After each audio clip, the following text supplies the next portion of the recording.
1. No matter what happened next, Max Brandt was not going to punch his best friend in the face. No way. There were rules about that sort of thing, and Max was a by-the-book, rule-following kind of guy. Rule number 1, there is a time and place for everything. And they were in a church, for fuck's sake.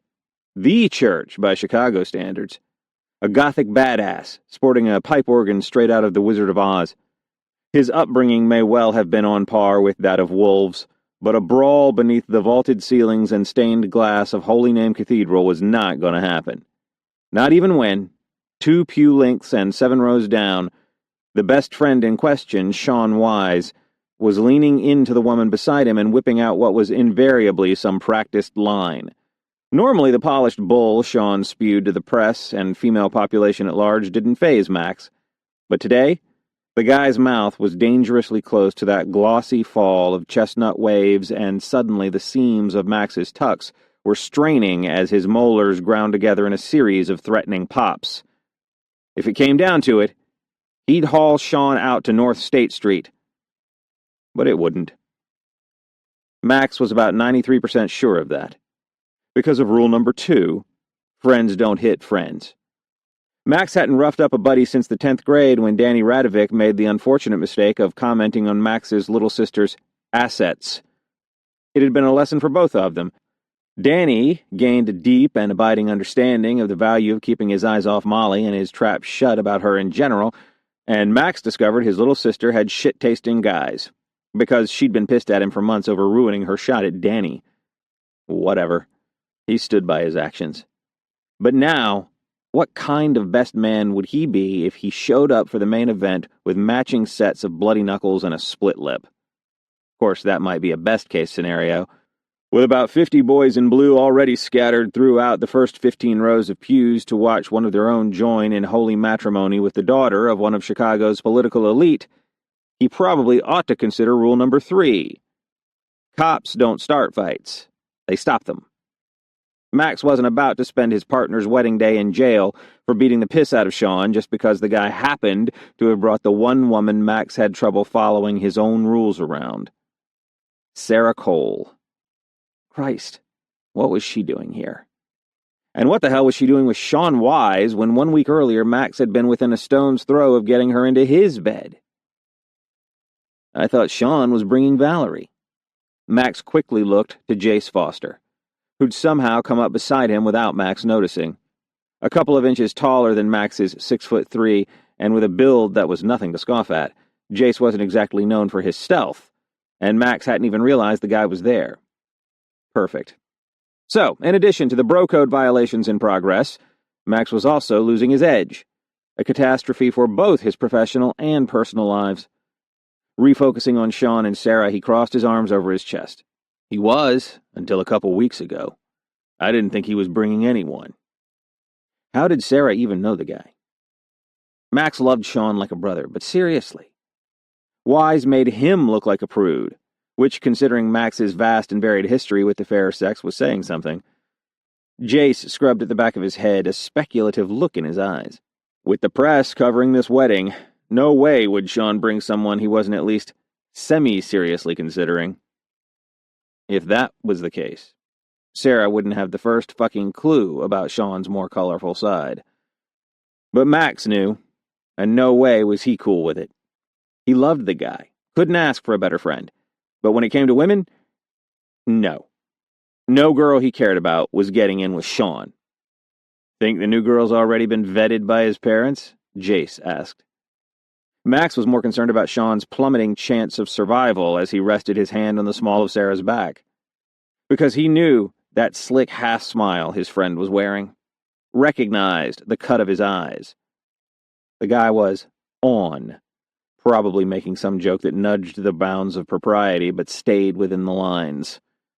And 3, 2, 1, there it was.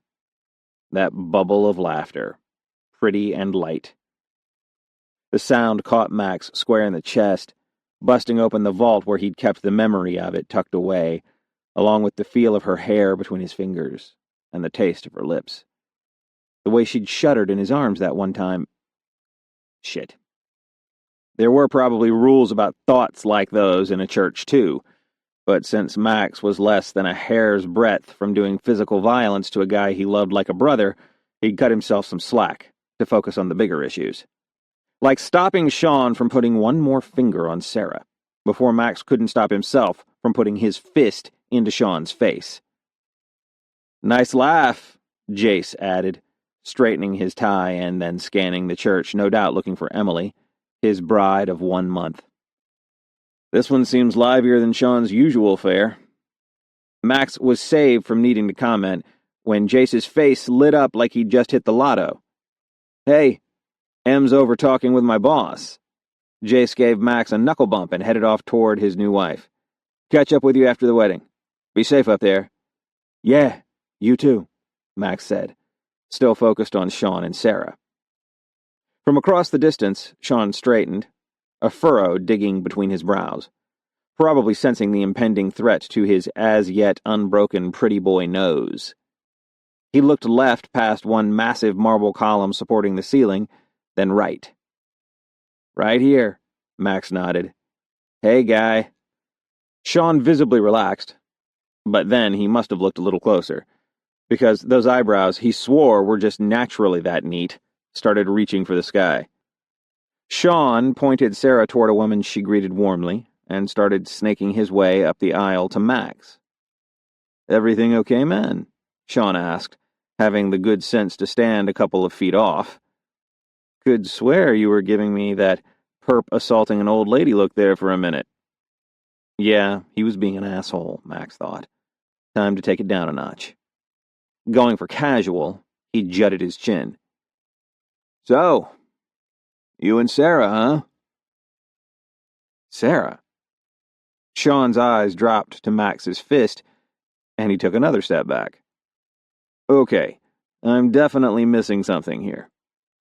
Shaking out his hand, Max studied the ceiling for a second and blew out a slow breath, because this was nuts. But damned if he could stop. "How long you been seeing her?" It was too much to hope this was a first date. They seemed too comfortable together.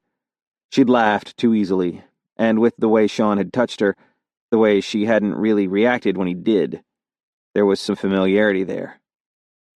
"You guys serious?" Max's knuckles cracked, and Sean blanched. "What the hell, Max?" Sean half-croaked, his hands coming up between them. The truth was that Max didn't know what was wrong with him, except that he needed an answer, like yesterday. Sean backed up again. Only then, the damnedest thing happened.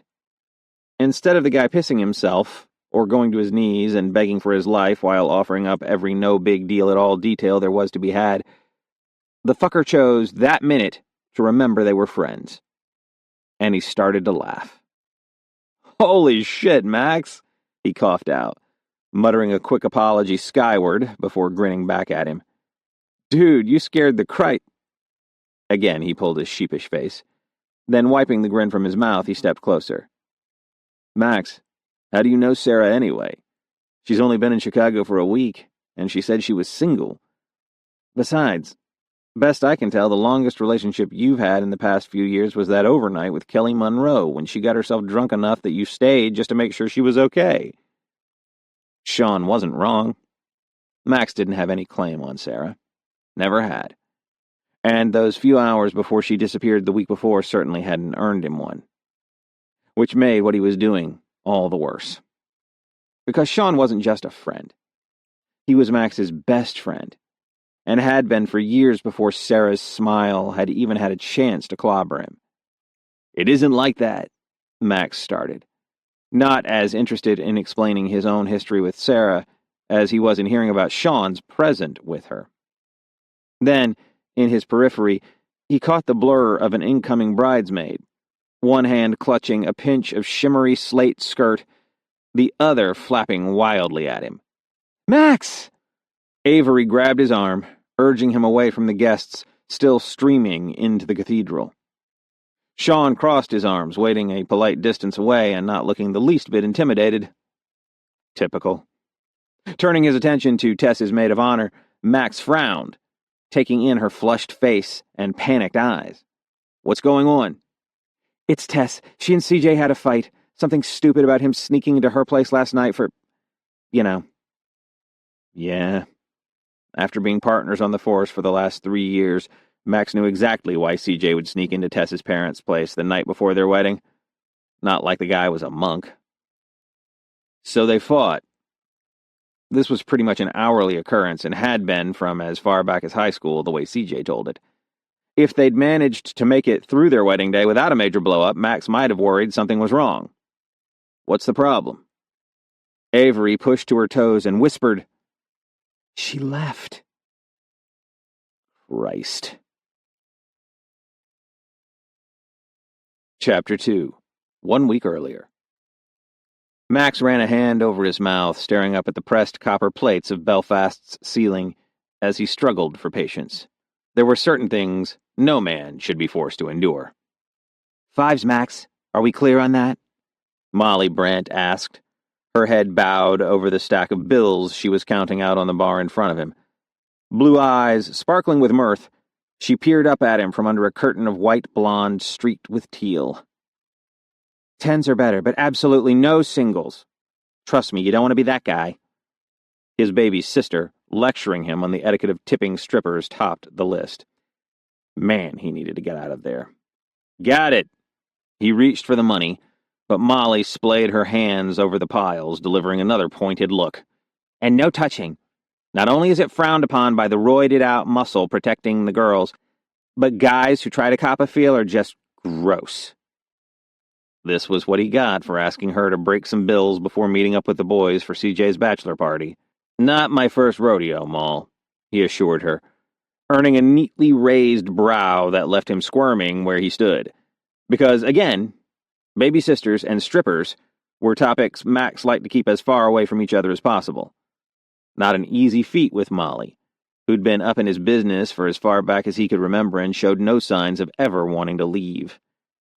Sean Wise sidled up to the bar, still dressed in an immaculate suit, the single open button at his neck and a barely loosened tie being the only evidence he'd clocked out from the Wise Hotel for the day. Nodding to Molly, Sean hooked the seat beside Max with a shoe that probably cost more than the monthly payment on Max's bike. "Yeah, dude, definitely no touching in the club. When girls want to do more than dance, they give you their number or let you know where to meet them." Molly stopped counting to meet Max's eyes for a beat before shaking her head with a laugh and handing over his cash. For as clean cut as Sean appeared, the guy had a wild side he hadn't quite given up yet. "Who wants some rubbers?" Brody bellowed over Ed Sheeran's Thinking Out Loud as he emerged from the back hall behind the bar. Brody owned Belfast, and was a friend who went back as far with Max as Sean to those early days, when they'd shared a quad freshman year. Their fourth, Jace, was probably still at work, or possibly sexting his new wife, Emily, or begging her to let him get her pregnant. "A little personal, Brode," Sean chimed in, fighting for the straight face he wouldn't be able to keep. "But I'm covered, thanks." Grinning wide, Brody twirled a shoebox on the tip of one finger like a basketball and fell in beside Molly. His big-ass arms looked like slabs of beef beneath his black silk shirt as he dumped what had to be 100 novelty condoms over the bar between them. "Ordered too many of these last month for Lincoln's bachelor party. Happy you're taking them."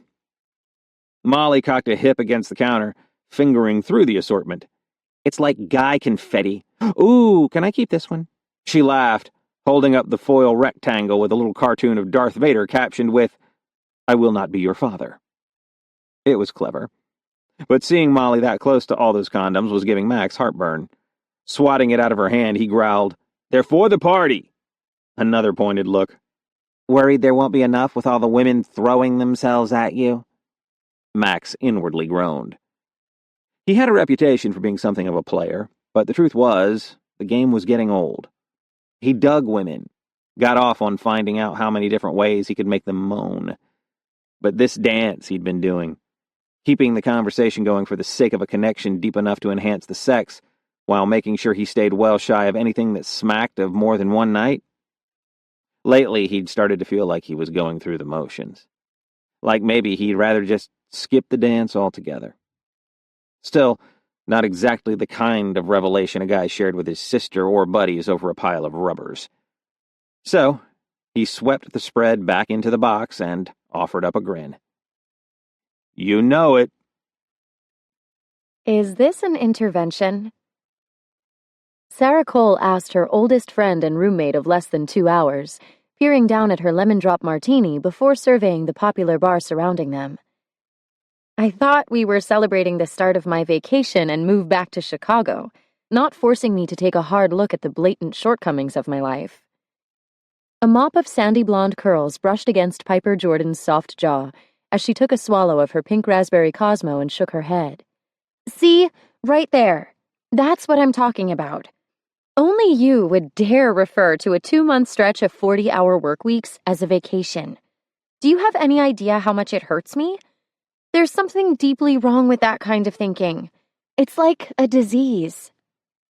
If Piper had any idea what Sarah's workload had been like in San Francisco, or what would be expected of her once she got to New York, her friend would realize this 2-month stint at the Chicago Wise Hotel was going to be like a vacation. A disease with symptoms that include success, meaty paychecks, and a little stamp that says next stop New York? Is that the kind of disease you're talking about? Sarah teased, helping herself to another sip of what truly was an exceptional cocktail. Smacking her lips in approval, she set the drink back on her napkin. Honestly, I know I work too much. My personal life has fallen behind. It's been stagnant, rotting on the vine ever since Corey and his epic showing of scumbucketry, Piper corrected with a raised brow, before taking another slurpy sip. You're just being dramatic now. So you do realize it's been 4 years, right? Piper rolled the stem of her glass between her fingers, her eyes squinting as they met Sarah's. 4 years of letting life pass you by. Look, I know Corey did a number on you, and after you felt like you had something to prove. But you've done it. Piper reached for Sarah's hand and squeezed. You know how proud I am of you, but it's time to put a little love into the life beyond your career. You need to have some fun. Letting her words sink in, Piper angled toward the bartender and asked for another round. Sarah shook her head, because as well-intentioned as her friend was, she was totally off base. Sarah had a life, and she loved it. She thrived on the challenges of her career. Heck, she'd chosen this path, worked her ass off, and was joyfully reaping the benefits of all that hard work, focus, and determination. They were moving her to the Manhattan office, for crying out loud. Sarah opened her mouth, but Piper cut her off by handing her the freshly delivered drink. You deserve a life. Accepting the cocktail, Sarah clinked her glass with Piper's. I'm not unhappy. When was the last time you went on a date? Piper pressed, her eyes sharpening like she was going in for the kill. It's been a while, Sarah hedged, not sure if she could really count that brief, painfully awkward, and ultimately fruitless encounter she'd had 11 months ago as an actual date. Before that, she couldn't even say. I'm sure it has. And how about that other issue? Piper asked, with a pointed glance towards Sarah's lap. Any progress on that front? Hey, eyes up here, madam, Sarah whispered, shifting uneasily. How is that even possible, Sarah? Piper demanded, her expression falling somewhere between disbelief, pity, and disgust. I'm getting around to it. I've just been busy. It's not as easy as you'd think, okay? Right. Well, maybe you can make it a priority during your vacation then. Piper's focus drifted past Sarah to the far end of the bar, where another round of hoots and laughter sounded from the rowdy group celebrating there. Since you'll have all this free time and everything. The thought had crossed Sarah's mind. Things were going to be nuts once she got to New York. And even if they weren't, she wouldn't mind checking this box while she was still half a country away. Then, by the time she arrived, she'd be just another girl ready to get on with her normal, albeit wildly successful life. Downing a long swallow, she met Piper's expectant smile. I don't disagree. Before Piper could respond, a couple of guys from the bachelor party descended on them amid a flurry of thrown elbows, yanked shirt necks, and panted beer breath, coming to a stop with one last exchange of boyish shoving. Which was funny because they had to be at least as old as she was, and she was pretty sure someone had mentioned them being cops. "Hey, girls, our buddy's getting married," the shorter one with the blonde brush cut and dimples explained. "And we're out showing him a good time tonight." Piper had picked up her phone and was texting when the taller one with the good hair cut in. "Yeah, but it's a total sausage fest over there. Any chance you two lovely ladies would join our party for a round of shots to even things out?" Dimples snorted into his hand and then shouldered past his friend. "And before you say no because Jimmy here sounds like a perv, I assure you we're all good guys. Except Jimmy, who kind of is a perv. Dude!" Jimmy threw his hands over his chest like he'd been shot, earning a laugh from both Sarah and Piper. The guys were goofs. Just buzzed enough to be silly and flirty and entertaining, without coming across as obnoxious or pushy. Not that she'd join their party either way. Dimples shrugged. "Just telling it like it is." Jimmy was shaking his head, laughing as he rounded on his buddy, demanding examples, which the other man lobbed back without so much as a breath of hesitation. Sarah's phone vibrated on the bar next to her hand, and she glanced down at the incoming message from Piper. "I'm betting someone at this party could have your little problem resolved in a jiff." Alarmed, Sarah glanced up at her friend, whose thumbs were moving in a blur. Another vibration of her phone. "Unless you're still waiting for love." The guys seemed to remember their goal and turned back, Jimmy running a hand over his styled hair, while Dimples nodded in that, "come on, you know you want to" way. Even as cute as these two were, Sarah really didn't want to. She didn't know them. Sure, they might be cops, but the idea of throwing back drinks with a group of guys she didn't know from Adam? It didn't seem safe or smart. A quick end to her virginity wasn't that high a priority.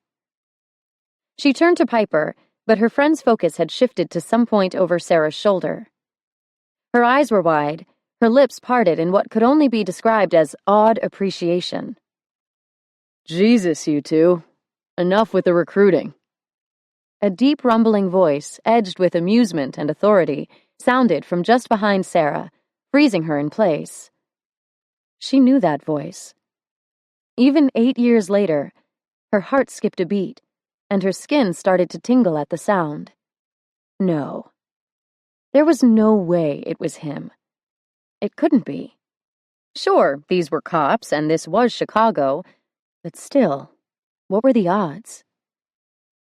Slowly turning in her seat, she felt the air leak from her lungs as her gaze tripped over a set of powerfully broad shoulders and the tall, muscular frame supporting them, stumbled up to the solid, squared-off jaw and not quite straight nose she'd once run the tip of her finger down, and then finally landed on that mouth, currently set in the same off-kilter grin that had played peekaboo in her dreams for years after they'd said goodbye. Max Brandt. He was wearing dark-wash jeans with a thick black belt and a tucked-in, light blue button-down shirt that was open at the collar. He hadn't noticed her yet. Not that he'd recognize her even if he had, but those slate-gray eyes of his were fixed on Jimmy and Dimples, who he'd grabbed by one shoulder each, as they swore up and down that the girls had asked if they could join the party.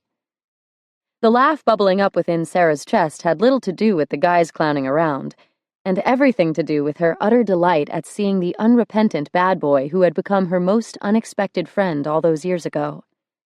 And almost more than that. How many times had she thought about him, wished she'd made a different choice, and wondered what her life would have looked like if she had? Her phone vibrated against the bar again, snapping her attention back from the intersection of Memory Lane and what might have been Way. "Close your mouth," smiley face. "P.S. I love you." Sarah snapped her jaw shut, but not before Max's eyes came up. "Holy shit. Sarah?" he asked, his brows furrowing like he couldn't quite believe it was her. like he hoped it might be. Nervously tucking a bit of hair behind her ear, she grinned up at him. "Wasn't sure you'd remember me." Max bowed his head, giving it a slow shake before bringing his eyes back up to hers. "Think I'd know you anywhere."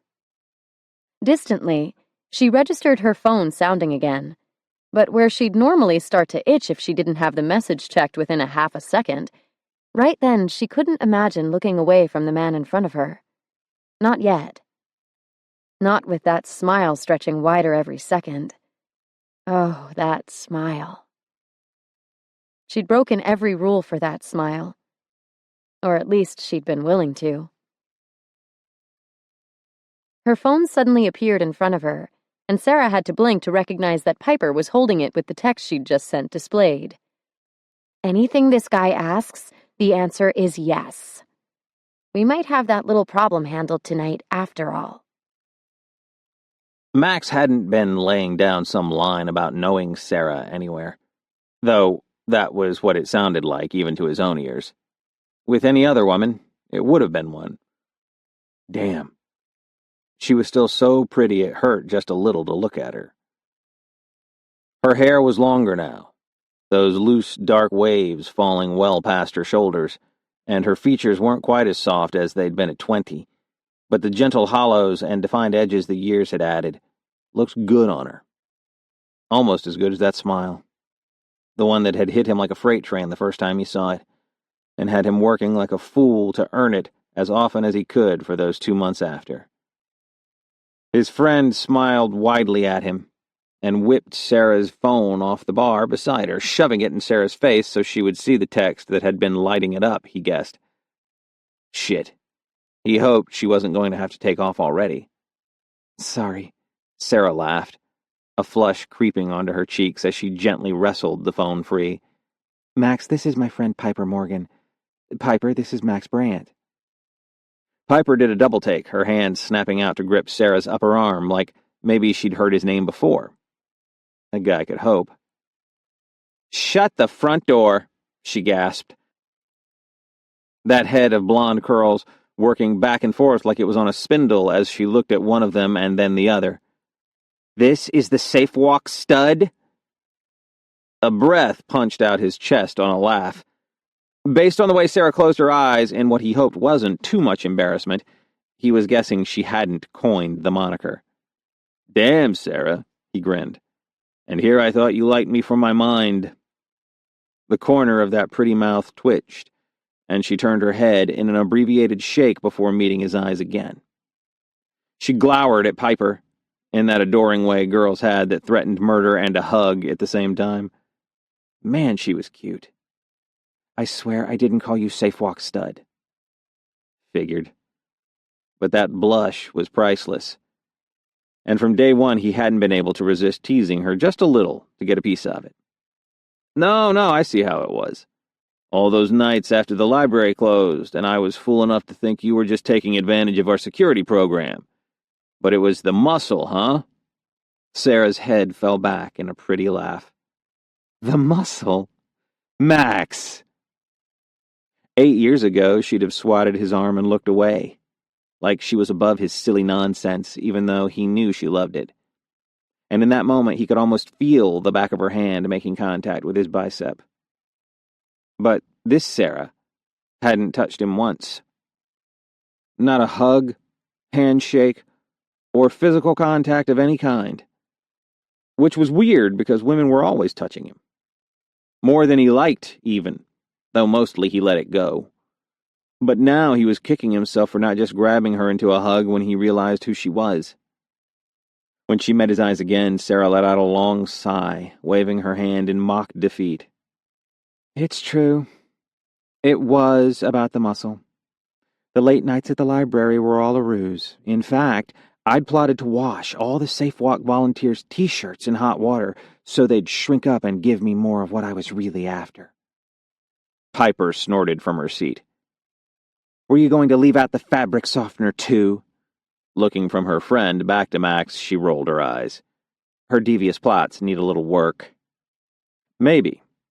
But Max hadn't noticed anything beyond the playful glint in Sarah's eyes, and the invisible tug he was feeling in the middle of his chest, begging him to get closer.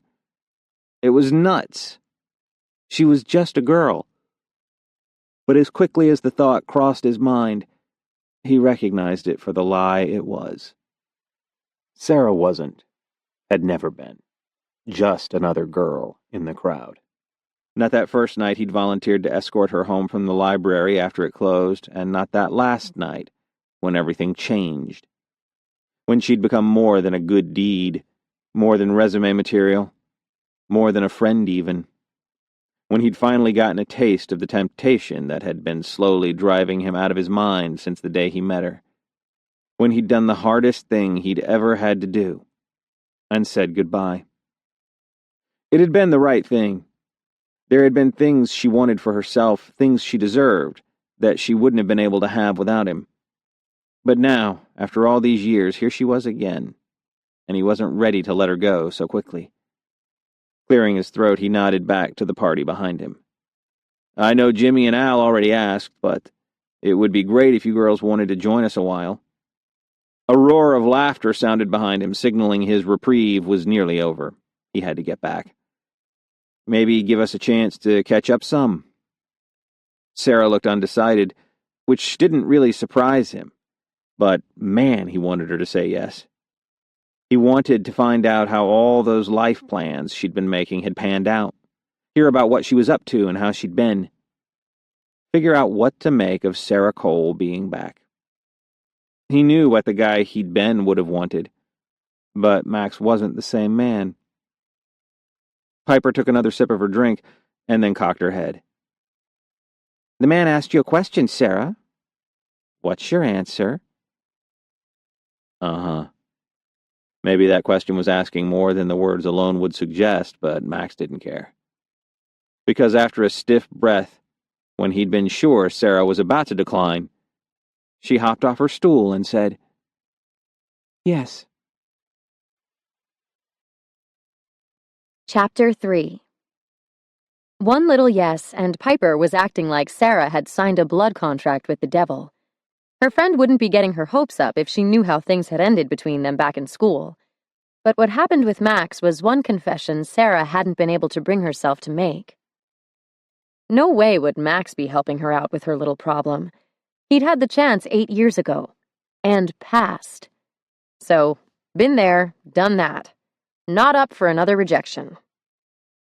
This isn't what you think, Sarah warned her friend, in the thankfully clean and artfully decorated ladies' room. Just settle down. Piper wasn't convinced. Dancing her way into the first open stall, she closed the door and promptly started talking through it. Pay attention, Sarah. It's totally what I'm thinking. Didn't you see how he was looking at you? Sarah crossed her arms, listening to the woman she trusted more than anyone. I don't know. He's a player. He's wired to look at everyone like that. He'd look at your grandmother like that. No way! This is our guy. I can feel it. The toilet flushed, and Piper bounced out of the stall and went to the sink to clean up. He looks like he'd be good, too. That was what the rumor had been. We're just talking. Eyeing Sarah through the mirror while they were touching up their lip gloss, Piper smiled. Yeah, sure. And P.S., I remember how you used to talk about him. You totally skimped on the details because crazy hot, while accurate, barely skims the surface with that guy. She tucked her lips together, evening out a fresh coat of gloss before elaborating. I mean, those eyelashes. I'd kill for lashes that thick and long, but seeing them in the mix with that chiseled jaw and sexy mouth? Gotta admit, I'm a little swoony. Join the club. Yeah, he still looks good. Dropping the gloss back in her purse, Piper added, I'll get home on my own. Sarah opened her mouth to protest, but Piper held up a hand. No arguments. Back in the bar, the music was louder, and the crowd had increased to the point that weaving their way through the patrons took some time. When they arrived at the sectioned-off private party, Sarah's feet stayed rooted where they were, causing Piper to bump into her from behind. This was bedlam. A man was standing on a table and dancing between three women, two on one side and one on the other. He was wearing a white t-shirt covered in Sharpie marker, and his face was sporting a rash of overlapping lipstick kisses in various shades. This was obviously the groom-to-be, based on the plushy ball and chain attached to his ankle and the felt top hat he was using to catch what looked like condoms being thrown by men and women alike from around the room. "Maybe this was a mistake," Sarah said over her shoulder, looking back in time to see an older man with rosy cheeks and a well-fed middle hoist himself up on a chair and start air grinding to the music. Piper stepped to her side, standing close so their shoulders pressed together. "Bite your tongue. I want to watch."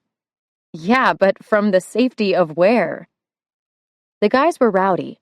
Sure, they didn't seem like they were going to hurt themselves or anyone else, but moderation definitely wasn't the theme of the night.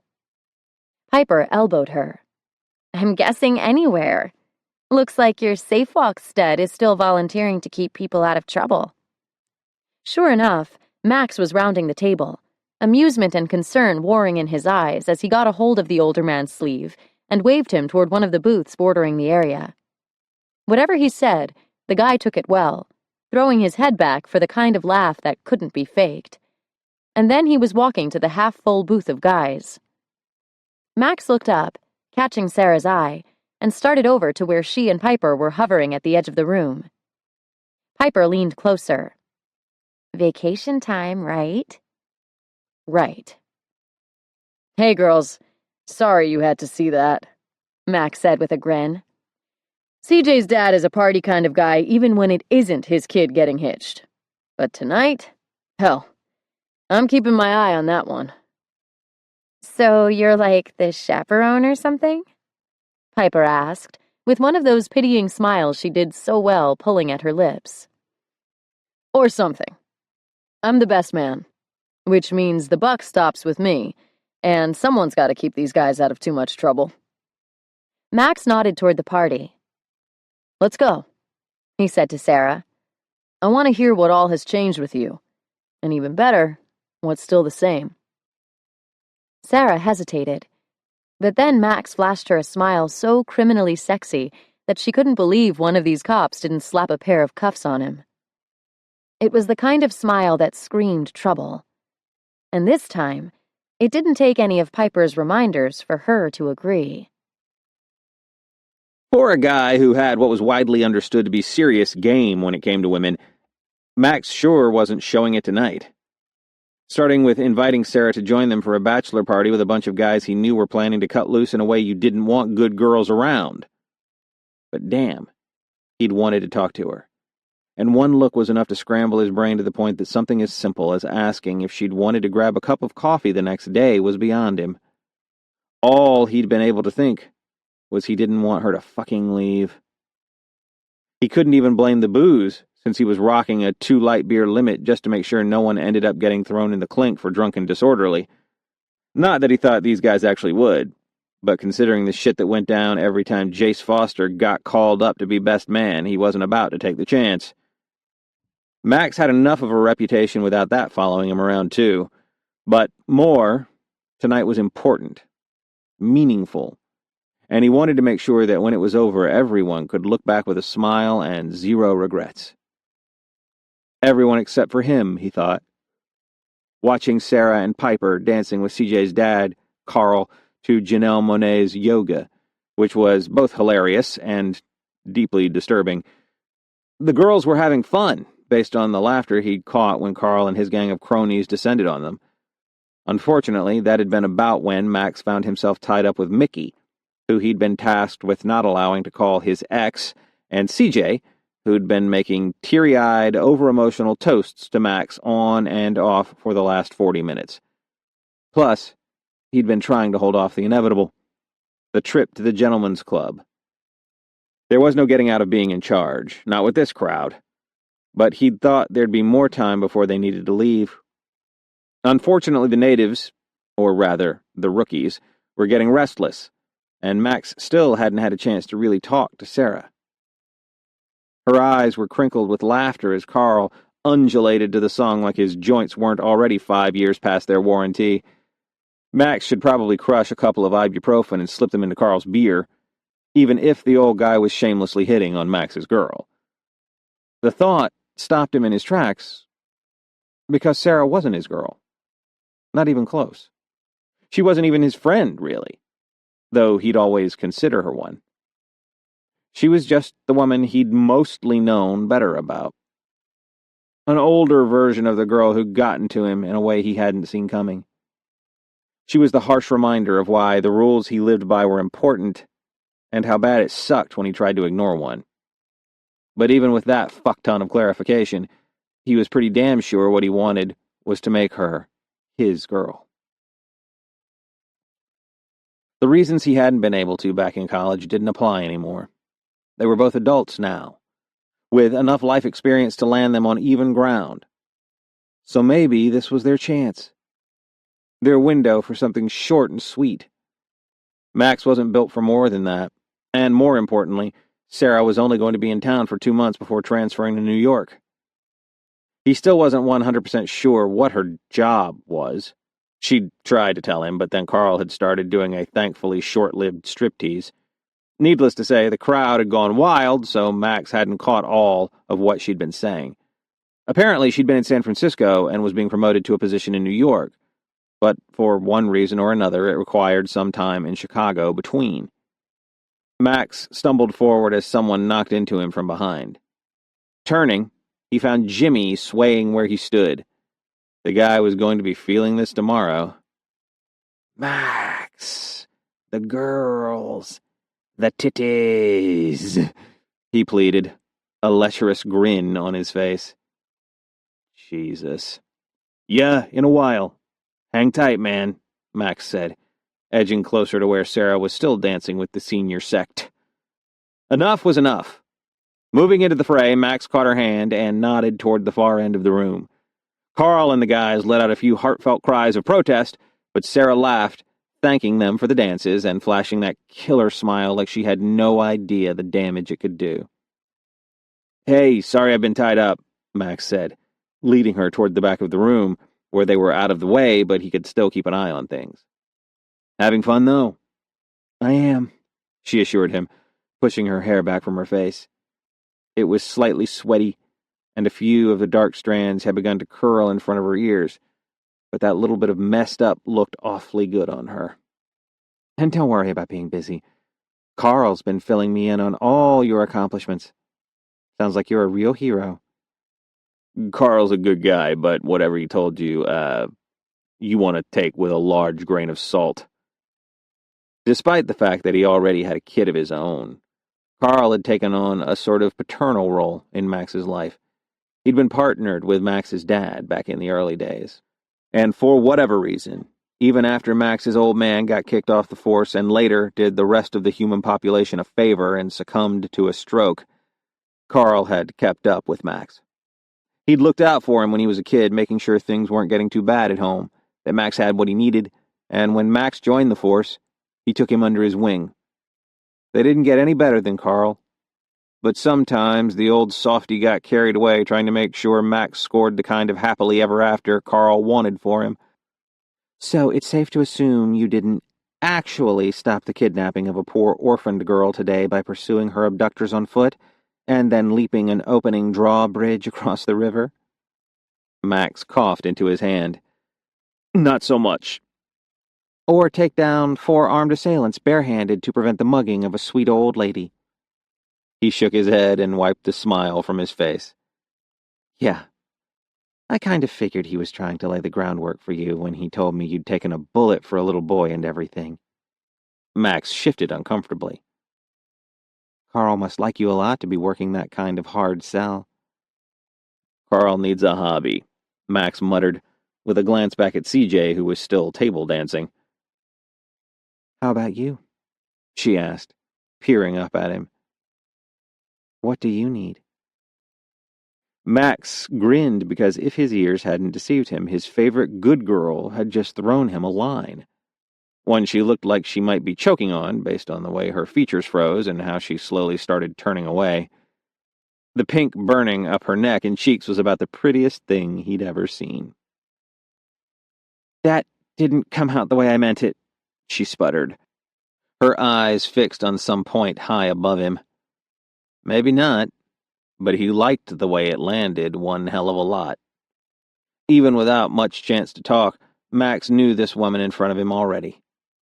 And he still felt the connection he'd been tangled up in those last few months of school. Catching her hand in his, he pulled her a single step closer. Felt the hard thud of his heart when she let him. And the harder thud when she met his eyes. What I need is to hear what you've been up to since the last time I saw you. Engaged, huh? Max might have heard something about it. He looked back over his shoulder to see the guys acting like this was the first time they'd been let out of the zoo. Cringing, he asked, "This doesn't bother you, does it? Being at a bachelor party? Getting ready for a wedding?" Sarah waved him off with a face he thought was sincere. "Not at all. First, it's been 4 years since I ended things with Corey." "Whoa!" Max held up a hand to interrupt her. "I've got a really sweet kid I volunteer with named Corey. Any chance we can refer to your ex by something that won't leave me glowering at my man every time I see him?" Her laugh was soft as she asked, "Like what?" "I'm thinking, that douche you used to date. But maybe just that douche, for short, keep it simple." Sarah's mouth dropped open, her brows rising in surprise. "I get you probably had time to deal with your feelings about what went down with this guy, but for me, it's still fresh." While Max was definitely working for Sarah's smile, it didn't make what he was saying any less true. He couldn't believe any schmo, lucky enough to get a ring on this girl's finger, could be dumb enough to dick around on her while it was there. How could he not realize what he had?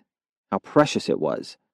Or how many other guys would have done just about anything to have it for themselves? Yeah, it pissed him off good. "I completely understand.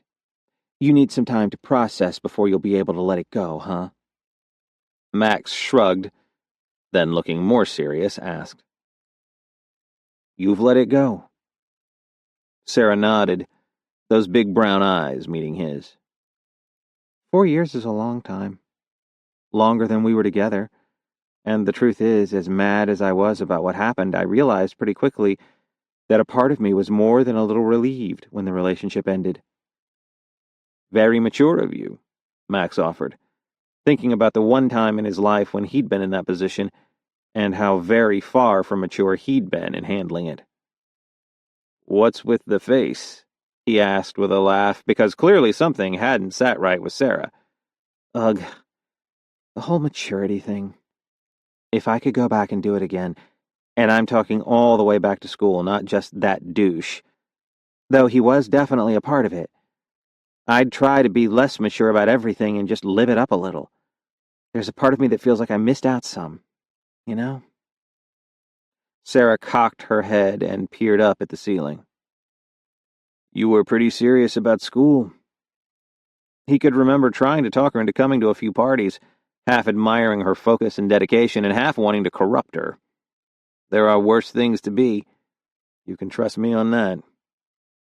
Her quiet smile pulled at that squishy place deep in his chest, restricted to Budweiser's Super Bowl commercials and viral Facebook videos of disabled kids finishing their first race. But then Sarah was dismissively waving her hand between them. "I know you're right, and I shouldn't complain about it. That unfortunate case of early onset maturity got me a lot of places. It set me up with a solid foundation for after that douche." "You're liking the name now, I can tell." He sure liked hearing her say it. Her grin admitted as much. "I used that foundation to launch my career." "Marketing manager?" he asked, still not clear. "Essentially." "So you're doing well?" "I am. And from what Carl tells me, so are you." Despite whatever conflicted feelings she might have had about her well-spent youth, there was no mistaking the pride in her eyes when it came to her career. And yet something about her segue made it clear she didn't want to get too caught up in talking about it, which he got. Shop talk was a handy fallback for those times when you just needed to fill the airwaves. But Max wasn't killing time trying to be polite. "Okay, So what do you say we leave the jobs out of it and get down to the gritty stuff? Her head cocked to the side. Gritty, Such as? Leaning closer, Max leveled her with his most serious stare. Snack foods. What's your go-to? Turns out his girl had a weakness for trail mix and string cheese. And her laugh still got to him the same way it had 8 years ago.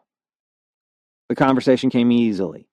They talked about what she'd missed most in Chicago, the summer festivals, what she'd loved best in San Francisco, being able to drive up to Tahoe for the weekend, and what she was looking forward to in New York.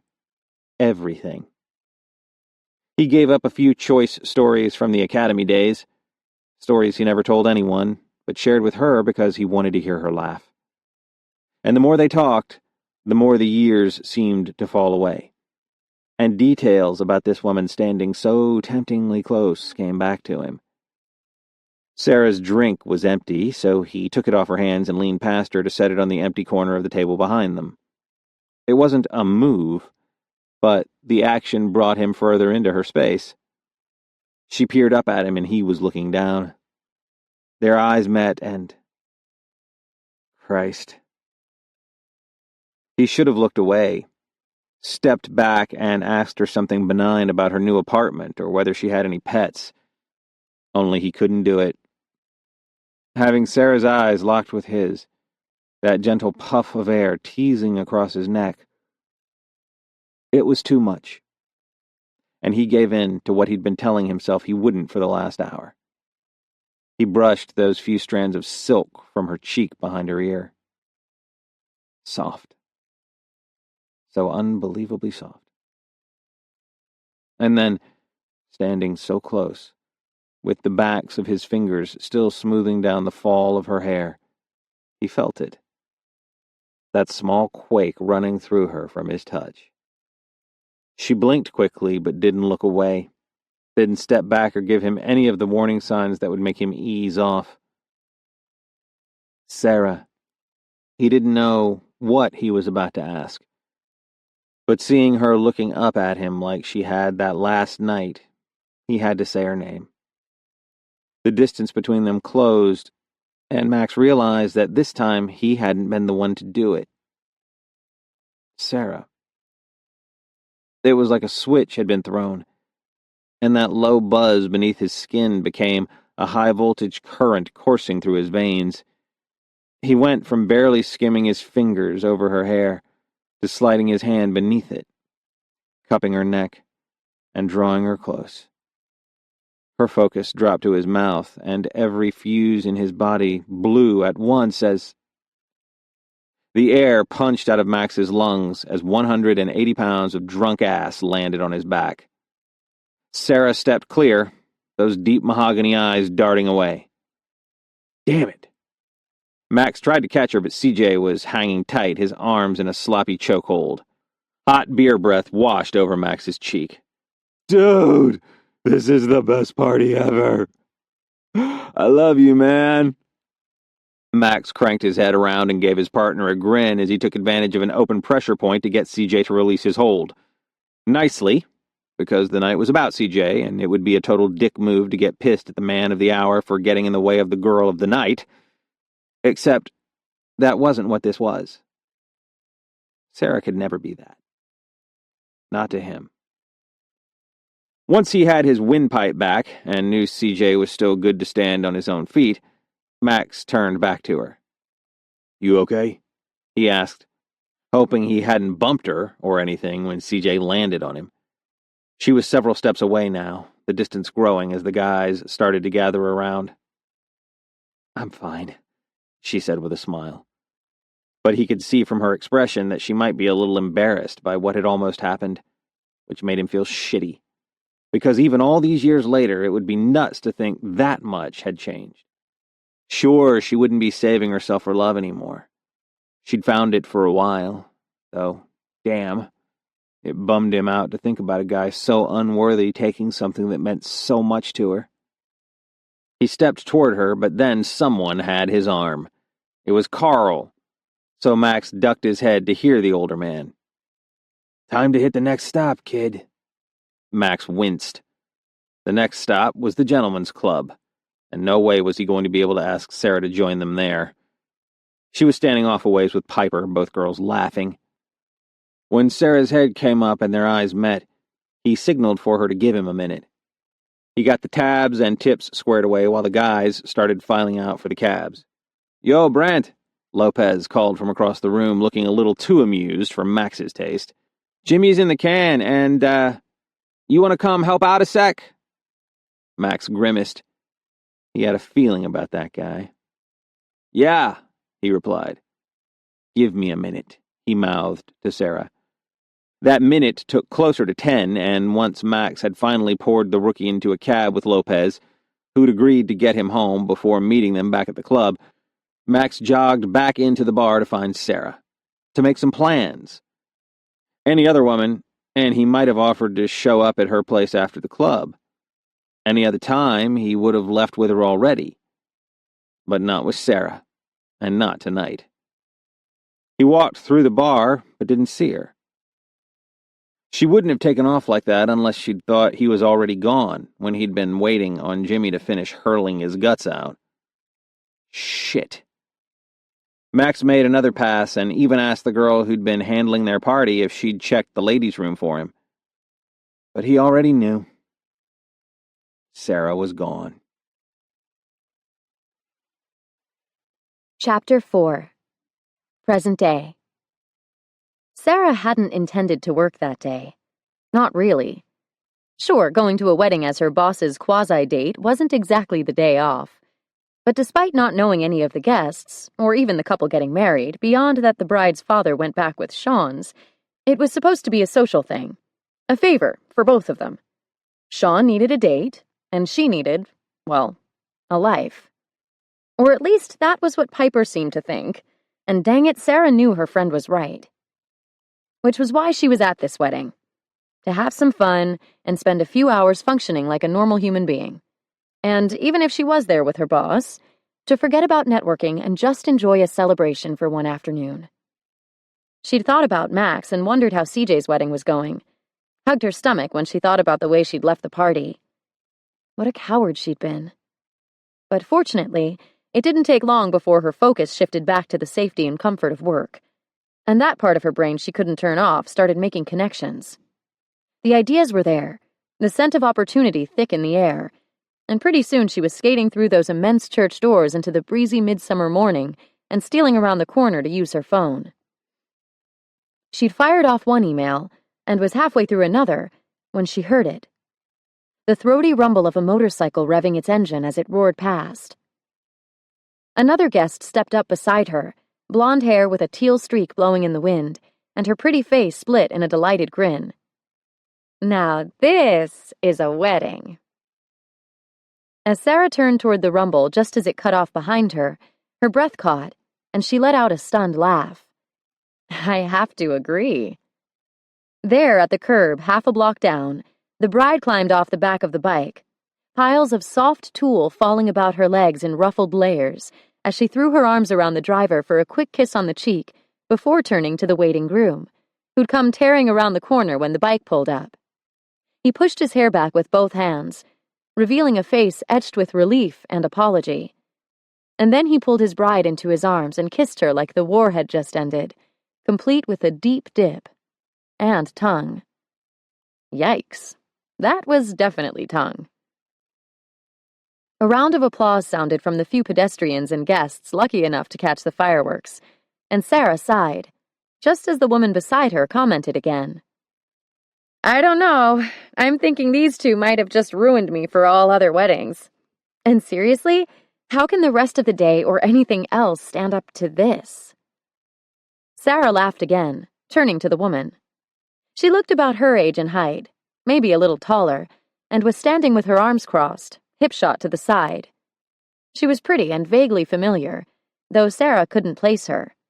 Not even when those bright blue eyes met hers. Sorry for staring. I was thinking we'd met somewhere, Sarah offered. But maybe not. I'm Sarah Cole. The girl stuck out her hand for a firm shake. Molly. Molly Brandt. James Bond over there on the bike is my brother, Max. Sarah blinked, holding her smile in place as her belly proceeded to pitch and dive. Slowly, she turned to where the bride was now laughing with her head thrown back. The groom, without the lipstick-covered face, Sarah couldn't tell if it was CJ, was down on one knee on the sidewalk, professing something Sarah might have wanted to hear if her attention hadn't been fully occupied by the other man in a tux. The one with his back to her, climbing off the bike he'd just parked in its narrow spot. He straightened to his full height, shrugged a set of broad shoulders to adjust his tux, then pushed a hand back through the short brush of his hair. Sarah tried to swallow past her too dry throat and felt the slow churn deep in her belly at the sight of that familiar motion. She should have waited for him at the bar last weekend for a lot of reasons, but specifically, right now, because this was going to be awkward. Maybe he wouldn't see her. A shrill whistle cut through the air, nearly sending Sarah out of her skin. Molly pulled her fingers from her mouth and bounced a couple of times beside her. "Hey, Max!" she hollered, sticking her thumb in the air. "Nice entrance!" And then Max was turning their way, his brows pulled together as he slipped off his mirrored aviators. Sarah might have been able to convince herself he hadn't noticed her, except then, there it was.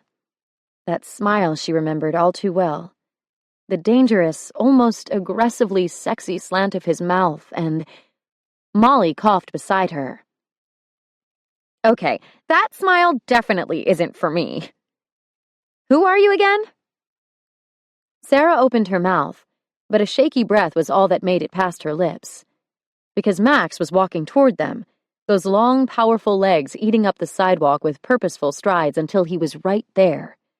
Impossibly handsome, broad and imposing, clean-shaven, and wearing a tuxedo that looked like it had been made for him. She swallowed. He looked good. After a quick nod of greeting to his sister, he turned to her with that brain-numbing smile going full tilt. "Sarah, long time." Oh, man.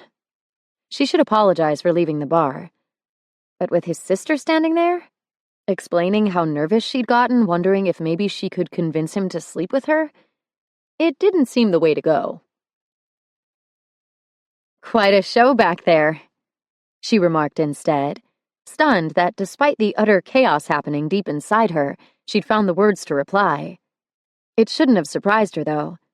Her years at Wise had honed her social skills to such a sharpened edge that Sarah could have made comfortable conversation with an invading alien species. "Good to see everyone recovered from last weekend. How are you?" "Yeah, Max," Molly chirped from beside them, reminding Sarah that the outside world hadn't faded completely away. "How are you?" "Good, but late for a wedding, I think," he answered, nodding back to the bride and groom who were starting to walk toward the doors to the church. One of the bridesmaids was signaling for everyone to go back inside. Sarah smiled through the butterflies batting around in her belly. "Better hurry then, unless you're planning another dramatic entrance during the ceremony." "Nah, I've met my quota for the day." His eyes cut off to the right, and his smile slipped as Sean approached and stepped between them to set his hand at the small of her back. "Hey, Moll. Max," he greeted them, flashing his even white smile. "Sorry, but I need to borrow my date." Sean knew Max? Thank God she hadn't had the guts to proposition him. "Your date?" Molly asked, raising one neat blonde brow as she looked from Sarah to Sean and then back to her brother, who wasn't smiling as he stood with his arms crossed over his broad chest. Finally, Molly settled on Sarah, the grin on her face wide and full. "Forget what I said. This wedding's going to be plenty entertaining." The Wise Hotel gave good reception. No two ways about it. Standing amid a group of cops gathered by the upstairs South Bar in the two-story grand ballroom, Max shook his head at the passing server and her tray of offered Carpaccio roses. Tasty little suckers, but his mind wasn't really on the food or drinks, or even the freshly minted married couple making the rounds with Tess's father. Max crossed his arms, propping a shoulder against the arched balcony doorway, and watched below as Sarah chatted and charmed one guest after another. Christ, she was pretty. With those long, warm brown waves and her silky length of neck adorned with a single square charm resting at the hollow, she looked as smooth and polished as her absentee date. And that observation was giving Max heartburn. Because maybe he'd been asking himself the wrong question, wondering what Sarah was doing with a guy like Sean. Maybe he should have been asking how serious Sean was about her. He hadn't even wanted to consider the possibility when Jace brought it up, but Sean had been ready to settle down for years and Sarah fit the bill. She was poised and polite, beautiful with a girl-next-door look, a good woman with a quality family behind her. Damn it. Turning to the bar, Max walked over to Sean, who'd yet to swear the blood oath to stay away from Sarah that Max had been waiting for. Hell, the guy hadn't actually given up anything but a few laughs at Max's expense before his best man responsibilities had called him away. Then after the ceremony, Sean had been tied up with hotel business, which was why Max had been keeping his distance from the only woman he wanted to talk to. Because what his best friend had to say was going to radically impact the kind of conversation Max and Sarah had after. "So you were telling me about Sarah?"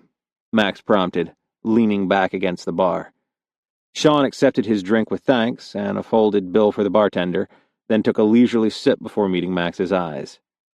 "I was wondering how long it would take for you to circle back around." Asshole. He was enjoying this, just like Max would be if the tables were turned. Might be smarter to wonder how long it's going to take me to get Molly to post that St. Patty's Day picture of you from junior year. You know the one. You were bent over the bridge, puking out your nose with your pants low enough to show off the shamrock tattoo. Amazing how you can still totally see your face, though. All amusement left Sean's eyes, and he downed half his drink in one swallow. Temporary tattoo. And easy killer. Sarah has been working marketing out of San Francisco Wise the last 3 years, which is how I met her. She said she was only in Chicago for a few months. Yeah, but I'll get her to stay. Something hard and painful lodged in Max's throat. Because if Sean had brought Sarah halfway across the country, the guy had intentions. Intentions Max would have been privy to if he hadn't been such a little bitch about staying out of Sean's romantic affairs. Yeah, the recreational stuff could get a tad more colorful than Max was into, and the flat-out wife hunt was mind-numbingly boring, but still, if he'd been paying attention, maybe he would have known about Sarah from the start. He could have steered Sean away. Or tried to. "So, she's here for you?" Sean was scanning the crowd, offering a nod and truncated wave here and there. Casual, like he hadn't noticed that Max was wrestling with some seriously primitive shit while waiting on his answer. "Got her moved in on Monday." The vein at Max's temple was threatening to pop. "She's living with you?" How the fuck was that even possible? She'd said Piper was her roommate the Friday before.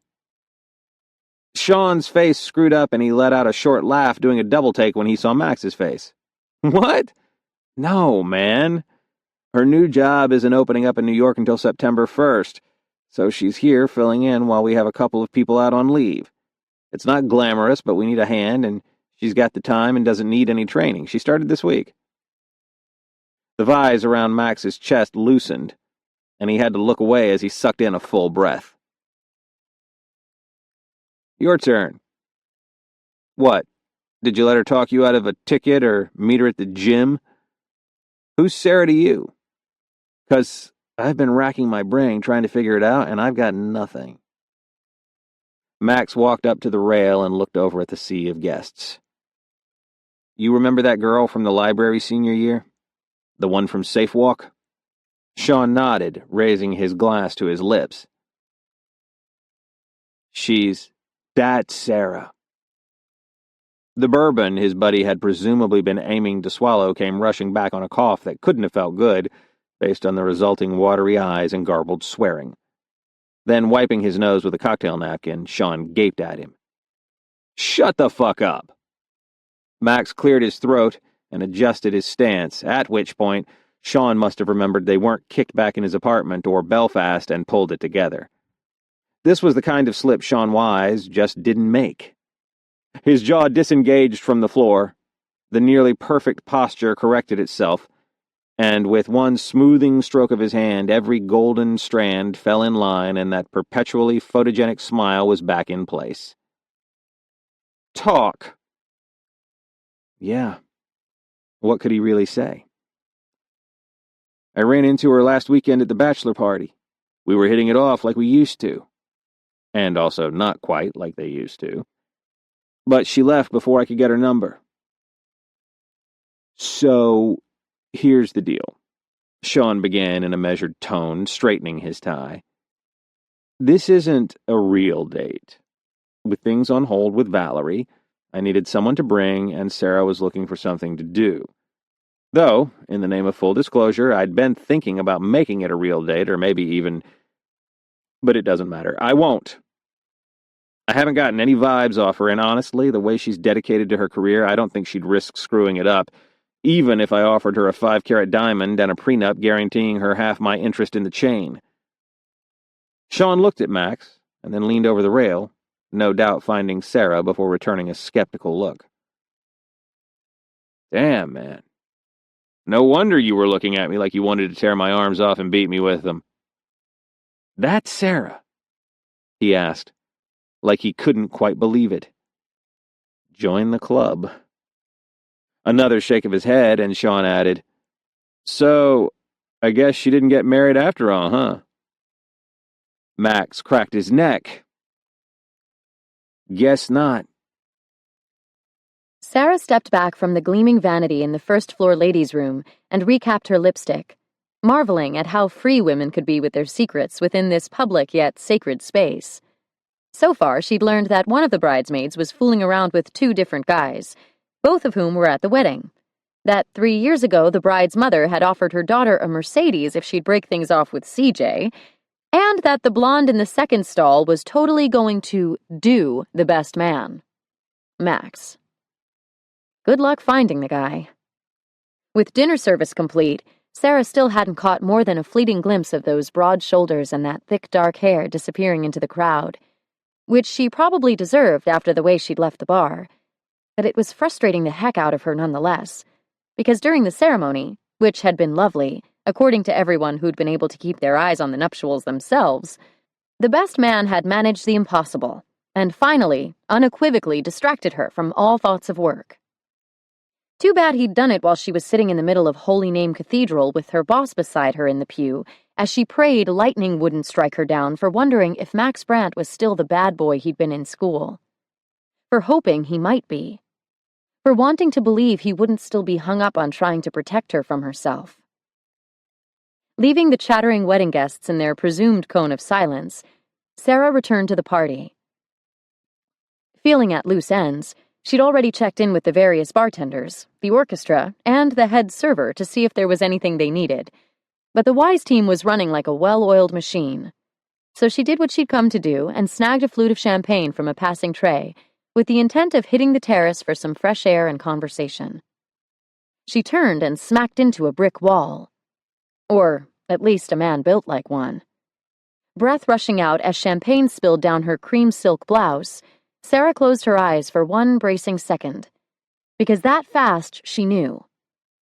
She recognized the low current sizzling over her skin at the points where 2 strong hands were wrapped around her upper arms, and the punch of breath above her head. Max. Squinting one eye open, and then the other, she followed the trail of studs up the center of the tuxedo shirt 2 inches in front of her face, past the not-quite-neat tie to the olive skin of his neck, the solid jaw, and the hard set of a mouth she knew from experience could be so incredibly soft. Not now, though. "I'm sorry," she gasped, mortified by her clumsiness and certain beyond a shadow of a doubt that she'd just doused whatever spark of hope there might have been for her fantasy to become reality. Damage control time. She took a step back, or tried to, but... Oomph. Max? She asked, finding herself pulled forward again. Harder. Closer. His hands were locked around the bare skin of her upper arms, his chest firm and solid and strong against her own. The air in her lungs leaked out as she finally met Max's eyes. Sarah, wait. His voice was so deep. Let me give you my jacket, he said, releasing her arms to shrug out of it. Just don't step back until I do. She gasped as the cool air touched all the places where her blouse clung wet to her skin, and a downward glance confirmed the damage was about as bad as it could get. Oh no, she murmured, feeling the heat of embarrassment build as she stared at the wide swath of clinging transparent silk and the distinctive lace outline of her demi-cup bra, which wasn't nearly thick enough to do anything but draw more attention to what was beneath. Her hands crossed over her chest, and she shot a panicked look around them, wondering how big an audience she'd had for this little show. Max quickly swung his jacket around her shoulders and pulled it closed in front. My hero, she whispered on a quiet laugh, and this time, when Sarah looked into his face, those stormy eyes she remembered so well were looking back at her. Her stomach dipped and the air felt thin, because of those eyes. There was something about the way he looked at her that scattered her thoughts and sent her heart into overdrive. Always had. Yeah, I'm taking my position as best man seriously, he said gruffly, making sure no one competes with the bride for attention on her big day. Then, rubbing the back of his neck in a way Sarah couldn't help but notice pulled the wet fabric of his shirt taut around his bicep, he squinted at her, that half-cocked smile doing things it really shouldn't. At the risk of this sounding like a line, what do you say we get out of here and find someplace private? Chapter 5. Not exactly how I planned to get you alone, Max stated, his low, rumbling voice sending chills skating over Sarah's skin.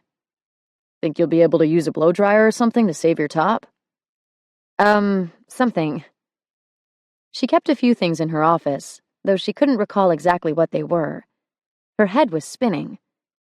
Because not only was she swimming in Max's jacket, breathing in the clean Irish Spring scent of him, but he'd rested his hand at the small of her back as they left the reception and headed toward the staff elevator at the far end of the hall.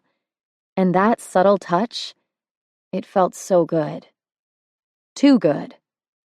Which meant with every step that passed, the tension between them, or maybe just within her, was building, the pressure strangling whatever rational thoughts she had left until finally they were standing at the elevators alone. Nothing to do but wait for the car to arrive. She couldn't take it anymore. Max, thank you for this, but you're the best man. You don't have to come with me. I'll get fixed up and bring your jacket back down. Go enjoy the party. The corner of his hard mouth softened as he adjusted his crossed arms over his chest. Trying to get rid of me, Sarah? She was, which was crazy considering she could practically feel the singe marks on her eternal soul for what she'd been thinking back in that church. But he made her so nervous that she could barely breathe. Shaking her head, she smiled at him. I just don't want you to miss the reception because of me.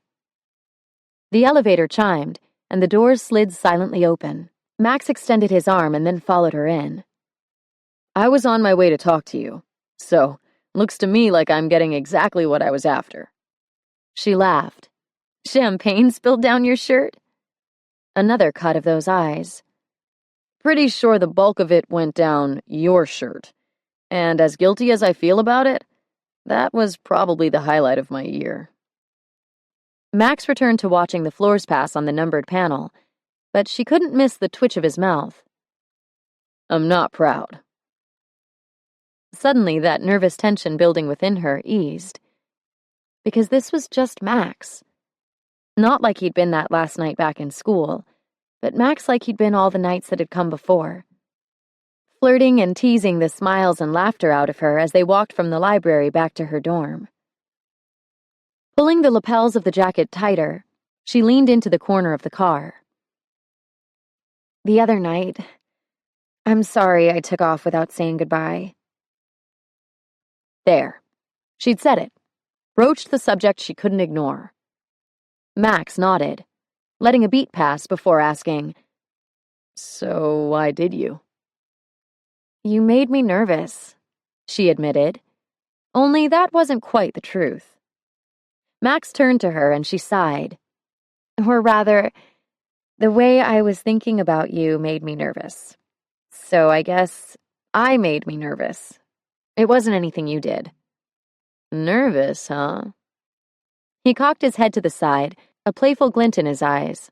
"I suppose a gentleman wouldn't press for details about what exactly you were thinking." Time for a change of subject, because no way was she giving that up. "So aside from tonight's wet tuxedo shirt contest victory, what have you been up to this week, Max?" A dimple winked at her from his cheek, and her heart skipped a beat. "Not much," he answered easily, letting her off the hook. "You know, keeping the streets safe, sanding floors, and thinking about a certain girl who got away." Her head came up in surprise. Not about the girl getting away. That was just classic flirty Max. But sanding floors? Eyes lighting up, Max grinned. "Yeah, guess I didn't tell you the other night. I do some rehabbing as an investment on the side. This is my third house, Brownstone, in Lakeview." "Like flipping houses?" she asked, delighted. "I vaguely remember you mentioning a plan that involved real estate." The elevator came to a stop and they stepped out on her floor, Max's hand at her back again. "Yeah, the plan has matured some. Originally, I was thinking about getting a 2-flat, living on one floor and renting the other, moving up from there. But a few years ago, a buddy from the force was selling his place. It needed everything. But he knew I liked to work with my hands, and asked if I wanted to take a look. That was 3 properties ago." "Wow, Max. Impressive. And you do the work yourself?" "Mostly. Sometimes I've got to hire in. Sometimes one of the guys will come over and help out. But usually it's just me and some tunes, and this vision I've got about what the place will look like when I'm done." She could see him doing it. Could see what a good balance that kind of work would make against what he did on the force. "This one's mine," she said when they reached her office. She passed her keycard over the sensor and then flipped on the lights, illuminating her temporary home away from temporary home. The office was modern and clean, large enough to accommodate a sleek conference table in black wood, topped with blue glass to match her desk, and the shelving unit at the back wall with a small built-in closet at the side. The office was modern and clean, large enough to accommodate a sleek conference table in black wood topped with blue glass to match her desk and the shelving unit at the back wall with a small built-in closet at the side. Heading over to it, she left Max standing sentinel at the door. Arms crossed, feet planted wide, looking every bit the officer, and very, very good. "So tell me more about your life," she said, casting a critical eye at the spare blouse and peach cocktail dress hanging within. Neither was quite right, but the dress was the lesser evil by a long shot. She paused, dress in hand, still wrapped in Max's jacket.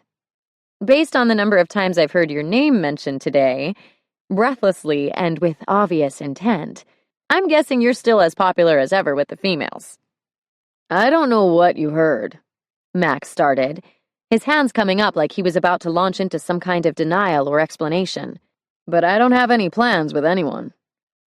"Keeping your options open?" she teased. But the look on Max's face said she'd hit the nail on the head. Waving off whatever response he had, she steered the conversation back on track. "So, I know you aren't married, but 8 years is a long time. Ever get close?" For a moment, Max just looked at her. Then, leaning a shoulder into the doorframe, he cocked his head. "Once. I even bought a ring." A ring? She'd been expecting him to laugh, swear up and down he'd never be fool enough to fall for all that love and forever business. But once, that was exactly what he'd done. "What happened?" she asked, all teasing aside. We were young, Max replied, the corner of his mouth kicking up as he handed her the explanation she'd given herself so many times. That half-smile pulled at her own, and she relaxed, sitting back against the edge of her desk. I can relate to that. I bet you can. Long story short, I was better off for it. He cast another one of those devastating grins, the kind that had probably dropped more panties than she'd owned in her lifetime. I'm not the marrying kind. Think you may have told me that once, she said quietly, regretting the words before they'd even left her mouth, because then she was thinking back to that last night. The one she'd replayed too many times over the years. Even now she could hear the rain hitting the windows and feel the wet strands of Max's hair between her fingers. Taste the storm they'd run through on his lips. Remember how the soaked fabric of her dress pulled tight when his hands fisted at her hips, and their kiss turned desperate. Guess I did, Max said, his gruff voice cutting into her thoughts, and not a second too soon because that memory always left her just a little aching and bruised. Tonight, it wouldn't. Yes, well, turns out I wasn't the marrying kind either. Then, clearing her throat, she pushed up from the desk and waved toward the sodden mess plastered to Max's chest. Take off your shirt and let's get on with it. I don't think I've ever been this wet. Max's lips twitched again, and Sarah felt a slow burn crawling up her neck as she realized just what she'd said. She sucked in a quick breath, and her eyes shot to Max's. That came out wrong. One thick, dark brow rose, tugging the corner of his mouth along for the ride. It came out like you want me naked. Fast. Yeah, but she definitely hadn't meant to say that. Shaking her head, she stuck out her palm. You're bad. Hurry up. So bossy, Sarah, he taunted, the glint of amusement and low rumble of his voice working through her as his fingers worked the buttons and studs of his shirt free. Not gonna lie, it kinda works for me. She was not going to melt into a puddle right there in her office because Max was flirting with her while revealing a swath of warm, mouth-wateringly well-defined olive chest beneath the stark white of his shirt. Shrugging one thickly muscled shoulder free, and then the other, he stripped off the wet garment and handed it over.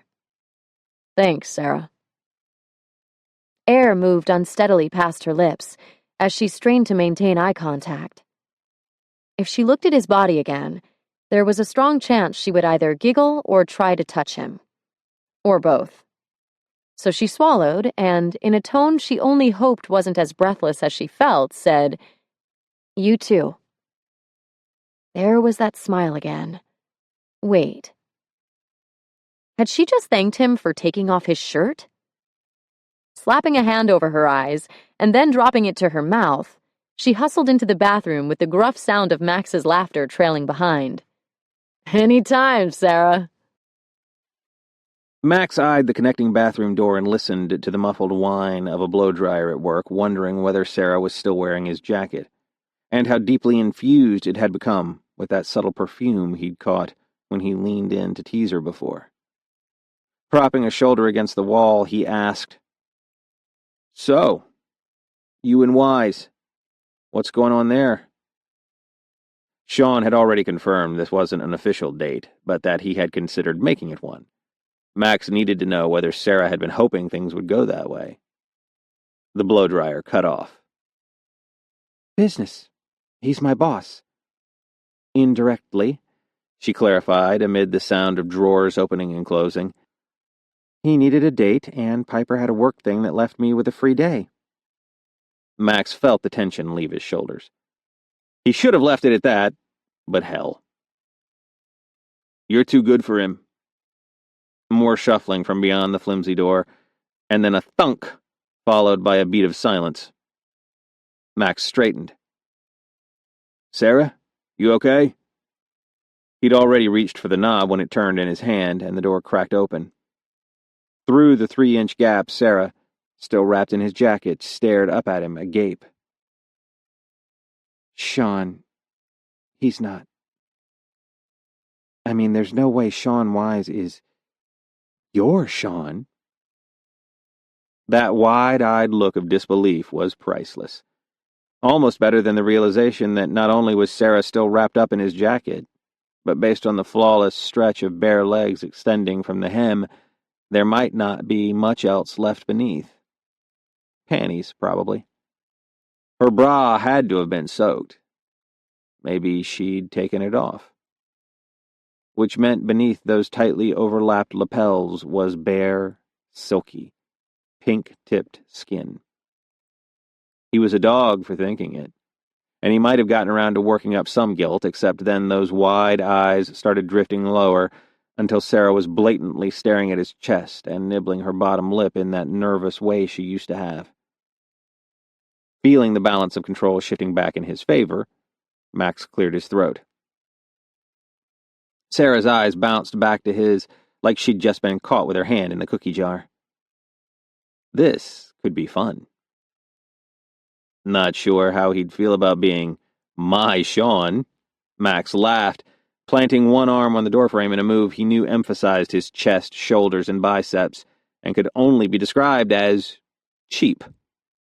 But hell, how was he supposed to resist when Sarah's eyes were yo-yoing up and down? He flexed, but just a little. Yeah, your boss, my buddy, one and the same. No. With the stolen toilet? The 3 women? She leaned farther into the growing space between the door and the frame, her voice dropping to a disbelieving whisper. Washington State? Rubbing a wide palm across his mouth, Max laughed. Sean is going to love that you remember all that. Her mouth fell open. I would never say anything. I know. She was honest and kind, and the V where the satin lapels of his jacket overlapped was starting to deepen. Here's the thing, Sarah. She was looking up at him, with trusting vulnerability in her eyes that made him want to wrap her in his arms and protect her, almost as much as he wanted to tangle his fingers in her hair and tip her head back to kiss her. Yes? I try to be a good guy, but, sweetheart, seeing you standing there in my jacket, and I'm pretty sure not much more, is bringing out the bad in me. You're going to need to close this door, or I'm going to walk through it and find out exactly what's changed since college. His gaze dropped to her mouth. And what hasn't. Sarah's lips parted on a gasp Max felt in all the right places, and then shut the door in his face. He started to walk away before he did something stupid, but stopped dead at the sound of the doorknob turning behind him. His nearly dry tuxedo shirt dangled from one finger extended through the smallest gap between door and frame. Good girl. Shoulders pressed into the closed bathroom door, chest heaving, Sarah stared at her lingerie-clad reflection in the mirror. There was still something between them, and Max felt it. Not the big, meaningful something she'd been looking for at 20, but the other something. The chemical something that made the air pop and sizzle around them when they kissed, and had been potent enough to keep the memory of Max Brandt from fading into nothingness over the years. Would it still be like that? Not if he knew that even after all this time she was still a virgin. He'd freak out, thinking she was looking for something more than she was. But what if he didn't know? It was clear from his sexy threat about storming her bathroom he didn't consider her off limits anymore. Or maybe he'd just been feeling her out, trying to gauge her receptivity to something casual based on her response. Ugh, and if that was the case, she couldn't have blown it more if she tried. Dropping her forehead into her open palms, she groaned. Then, after one long, deep breath worth of wallowing, she straightened. It wasn't too late. If she was serious about handling her little problem before she got to New York, and she was, she could still fix this, turn it around by feigning some sexual savviness she hadn't earned, and letting Max hang on to a simple misconception. A moment later, she donned her new dress and slipped out of the bathroom. Max was waiting for her, his eyes trailing down the length of her like a touch. "Sorry to keep you waiting," she offered with confidence she didn't feel, breathlessness she couldn't fake, and a smile born of possibility. "Guess I got caught up thinking about everything that's changed myself. Wondering if you'd like it." There wasn't a lot that surprised Max. Hell, in his line of work, he'd pretty much seen it all. And if he hadn't seen it, he'd heard about it from his partner or around the precinct. But this? Sarah all but confirming his deepest, darkest hopes and dreams about the demise of her virginity with that come-hither look on her face? Fuck. Goodbye, blood flow to the brain. Whatever he'd been pumping through that slamming heart of his detoured south. Down, boy. He shook his head and swallowed, met Sarah's eyes, and felt the hold he had on himself slip. "You're beautiful." She smiled, looking shy again, more like the girl he'd known. "We ought to get back to the reception before they send out a search party," she said. "We should." He took the first steps, coming up to rest his hand at the small of her back, politely, like a fucking gentleman. Only then the feel of her beneath his fingertips sent a jolt straight up his arm, reminding him what it had been like to have her beneath his touch. To hold her and trace the smooth line of her spine. To feel the rush of her breath against his neck. Her skin heating for him. "Right," she agreed. The single word was barely a whisper. Not nearly convincing enough. "We will." Firming his fingers against her back, he drew her closer. Slowly, because that was how he'd always touched her. Her lips parted and her breath caught, but she didn't say no. She didn't stop him. She just watched, her gaze shifting to his mouth as he dipped down to taste her. One kiss. The barest teasing brush. That was all it took to make Sarah gasp, spurring his every primitive instinct to life. Mine. He pulled back. Another half-second of that mind-blowing, supercharged, barely there contact, and best man or not, Max would have had Sarah locked in his arms, her feet off the ground as he carried her to the couch. And no telling what would have happened to the gorgeous dress that looked like it might rip if he breathed on it too hard. Besides, a glance down at Sarah's hand clutching his shirt front gave him exactly what he needed. Confirmation she wanted more. He smiled, grinned, down into her flustered face. "Let's go." Chapter 6. The band was in full swing when they returned to the reception. They hadn't even made it inside before a group of guys were bellowing to Max to come over for a toast. The pressure of his fingertips at Sarah's back suggested he wanted her to join them, but she shook her head. "Go ahead. Have fun."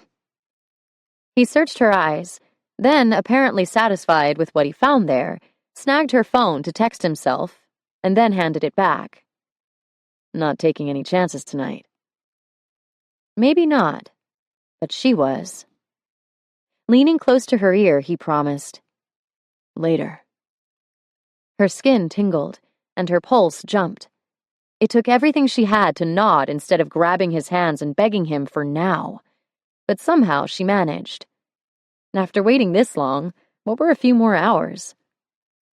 When she found her way back to her assigned table, Sean stood with a grin. Taking in her new dress, he gave her a curious look as he held her chair. "Lovely, but dare I ask?" Rolling her eyes, she shook her head.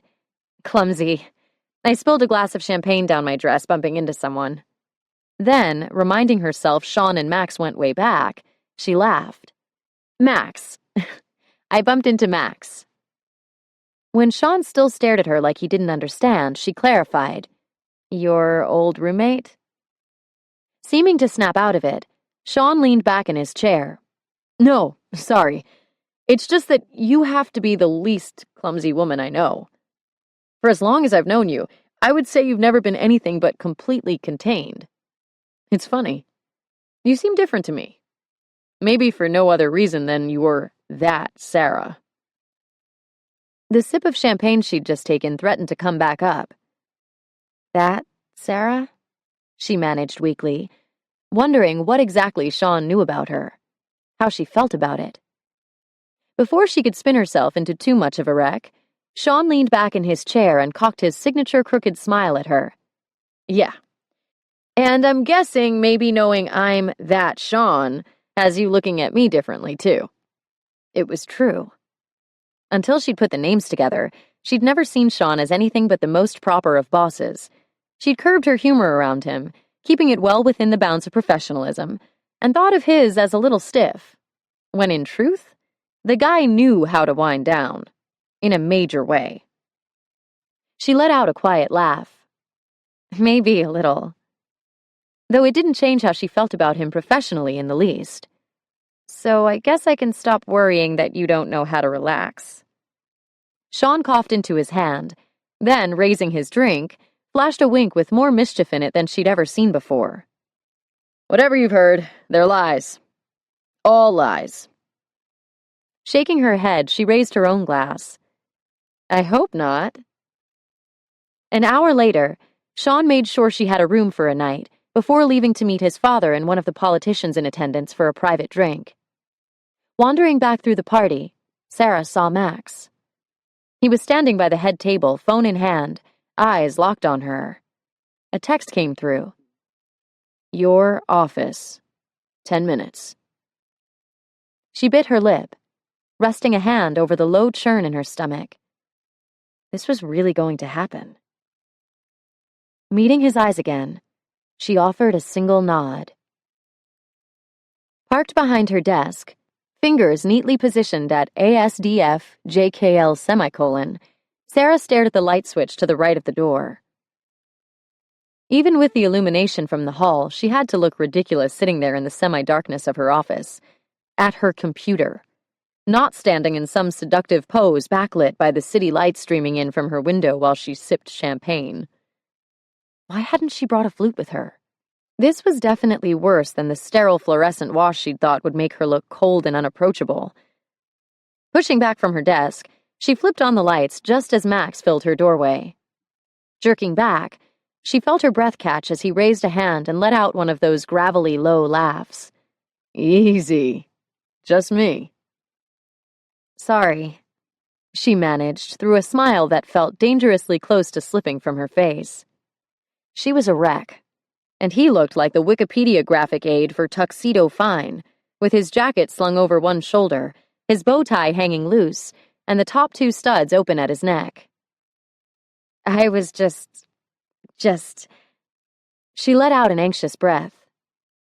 I was acting like a total fool, trying to decide whether I'd be setting the stage for seduction by leaving the lights off, or if I'd look like some freak ready to jump out of the shadows at you. One thick brow tucked low, then Max stepped into her office.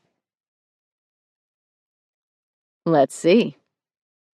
Without taking his eyes off her, he reached for the switch and turned the lights off. Sarah's heart skipped a beat, but she was smiling, hope infusing every nervous breath, because he wasn't looking at her like she was crazy. He was looking at her like he didn't want to look away. He flipped the lights back on, offering up another criminally sexy grin. Lights on is way better. She didn't know what to do with her arms. Her hands. Why is that? He stepped closer, sliding his hand around the dip at her waist, as he spoke into her ear. Because it tells me I'm not just dreaming again. Oh, was he ever smooth with that gruff sideways confession? Because, again? The idea that she'd made it into Max's dreams was, well, she didn't really care if it was true or not. Either way, it was a damned effective aphrodisiac, and she was already leaning into that barely there space between them, her knees going soft, other places going hard. He was good. He was casual. Only then he was brushing a few strands of hair behind her ear, his thick fingers so light that the touch sent chills cascading across her skin.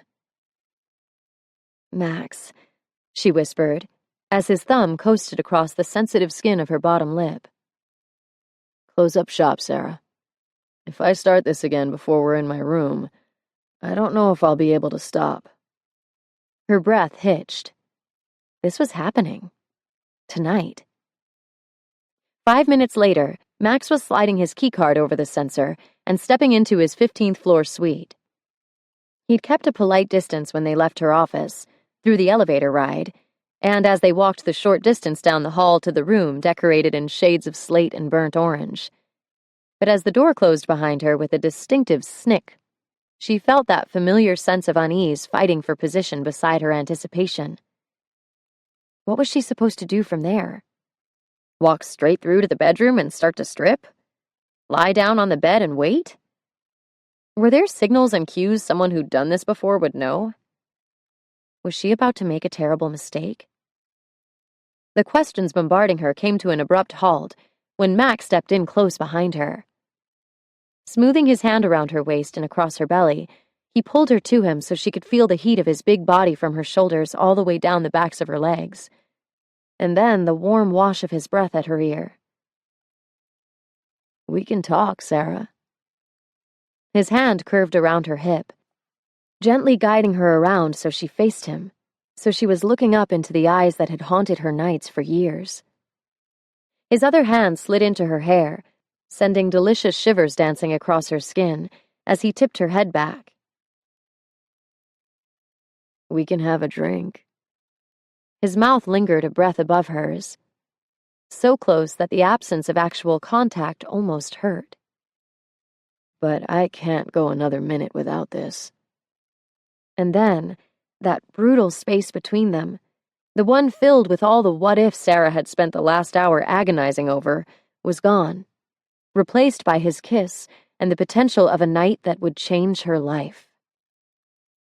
His mouth moved over hers in a smooth glide, creating a soft friction that wound down to her toes and parted her lips on a quiet gasp. The way he made her feel. One kiss, and she was alive. One kiss, and she was hungry. One kiss, and it was like time had folded back on itself and they were in her apartment, drowning in the rising need between them. Breaking away, she skimmed her palms up the hard muscles of his chest and whispered, "I don't want to talk." Freeing the first stud from his shirt, she set it on the glass-topped console. "I don't want a drink." A deep rumble sounded from low in Max's chest as she repeated the process and pushed his shirt open with trembling hands. "I want you." She pressed her lips against the center of his chest, went to her toes, and kissed the hollow of his neck. "I can't wait another minute, Max." If she'd thought he would argue with her, she'd have been wrong. The thin thread of control holding Max back snapped, and everything changed. His mouth came down on hers again, harder this time, like the hold at her waist and the grip on her hair. Her heart skipped, nervous and excited. He wasn't being careful. He wasn't treating her like glass. And it was incredible. Hot in a way that had her melting into him, clutching at his shoulders and hair to get more. Arms wrapped around her, Max bowed her back as he took her, devouring her with his kiss, consuming her.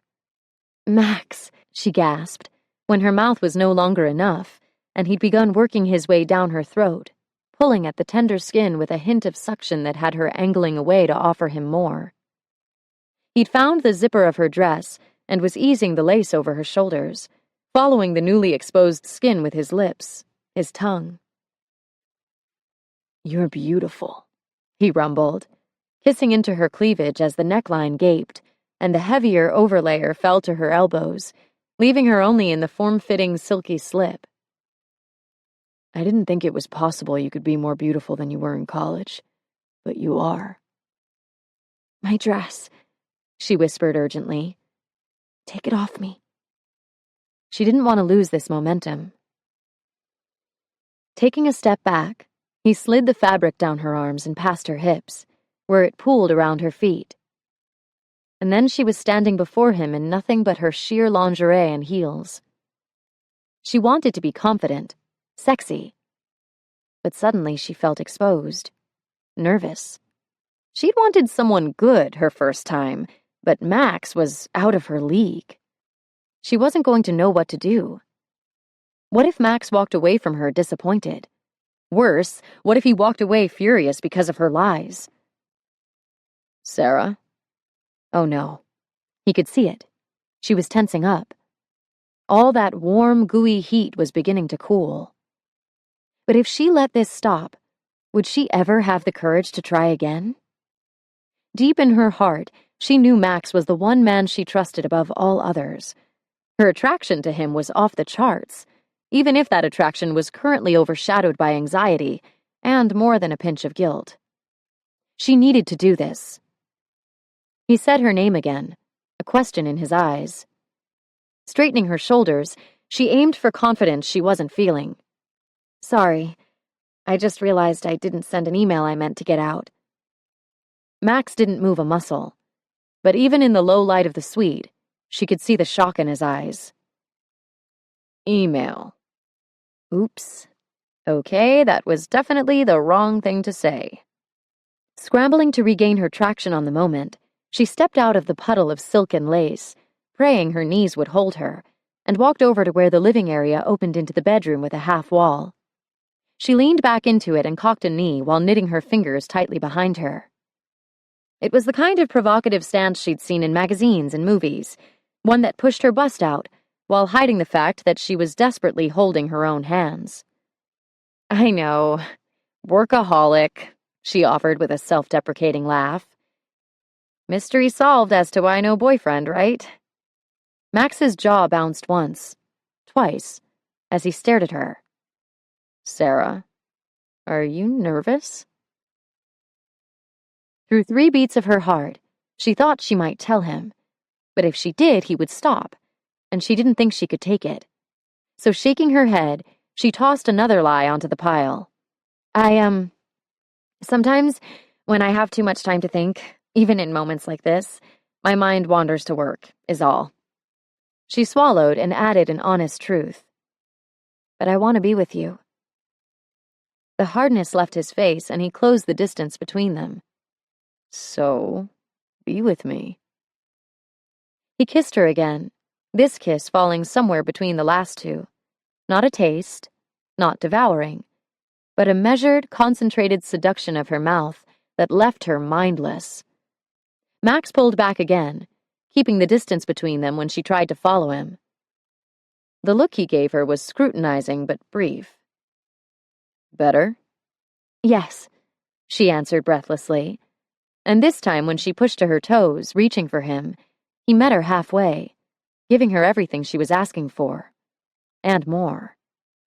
She moaned, opening wider to take his tongue, meeting it with her own. His hands were coasting up and down her back, over her hips and up her abdomen to her breasts. She could feel Max pause. He moved to pull back, but this time she wasn't going to let him go. Pressing herself to him, she threw her arms around his neck, and kissing him with everything she had, slid her knee up the side of his leg. That did it. He was back, returning her kiss with the same intensity, and then upping it. His hand found the back of her thigh and slid over the bare skin until he'd cupped her hip and pulled her into exactly the kind of contact she was begging for. He was big. Thick. Hard. She knew that was generally considered a good thing, but she really didn't want to speculate on what it would mean for her tonight. Don't think. Just keep focused. Eyes on the prize.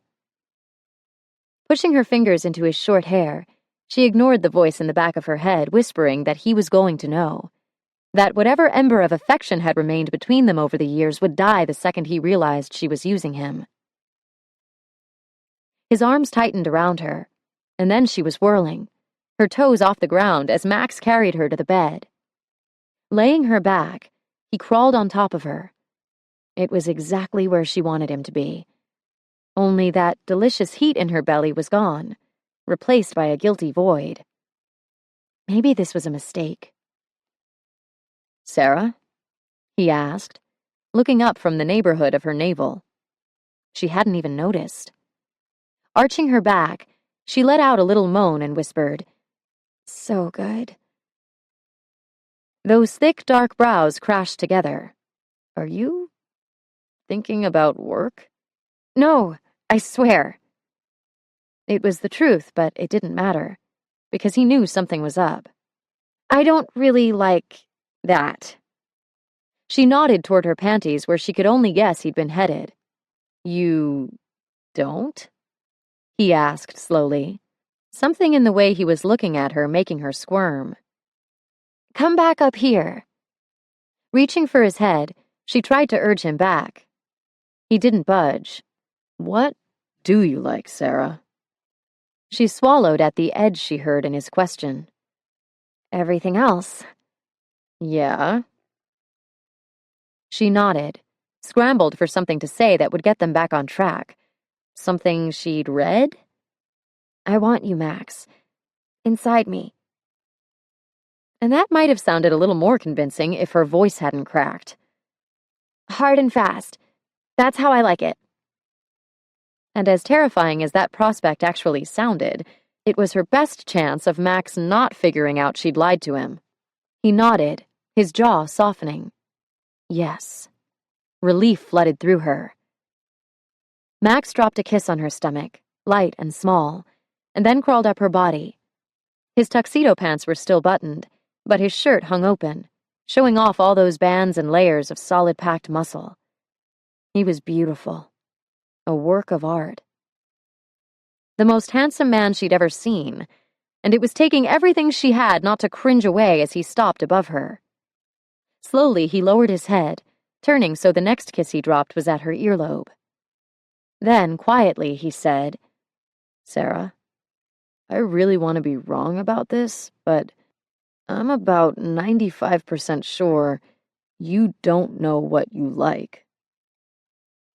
Her breath froze in her lungs, her muscles involuntarily locking where they were. Max retreated just far enough so he could meet her eyes. With a harsh breath, his head dropped. "How the hell are you still a virgin?" Chapter 7. Max wasn't sure what he was expecting next. A laugh, a denial so effortlessly convincing that hard and fast would be back on the table in the next 30 seconds. Short of that, an apology or tearful explanation maybe. Certainly not the grumbled, "Well, shit," rolling off Sarah's sweet little tongue with the practiced ease of a roughneck. But that was what he got. Her entire body slumped into the bed as she gave up the ruse, and she stuck out her bottom lip to blow a few dark strands from her eyes before meeting his. "Okay, fine. I'm still a virgin. Big deal." Big deal. When it was stated in that cool, businesslike tone, Max could almost believe it wasn't. Maybe having her beneath him in this big bed after telling himself it would never happen was enough to make him want to believe it. But no way he could turn a blind eye to all the evidence suggesting otherwise. "I'm thinking actually it kind of is. A big enough deal that through 28 years a fiancé, and he didn't want to think about how many opportunities, she still hadn't done it. But whatever the reason, he should probably get off her. Much as it pained him, he started backing down her body, trying not to look at the bounty laid out, somewhat stiffly, beneath him. Only then Sarah's brows pulled together and she squirmed, totally not helping, until she had her arms between them, her fingers curling around the open sides of his shirt. "Wait, Max, please." It was the last word that got him. Had him stalling where he was, even when he knew beyond a shadow of a doubt that he should keep moving. Her warm brown eyes were searching his, soft and sweet. Vulnerable. "Could you just do it anyway?" she asked, with the kind of hopeful smile he'd seen when a kid was asking for ice cream after dinner. "No!" He laughed, backing off the bed in earnest. Or at least he tried to, but Sarah followed him up, her fingers still gripping his shirt so they were both on their knees. "Come on, Max. It would be so quick," she pleaded. "Oh, would it?" He should have been insulted, but hell, coming from Sarah, it was just comical. "Yes, just in and out, and you can be done." He'd thought he saw vulnerability in her gaze, but clearly he'd been wrong, because now that he wasn't a hair's breadth away from heaven, the light was better and there was no missing the turning wheels behind those big, brown eyes, the calculation, the utter lack of experience. Apparently knowing he wasn't going to give it up was just the aphrodisiac she'd needed, because suddenly Sarah was all confidence again. "Just looking for a one-pump chump, huh?" he asked, peeling her fingers free of his shirt and then dropping a kiss on her still-closed fist. "Exactly." Christ. This had to end. He had the feeling if he didn't cut her off pretty soon, she'd be promising to lie there quietly so he could get it over with. Pass. Those few well-tended fantasies he'd held on to over the past 8 years were already shot to hell, which was a damn shame considering his relationship with them had outlived any other he'd attempted, real or imagined. Max rubbed a palm across his face, then met Sarah's eyes with a single definitive shake of his head. She sat back on her knees and let out a quiet, defeated sigh that got to him more than any of her offers or cajoling. He'd heard it before, and it reminded him of the last time they were together. She'd been asking him for the same thing then, and, like now, the casual element that would have been his expectation with any other woman, any other night, hit him like a blow. Because for some unfathomable reason, he'd always thought Sarah was offering him more. And he always wanted it. But apparently he wasn't the kind of guy she wanted more with. He wouldn't forget it again. And he wouldn't hold it against her either. After all, he'd been the one who made sure she saw him the way she did. Stripping his shirt off, he held it out. "Put this on. We're going to talk, and no way is it happening with you sitting there in your bra and panties." Lacy bra and economically cut panties in what had only a few minutes before become his favorite shade of pink. One mahogany brow pulled into a slow, calculating arch. "Why's that?" she asked, fingering the fabric of his shirt as she searched his eyes for weakness. "Not sure you can hold out against a little lace and a lot of skin." Jesus. Who was this woman? And what had she done to that too sweet, too agreeable girl whose easy acceptance of his last dictate had been the harbinger of the worst years of his life? "Trust me, Sarah, I'm sure." But seeing her nearly bare would make it hurt a hell of a lot more. "Fine," she huffed, sticking her arms into the overlarge shirt. Letting the fabric gape, she leaned back against the headboard, fingers linked over her belly, legs outstretched in front of her and crossed at the ankles. "If this makes you more comfortable." "It does. Not even a little bit." And that knowing upward curl of Sarah's lips wasn't helping in the least. He'd entered dangerous territory, and there wasn't any backup for a situation like this. "Look, I'm sorry, Max," Sarah started, her bare feet shifting together. "I don't know what I was thinking." She peered at the ceiling and blew out another laugh. "Okay, I did. I thought you would be good and maybe you wouldn't notice, and it would be no big deal to you and a huge life changer for me. But I still should have been honest with you." He held up a hand. There were so many things wrong with what she'd said. Starting with her belief that a guy who wouldn't notice she was a virgin could even have a shot at being good, and ending with the idea that anything she qualified as life-changing for her could be no big deal to him. "I'd like to think, since you trust me enough to try to trick me into being your first, you might trust me enough to tell me what's going on. Why now? Why me? Why not that douche you were engaged to?" She raised a brow at that, then cocked her head and let out a pretty laugh. He really was a douche. Glad they were in agreement, but it didn't get him where he wanted to go. Sarah, talk to me. He just wanted to understand. Hell, maybe he needed to. Look, I never intended to hold on to my virtue this long, she said, uncrossing her arms only long enough to make the finger quotes.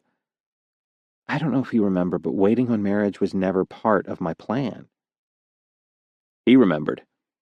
Even now he could feel it, see it. The wind off the lake catching in her hair as she laughed over something she'd heard about him from the weekend. Something he'd only then realized he regretted. But rather than own up to it, he'd turned the conversation back to her, challenging that not everyone was waiting for marriage like she was.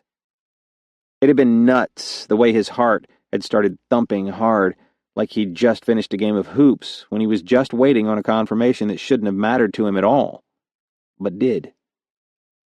Sarah had turned to him with that screwed-up look on her face and laughed again. I'm not waiting on marriage, Max. But to me, sex is meaningful, you know? It's the kind of shared intimacy I don't want with just anyone, anytime. I want it to be special, and, at least the first time, I want it to be with someone I love. Kind of desperately. He'd felt that statement down to his gut, hating the way it confirmed what he already knew. As bad as he wanted Sarah, he couldn't have her. You were waiting for love, he replied to the Sarah of all these years later. The one who'd been in love at least once, because she'd taken the douche's ring and put it on her finger. The desperate kind. I guess I was. Pretty sad to be sitting here with the one guy who knows that, after being just plain desperate in front of him. We're friends. We're allowed to lose the cool in front of each other. She cut him a wry look from beneath those thick, dark lashes. If you say so. Come on, Sarah. What happened? He wanted to know. Desperately. But hypocrite that he was, he couldn't tell her that. In my defense, the douche seemed like a pretty good guy when we met. It was after you'd graduated. I know. He'd asked about her, remembered how fucking bad it felt to hear she'd gotten serious with someone.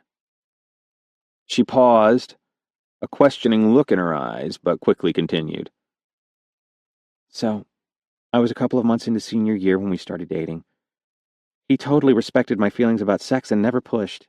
In fact, when I finally told him I thought I was ready, that I loved him, and wanted us to be together that way, it turned out he had stronger convictions on the subject than I did. He thought we should wait until we were married. He wanted to wait. Max couldn't believe it. Not really. Turned out, he wasn't talking about both of us waiting. But I didn't find that out until a few months before the wedding. A few years into dating. Jesus. No one deserved that kind of betrayal, but the idea that Sarah had suffered it. He wanted to hunt Corey down and put his fist in the guy's face. Damn, Sarah. I'm sorry. After we broke up, I was so mad. Disgusted that I'd been waiting for this prick all those years, only to realize he hadn't thought I was worth waiting for at all. So I went out with the sole intent of picking up a guy and getting rid of this albatross between my legs. Albatross? Max choked out, his eyes seeking that shadowy spot beneath his shirt. I know. Way to sell it, she laughed. Jesus. That she was having to sell it at all? Forcing his eyes back to her face, he asked, How'd that turn out for you? I realized the minute I walked into the bar I wasn't going to follow through. Corey had cost me enough time. I wasn't going to let my feelings and resentment toward him cost me what I'd been waiting all my adult life for. I wanted my first time to be special, so I decided to wait. She drummed the fingers of her hand over her arm. And in the meantime, I figured I'd throw myself into my career, which it turns out I do very well. So I hear. Sean says you're kind of a badass. A look of pure, unadulterated satisfaction lit her eyes. Nice of him to notice. That pang of jealousy hit him again, making him feel like a total ass. Sarah wasn't into Sean. Not that it mattered now, anyway. So, how did we go from waiting for special to hoping I wouldn't notice this was your first time? Sarah shrugged. Special got stale. Honestly, Max, that first year after the breakup, I was completely turned off to dating. And after that, it wasn't so much that the guys were turning me off as my career was turning me on. I was getting so much satisfaction from kicking ass and taking names. I don't know. Dating just fell off the radar. I mean, I tried it on and off, but eventually I decided it was time to just bite the bullet and say, "Get thee behind me, virginity." Only it never worked out. I mean, in case you haven't noticed, the whole "I'm still a virgin, but I swear it doesn't mean anything" conversation can be kind of a mood killer. I can't believe there weren't any takers. Most guys just weren't built that way. Shooting him a nasty look that had him laughing again, Sarah crossed her arms tighter. Of course there were takers. But by the time we'd worked through the assurances and wary looks, I just wasn't interested.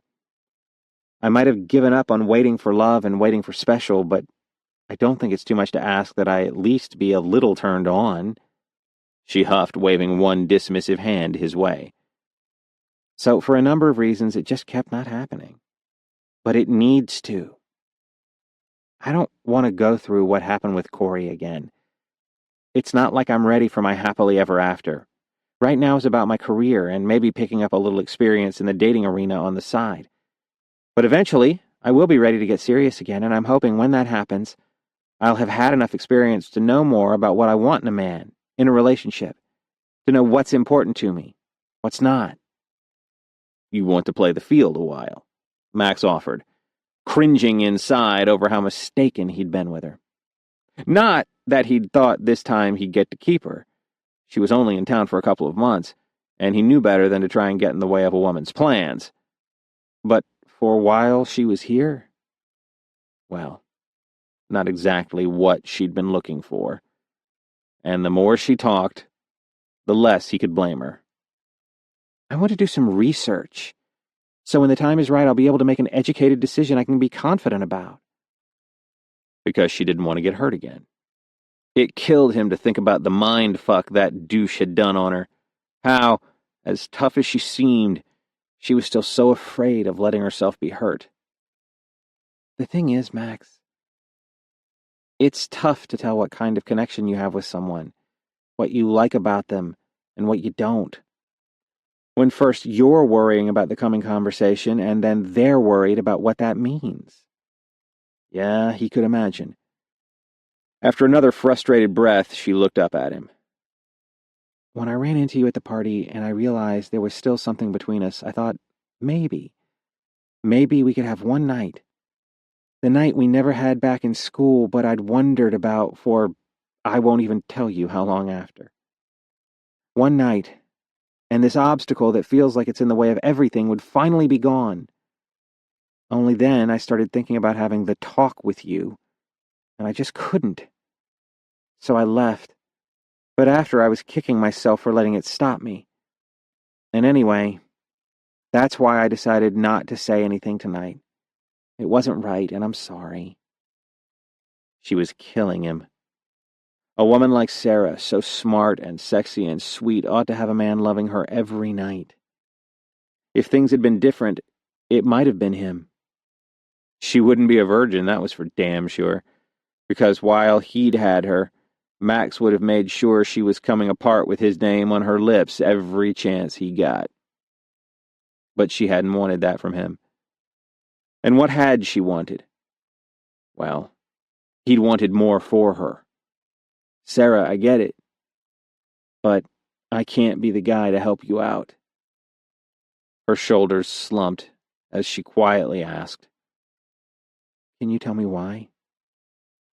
Because I'm the guy who remembers your eyes when you told me you were waiting for love. I'm the guy who wanted that for you so bad he walked away to make sure you had a shot at it. I'm sorry, but I don't think I could live with being the guy looking into your eyes when you realized what you'd done with me meant you were never going to get it. You deserve more. And even with you telling me you don't need it, I still want you to have it. Sarah sighed, a half smile on her lips. It's okay, Max. You're a good guy, and I don't want you to feel bad about doing what you feel is right. But I do kind of wish I could stop offering more than you want to take, though. She laughed lightly, but Max's guts twisted with what she'd said. He couldn't tell her how wrong she'd been, how much he'd wanted what she was offering 8 years ago, how he'd wanted more. Crawling off the bed, she handed Max his shirt back and walked over to where her dress lay on the floor.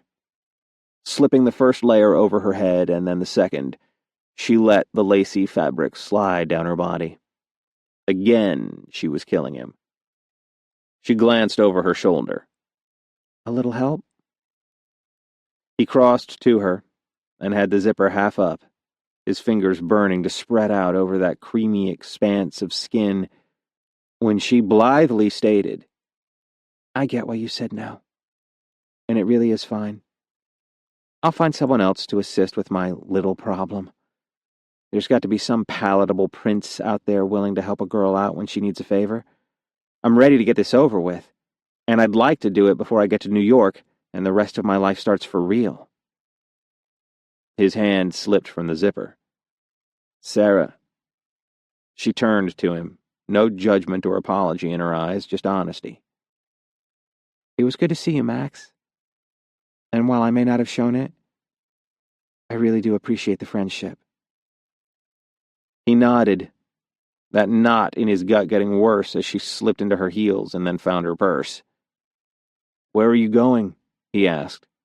A slender brow rose. Becoming platonic sleepover buddies with my hardest crush is a low even I won't sink to. I've got my own room. Take care, Max. He could stop her from leaving. All it would take was a few steps, and then he could kiss the last 30 minutes out of her memory. Now that he knew she was inexperienced, he'd go slow, warm her up to his every touch before moving on. He could give her everything she wanted, and the door closed behind her. Take care, Sarah. Chapter 8. Max had been sharing Sunday morning breakfast with Molly since she'd first started showing up at his lakefront dorm for weekends his freshman year. 3 years younger than he was, she'd still been in high school and living at home when he left for college. He'd been nervous about leaving her without an ally in the war zone where they'd grown up. So when he'd found her sitting outside his door that first Friday evening, 2 weeks into school, he'd welcomed her with a sigh of relief rather than grudging reluctance. He'd never had to worry about her getting in the way, since she'd spent most of her life trying to stay out of it. And with the alternative being weekends at home, with Vic and Dana Brandt screaming at her and each other, Molly wasn't about to make any trouble. She'd been 15, and best of all, she'd looked it, with baby blue eyes that seemed a little too big for her face and that gangly posture she hadn't quite grown out of. Which meant Max hadn't needed to lay anyone out for getting ideas about her, because they all knew she was way too young. Of course, by his junior year, Molly was 17, and the story had changed. But by then, she'd been practically living with him, Jace, Brody, and Sean for 2 years, and his mom had finally followed through on more than a decade of threats and left his dad. Despite having to throw some heavy glares around while reiterating his little sister's not-so-legal status, Max liked having her close enough to keep an eye on. He liked her knowing she could count on him to be there for her no matter what, and knowing she could be counted on to... Bow chicka wow wow, hey bro! Molly sang out from behind the island that served as both a table and a division between the kitchen and living room in the apartment she shared with a revolving door of roommates. Enough with the porn music, Molly. It wasn't like that. Yeah, Molly could be counted on to make sure he felt as dirty as she thought he was on any given day of the week. Well, it kind of looked like that, big brother, considering you stole Sean's date right out from under him. She made a show of looking all around. And yet, I don't see her here. Which means, pull up a stool and start talking. Sean was a total ween and wouldn't give me anything last night except that she's that Sarah. Molly had a thing about keeping track of Max's dates, and not just because she loved giving him crap about them. The way she saw it, she needed to know who to avoid if casual turned cranky, and Max couldn't blame her. So he ponied up names, first and last, and the most pertinent details of his dating life without argument. But this thing with Sarah, somehow it didn't feel like it fell under that same umbrella. Or maybe he just didn't want to talk about it.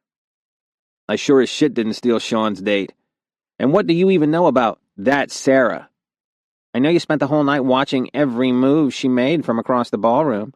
I know you had the cheesiest grin I've ever seen when you came back after she spilled her drink on you. And I know you had it B-A-D bad for her at the end of school. I also know that last night she came with Sean and she left alone. Molly snorted, staring him down. Yeah, if you say so. Max tried to hold out, but soon enough, those blue eyes boring into him had him squirming. Fine.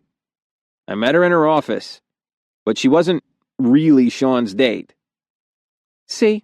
Was that so hard? Not waiting for an answer, Molly started cracking half a dozen eggs into a glass bowl, making the only breakfast he'd ever seen her make that didn't come pouring out of a box and include a toy 3/4 of the way down. So what happened? Looked like there might be something more going on with you and that Sarah than there is with your typical pickups. She seemed different.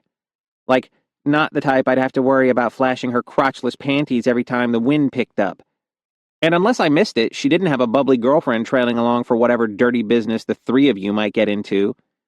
Max's hands came up in front of her, a protest poised on his lips, but Molly just waved him off. Whatever. Even if she did, I don't need the details. Just make sure you use the antibacterial soap by the sink before you touch anything. My point is, Sarah looked different. You looked different. She poured some milk into the bowl with the eggs and then a generous amount of dried spices and seasoning before going at the mixture with a fork. I got my hopes up, but today you look like roadkill. So what happened? You might as well tell her. She'd have it out of him sooner or later. Turns out we didn't have the same thing in mind when we left together. Molly leaned onto one hand, her expression warning him about the lecture to come. Obviously, I wasn't privy to all the exchanges leading up to your illicit meeting, but from where I was sitting, you had a look about you, like maybe you were interested in more than just your usual couple of hours of fun. So I guess I could see where she might have gotten the idea this wasn't just a 2-hour thing. Molly paused. If it even takes you that long, I don't really want to know. Then her face screwed up, and her head wagged back and forth in indecision as she stared at the ceiling a moment before looking back at him. Wait, maybe I do want to know. Not the gory details, because gross, but just the time thing, because when I... Stop right there! Max choked out, pushing back from his stool. Don't even think about finishing that sentence. I'm begging you. Don't make me think about it. He shook his head, wishing he could shake the seeds of those traumatic thoughts from his mind, while Molly snickered quietly to herself. Returning to the original thread, he clarified. Sarah's moving to New York in 2 months, so believe me, I wasn't painting picket fences in my mind. Molly half snorted, half laughed. But that's totally fun to imagine, right? Uh-huh, sure. But I guess I thought that maybe it was more than just... No way! The fork clattered against the side of the bowl. You're the one who wanted more than the few hours, and she wasn't interested? Max growled, rubbing his hands over his face because this conversation seriously might kill him. He couldn't tell Molly about Sarah being a virgin. His little sister was actually pretty good about respecting other people's secrets, but so was he, and this was no one's business but Sarah's. Let's just leave it at we were interested in different things. For a minute, she just stood there looking at him. Then she rounded the island and wrapped her arms around his neck, pulling him down to smack a kiss on his cheek before basically shoving him away. It was possible Molly still had a few emotional intimacy issues left over from being raised by parents who made no secret of treating her like a burden. Reaching out, Max caught her by the shoulder and pulled her back in for another long hug. Because when it came to his tough-as-nails little sister, he was a softie who'd never really stopped seeing her as that 5-year-old dirtball looking at him with her big blue eyes and asking him to read her a book. "Thanks, sis," he said. "I needed this." She went back to whipping up her eggs, a goofy grin on her lips, as he dropped onto the stool at the far side of the counter. He meant it.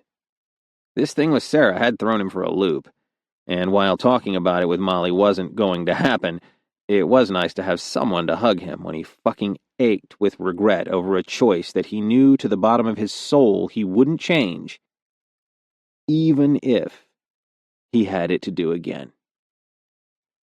Monday morning, Sarah sat in her office, her stomach knotted with nerves. Not once in her career had she considered a relationship, a dalliance, even a freaking cup of coffee that had the potential to impact her career. Men from Wise had asked her out, sure, but she'd made it clear from day one that wasn't happening. She'd never made an exception, never even thought about it. Until Max Brandt. What had she been thinking? Well, she'd been thinking it was Max. The crush from back before she'd been trying to prove anything to anyone, most of all herself. The guy she'd always think of in the context of his relationship with her, before she thought of him in the context of his relationship with, say, her boss. Her stomach roiled and she closed her eyes, grimacing. She wasn't worried about what Sean would think about her going out with Max, or staying in with him, or doing whatever consenting adults might do. But what if Max told Sean what had happened between them Saturday night? What if he told her boss she was some crazy, manipulative psycho? What if she became a joke between them? What if she became a joke throughout the entire chain, throughout the hotel industry? What if she just killed her career with one single stupid attempt at putting her personal life back on track? Stupid, stupid, stupid, she chided between shallow breaths. Damn, Sarah.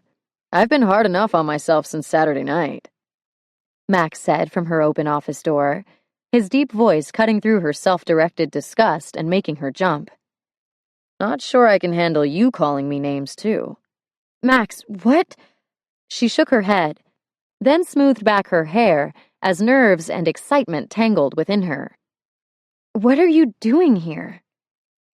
He was dressed casually, his broken-in jeans striking the perfect balance between hug and hang, while his collared t-shirt offered just enough cling and stretch around the solidly packed muscles of his chest, shoulders, and arms that Sarah had to wonder how he'd made it all the way to the hotel without some woman ripping it off him. He looked that good.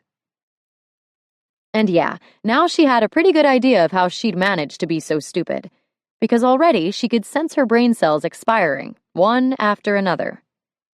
I wanted to see you, Max said, his gray eyes locked on her intently. Make sure we were okay.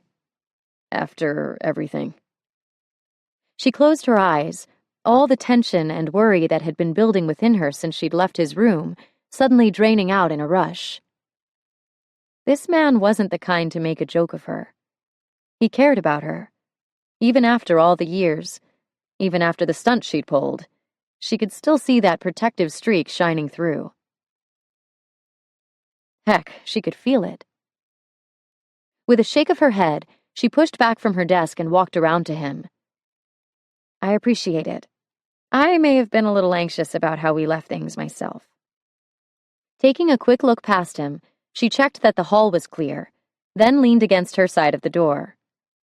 I've never even come close to smudging the line between my personal life and my professional one before, and it's completely freaking me out. Max nodded, the barest hint of a smile at the corner of his mouth. I get that. It's pretty much the same for me with the Force. I didn't really think to ask you whether it would have been a problem for you. I guess because you were Sean's date. Sort of. And I knew you first. But for what it's worth, what happens between you and me won't have any crossover to what happens between you and Sean. He and I are friends, but we're also adults and get the whole boundaries thing. Well, if it isn't my two favorite people in the world, came the booming voice of the last man Sarah wanted to see right then.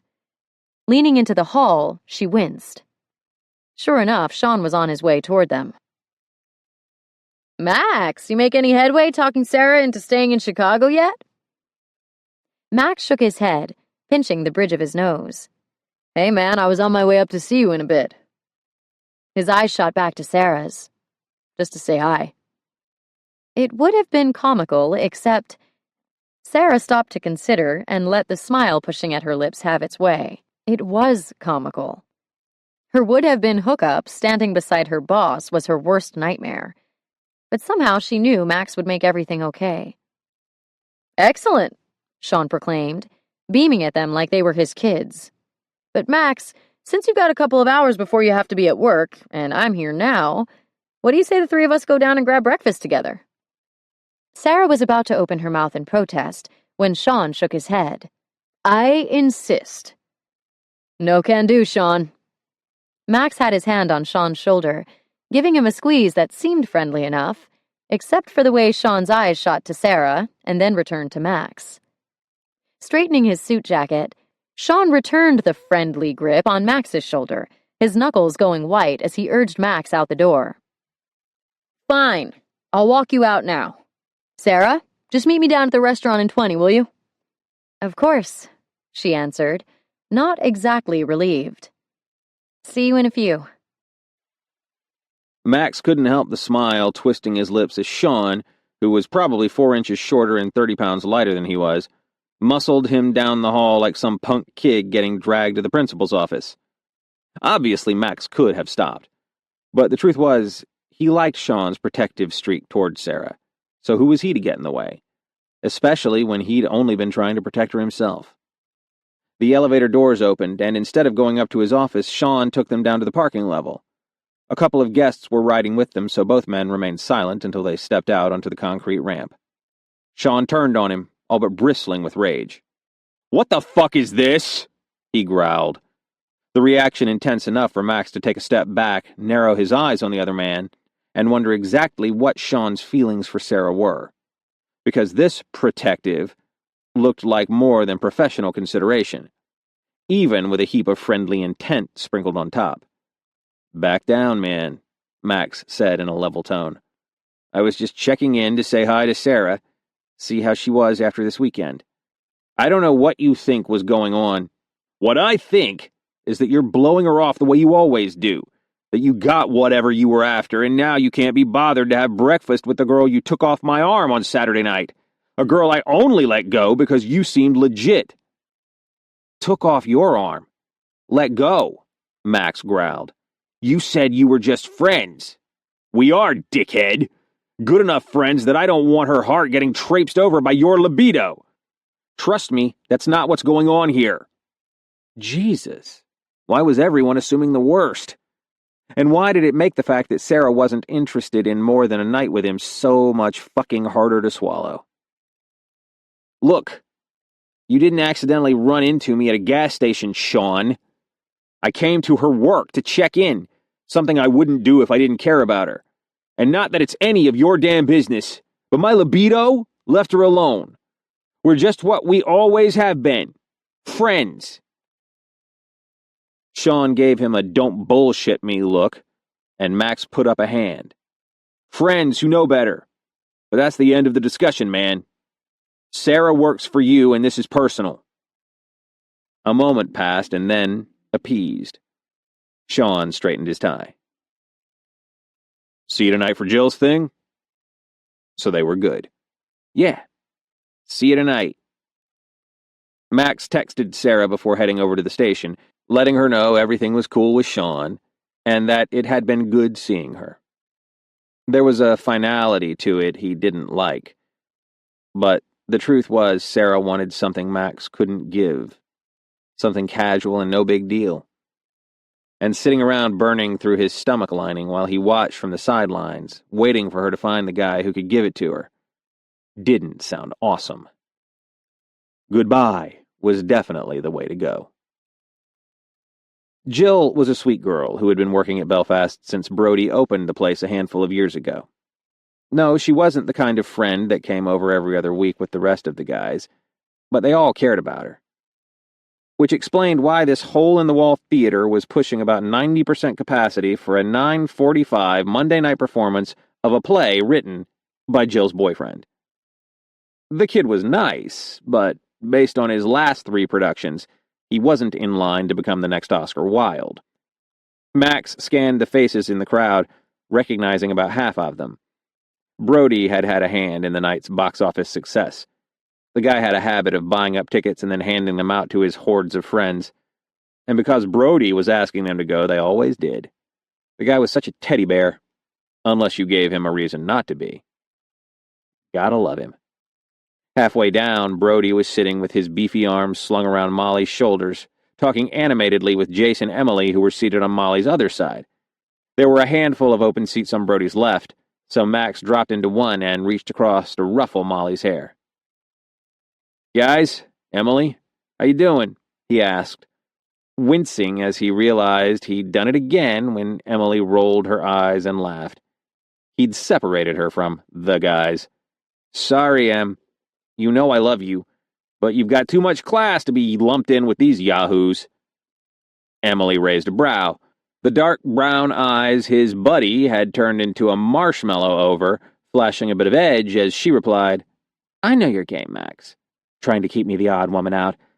But I'm telling you, Jace is never going to throw me over and come back to you. Just accept it. I'm here to stay. So find yourself another pretty girl. This one's mine."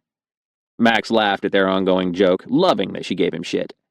Brody looked back and forth between them. "Yeah, about that.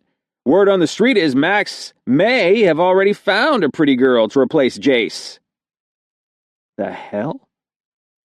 If any of them actually knew how it had gone down with Sarah, there wouldn't be a word about it. "Look, whatever you heard," Brody pushed his russet mane of overlong hair off his face and then reached into his jacket and pulled out a flask, offering it around before helping himself to a hearty swig. "I was talking with Janice this afternoon. She heard you had a pretty serious look about some woman from Saturday night." "Brody, that was you?" Jace asked, leaning forward in his seat, an incredulous look on his face. "Man, I was trying to get Janice's attention for 30 minutes while she was on the phone, but she kept brushing me off." Janice was Jace's longtime admin and a source of more gossip than any of them could account for. "Lighten up, Jace," Brody chided. "She has a recipe for creme brulee that's just this side of heaven. But when I followed her instructions, mine didn't turn out the same. She was talking me through the steps."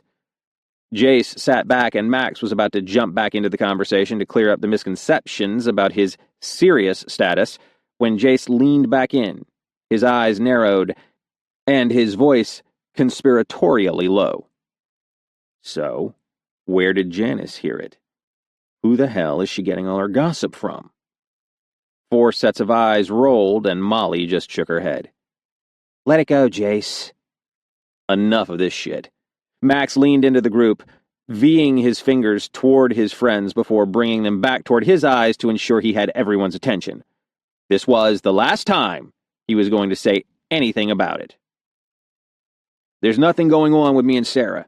We were friends years ago, and yeah, there was a time when I thought maybe there'd be something more, but that's not how it went. It just wasn't meant to be. I knew it back then, and I know it now. All that happened on Saturday was I finally got a chance to catch up with her. Yes, I care about her, but chances are I won't even see her again before she leaves for New York at the end of the summer. So whatever ideas you guys have, get over them, and for fuck's sake, stop spreading rumors. Understand?" Instead of a round of agreement, all he got were 4 sets of eyes staring past him, each registering varying degrees of amusement. He turned to look over his shoulder and jerked out of his seat. Sean grinned at him, his hand resting lightly on his guest's shoulder. "Hey, guys. You remember Sarah?" Sarah had been prepared for the bad theater. Sean had warned her ahead of time, assuring her in no uncertain terms that this play would be the worst she'd ever endure. So she'd looked forward to the experience with no expectations of anything more than an evening out with her pushy boss, who thought she'd get a kick out of the show and was looking for company. What she hadn't been prepared for was Max seated with the rest of Sean's friends, or her boss, one of the most intelligent, business-savvy men she knew, playing dumb when he turned to her all innocent and asked, "Didn't I mention everyone was going to be here?" Before all but shoving her into the open seat next to Max, and then darting off to grab something from his car. Fortunately, Brody, Molly, Jace, and Emily were completely welcoming, and after Max's initial murderous look at Sean, he seemed to find the situation as funny as she did. The play was every bit as bad as promised, but they all watched attentively and stood cheering at the end. "What do you guys say we head back to Belfast?" Brody suggested, clapping one friend after another on the back as he passed. "Anyone with a ticket stub gets a drink on me." Jill, who'd played the part of the grocery fairy, threw her arms around him and smacked a big kiss on his cheek. "Thanks, boss." Sean nodded at Sarah. "What do you say? It's tradition to grab a drink after the show." Max was walking with Jace and Emily just a few steps away. Sarah wasn't going to look to him for an answer. It wouldn't be fair. "Come on," Sean urged, flashing her a look that was shockingly mischievous and so not what she was used to from him at the office. "You told me just this morning you wanted to get out and do more in Chicago while you were here. This is your opportunity. Belfast is one of Lakeview's most popular bars. And you'll earn VIP status just by showing up with me." She laughed, realizing this was a done deal. "Yeah, that sounds good. But just one drink. I've got to work tomorrow." Sean rolled his eyes. "Yeah, right. I'm pretty sure you can handle your workload in about an hour's time. Which reminds me, I could use your help with a few other things tomorrow afternoon. If you're interested, that is." Sarah's ears pricked up because added responsibilities were like whipped cream on her brownie. "Yeah, what are you looking for?" Nah. How about tonight, you just enjoy yourself? Come in after lunch tomorrow for work. Do something fun in the city in the morning, or don't do anything at all. Let's just have a good time tonight." She knew Sean well enough not to bother asking him if he was sure. "It's a deal. Just give me a moment, and I'll meet you outside." Sean nodded and headed over to where Molly was talking with Jill's boyfriend. Sarah turned, finding Max with a single glance over by the far wall. He was a man who stood out in a crowd, and though he was talking with a couple of friends, his eyes were locked on her. She'd agreed to go with Sean, but if that made Max uncomfortable, she'd find an excuse to get out of it. She cut through the crowd, and Max met her halfway. "So, what'd you think of the show?" he asked, an easy smile on his face. "I had a great time," she answered honestly, because she had. Then, turning to glance behind her, making sure Sean or Molly wasn't standing too close, she added, "I didn't know you'd be here tonight." Max shoved his hands into his jeans pockets and let out a gruff laugh. "Yeah, that makes two of us." And then, meeting her eyes, he added, "But I'm glad you are. Coming to Belfast?" "If you don't mind. But honestly, Max, I don't have to. If it makes you uncomfortable at all, don't be ridiculous. I'll give you a ride. If you don't mind the bike, that is." Sarah's belly dipped. The bike. She loved the bike. Loved the idea of wrapping her body around Max as he tore through the streets. Except, Sean's actually waiting for me, but thanks for the offer. I'll see you there. Oh, right. He rubbed the back of his neck. See you there. Chapter 9. It didn't take more than walking 3 feet through the door to know why Belfast was one of Chicago's favorite watering holes.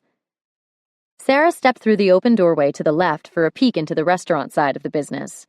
It was closed now, but she could see the decor was similar to that of the main bar. Copper ceiling tiles and gleaming, warm, honeyed wood contrasted with exposed brick and pipes strung with white lights throughout. Oversized TVs were hung strategically around the space, so patrons interested in seeing sporting events would be able to, without overwhelming those who weren't. The bar side was set up with a handful of high-end pool tables and darts, and a back room held a stage for live music. The space had an upbeat vibe and a welcoming ambiance, which explained how, even at near midnight on a Monday, Belfast was pulling a decent crowd. Brody stood by the edge of the bar, closest to the door, waving her through with a burly arm and a wide grin. "Sarah, my girl," he greeted her warmly. "You been here before?" She stepped up beside him, smiling as he flagged the bartender for her order. No, this is my first time. It's great. What's everyone having? She asked, wanting to join in the fun the way all these friends were accustomed to doing it. Brody's eyes lit up.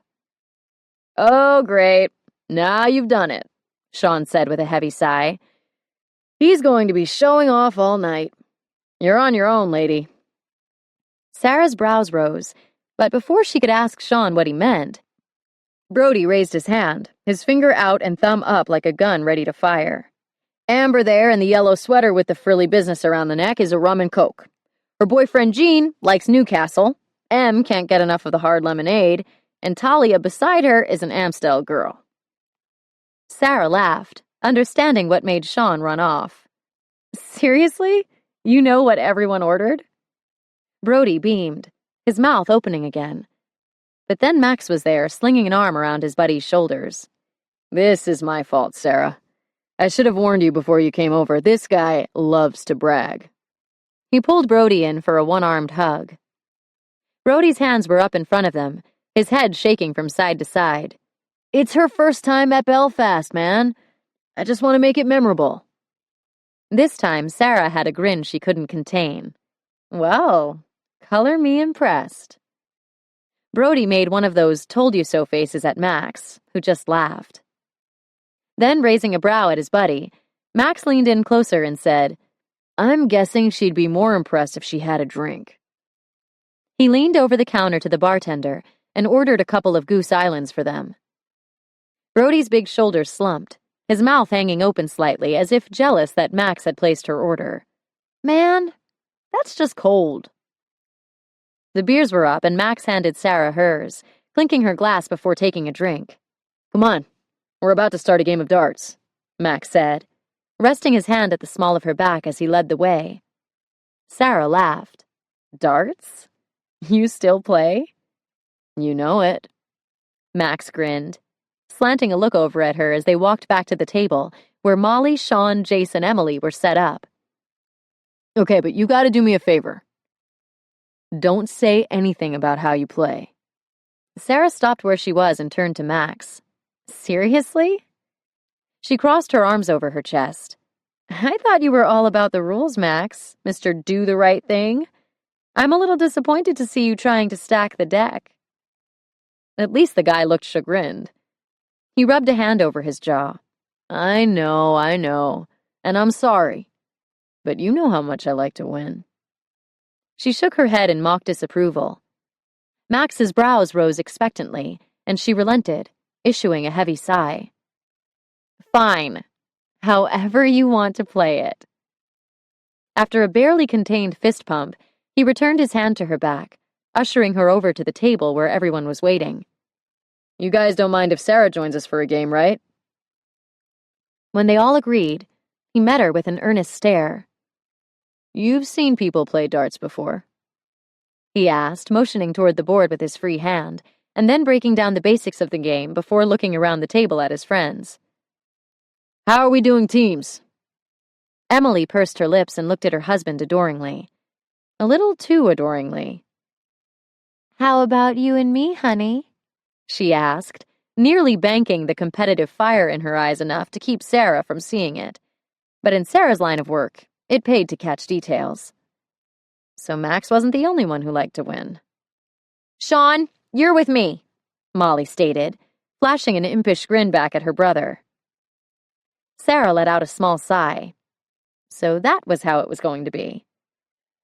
Oh, well, okay. Max nodded to his friends before grinning back at Sarah. Looks like it's you and me. Why don't you go first? Emily hopped off her stool, nodding in agreement. Yeah, and remember, it's fun. Nobody takes this too seriously. It took everything Sarah had not to roll her eyes and laugh.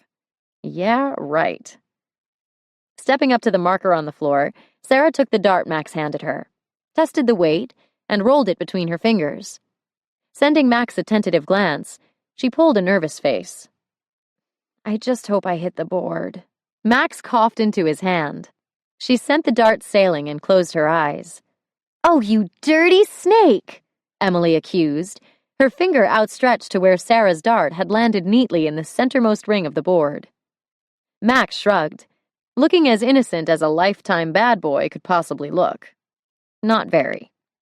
Sarah feigned a gasp, holding her hand up in front of her mouth like she couldn't believe what had just happened. Wait, was that good? Emily cracked her knuckles and straightened to her full height, which was probably a good 7 inches taller than Sarah's. She might have been intimidated, but Sarah dealt with powerhouses towering over her nearly every day. Besides, it was clear from Emily's expression of delight that Jace's wife was practically salivating over the challenge. Friendly as it might be, which Sarah definitely got. She threw again. That's called a bullseye, right? Molly dropped her head into her hands and let out a plaintive cry. Oh, this is my karmic payback for not being nice enough to let the new girl play on my team. Dang it. And again. Wow. Pretty neat how they're all practically on top of each other like that, huh?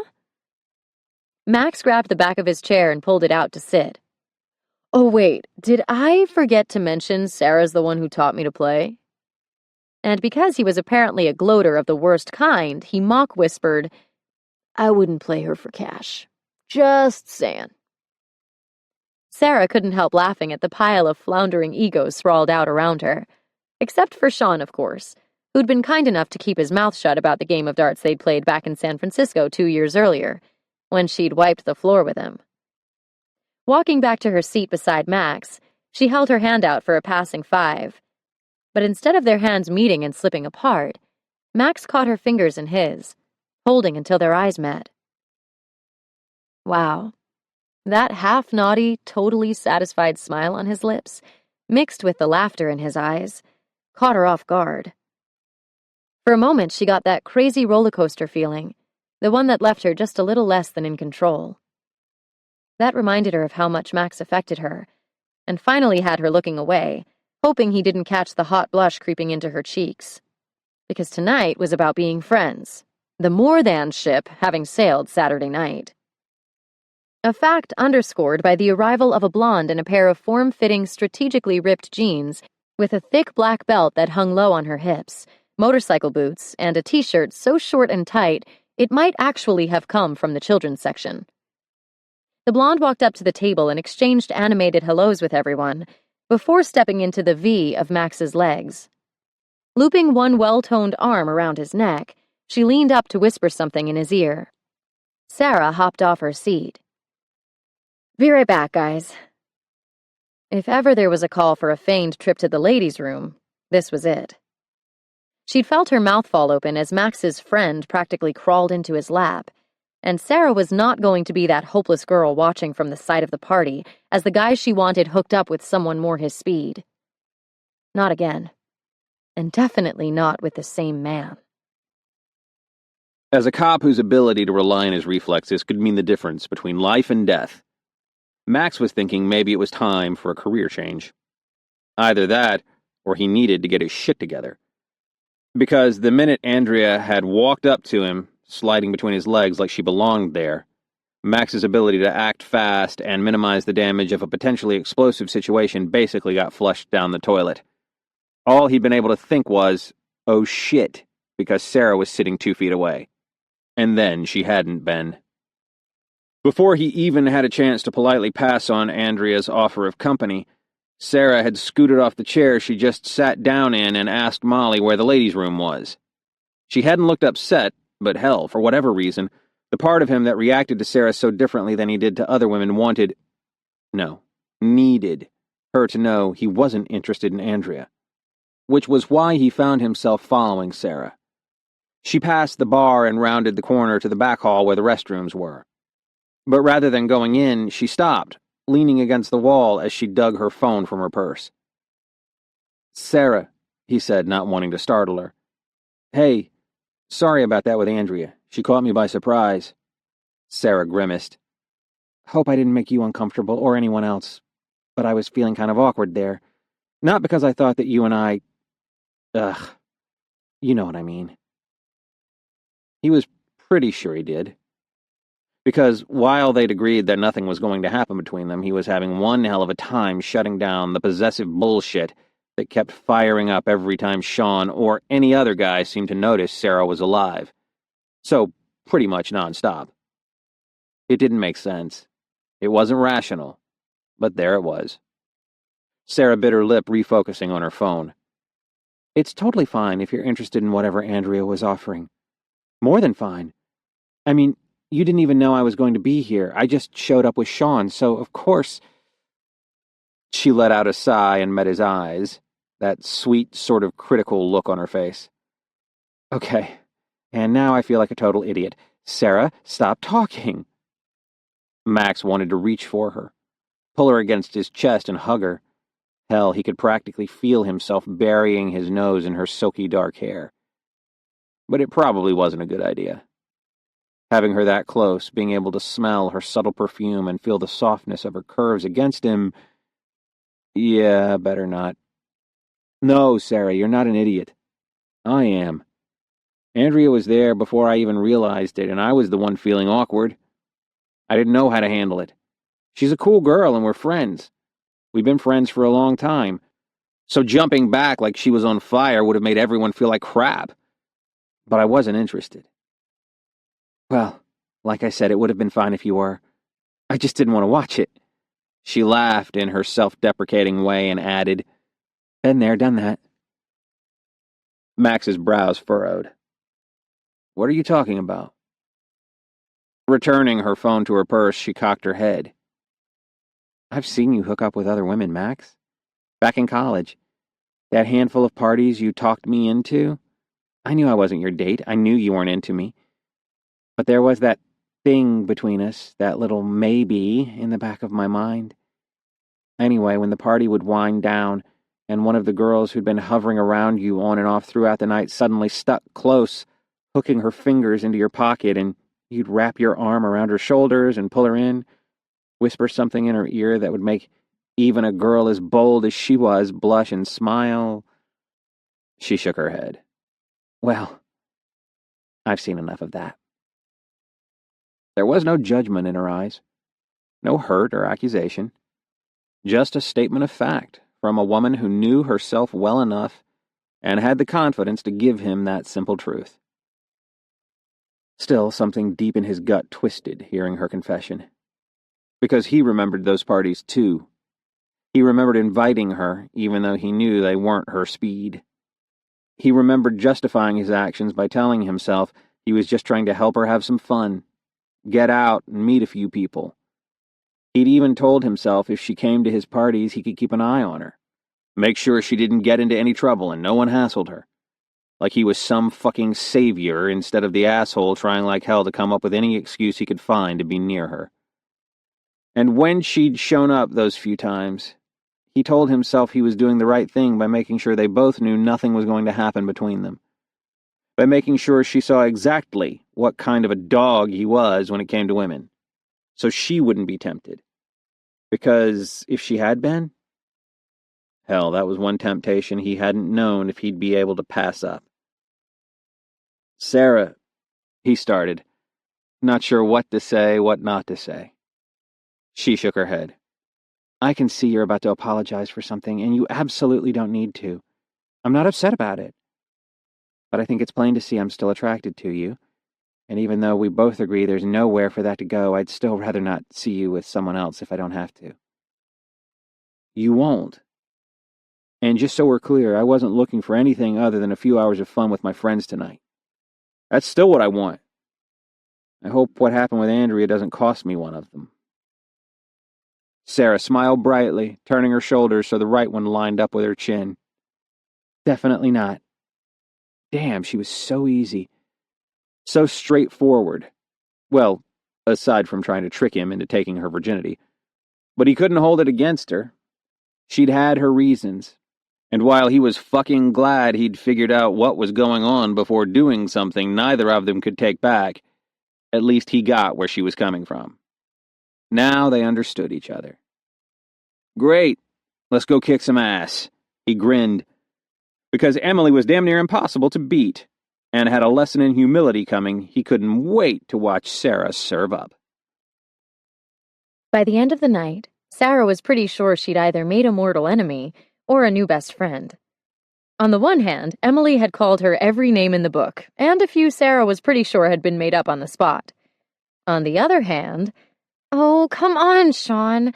You have to find Sarah a job in Chicago," Emily pleaded, giving Sean the big eyes while clasping her hands beneath her chin. "I want to keep her." "Yeah, Em, I want to keep her too. Why else do you think I brought her out?" Sean asked, flashing that smooth, charming smile Sarah's way. "I'm counting on you guys for the hard sell." Jace stood behind his wife, his hands on her shoulders. "If anyone can land the deal, this one can," he said proudly. They were a cute couple, both crazy tall and gorgeous. Jace had that sort of tousled Superman hair to match his broad shoulders and above-average height. Emily was runway gorgeous, with silky, soft strawberry blonde hair, and the kind of long legs Sarah, coming in at a measly 5'4", had only dreamed of. And geez, the way Jace looked at Emily when they were together, so completely in love, had given Sarah a case of the dreamy sighs. She scooted back on her stool. "You guys are awesome, but for as much fun as I had schooling you in darts," she looked directly at Sean, "I'd go out of my flipping mind if this job was permanent." There just wasn't that much to do, and they both knew it. She thrived on challenge, period.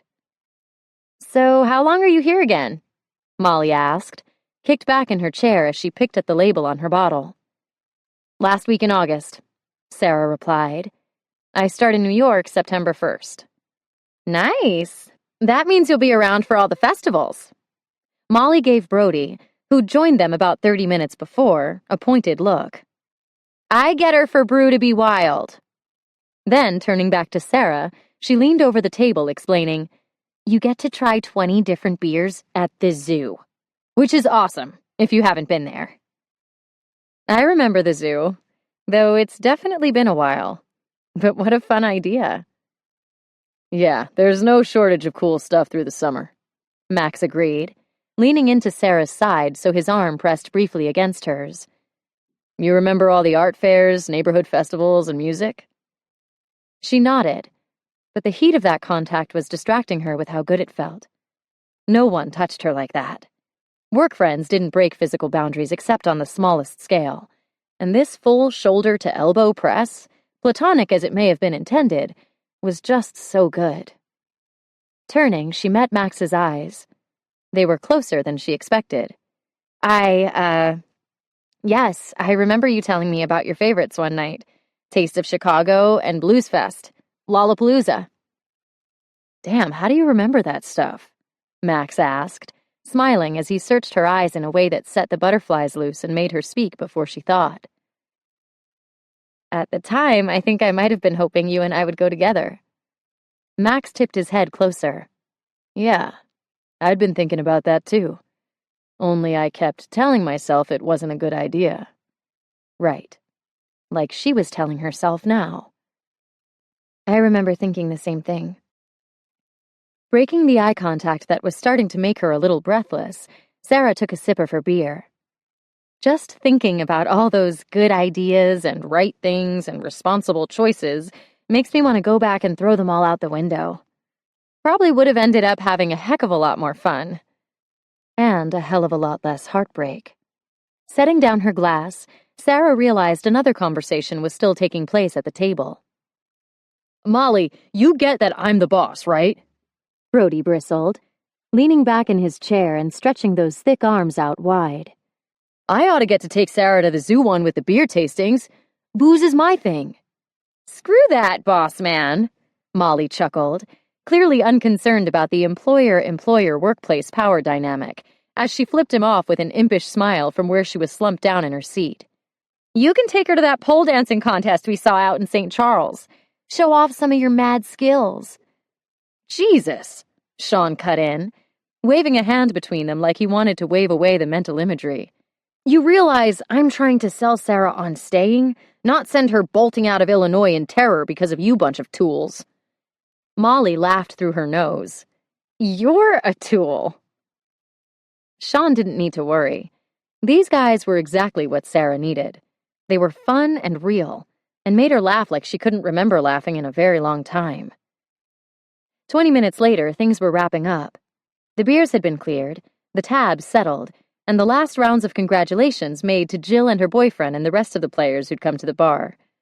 Sarah was getting ready to leave when Max came up and helped her with her light sweater. "You have wonderful friends," she said, trying not to get distracted by how close he was standing, or that his hands had brushed her shoulders before she turned to look at him. "Thanks for letting me spank them in darts tonight. This was just what I needed." Max shrugged, his arms crossing over his chest. "Glad to have you on my team. And glad for the chance to hang out." For a moment, she wondered whether he was going to ask if she'd like to do something another time, or if she wanted a ride home. But she knew he wouldn't. And not just because he'd asked earlier and she turned him down, but because of that thing still lingering in the air between them. If he wanted to see her again, it wouldn't be as friends, and they both knew it. It was for the best. She didn't need the distraction or the temptation or any of the other confusing things Max tended to be for her. And the one thing she did need, well, he wasn't offering. Tonight had been a freebie.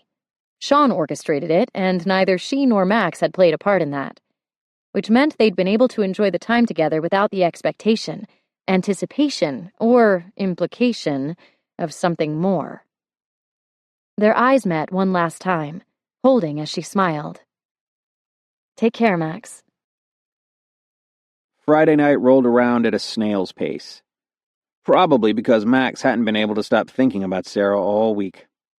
On Wednesday, he'd been watching the front door of Belfast from the minute he walked in, a full hour before everyone was supposed to meet up, because part of him was holding his damn breath that Sean was going to show up with Sarah on his arm. But when his buddy strolled through the door alone, Max spent the next 2 hours telling himself he was glad about it, that it was what he'd really wanted to happen, just like he told himself he wasn't going to go home that night and take the edge off thinking about the taste of Sarah's kiss. Obviously, he was a liar on both counts, and today he'd woken up feeling like crap because of the naughty, like triple X-rated naughty, dream from the night before featuring his favorite good girl letting him teach her all about being bad. Shit. And now he was getting hard again just thinking about it. Thankfully, he was in the confines of his own home instead of stuck behind the wheel of his patrol car with his temporary partner asking him if he was okay every 10 minutes because of the way he kept shifting around. Picking up the sheetrock he'd cut the night before, Max positioned the pieces around the room where they were going to be hung. Sean had said he'd be over about now to help hang as many pieces as they could in the hour and a half before everybody else showed up to watch the fight on pay-per-view. Sure enough, a few minutes later, Max jogged down the stairs to answer the door. Sean was there, but instead of the blue jeans and band t-shirt Max had been expecting, Sean was dressed like he was, doing anything other than hanging sheetrock. "What's up?" Max asked, nodding at Sean's cleaner, more casual attire. "Sorry, man," Sean said, walking past him into the rehabbed downstairs hall. "I can help for about 30 minutes with whatever you've got, but change of plans tonight. I gotta bail." "Damn, that sucked." "No problem. Cool of you to come over anyway. Let's see what we can get done." Sean nodded, leading the way up the stairs.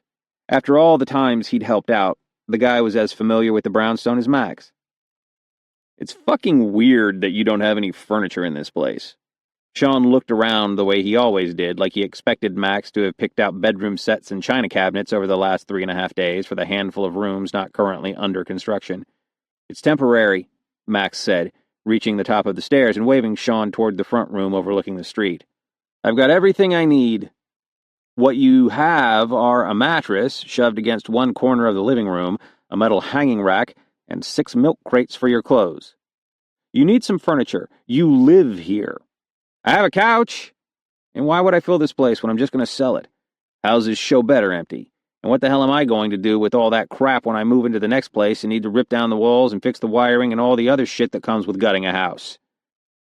Sean shook his head as he ducked through the plastic draping that kept the construction dust contained. "Yeah, but you live in these places for almost a year. The least you could do is give yourself a functional kitchen. And before you tell me you've got one pot and a drawer full of plastic silverware don't count. And FYI, those lawn chairs you have for your guests are fucking ridiculous. Nobody likes sitting in them. Yeah, Max replied, having heard it all before. Sean was probably right. But what Max had was just so easy. It was hassle-free, and he was used to it. Maybe one of these days he'd get around to investing in a couple more comfortable pieces of furniture, but for now, he was good. Sean picked up one of the sheets of drywall and held it in place while Max grabbed his drill. "So, what have you got going on tonight?" Max asked, digging out a few screws so they could get started. He'd taken this room down to the bones, so it would feel good to finish and check it off his list. Positioning the first screw, he lined up the bit. "Not much, just Sarah," Sean said with a shrug. "She needs a favor, and I said I'd help her out." Max hadn't even realized he'd hit the power, but the drill whirled, flying off the screw and into the drywall. And then the drill was on the floor, and Max's hands were wrapped in Sean's shirt as he backed the guy who'd been like a brother to him across the room. "No fucking way, Sean!" That was the sound of his crazy train going off the rails. But then the element of surprise had worn off and Sean's feet dug in. Grabbing hold of Max's wrists, he pushed back into the space between them. "What the fuck, man?" he demanded through gritted teeth. Max knew what he was doing was bullshit. Again. But all he could see was Sarah falling back on her bed. That spill of dark silken hair pooling over her pillow as her lips parted and her back arched. Beneath Sean. "A favor?" Max demanded, unable to stop himself from pushing his friend with a solid shove. "Just planning to help her out? Or have you been helping her out already?" Sean's head turned to the side, his eyes closing for a brief second. Was that guilt? Jesus, he'd already had her. Max's gut churned so hard he could barely breathe. "Fuck this, Max," Sean glared at him. "I thought it was kind of cute that first day when you about lost your shit thinking I was on a date with her. Hell, I might have even encouraged it some, since it was about fucking time you stopped dicking your way through Chicago one night at a time. But do you get off your ass and do something about it? No. You tell me there's nothing between you. Right. Denial. Fine. You're slow, so I figure I'll give you another shot, another night out with Sarah, who happens to be one hell of a girl, but you still don't do anything. And now, here we are, 4 days later. Have you called her? Have you done one fucking thing other than trying to toss me up against a wall for what? I don't even know. No, you haven't. And I've about had it with your bipolar possessive bullshit, so back the fuck off before I put my fist in your face and have to spend the next week explaining why to your little sister." Max let go of Sean's shirt and shook out his hand, which felt strangely numb. His heart was slamming in his chest, but he'd held on to his sanity enough to know everything Sean had said was true. Clearing his throat, he took a step back. He tried like hell, but he still couldn't meet Sean's eyes when he asked, "So now you want her?" "It wouldn't fucking matter if I did, because she's not interested in me," Sean spit back. "In case you're too blind to see it, the only guy she's looking at is you. So what the hell is going on here?" Now Max did meet his friend's eyes, and all he saw there was confusion. Okay, confusion and a good amount of pissed off. "What kind of favor was she asking you for?" Max asked, forcing himself to back up a step and then another. "Piper's out of town and she needed help moving something," Sean grumbled, then giving Max a pointed look, added, "Not that it's any of your damned business, right?" What the hell was wrong with him? Sean was right. He was acting like a grade-A asshole. But the idea that Sean was going over there to help her out with that little problem she'd come to Max with first had been enough to send him off the deep end. Which was nuts, because she'd told him flat out that she'd find someone else to help her with it. And he'd nodded, like it was no big deal. Like that was some solid plan he supported. Like he wasn't going to go nuclear the second he thought about it actually happening. Sean walked back to the sheet of drywall now lying on the floor. Crouching down, he ran his thumb over the spot where Max had lost control of the drill and his mind.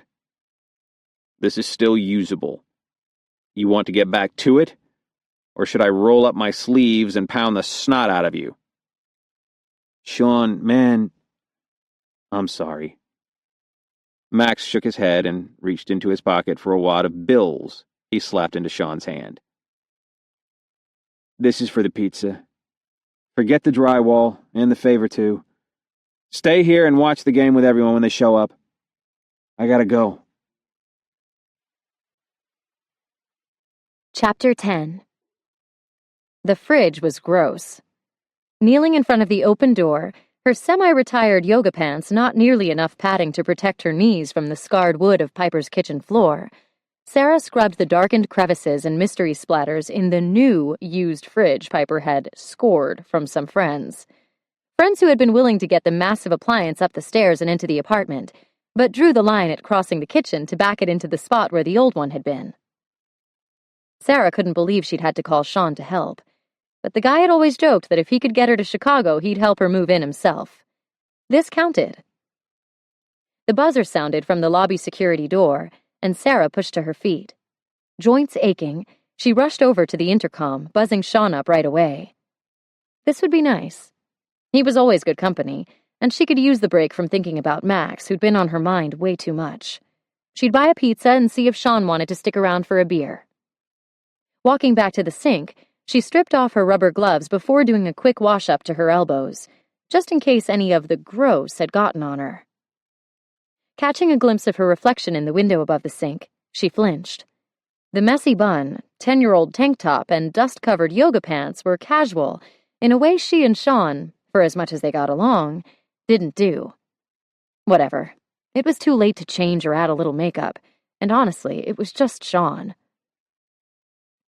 A knock sounded and she opened the door. Hey, thanks so much for... But the rest of whatever she'd been about to say died on her lips as she registered who was standing in her doorway. Not Sean. Not unless he'd found a way to grow a few inches and add a whole lot of muscle overnight. She dragged her eyes up over the solid slabs of hard chest, neatly packaged in an old Atari t-shirt flecked with bits of plaster and paint, up the thick column of his neck, to the jaw that was flexing in time with her pounding heart, then up into the eyes she'd been dreaming about for years. Max, she croaked, looking past him. Is Sean with you?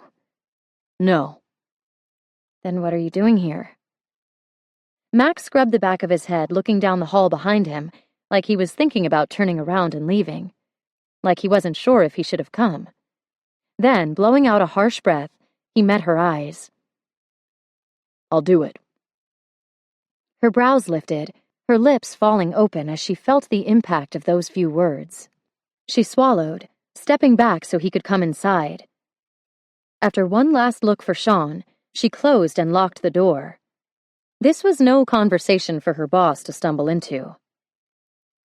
For the sake of avoiding any more awkward misunderstandings, when you say you'll do it, I'll be your first, Max clarified flatly, as his hands fisted at his side. Not exactly the body language of someone gleefully anticipating the task ahead of him. In fact, if she had to put a label on it, she'd say Max looked like he was downright dreading what was to come. But if he didn't want to, then why was he there? Was he offering her a pity? No. No way, no how was she going to let the man burning a hole in her fantasy file ruin everything by grudgingly giving it up for her. She still had her pride, or at least a little of it. Look, Max, it's very generous of you to offer, she started, trying to keep the humiliation out of her tone, but unnecessary. She waited for him to say something, to make another flimsy offer, or just fall back against the wall and let out a gusty sigh of relief. Anything so she could deal with it and move on. She would get Max out of her apartment and crawl into a nice bottle of wine to cool the burn of embarrassment. Maybe Sean would just cancel. The fridge wasn't that important. They had those popped Rice Crisps in the cabinet. Chocolate chips, too. When nothing happened, she finally forced herself to meet Max's eyes, and what she saw in them most definitely wasn't relief. Max? So you already found someone else who took... I mean, you don't need... You aren't still... Max broke off, rubbing a hand over his face as if trying to clear something he didn't want her to see. Ah, now she got it. And didn't really appreciate it either. How fast did he think she moved? It had been less than a week since he'd turned her down, and while she fully intended to get her situation resolved before moving to New York, it would be nice if she could stop thinking about Max before propositioning the next guy. Call it common courtesy. No. Max's head came up with a jerk. The air he sucked in seemed to fill his frame, broaden his chest and shoulders, and straighten his spine. No? He asked again, taking a step toward her. Sarah let out a sigh and held up her hands. If you really want to know, I'm not interested in a pity lay. While it may be hard to believe, I've still got my pride. Pity lay? Your pride? Max shook his head like he didn't get it, which really irked her because this was one conversation Sarah didn't need to have. Her ego had taken enough of a beating as it was. That's right. Look, I appreciate that you don't want to leave me hanging, but I assure you I'll be able to handle this on my own. I get that you've always been a charitable guy, but this? Arms out to her sides, she pointed inward toward her little problem. This is my limit. Max ran a hand over his face, wiping away his confusion and leaving what looked suspiciously like amusement in its place. His mouth started to twitch, but as far as she could tell, there wasn't one damn thing about this worth laughing at. No, Sarah. The reason I'm standing here grinding my molars into dust isn't because I don't want you. And I'm sure as hell not offering a pity lay. What's happening here is now that I've stopped telling myself I can't have you, I'm doing everything in my power to keep from just taking you. His eyes raked down the length of her, and his voice lowered. Grabbing you and backing you up to the nearest wall. Fuck. The nearest wall? A wall sounded really, really good. Lots of potential. What you're seeing, Sarah, he said, taking another step toward her, isn't reluctance. It's barely maintained restraint. Her pulse skipped, and her hands came together in front of her chest. Really? Like you're actually having to work to hold yourself back? Yeah, but don't look so happy about it, he said with a pained laugh. No, I know. She shouldn't. But he looked miserable, like it required some Herculean effort not to just take her. Oh, geez, that was really good stuff. It's just that after thinking you might be forcing yourself to do it to accommodate me, okay, I know it's stupid, but I can't help liking that you find me hard to resist. His brows pulled together, his eyes clearing. I've always found you hard to resist. He said it like it was the most obvious thing in the world, like she should know. But that wasn't the way she remembered things. What's changed?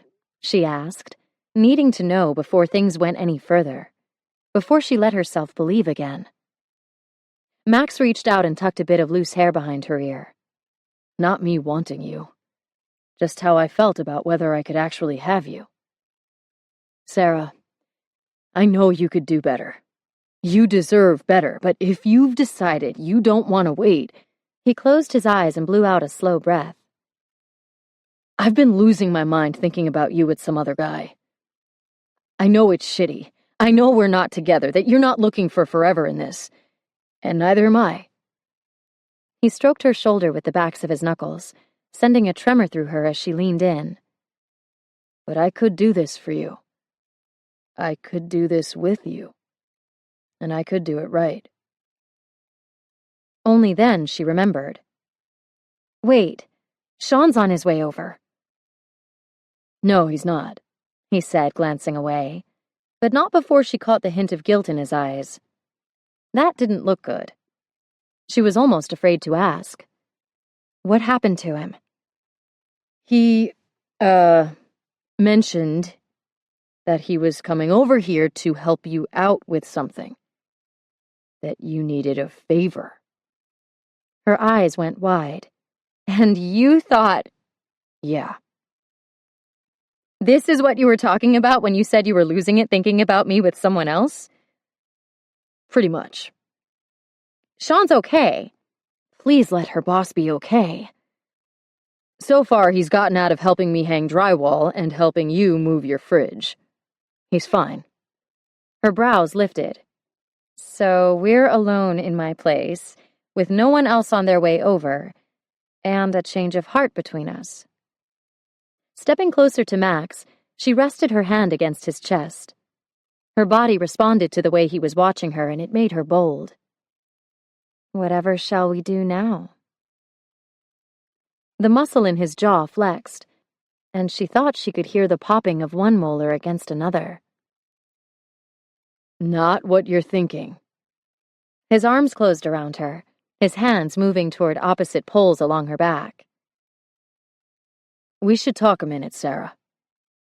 She laughed softly, because she didn't know how he figured they were going to talk when he was ducking down to run his mouth along the length of her neck, melting her brain with soft, open-mouthed kisses, and just the barest hint of suction against her skin. Dropping her head to the side, she offered him more access, and felt her world spin as he drew harder. "Max," she gasped, as warmth stirred low in her center. "No more talk." His head came up, and the heat in his eyes set her on fire. No more talk, he replied, grabbing her by the backs of her thighs and hiking her up so that her legs wrapped around his waist as he found her mouth with his and kissed her hard. Max backed her down the hall past one closet, Piper's room, and a bathroom before hitting pay dirt with the doorknob that led to Sarah's bedroom. Finally. Her kiss was making him crazy, and the way she was clinging to him was driving him wild. Her arms twined around his neck, holding tight, and her leg was caught up at his side where he held her with one hand beneath her thigh and the other around her back. Jesus, her mouth was sweet. He wanted her like he couldn't remember wanting anything before. Almost there. He braced his knee on her bed, ready to lean her back and follow her down. He wanted to feel the give of her body beneath his, the spread of her legs as she made room for him, the rush of her breath against his cheek as he burrowed his face into her neck. Yeah, he wanted all of that. But then he saw it. The shift he felt only a second later when everything in Sarah went from yes, yes, yes, to some small part of her whispering, no. It didn't happen with words, it was more of a physical thing, a tensing of her muscles. The fingers that had been kneading the back of his skull tightened into a ball there, and then the last, most significant tell of them all was one eye squinting open before pinching shut even tighter than before, suggesting someone was starting to freak out and didn't want him to notice. Don't stop, she pleaded, still clinging to him, even as her nerves gave her away with the crack of her voice. Max pressed his forehead to hers, closing his eyes as he sucked a slow breath. Baby, we've got to. Releasing her hold around his neck and waist, she sank back into the mattress with a pout. You're a tease, Max. Catching one of her hands in his, he interwove their fingers and pulled them up over her head. You're impatient. One slender brow arched at him. I'm a 28-year-old virgin, Max. How much more patient can I be? I'm just nervous, but I don't want to stop. Then her other brow bounced as high as the first as a light filled her eyes, and she craned back to look where he'd placed their hands. Oh, wait. Is this a control thing? She asked, sounding just a little too eager. Her voice dropped to a whisper, and she said, I've read books about this, and while I admit they do it for me a little bit, I'm not going to lie, it seems a little advanced for a first time. Max stared down into her wary but excited eyes, his brain all but shutting down from the information coming at him, because knowing the idea of a little control play excited her. It hadn't exactly been on his agenda, but hells to the yeah if she was up for it. Only that game was definitely reserved for the advanced class. You're killing me here, Sarah. Her free hand flattened over his chest in a maddening caress he could barely think past. It's not a control thing. Then what's the problem? She asked, wrapping her legs around his hips. The problem is, I want to give you something special, meaningful. I want you to be ready. Sarah's fingers were at the back of Max's t-shirt, tugging it toward his shoulders as she let out little grunts between her words. You're still thinking about that girl who was waiting on a fairy tale. Newsflash, it blew up in her face. She flopped back and met his eyes. Come on, can't we just do it? Jesus. They were back to this? He wanted to say yes. Right then there wasn't any fear in her eyes. He'd backed off, so she'd started to advance. But something told him that as eager as she might be to get it over with, it would be a whole lot better if he took it another way. No, Sarah, listen a minute. I've got a plan. I think it might work for both of us. Oh, yeah? Her hands played along his ribs and down his sides. Max lifted himself up so he could press her palms against his chest the way she had before, the way he liked. Only instead of flattening against his pecs, her hands moved lower, tickling their way past his abs to the button on his fly. Sarah, he warned, voice tight because a part of him really wanted her to go there. Taking the possibility off the table, he lowered his weight over her, trapping her wandering fingers where they were, barely breaching his waistband. No fair, she pouted in a huff. Damn, she was cute. Dropping his lips to hers, he kissed her and then pulled back. Are you listening? Yes, under protest. That's fine. So here's the deal. This isn't just going to be your first time. It's going to be my first, and probably only, time being someone's first time. I want it to be special for both of us. I don't want to be some box you check off your bucket list, Sarah. I want it to be good. I've heard the rumors, Max. Heck, I actually saw your name written on the stall wall in the ladies' bathroom at Belfast. It said for a good time. His chin pulled back. Did you scratch it out? No. But if I go back, I could take a Sharpie with me, I guess. But what I'm getting at is that I've been hearing how good you are since college. Yeah, but a first time is different. I don't want you waiting for me, teeth gritted, bracing for impact. He lowered his mouth to the shell of her ear. I want you desperate and aching for me. Breathless. Moaning. Baby, I want you ready for me. He heard her swallow, felt her breath become shallower, and saw the color rise across her skin. She looked at him completely serious. Okay, this isn't me pestering you to get what I want, but after that, what you just said, I think I might actually be ready right now. Really. Max chuckled and, though it half killed him to do it, he backed off the bed. Sarah pushed up on her elbows, a little scowl on those sexy lips of hers. No dice, huh? Much as it pained him, and promised to pain him all through the night ahead, no. So here's what I'm thinking. You let me take you out a few times, and we warm up to it together. It would be perfect. While neither of them was looking for something serious, there was nothing better than spending time with this girl. And for once, rather than trying to stifle that chemistry or connection or whatever had been there from the start, he'd be able to foster and encourage it. Build on what was already between them to give what they were about to share at least a fraction of the meaning it deserved. You need to warm up to it? Sarah asked, her voice squeaking just a little. She plucked at the tank top he'd been admiring on her since she opened the door, curling her lip in distaste. Okay, maybe I get that. You've got it wrong, Sarah. Leaning back over her, he braced himself on one arm and reached for her hand with the other. This wasn't something he'd normally do, but no way was he going to let doubt eat at her insecurities. He pulled her hand to where his fly was straining from the hard-on behind it. She gasped and met his eyes. For the record, physically, I'm more than capable of getting the job done, but, Sarah, for you to remember it the way I want you to, for it to be special, we should warm up to it. I want to romance you. I want to tease you and give you time to think and wonder about what it's going to be like between us. I want to build that slow burn inside you, so by the time we're together, you're on fire." He stroked her cheek. "That's what a first time should be like your next breath depends on it." "You could do that? Without it getting complicated?" "It's already complicated," he said, removing her hand from his fly, because while he definitely liked it, that wasn't really a first date activity. Hell, I nearly punched my best friend in the face when I thought he might have been on his way over here to offer you his own assist. She blinked. "That would have been bad. He's my boss, Max."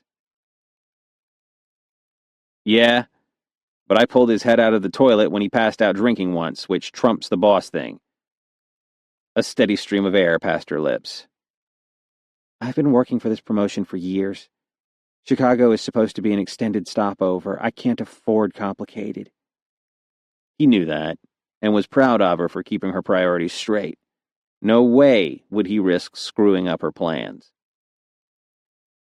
"How about we uncomplicate it then? Put a few ground rules in place." A skeptical brow raised his way. "Like what? No kissing on the lips?" He laughed. "We're talking about maintaining the semi-casual component of once-in-a-lifetime special sex here, Sarah, not prostitutes protecting their hearts." He shook his head, remembering that this was how it had always been between them. Conversations made all the more entertaining by their frequent need for clarification. His girl got the craziest ideas, and damned if he didn't get a kick out of hearing them. "You give me 4 dates over 2 weeks to get us to our goal. And when it's over, you let me kiss you goodbye, and we go on as just friends with a wicked hot memory between us."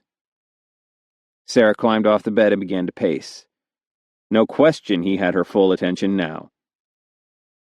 "Is the 4th date part of the warm-up, or the day the deed gets done?" "It's due day." Not a chance in hell he'd be able to wait longer than that. Already he was regretting saying 4 dates instead of, say, 2. But Sarah freezing up beneath him wasn't something he ever wanted to experience again. If she knew where the lines were drawn, what they weren't moving past, she'd be able to relax and enjoy the journey, and by the time the lines went away, he sincerely hoped she'd be ready for it. "And the goodbye kiss?" she asked, her hand coming up in question. "With tongue?" Max ran his palm over his mouth, trying not to grin. "Definitely with tongue." Now, with all the important facts sorted out, she took one last debating breath before giving him a single nod. "Okay. So when's this first date, and what exactly does it entail?" "I'll tell you while we move the fridge." Chapter 11. With one last stroke of sunflower yellow nail polish smoothed on the nail of her big toe, Piper cocked her head and cleaned up the edge with her thumbnail, before returning her attention to Sarah, who was tucked into the corner of the couch in their cluttered living room. "So let me get this straight. He showed up at the door last night after nearly beating up your boss so he could help you out with the fridge, and your other little problem?" Piper asked, pointing to Sarah's lap, which was apparently her favorite new thing to do. It might normally have gotten a rise out of Sarah, but with all that was happening, with the way her body had basically been on overload since Max left the night before, with the promise of a date later that day, all she could focus on was the basic exchange of information. Yes. Except then he doesn't actually take care of your problem at all, and informs you that the expected wait period has just been extended to 2 weeks. Sarah set her glass of water down on the end table and slumped back into the couch, her chin resting on her chest. Right. 4 dates that gradually build up to the big event. Because he wants you really, really ready for it when it finally comes. That's the plan. Okay, you do know if you actually wanted to, you could go out and have this situation handled in the next hour. Seriously, I know a guy. Sarah's hand was up, cutting Piper off. Not another word, Piper. I was feeling a little waffly about the 4 dates thing, but you just sold me on it. This, she pointed down at her lap, is not an I've got a guy situation. Her friend shrugged, a wicked look in her eyes. But I do. She'd regret this. Sarah knew she would. But she couldn't resist. Leaning forward so her elbows perched on her knees, she asked, "But seriously, what does that mean, you have a guy? I know you work with a lot of men down at the radio station, but does one of them have a reputation for getting off on virgins? Or is there actually some guy extending an offer of sex on an as-needed basis?" Piper stood up, amusement flashing in her eyes. "Don't worry about it, Sarah. You're all set with your date tonight. Or at least you will be once you start getting ready." Offering her hand, she tugged Sarah up from the couch. "On the upside, I'm guessing it's pretty safe to say this date won't require any waxing, right?" Sarah laughed, pulling her friend in for a hug. "I guess not." An hour later, Sarah was dressed in a pair of cropped jeans she'd paid a ridiculous amount for, but that had flattered her figure to the point where abandoning them in the store would have felt like an unconscionable crime. Her blouse was a silky short-sleeved number with a delicate pastel brushstroke pattern and a dozen tiny mother-of-pearl buttons down the front. Walking into the kitchen, she did a little turn in the doorway for Piper, who was eating peanut butter off a spoon at the sink. "What do you think?" "I like it," Piper said, nodding approvingly. "It says, I have a great ass, but you're not getting any, while ensuring he'll be wishing he could." Piper could always be counted on for a colorful, concise review. Scooping out another enormous glob of peanut butter, she asked, "So what are you guys doing on your date tonight anyway?" "Dinner, I think, and then—" Yeah, that's great. What I'm asking is what kind of play you're going to get, since you know he's not putting out." "Uh-huh. That." "He said we'd start slow. But beyond that, I don't really know. I don't know if we'll do anything." It probably seemed a little backward, considering Max had seen her naked once in the last week, and she'd had her legs wrapped around him at least twice.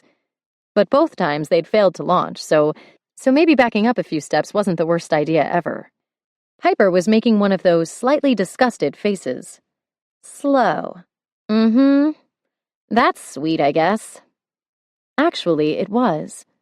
Max said he'd wanted to give her as much of the experience she'd been cheated out of as he could. The intercom squawked, and Sarah's heart skipped a beat. She buzzed him up and left the door open while returning to her room to fasten the buckles on her block-heeled sandals and check her makeup. She'd gone with a lighter look, glossing her lips and adding a bit of bronzer. Mascara, liner, and a neutral palette of shadow finished her eyes. A pair of oversized hoops with a narrow band completed her look. She was ready. Or at least as ready as she could be. Piper was chatting with Max by the door when she returned. He was standing in that wide-legged stance that seemed to be his natural state of rest, dressed casually in a pair of jeans and a gray long-sleeved t-shirt that hugged and stretched over the hard, packed muscles beneath. The body on this man. "Hey, gorgeous," he said, letting his eyes roam over her from head to toe and back again. And that appreciative look. It got to her good. Because suddenly the air felt thin, and her heart was going faster than it should. Licking her peanut butter spoon, Piper waved goodbye and sauntered back toward the kitchen, leaving them alone in the hall. Max's brows pulled together as he nodded after her. "Piper know what we're doing?" "I hope you don't mind," Sarah said with a wince. "We've been friends since the first grade, and I guess I wasn't really thinking about whether it was fair to you for me to tell her." Biting her lip, she took a step closer. Which is completely hypocritical because now that I'm thinking about it, I'm realizing I'd about die if you'd told anyone what we're doing. I'm sorry, Max. Taking her hand in his, he shook his head. "Sean knows I'm taking you out. Couldn't really keep it from him after the way I've been acting, but beyond that, he doesn't know anything." Sarah looked at where their hands met, the low charge from that point of contact making her heart stutter and skip. "Thank you." "Yeah, well, for the sake of full disclosure, whatever Sean knows, Molly knows about 17 seconds later, and what she knows, Jace, Emily, and Brody will know about 10 seconds after that. So if you feel your ears start to burn, it's because they'll be speculating pretty much non-stop about what's going on with us. Probably for about a year after you've moved to New York." Is that all? She asked with a laugh. Honestly, could be longer. Well, thanks for the heads up. And just so you know, Piper is the only person I share this sort of information with, and despite how she might come across, she's actually very discreet. Putting up a hand, she clarified, if you get her to swear to secrecy up front. If you don't, well, make sure you do is all. Max grinned, still playing with her fingers. Fair enough. And it doesn't bother me that she knows. Seems like this might be one of those things where it helps to have someone to talk to, so I'm glad you have her. When he said things like that, it made Sarah glad she had him. This was going to be the best vacation fling of her life, and she couldn't wait to get to it. Max took her to a tiny noodle place under the tracks. The lighting was bright and the air scented with fresh ginger and spice. As the hostess led them to a window seat in the corner, Max's hand stayed settled at the small of Sarah's back. From the time he'd picked her up, he'd maintained almost constant contact. Holding her hand, running the backs of his fingers along the line of her arm, rubbing a bit of her hair between his fingers, and then taking her hand again. So date number 1 must be about getting used to physical contact. That made sense in a clinical way that she would have expected to turn her off. But even knowing the logic behind those light, frequent touches, it didn't. It felt natural, easy. She'd say comfortable, except with every second he played with her fingers, weaving them between hers one way and then another, tension was building within her. A good tension, but one comfortable definitely didn't describe. Not when it made her shift in her seat and her breath catch. The dinner was amazing, fresh, light, and delicious, while the conversation came as easily between them as it always had. They talked about their careers, their friends, their family. Or at least Max talked about Molly and the friends and guys from the force he counted as family. He'd never given Sarah more than a few words about his parents. But what he'd said had been enough for her to understand that his home life growing up hadn't exactly been idyllic. She told him about her first job with Wise, and how when she met Sean, he'd seemed so uptight that she'd actually worried he might have less of a life than she did. She still couldn't quite believe her boss was the same man Max had warned her off back in college. It was crazy. Almost as crazy as what they were doing. What are you thinking? Max asked, rubbing his thumb in lazy patterns across her knuckles. That this is nuts. What we're doing. More of that light friction from the rough pads of his work-worn hands. She really liked the feel of them on her. Pretending to be out on a date when we both know what it's really about. What's coming. Max picked up his beer with his free hand. Then, after a swallow, he leaned closer, whispering conspiratorially, "You have no idea what's coming, baby. But you can be sure you're going to like it." Shivers ran through her, leaving a path of goosebumps in their wake. Something Max hadn't missed. The cocky smile that had been driving her wild all evening dropped from his lips as his eyes turned dark, intense. And there's nothing pretend about this date. I wouldn't have asked for it if I didn't want it. Sure, we both know you're headed to New York at the end of next month, but that doesn't mean we can't have something short and sweet for a few weeks while you're here. Sweet? She wasn't sure she liked the sound of sweet. It sounded bland. Like a temptation easy to pass up for something more exotic. Yeah, sweet. Pretty sure nothing could make me think of being with you any other way, Sarah. Pulling her hand to his mouth, he dropped a soft kiss over her knuckle, letting his lips skim the sensitive flesh. Think about this dinner. The chili and coconut together. Things can be hot and sweet at the same time, you know. The air left her lungs in a rush. The way he was looking at her wasn't sweet at all. Maybe that was all that mattered. Guess I'm going to find out. Max leaned closer still, his lips spreading into that better judgment-shattering smile she'd been falling for since that first night at the library. They were so close she could feel his breath across her cheek. I guess you will. Dinner ended, and they walked back to Max's car. It was still early, and Sarah's belly had started working itself into knots. Because what were they going to do next? She knew sex was off the table for 2 weeks, and yet they were supposed to be working toward it. So was he going to take her back to his place and start with the warming up? Or was he just going to take her home and say goodnight, because the first date wasn't about getting busy? When would he want to see her again?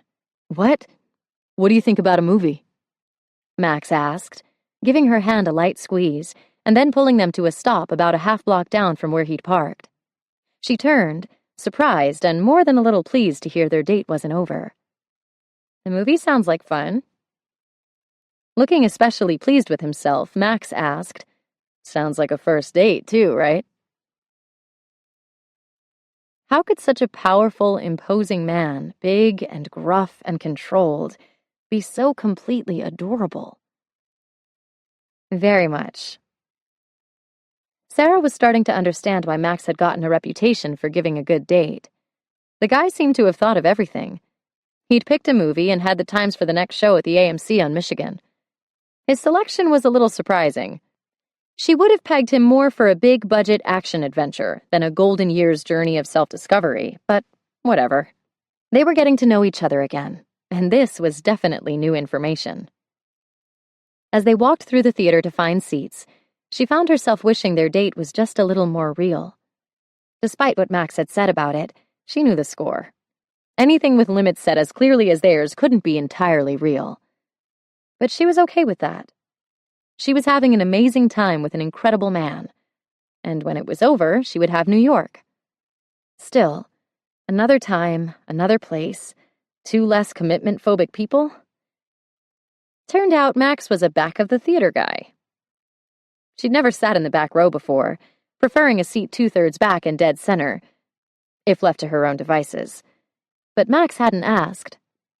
Holding her hand, he'd led the way, and when they sat, he flashed her a wink that had her stalling where she sat. Because the wink, plus the back row? Her jaw dropped. "So, good reviews for this one?" she asked, fairly certain she knew the answer already.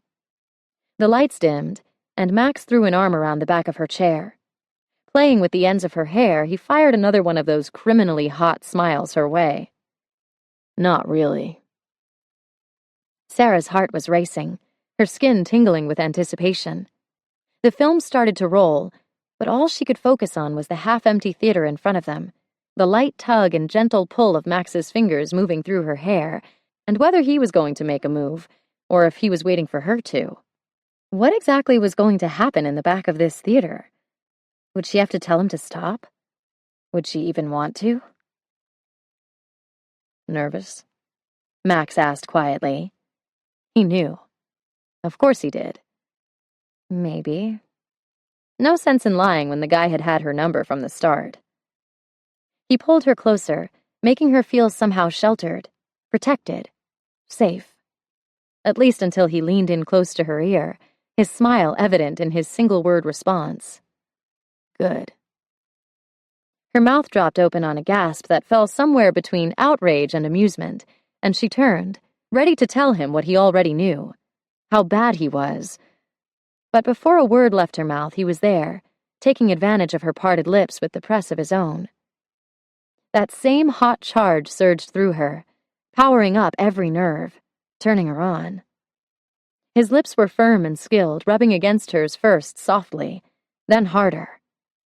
Drawing with light suction and then teasing with barely there contact until Sarah was breathless, her body on fire. This guy could kiss. Max cupped her cheek, then smoothed his palm beneath her hair. "So sweet," he groaned, closing the distance between them again.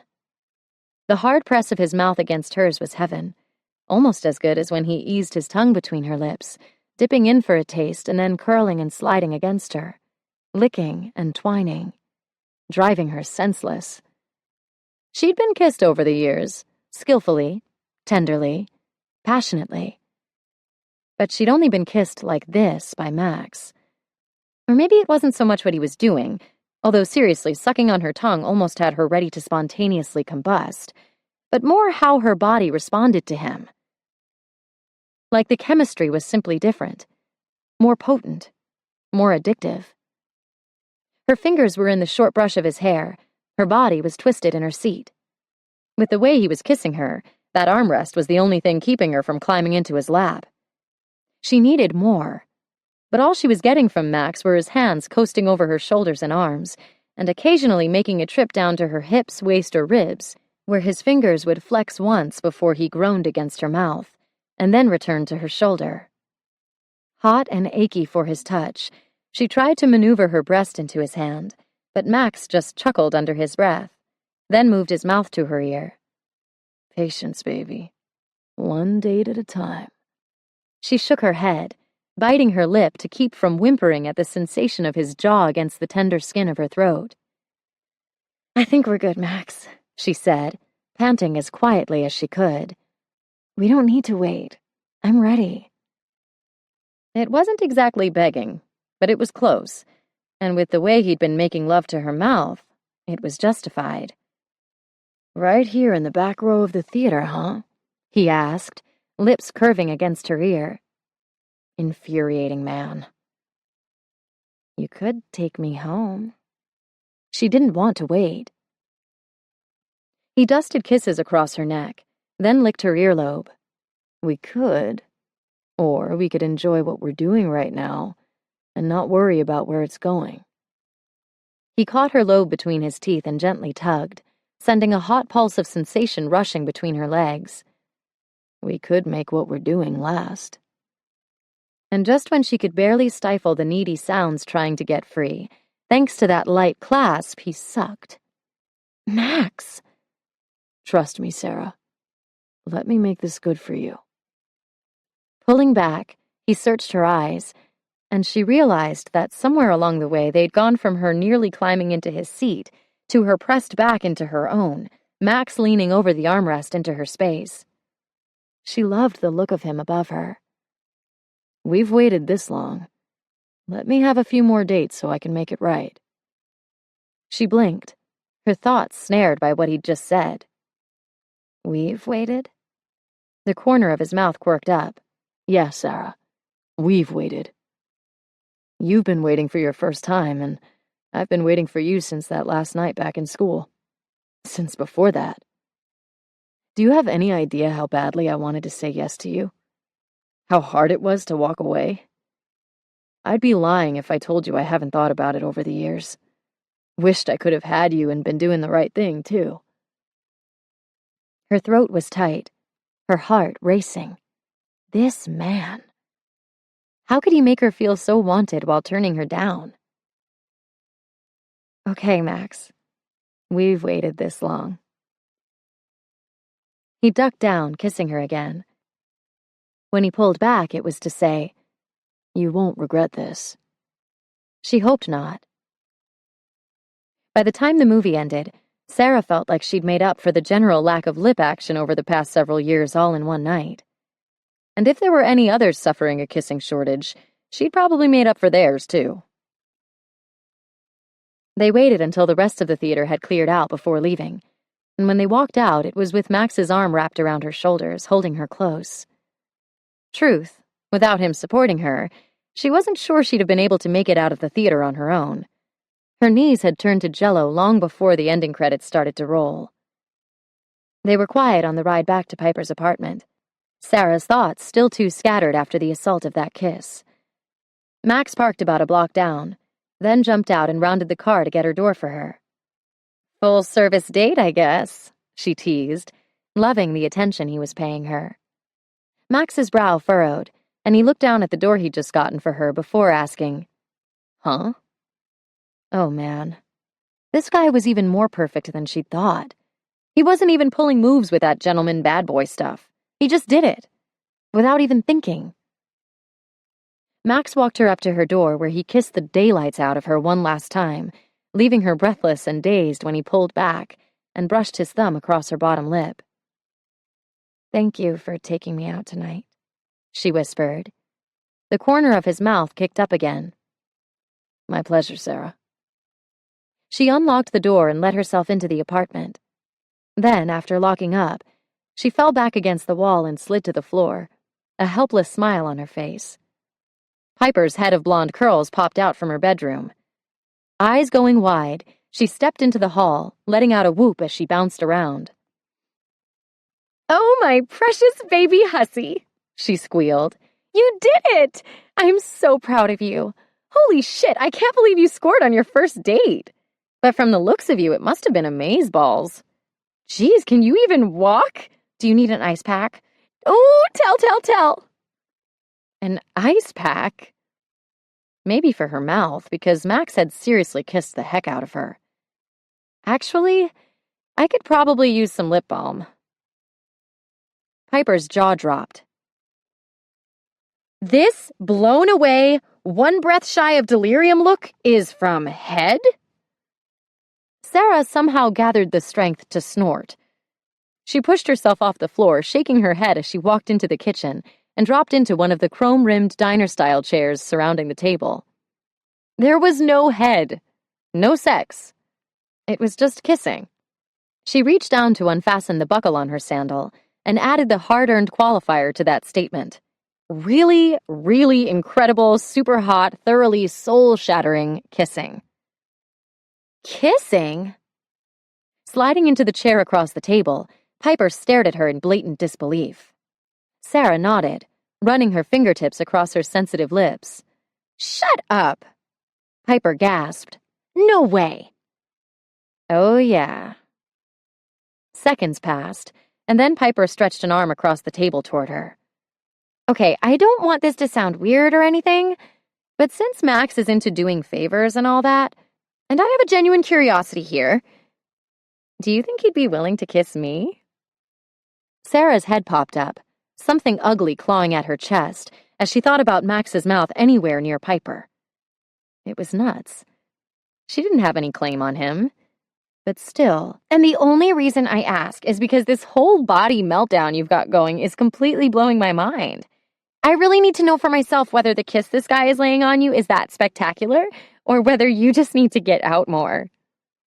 Sorry, Piper. You're going to have to take my word on this one. Getting in his car, starting the engine, and actually driving away from Sarah's place took everything Max had. Jesus. It wasn't like he hadn't known what he was getting into. He'd kissed her before. A handful of times now. Enough so he couldn't claim ignorance about how her kisses hit him. Hard, and with a lasting impact. The first time, it had taken weeks to get past her kiss. To shut down the justifications and rationalizations and stop getting into his car with the intent of going back to school, finding Sarah and telling her he was wrong. That they both were. And then taking her in his arms and finishing what they'd started. Yeah, weeks before he could trust himself not to do something stupid, but it had taken more like a year before he stopped comparing every kiss he had to the one they'd shared. Her kisses definitely had staying power, but after those last 2 aborted attempts, where she'd frozen up beneath him, he'd forgotten to brace for the impact. Tonight, her kiss had nearly knocked him on his ass. Thankfully, he'd had the foresight to take her to the movies instead of back to his place. If they'd been alone when she asked him for more, hell, he wasn't sure he had it in him to deny her. To deny either of them. Max parked his car, lucky to find a spot within a half-mile of his place. Just as well he'd had to walk because it had given him a few more minutes to cool off before he found Molly waiting for him on the front stoop. A quick glance at his watch confirmed it was almost midnight. "Ma? What are you doing here?" he asked, unlocking the front door as she stood up and dusted off her rear. "What? No. Hey, sis, good to see you." She stuffed her phone and earbuds into her oversized canvas bag and followed him inside. "Hope you don't mind, but the roomie is getting some hardcore action back at my place, and even with my door closed, I feel like I know way too much about her sexual proclivities." Max shrugged. "No problem. But didn't you stay over at Brody's place last week for the same thing?" She shrugged like it was no big deal. Only Max could see the fatigue in his sister's eyes. In addition to being a part-time manager at Belfast, she cleaned houses and did some web design, so when she went home to sleep, she really needed it.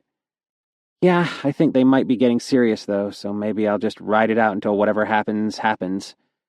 Max shook his head and walked into the kitchen, figuring she could probably use a beer. He reached into the fridge, grabbed 2, and cranked off the caps with the mount on the wall. "Another one bites the dust, huh?" His sister was a great girl, a little mouthy, with a lot of attitude, But when it came to her roommates, she was respectful and accommodating. She just had shit luck. When did this one move in? Molly took the beer with a weary smile and dropped onto the corner of the couch. 3 months ago. I was hoping I could get at least 12 out of her since she wasn't stealing anything or suffering from severe anger issues or suddenly between jobs with no income. Whatever. It'll all work out. That was Molly. Ever the optimist. So, what had you out so late tonight? Or should I say, who? She asked with that nosy gleam in her eyes. Date with Sarah, he answered, knowing there was no sense in trying to keep the truth from her. Dude, are you in lerv? Because a date? I can't remember the last time you actually owned up to a date. It had been a while. Jesus, Moll. Don't get ahead of yourself. Yes, Sarah is different, and this was definitely a date, complete with dinner and a movie, but relax about it. We're just having fun. And she knows that? Molly pulled her legs up to sit cross-legged at one end of the couch. Yeah, he answered with a laugh, leaning back into his corner. She's pretty clear on what she's available for. Well, that's a bummer. Was kind of hoping she'd be the girl to shake you up a bit. She cut him a look. You know, she reminds me a little of... Don't go there! The words came out a little harsher than he'd intended, but he knew the comparison Molly was about to make, and he didn't like it. Yeesh. Sorry, Max. I just meant they were both sort of different from the girls you generally don't date. Max shifted uncomfortably. I know. Sorry. No worries. I'll totally forgive you as long as you dish. You seem sort of tense, maybe. What's that about? Molly had that pushy look again. Because now I'm thinking dinner and a movie and you're home before midnight. Okay, that's enough.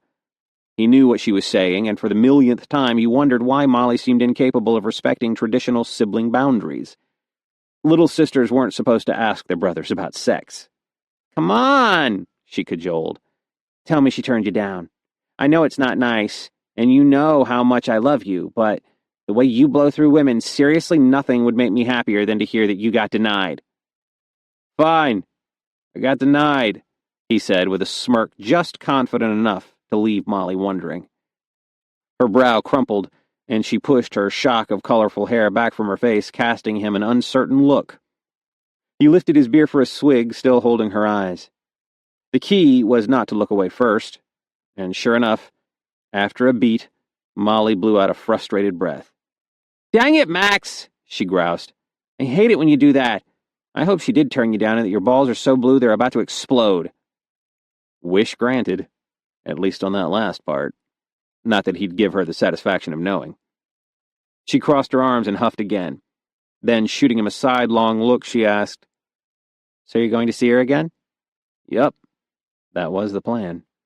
I'll give her a call in a day or two. Molly raised a brow at him.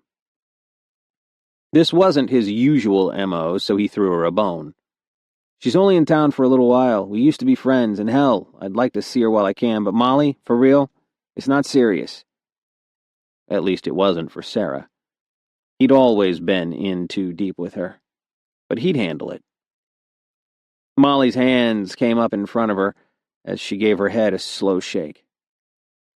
No, I wouldn't assume it was. Bullshit. His sister was all about assumptions. Molly, he warned, with the kind of threatening tone she'd been blowing off forever. Whatever you say. He didn't like the look he was getting, but he knew better than to keep trying to sell her. Pushing up from the couch, his half-drunk beer in hand, he stretched out his back and shoulders. Staying up a while? She shook her head. No, I've got a ton to do tomorrow. Mind if I take the couch?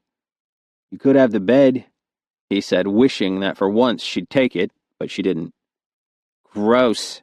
I'm afraid I'd be visited by the ghosts of hookups past. Right. She knew he never brought women back here. Just like he knew the only reason she wouldn't take his bed was because if she did, she'd feel like she was putting him out, and then she wouldn't be comfortable coming back if she needed a place to crash. And he wanted her to always feel like she could come back. When he had everything locked up and the lights were off, he stretched out in bed and stared at the ceiling. Sarah reminded Molly of Joan. That was what she'd been about to say when he'd cut her off.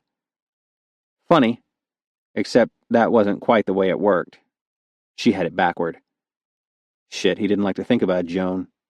She wasn't a terrible person, and he wasn't hung up on her. But all it took was her name, and there she was, stepping out of the shadows and taunting him with his mistakes. She'd been sweet, pretty with dark hair, gentle eyes, and a shy smile that hadn't belonged at the party his police academy buddy's hookup had brought her along for. She'd reminded Max of Sarah, simple as that. So when they met and he felt something like the tug that had been there 2 years before, instead of resisting it and doing everything in his power to show this last-year nursing student he wasn't the kind of guy she should be with, he worked his ass off to show her he was.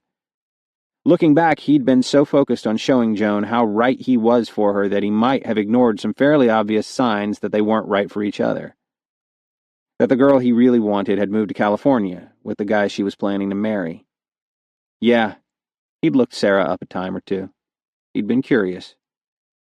And maybe finding a quiet girl who looked like her wasn't the answer.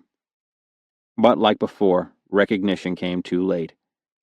When she graduated, he convinced Joan to take the job that would keep them together rather than the one on the far side of the state where her family lived, the one she'd planned to take in the town she'd planned to return to. He should have known better. Getting in the way of a woman's plans never paid off. He knew it firsthand, but after letting Sarah go, hell, he just hadn't wanted to believe it. For a while, things between them had been good. They got along. He knew how to tease her into one of those pretty laughs that almost felt right. She mostly didn't mind when he got assigned to nights and couldn't take her out with her friends as often as she liked. She still went out, and he was glad she had people to spend her time with, especially because she wasn't enjoying the job she'd taken. He felt guilty about making her change her life to be with him. Hated that maybe he was the reason she didn't smile as much. He did everything he could to try to make it up to her in other ways, but his efforts always fell short. They weren't right together. But instead of accepting he'd made a mistake, Max thought she needed more from him. Dumbass that he was, he bought her a ring. Lucky fuck that he was, she told him about the guy she'd hooked up with before Max had a chance to give it to her. The guy from her hometown who'd been up visiting Chicago for a weekend. Her plans only temporarily derailed. She moved back to Western Illinois, and not long after that, she married the guy. Good for her. Too bad Max hadn't left her and her plans alone in the first place. Chapter 12. There was a reason Sarah always kept her work and personal lives separate, and Sean Wise meeting her at the elevator first thing Monday morning, an expectant grin on his face as he asked her how her date had gone Saturday night, was it. "Come on! Max won't tell me a fucking thing," he urged, keeping his voice quiet enough so Sarah was the only one within range to hear her boss drop the workplace F-bomb. He'd most definitely been showing her a different side of himself since he'd been outed as that Sean, and she didn't mind a bit. It was a date. Nice. What's there to tell? She asked, passing one office after another at a racewalker's clip. Only the heels were holding her back. Sean let out an incredulous laugh.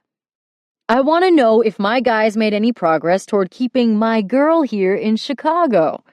I'm banking on his irresistible charm to snare you so I can keep you for my own."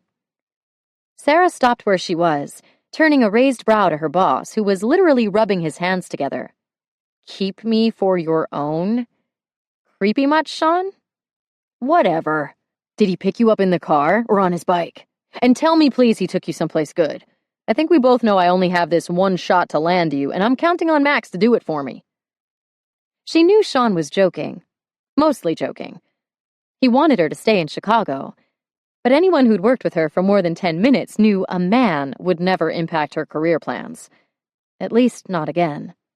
Still, it was fun to play along. Well, you can rest assured Max delivered an excellent date. Dinner was terrific, the private boat tour too. But the serenade? She stressed, delivering an Oscar-worthy sigh before going on. That's what really blew me away. Who knew Max could sing like that? Or dance? Sean had stopped walking, a smacked look on his face that was killing her. But then he scowled and jogged a couple steps to catch up again. Don't tease me. Getting my hopes up only to crush them is seriously uncool. Sorry, boss, she said, reaching her office door and not meaning the apology at all. She walked inside, setting her bag down before slipping into the chair behind her desk. Sean dropped into the open club chair and crossed one foot over his knee as he leaned back. Okay, seriously this time. How was the date? Sarah thought about telling him it was none of his business. But the truth was, Sean was her friend, even with the professional foundation behind it. And he was Max's friend, too. She couldn't blame him for being curious. It was good, Sean. Really nice. Max is a great guy, and I've always enjoyed his company. So it was nice being able to spend an evening with him. It was an honest-ish answer. But friends or not, there were lines a girl didn't cross with her boss, and detailing how his friend had thoroughly and completely ravaged her mouth was one of them. Nice. Steepling his fingers beneath his chin, Sean leaned forward. That doesn't exactly sound like a rave review. Sarah let out an exasperated breath. Very nice? Better, but it still sounds like my man is going to have to step up his game. Sarah started busying herself with organizing her already neat desk because she was thinking about Max's game. He most definitely didn't need any improvement. The way he'd kissed her, taking control of her mouth, had left her breathless and aching. Holy shit, Sean muttered under his breath. He was staring at her, his raised brows all but assuring something in her expression had given her thoughts away. Or maybe his game is just fine. Sarah. Yeah, there was way too much going on in that smile of his. You have plans for lunch today? The sudden change of subject threw her off, and before she could think about why he might be asking, she simply told him no. You do now. Sean pulled out his phone and fired off a text. Wait! What are you doing? She sputtered. Telling Molly to meet you at noon. I might not be able to strong-arm you into giving up the details, but that girl is relentless. He glanced down at his phone again, his smile satisfied. All set. She's in. Then Sean was pushing out of his chair. Hey, keep an eye out for some files from my office this afternoon. If you got any spare time, I could use a hand with a few things. Sarah nodded, her focus back where she loved it most, on work. She'd done some extra work for Sean the week before, challenging work, exciting work. And if he was looking for more of the same, she was all in. You bet. Max made it until 6:42 Monday night before he broke down and gave in to the need that had been eating at him since Sarah closed her door on Saturday night. Pulling his phone from the beat-up jeans he'd thrown on after work, he took the stairs 2 at a time to the second floor and brought up Sarah's contact info. The front room had a bay window with a built-in bench he liked for kicking back. Sitting down, he hit send and waited 3 rings for what he'd been thinking way too much about. Max, she answered, her voice stirring 100 images of the smile behind that single word. How was your day, Sarah? He asked, knowing she'd had a full one, complete with a visit from his little sister and a morning stalk by Sean. Entertaining would probably cover it. He liked that she didn't sound put off. How do you manage to date at all with these people in your life? He let out a gruff laugh. Honestly, I don't do a lot of dating, which is the only explanation I can offer for the feeding frenzy with my friends and family. You're a bit of an anomaly in terms of my romantic life. She drew out the sound like a sigh. Lucky me. Pretty sure I'm the lucky one. For a lot of reasons. The first being that this woman was giving him the time of day. The second that she wanted something from him that would hopefully compensate for his overenthusiastic friend's obnoxious behavior. Do you ever not have a smooth line? She asked with a melodic laugh. It wasn't a line. Not that she'd believe him, if he told her. So instead he asked, For real though, how bad was it? The canopy of leaves rustled in the wind outside his window, and as he waited for her answer, he wondered if she'd like this view as much as he did. Sean was in rare form. He seems to think you're the key to keeping me in Chicago. I tried to set him straight when he met me at the elevator this morning, but he was back in the afternoon trying to pimp you out again. Max coughed. Shit. And here I thought Molly was the one I'd be apologizing for. Oh, she is, definitely, Sarah laughed. She wanted to know if I was hiding Shangri-La between my legs. What? Because apparently only a fabled wonder like that would be enough to keep her brother on the hook. Jesus. He got that Molly didn't have a whole lot of experience dealing with the women he dated, but come on. Some things were just obvious. I'll talk to her. Ask her to back off a little. A lot. Like keep at least 50 yards between them. I took care of it, Sarah announced easily, a sing-song quality to her voice that sounded like gloating. He was almost afraid to ask. How? I told her I was so excited to have a girlfriend to share all my intimate details with. He was pretty sure that was a delicate snort he heard coming through the line. Then I explained that I hadn't been with a lot of guys, but from an anatomy standpoint... Whoa. Hold on there a second, Sarah. And that's exactly where she stopped me, too. But just to make sure she backed off, I told her I had an appointment to get waxed, and, well, suddenly she had an emergency shift to cover at Belfast. Max choked on his laughter, unable to reconcile the relentless sweetheart he knew and liked a hell of a lot with the demon who'd gotten the upper hand with his little sister. He might even like her more. Rubbing the center of his chest, he leaned back into the wall. Who are you? Me? Why, I'm the same girl you used to walk home from the library. Just all grown up with a handful of years learning how to make the business world bend to my whims. Why, don't you like it? Max grinned. I think I like it a hell of a lot. Then, because he couldn't help but ask, so, you're getting a wax? It's hump day, Piper stated from where she was lying on her stomach on Sarah's bed, knees bent, her feet scissoring above her. But I'm guessing it's too much to hope that'll be what happens with your date. Sarah adjusted her orange bandana-style halter top and then leaned into the mirror to check her light makeup. Her hair was pinned up in a sexy loose bun with a few tendrils hanging around her face, and plain gold studs adorned her ears. Max had said he was taking her on the perfect summer date, so she'd opted for a white eyelet skirt that flowed around her knees and a pair of canvas wedge sandals. "This says summer date, right?"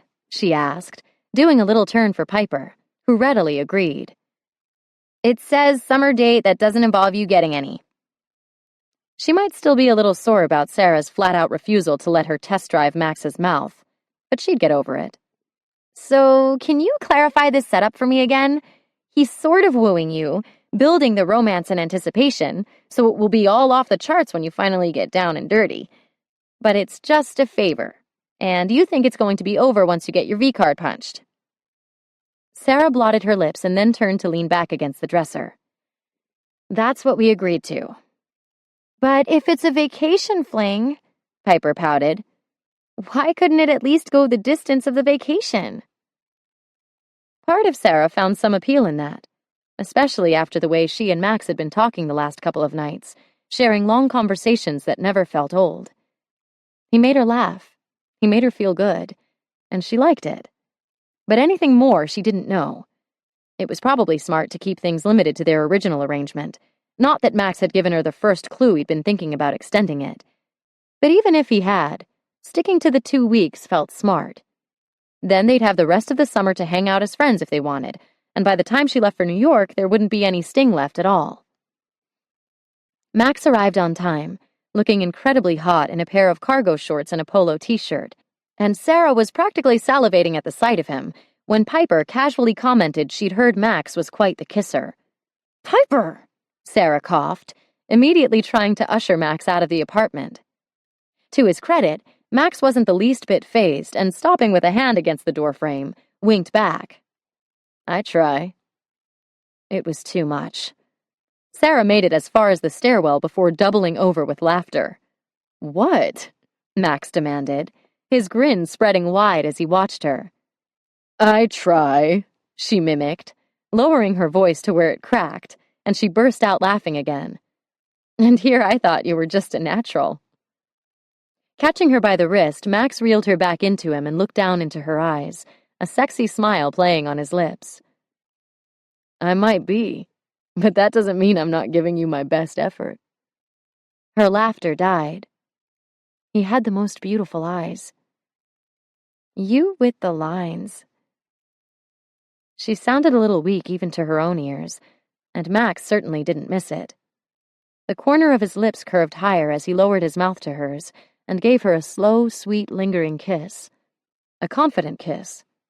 An effortless kiss.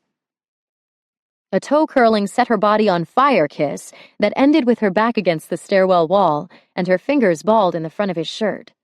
Way too soon. When she looked up at him again, she was breathless. Now you're just showing off. Casting her a mischievous look, he set a hand on her lower back as they started down the stairs. Not yet, I'm not. The warning, or promise, landed low in the pit of her stomach, the weight of it doing things to her body even that kiss hadn't done. All she could think was just, wow. Being the typical guy that he was, Max couldn't let the kissing thing go. On the ride over to the Diversey driving range, Sarah noticed him staring at her while they were stopped at a light. When she asked what he was thinking, he replied, Just contemplating my tongue-to-lips ratio. She'd swatted his arm, fighting a giggle with everything she had, as he turned back to the road and deadpanned. What? It matters. At the range, it got even worse.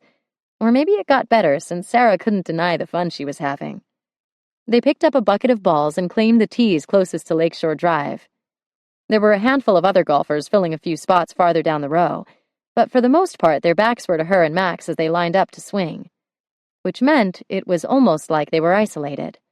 Good thing, as Max was intent on helping her with her form, regardless of her drive soaring long and straight down the center of the range, while he was shanking one after another. Still, he came up behind her, wrapping that big body of his around her so they were pressed together in the most intimate way. He felt so good. So you were talking about my kissing, he asked again, fishing for details. I might have said it was okay after our last date. Someone needed to take this guy down a peg or two. Though based on the gruff laugh, warm and genuine, it clearly wasn't going to be her. Not that she minded. Truth, Max's cocksure attitude had always appealed to her a little more than it should have. You're asking for it, Sarah. She was. Definitely. Whatever it was. Before she could ask him to clarify, he was leaning even closer. Here, baby. Let's try a few like this, he offered, his arms bracketing hers from behind, the heat of his muscled chest and thighs soaking into her from her shoulders to her knees.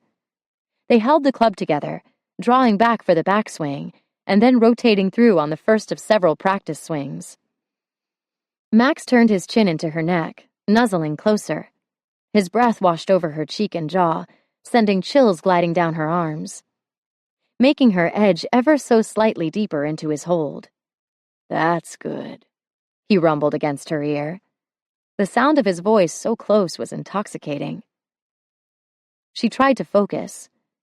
That swing wouldn't have even made contact with the ball. Max's smile spread against her skin. I couldn't care less about golf, Sarah. If I did, I'd have you give me lessons. Which maybe I'll be able to convince you to do once I stop looking for excuses to get my hands all over you every minute we're together. The lines from this guy. As if she wasn't a sure thing. As if she wasn't the one who'd all but begged him for sex. But damn if those lines didn't work. Max moved his hands from where she gripped her driver and settled them over her hips like he was showing her more about that swing. Only she was pretty sure traditional lessons didn't include the instructor's hands roving down and forward, flexing against the student's thighs, just like the quiet moans she was trying to stifle when Max nuzzled closer and sucked against the skin beneath her ear, probably wouldn't be deemed appropriate in an actual instructional setting either. Good thing they were just having fun. Max, she whispered, needing more than what they could have there at the far end of the range. Her plea fell on deaf ears, because suddenly Max was straightening behind her and taking a step back.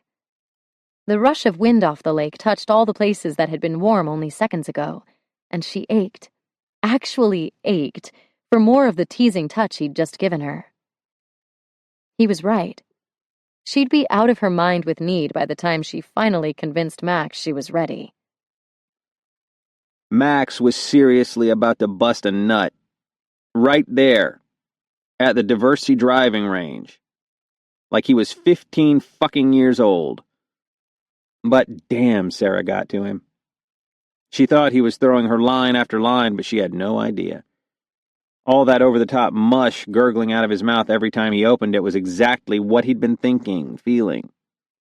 Sure, he tried to play it cool and return to the controlled guy he liked to be, but he kept finding himself slipping, saying too many of the things he thought out loud. What was really crazy? He liked it. A lot. Want another bucket, or should we get out of here? Max asked when they'd gone through all the balls. Handing over her club, Sarah pushed to her toes and whispered in his ear, "I'm ready for anything."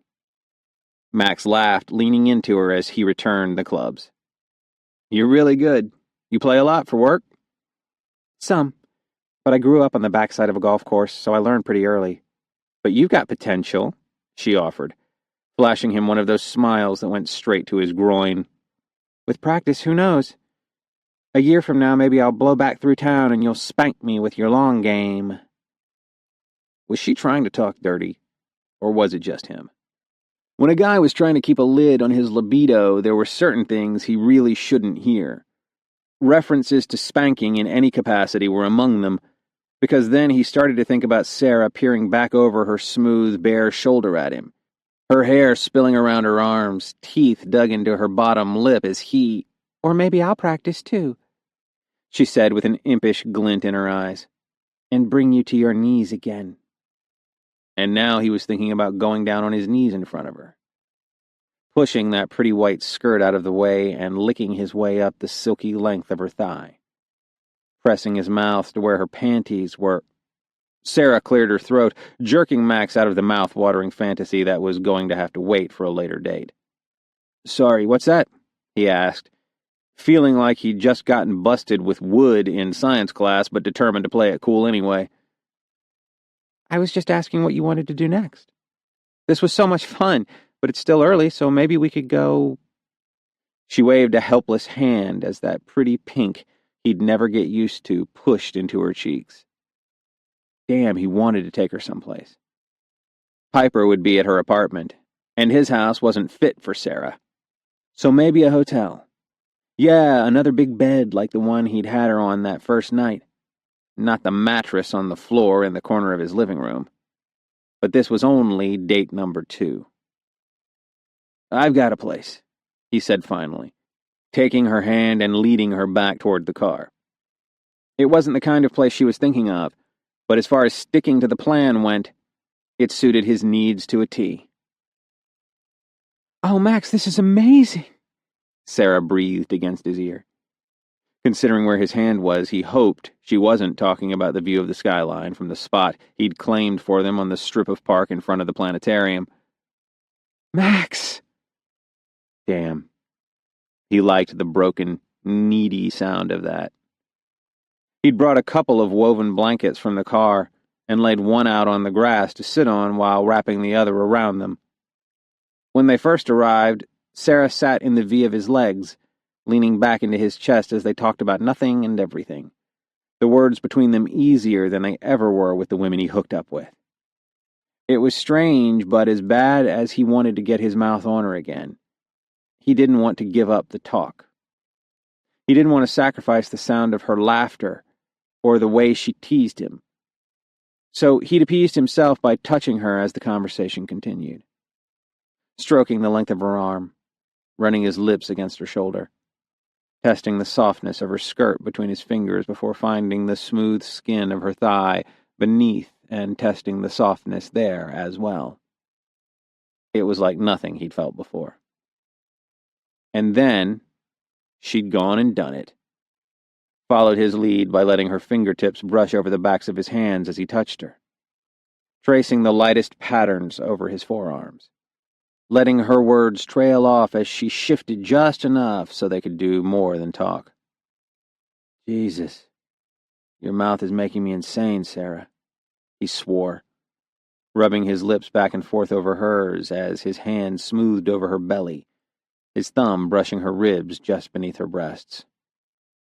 You're so damned soft.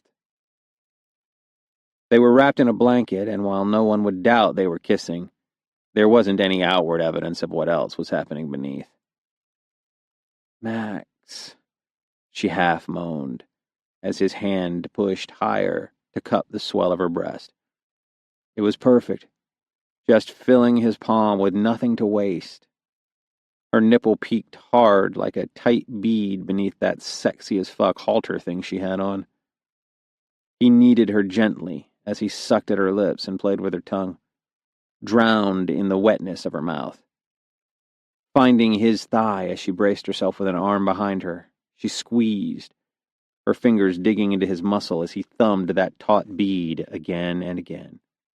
He drank in her whimpers and quiet cries, forcing himself to hold back when all he wanted to do was grab her hip and pull her around so she was straddling him, so he could rock into her heat and... Christ.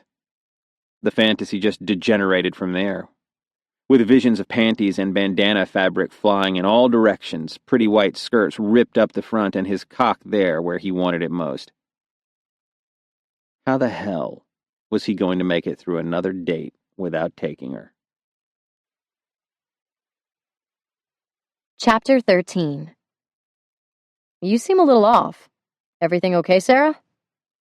The question came from Sean as they rode the elevator up from the parking level. She grimaced, hating that her DEFCON 1 level frustration was apparent to her boss. But maybe she could learn from this. What gave me away? He raised a brow. I guess it was weird seeing you drop your coffee in the parking lot. Right. The case of the clumsies resulting from her brain being all tied up with thoughts of Max and their date the next night. The third date, which he wouldn't tell her anything about except that she was going to like it even more than their second date, which she'd liked to an oh yes, please don't stop degree already. Unfortunately, he had stopped, and she'd been off for 2 days since. Sean pinched the bridge of his nose, giving her a contemplative look. But it was the swearing that really clued me in. And then when you kicked your travel mug. Yeah, that was a Sarah I don't see every day. Her eyes bugged. She hadn't. Only the slight throb in her toe and scuff on her shoe suggested that, yeah, she had. I'll get it together, Sean. I'm sorry you had to see it, though. Raising a brow, he laughed. The doors opened on her floor and she stepped out. Don't sweat it, Sarah. It was kind of a relief to see you were human after all. Hell, everyone has off days. Thanks for understanding. The door slid closed and she started toward her office, her body feeling like it didn't belong to her. Her breasts were swollen and sensitive, and a coil of tension was ratcheting tighter with every second that passed, bringing her closer to the next time she saw Max again. She thought about his hand between her legs, petting her over her panties, his thumb playing with her nipples. Her next step missed the mark and her heel buckled, sending her into the wall with a thud. She couldn't go on like this. She'd never make it. At her office door, she dropped her purse and then hit the top of her head on the doorknob when she tried to gather up the mess. Her phone sounded with a text.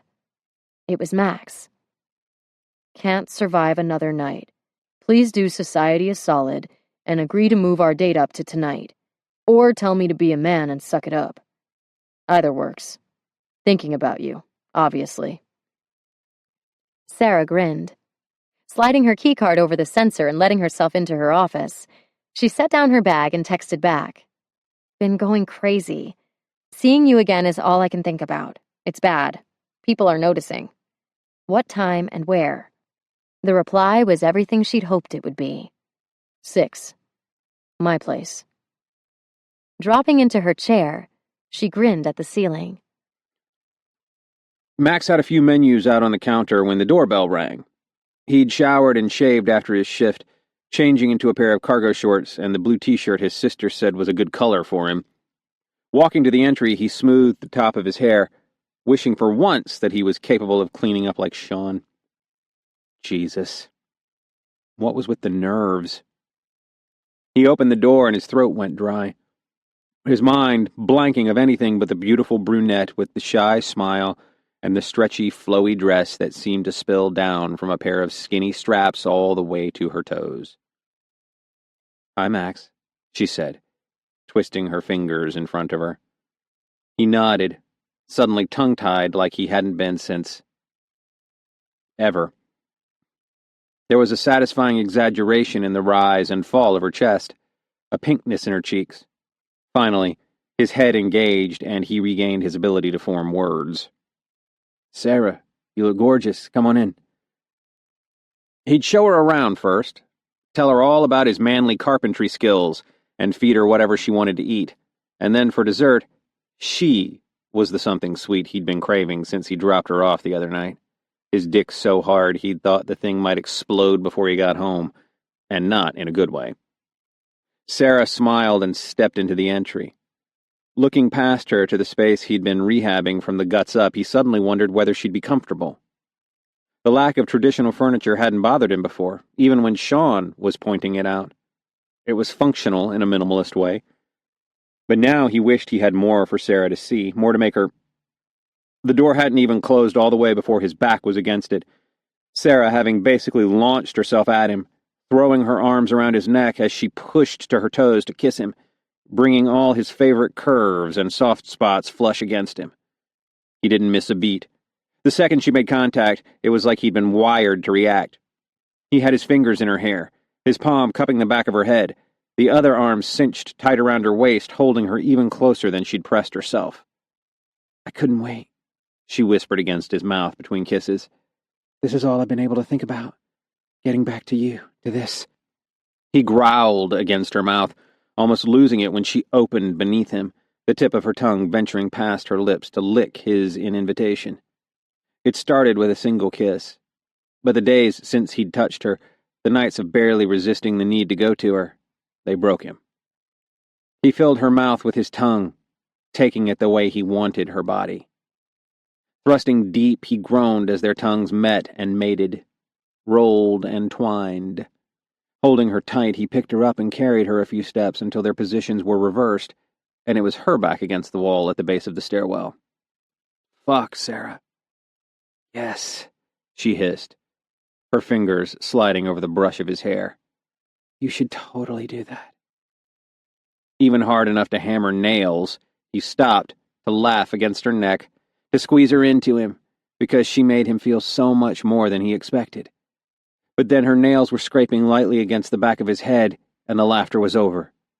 He was leaning into her, pressing closer as he gathered up her flowy dress by the fistfuls until it was piled around her waist, until his hands were on the sweet, firm curves of her ass, and her shoulders were braced against the plaster. Running his teeth along the delicate shell of her ear, he told her what to do. "Legs around me, beautiful." Damn. That soft mule of appreciation when she did what he asked. She was spread against him, nothing but her silky panties and his shorts between them. "Can you feel me, baby?" he asked, knowing the answer from the way her breath hitched and her legs tightened, like she couldn't get him close enough. "Yes," she breathed, meeting the rock of his hips with the press of her own. "So good." "This is nothing," he promised, his voice already gravel rough as he rolled into her again and again. "Barely a taste, sweetheart." Those sounds she was making, little and desperate, spurred him on. "Are you ready to feel me inside you, Sarah? Stretching those tight as fuck walls until you think you can't take any more?" "Oh, yes, Max," she cried, her fingers clutching at him harder, her hips rocking against his that much faster. And yeah, he could feel how close she was. Like he could feel her wetness soaking through his shorts. Nothing hotter in the world. Or at least that's what he thought until he started grinding in earnest, and Sarah's head dropped back against the wall, her eyes locking with his as her breath held. Her lips parted, her mouth opening farther and farther until finally that suspended cry ripped free, followed immediately by another and another as she came against him. When the last tremors subsided, he kissed her slowly, one side of her mouth and then the other, her cheeks and her forehead, her eyelids. Eventually he lowered her legs, and her dress fell back into place. They stood staring at each other, their breathing strained but slowing, her fist in the front of his shirt. Blinking up at him, she smiled. So, this is your place, huh? Nice. Sarah had never been so relieved to come home to an empty apartment in all her life. Piper had another event with the radio station, so the apartment was quiet as she lay in bed, her body tender and sweetly, satisfyingly achy, thanks to Max's thorough attention. It wasn't like she'd never gotten off before. She'd been with Corey for years, and while they'd never gotten too carried away, easy enough for him since he'd been banging anyone he felt like, she'd had his hand in her pants plenty. Not the same. With Corey, there had been a slow build, a steady course, a spot that seemed to work and very little deviation once he'd figured out what it was going to take to get her there. In all honesty, it had felt a little like work with Corey. With Max, though, she threw her arm over her forehead, wondering how she could be getting riled up again after 4 mind-blowing, toe-curling, she hoped he'd done enough with the insulation because quiet she was not, orgasms. It had felt like the best possible kind of play. Like a journey several hours long and full of super fun discovery. Like every look, breath, touch, or word from Max set her on fire in some new and crazy hot way. It was so good. Biting her lip, she scrunched up her eyes. Their next date wasn't for a whole week. She'd never make it. When you asked if I was free after work, CJ grumbled, grunted, and then swore as he scraped his knuckles on the doorframe to the room Max had decided to make his bedroom. I was kind of thinking you were looking for a beer or something equally Friday nightish, not moving a freaking 2,000-pound bed frame. Stop your bitching and consider yourself lucky I'm still working on the second-floor room so it couldn't go up there. Yeah, shit! Watch your toes, man, Max laughed, feeling too damned good about his purchase. A cop's salary wasn't huge, but the return on investment from rehabbing houses meant he could pretty much buy what he wanted. And he'd wanted an actual bedroom. It had been bugging him since he'd had his fingers inside Sarah's tight, wet body the other night.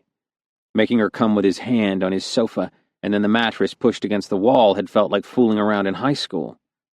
Sarah had no complaints, but he kept thinking she deserved more, better. So he'd gone out and ordered a few things. A bedroom set, some sheets, and a few new pillows, plus a comforter set that was pretty classy but still cool enough for dudes. Okay, it was a lot of shit for one night, but it was Sarah's one night, the one she wouldn't get a do-over for. And she'd trusted it to him. So, yeah, he felt pretty good about it. Am I even going to meet this girl again? Max blinked. Don't try to bullshit me. This stuff is for Sarah. You can't seem to go more than 15 minutes without mentioning something downright amazing about her. But I haven't seen her since the wedding, and as far as I can tell, she wasn't actually there with you. Max grunted, shaking his head. I don't talk about her that much. The look CJ gave him suggested otherwise. Yeah? Then how do you explain me knowing her favorite dessert is a brownie? She's got that new Samsung phone. She'd like to visit Thailand someday, and she doesn't know how to ski. When Max just blinked at him, CJ gave an abbreviated shrug, thanks to the 2,000-pound bed they were hefting. I've got more if you want it. Not necessary. Then looking at the man he trusted with his life, Max asked, For real? I talk about her that much? Don't freak out, it's cool to see you into someone like this, but yeah, me and everyone else at the precinct are wondering when you're going to bring her around. I don't know, man. We'll have to see. He wouldn't be bringing her around to anything. They only had one date left. But he couldn't think about that now. You better at least have some beer in the fridge, CJ said, wiping the sweat from his brow as they got everything set up. Yep, grab 2 and then get your ass back in here. You're not off the hook until we figure out what the hell a sham is. Maybe it was old-fashioned of her, but Sarah had hoped to keep the number of people in on the demise of her virginity to a minimum. Just the critical players. Max, for all the obvious reasons, and Piper, because Sarah couldn't keep anything from her. But as for the casual acquaintances and burgeoning new friendships, sorry, but not so much. Which was why Sarah had been dodging and weaving for nearly 2 days, terrified if she spent more than 5 consecutive minutes with any one person, they were going to know. Her solution? Going solo. She'd wanted a new dress for her date, so she'd gone shopping. Alone. Which turned out to be a much more efficient way of getting it done. She'd hit the lingerie store and a beauty shop where she'd stocked up on an entire arsenal of products sworn to make her skin irresistible. Everywhere. Now she was dressed in her new black cocktail dress, wearing the sexiest lingerie the boutique had to offer, and a pair of stiletto heels she'd actually purred over when she saw them in the store. Her hair was up in a loose twist with a few tendrils hanging around her face, and for jewelry she'd chosen a pair of gold chandelier earrings with a delicate chain bracelet to match. The intercom buzzed, and the butterflies that had been gently flitting about suddenly went mosh pit. This was it. Tonight, Max wouldn't stop. He wouldn't hold back. Tonight he'd give her everything she'd been asking for, and tomorrow it would be over. She hadn't been thinking about that part of their arrangement, but now, the intercom buzzed again, and she rushed the last few steps down the hall. "Sorry, Max. Come on up." "Is Piper there?" he asked through the small speaker. She blinked, surprised by the question. "She's out with friends." "So here's the thing, Sarah. We've got reservations, and I'm a little worried if I get you alone up there, we might not make it out of that apartment again. And I really wanted to take you out someplace nice. Any chance you'll meet me downstairs?" Her smile spread wide. "Far be it from me to get in the way of your plans." "You are my plans." Wow. With the power of his voice alone, the foreplay had begun. The restaurant was gorgeous. It was an intimate little French place designed to give diners the illusion of eating under the canopy of an enormous tree. Sprawling branches strung with white lights covered the ceiling and crawled down the walls. Everywhere she looked, there were little cutouts and nooks packed with rustic kitchen staples, flickering candles, or racks of wine. It was beautiful, and so incredibly romantic that she had to remind herself more than once that the devastatingly sexy man playing with her fingers across the small table wasn't hers to keep. He was doing her a favor, and, like he'd promised, he was doing it very well. "What's going on in that beautiful head of yours?" he asked, setting his glass of Bordeaux aside. "Just thinking about everything you've done to make this night special. It's too much." He leaned forward, the cool gray of his eyes meeting hers. "It's not too much. I told you, it's going to be my first time too. We only get this first once, and I want to make the most of it." "You're a good guy, Max." He shook his head. "If I were really that good, I wouldn't be plotting to make tonight so off the charts incredible that the next guy doesn't stand a chance at measuring up." Her breath hitched while her insides clenched in anticipation, as a heat only Max could inspire spread throughout her body. Max leaned back in his chair, his eyes leaving hers to catch the waiter's attention as he signaled for the check. They took a cab back to Max's place, riding quietly through the city streets, and when they arrived and stood together in his living room, Sarah could barely breathe. "Nervous?" Max asked, reaching for her hand and pulling her closer, his thumbs tracing patterns across her knuckles. She was eager and excited, aching for more of what Max had been giving her, but definitely nervous. Her mind whirled with less than sexy thoughts. How long would it take? How much would it hurt? If it lasted, would she even want it to? And then the worst thought of them all. What would happen when it was over? How would she go from that heart-fluttering nervous anticipation every time she even thought his name to just being friends? "A little," she admitted quietly, "but not because I don't want to do this." Max nodded, wrapping his arms around her for a moment, before bowing his head to kiss her neck softly, gently, sending a wave of goosebumps cascading across her skin. He kissed her earlobe and, voice low, confessed, "Me too." Her eyes shot wide as Max stepped back, looking anything but nervous. Yet she knew he wouldn't have said it if it wasn't true, at least on some level. How did he always have just the right thing to say? Know just how to put her at ease? Casting him a flirtatious grin, she promised, "Don't worry, I'll go easy on you." And there was that devastating grin she loved, the one almost as effective as his kisses. "Come here, Sarah."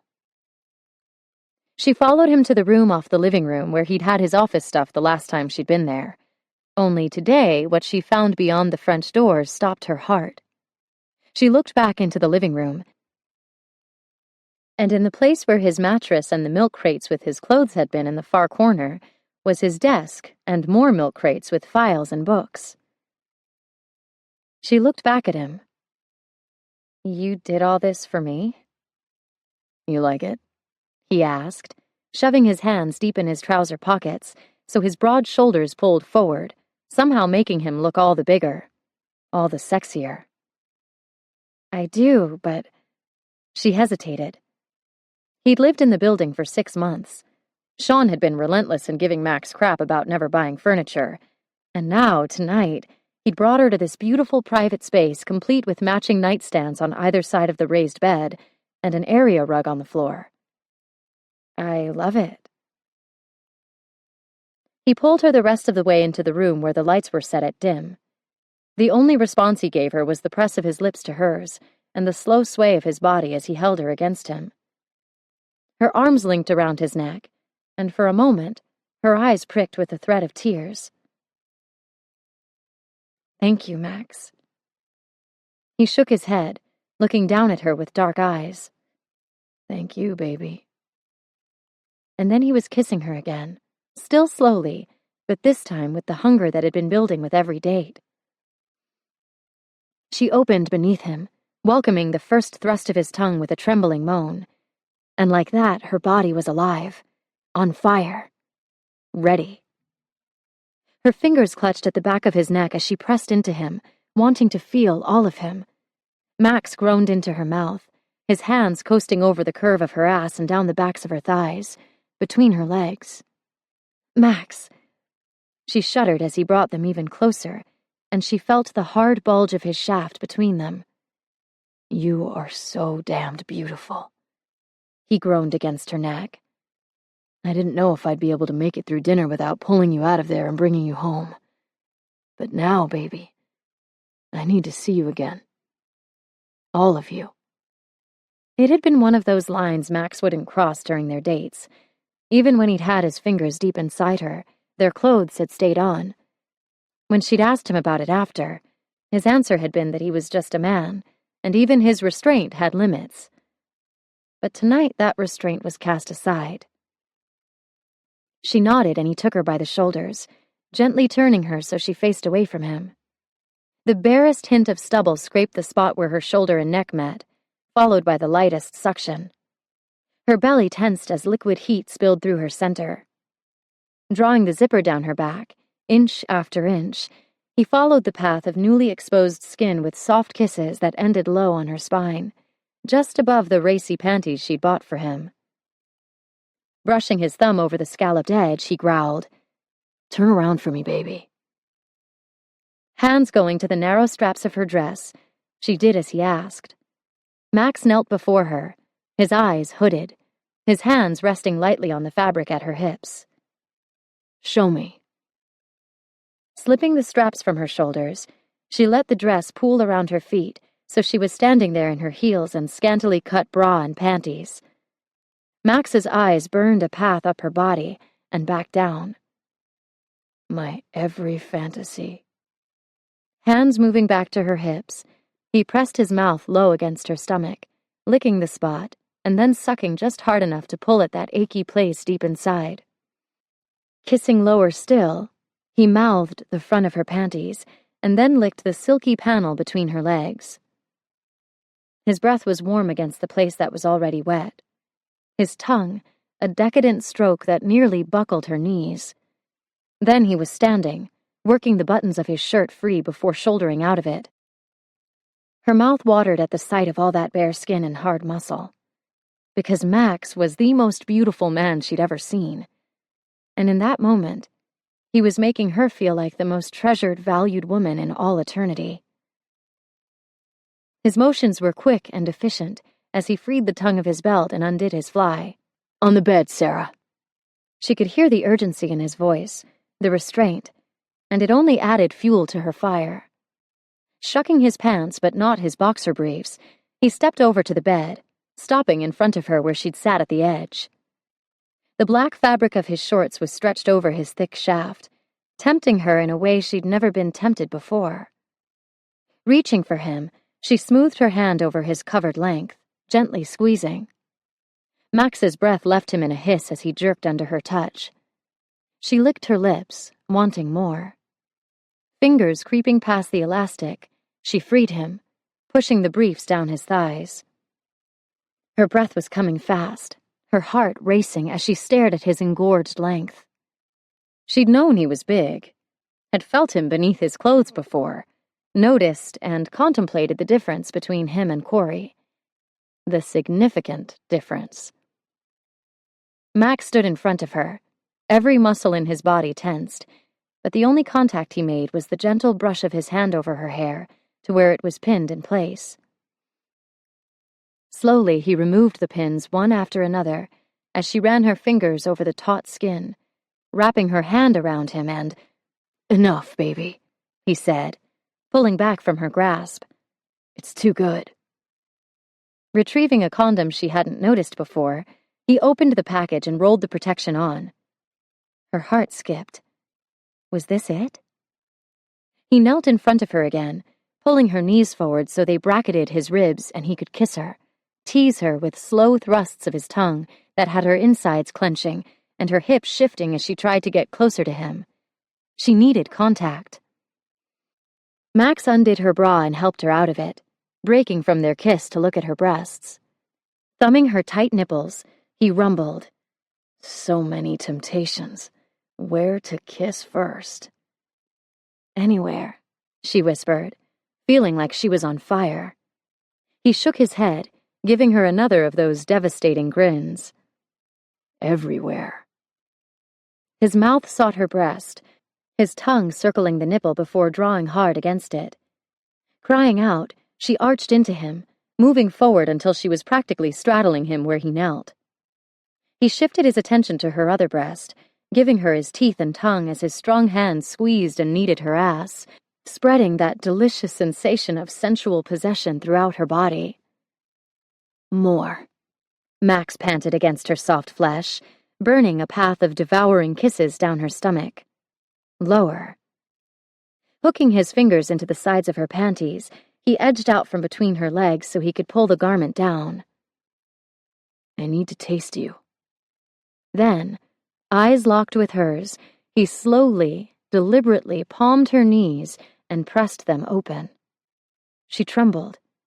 From the vulnerability of her position, from knowing that any second those dark gray eyes would drop, and he would be looking at her there. From wanting him to.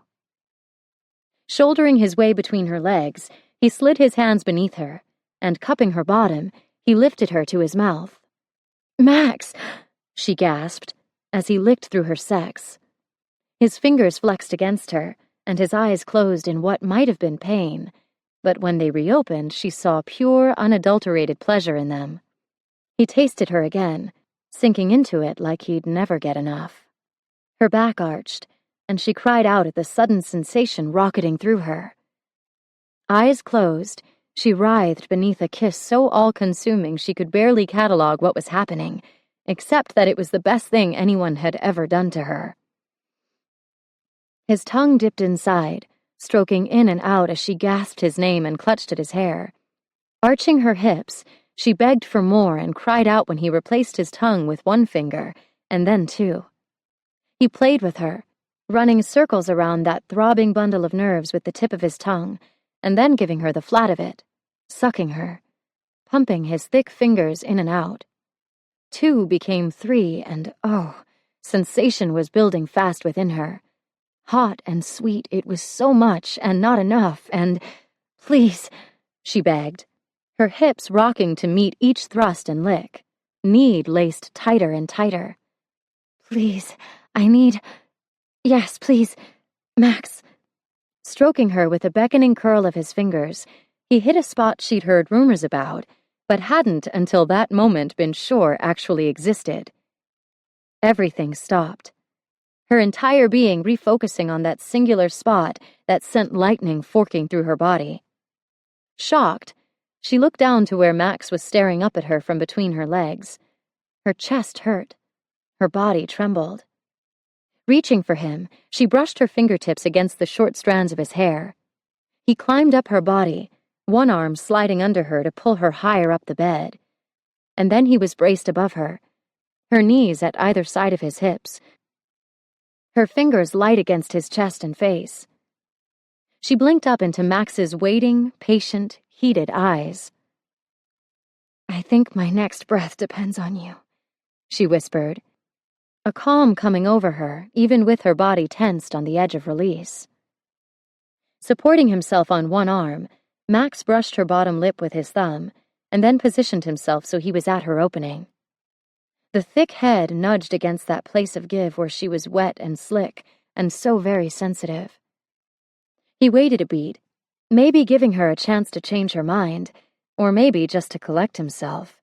But then he pushed inside, penetrating her a bare inch before easing back out. The stretch was greater than it had been with his fingers, but it was good. The kind of good that had her heels sliding up the backs of his thighs and her fingers splaying over his perfect butt, urging him back for more.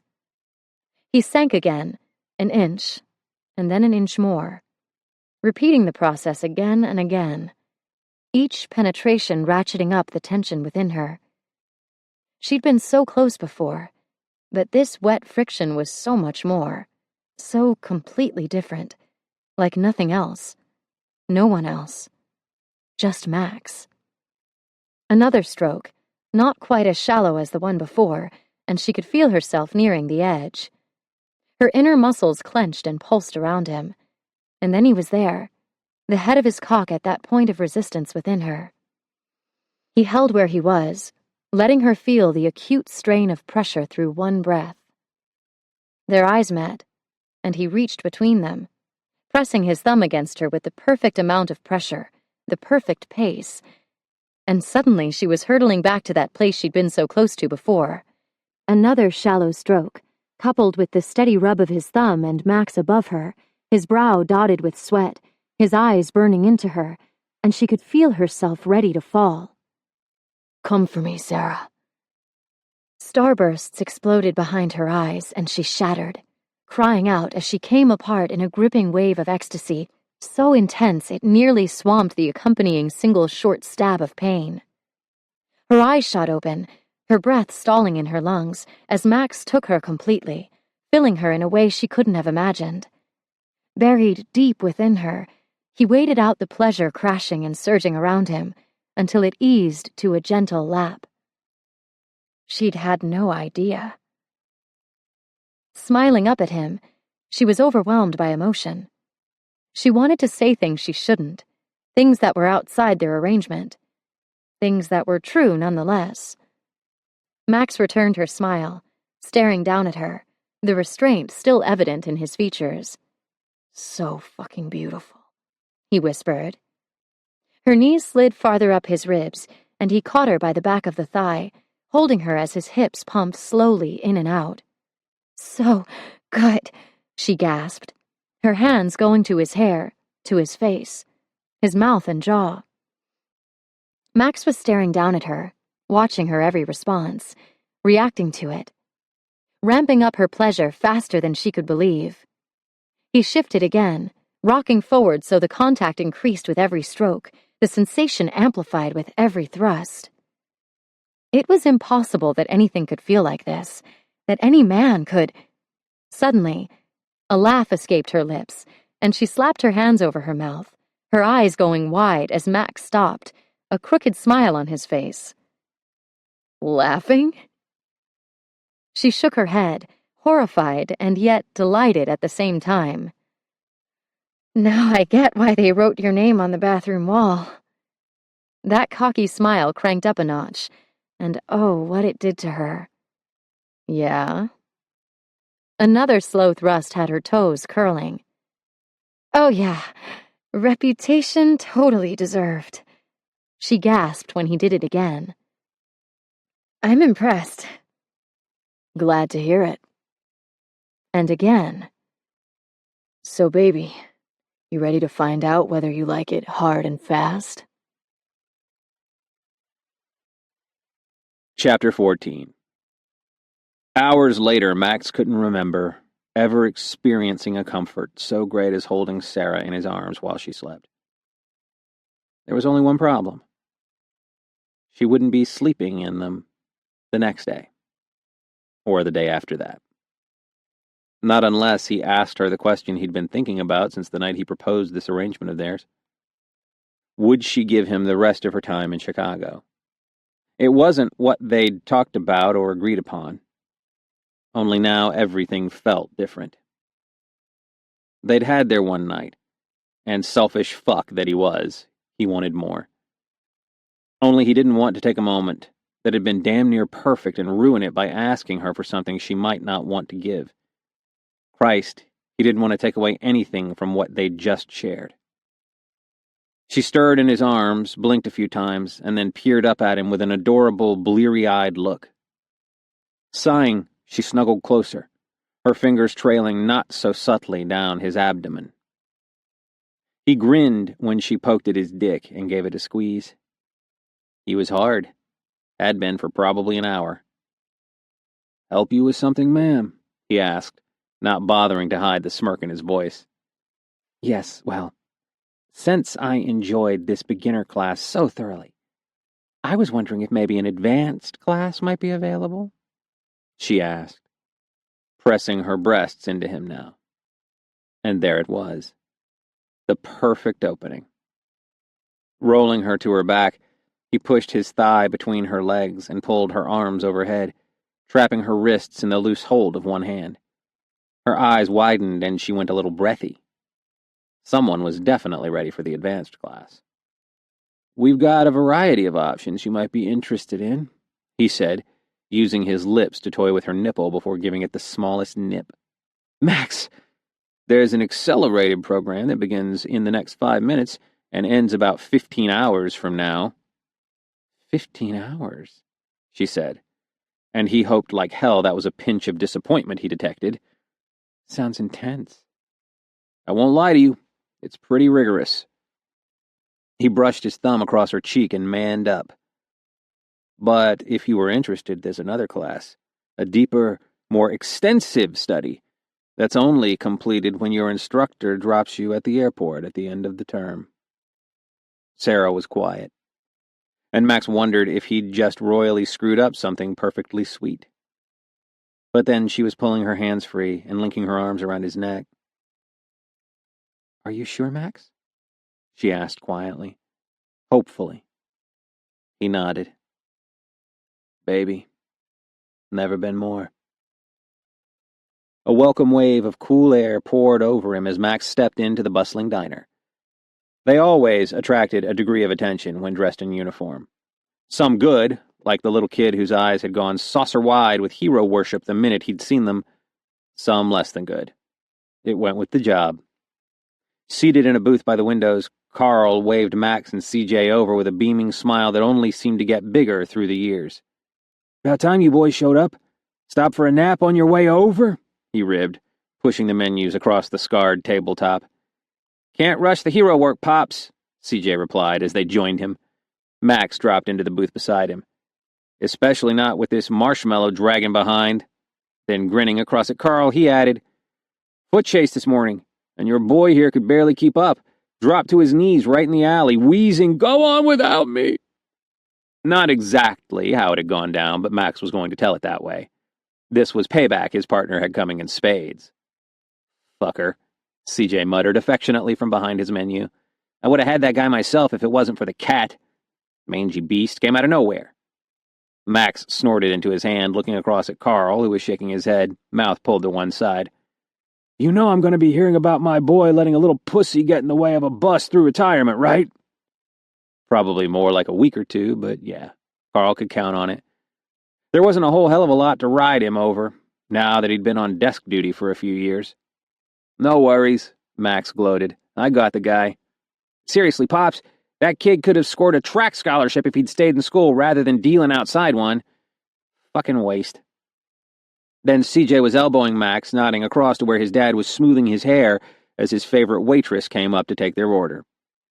Linda was the reason they'd been Wednesday regulars for 3 years running, and Max had a feeling one day he was going to walk in and find Linda on Carl's lap, a diamond on her finger. He couldn't wait. For now, though, all she got was their order, and then it was back to shooting the shit.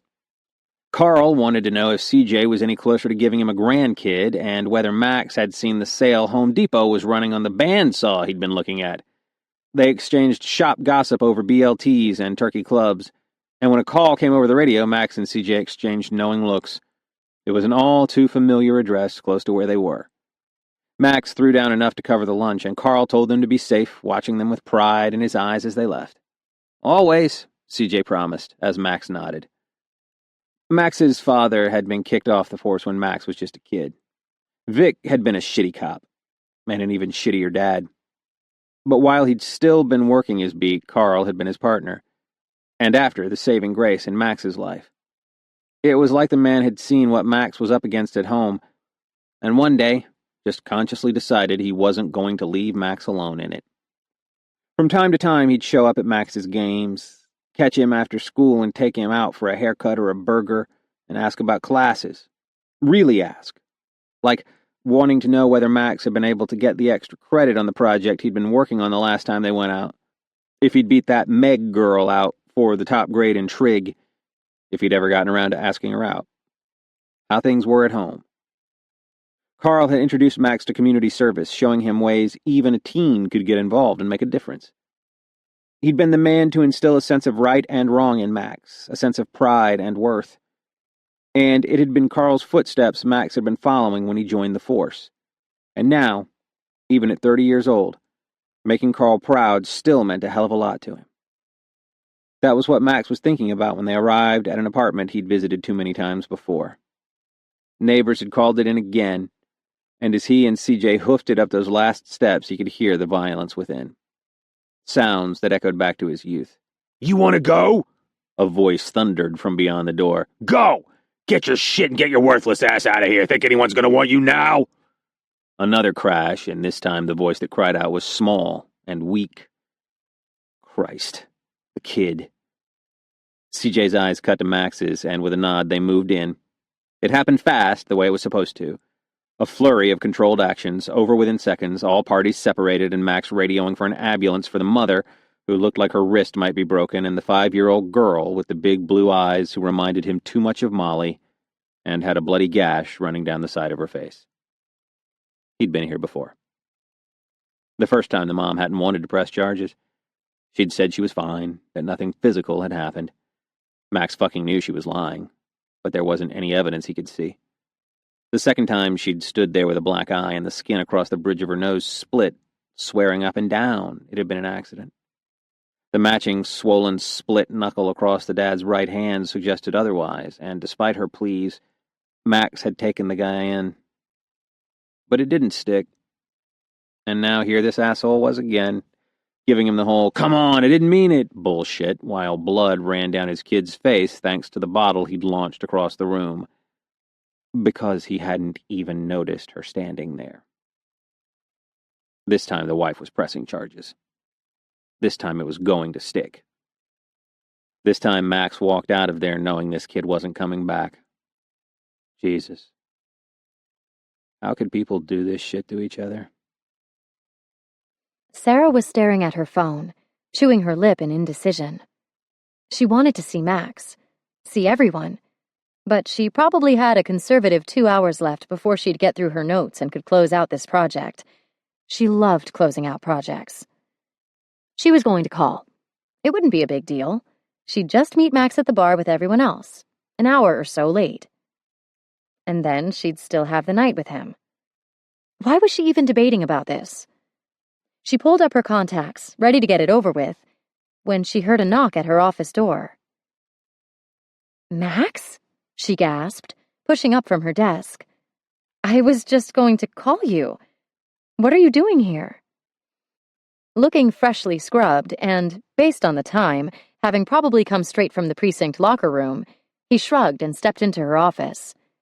"I know I'm early, and I don't want to get in your way, but I thought I'd just hang out and wait for you to finish. Then we could leave together." He pressed a kiss to her lips, and then glanced down at her desk before giving her a sheepish grin. Or at least as sheepish as a tough guy like Max could offer. "But I can take off if you're swamped. No problem." Swamped? Absolutely.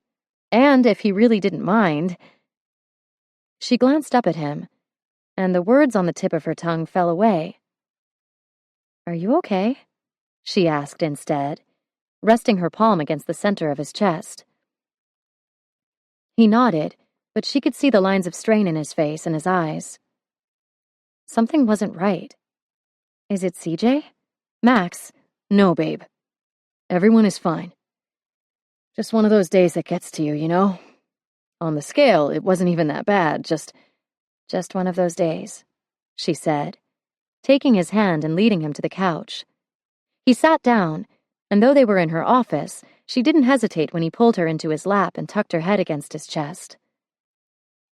"I'll let you work. Just give me 1 minute like this, and then you can get back to it." Linking her arms around his neck, she pressed her brow to his. "I was about done anyway. How about 1 minute now, and then we get out of here?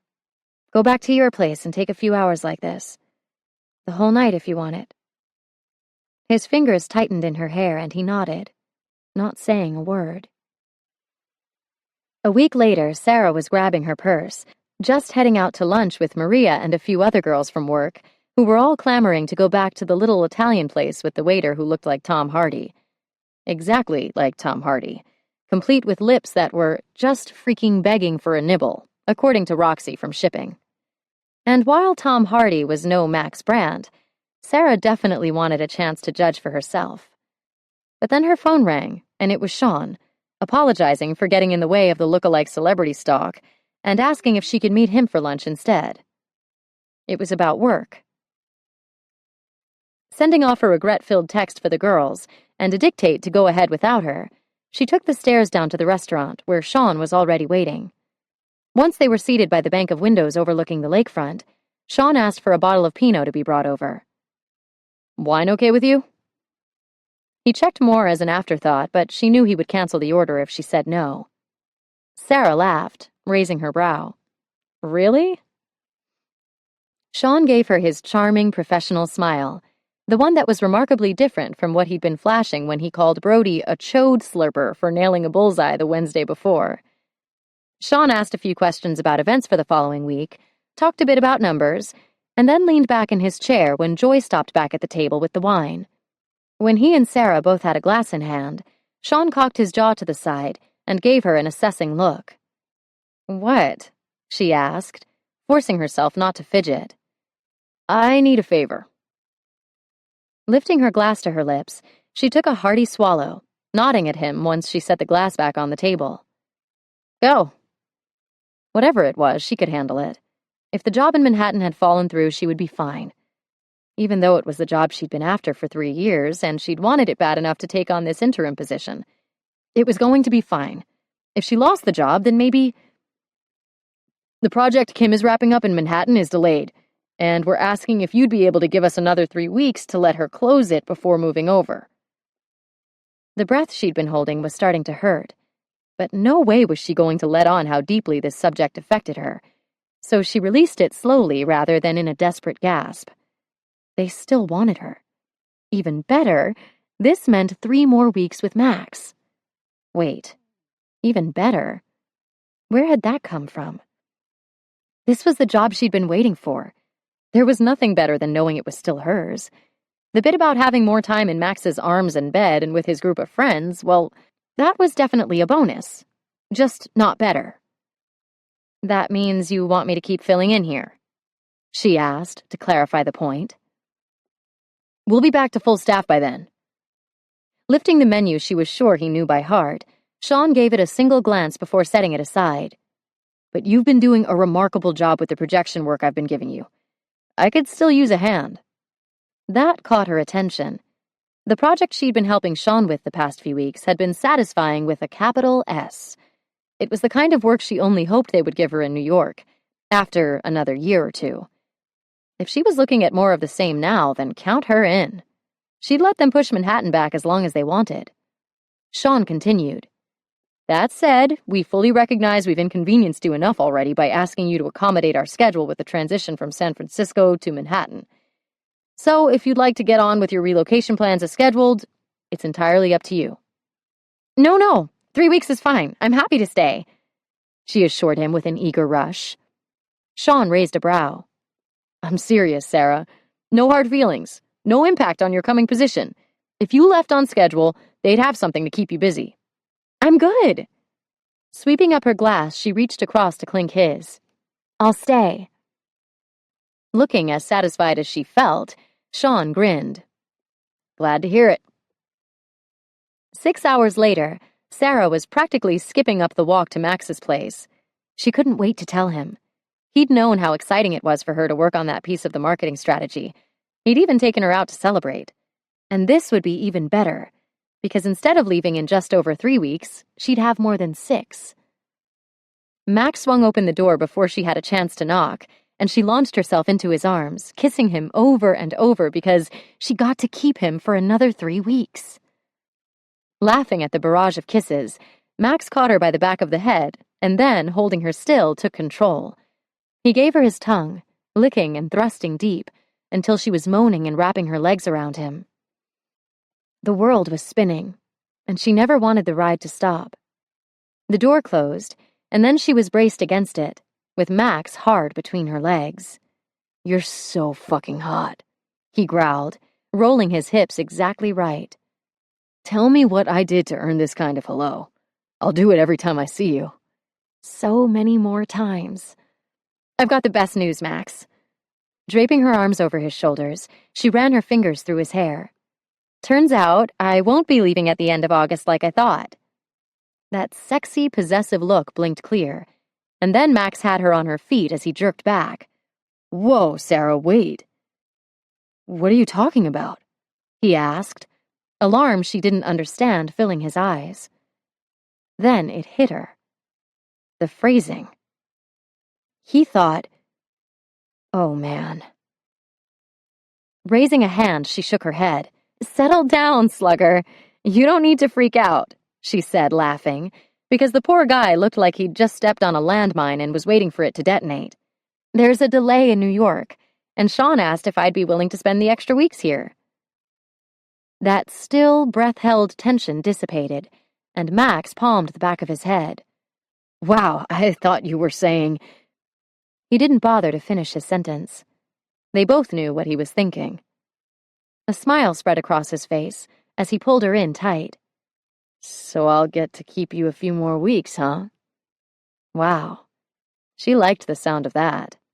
Still pressing her hand to that sexy spot at the center of his chest, she met his eyes so he'd know she meant what she was about to say. Only if you want to. I mean, just because I'm here doesn't mean this has to be a part of it. Oh, I want it, he promised, his hand sliding over her ass and curving between her legs. I want every extra second I can get with you. You sure you still want me? To a moderately disturbing degree. I do. Especially if it means I get 3 more weeks of the advanced class. Max's eyes darkened, his voice going rough. What exactly are you planning to learn in the advanced class, Sarah? She pushed to her toes and linked her arms around Max's neck, pulling him down to her as she murmured her answer in his ear. His body tensed as an agonized groan rumbled from deep in his chest, and then he was moving in a blur.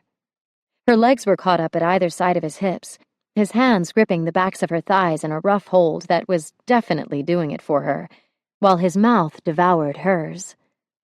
She'd take that as an addition to the curriculum. It was one of those perfect days. Sunshiny and warm with just enough breeze to keep the air from feeling hot. The sky was cartoon blue with a few puffy clouds scattered across it. And to top it off, Max had Sarah wrapped tight around him, her arms locked across his chest, her thighs spread at his hips, and the throaty rumble of his bike between their legs as he rode up Peterson on the northwest side. Max hung a right, digging the way Sarah clung to him as he took the turn. A few blocks up, he cut the engine and waited for her to crawl off the bike before rocking it up on its stand and stowing their helmets. "I'll never get used to that," she laughed breathlessly from the parkway where she stood finger-combing her dark hair back into a low ponytail while watching him with a wide smile on her face. He was pretty sure he'd never get used to the way that smile hit him dead center every time. As soon as the thought hit him, he realized how true it was. She'd be gone in a matter of weeks, a fact he kept trying to ignore but couldn't quite manage. He'd give anything to go back to when she wasn't leaving for another month and it still felt like he had forever with her. Now there was a ticking clock between them, and Max was doing his damnedest not to let that dark cloud on the horizon ruin the rest of their time together. He grinned back at her. "I hope you don't. For that smile, you can come back to Chicago and I'll give you a ride anytime you want." "I'll remember that," she said, looking away before he could read anything from her. Like whether the thought of coming back might hold some appeal, or if she simply hadn't wanted him to see her certainty that it would never happen. Reaching for her hand, he started walking toward the gate at the side of the house. "Thanks for coming with me today." "You sure Ernie won't mind?" Max threaded his fingers with hers, tugging her closer for a quick kiss. "He'll be stoked. The guys at the precinct have been giving me grief for weeks about wanting to meet you. Especially CJ, who'd helped him move in the living room set that Sarah had spent an entire day helping Max pick out the week before. Don't be surprised if they won't leave you alone." "Consider me warned," she said with an easy laugh. He was breaking another long-standing rule. No dates at family parties. But damn if it didn't feel good to have her at his side. He hadn't even thought about bringing her until CJ asked if she'd be there. At which point Max realized that while he'd never brought a date before, all the other guys had. Sure, they were usually wives or girlfriends of some significance, but hell, so was Sarah. She meant something to him, and while he had her, he was proud to show her off. The music was cranked as he held the gate open and followed Sarah around the side of the bungalow to where a dozen cops were sitting in mismatched lawn chairs, their significant others clustered together at a picnic table in the back corner. Leading Sarah over to where Ernie was manning the barbecue, a can of MGD in one hand and tongs in the other, Max joked, "All this for me? Damn, man, I'm flattered." "Branch, you made it!" His buddy greeted him with a grin that only got wider as he looked Sarah up and down. "And you gotta be Sarah. We were starting to think you were a figment of this guy's imagination. What the hell's a gorgeous girl like you doing with this bag of nuts?" Sarah was waving him off, a pretty blush in her cheeks. "Oh no, you've got it all wrong. I just met this guy. He agreed not to give me a ticket if I'd come with him." Christ. Add Ernie to the list of guys to fall for Sarah Cole.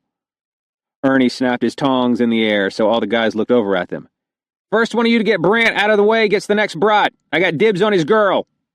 Laughter and good-natured ribbing sounded all around them, while Max shook his head and pulled Sarah into his hold. They joked around some more, grabbed a couple of drinks, and then settled in to chat with Ernie and a couple of the guys. "This is a gorgeous yard," Sarah gushed as she took in her surroundings. "Max said you built the pergola yourself. I'm impressed." And if Ernie hadn't been going for her already, that would have done it. The guys started talking about the landscaping, which had been a bitch of a job. Max knew firsthand because of the couple of weekends he'd helped. Sarah listened like she'd never heard anything more fascinating in her life, oohing and eyeing at all the right times, asking questions that invited Ernie to tell her more about what was obviously a topic close to his heart. Anyone else, and Max's BS meter would be spiking. But Sarah had always been interested in hearing what made other people happy. She was just that kind of sweet and special. And he had less than a month left with her. Pretty soon the guys were all clustering around, introducing their better halves and falling for the woman Max didn't know how he was going to let go. "Come on, this girl!"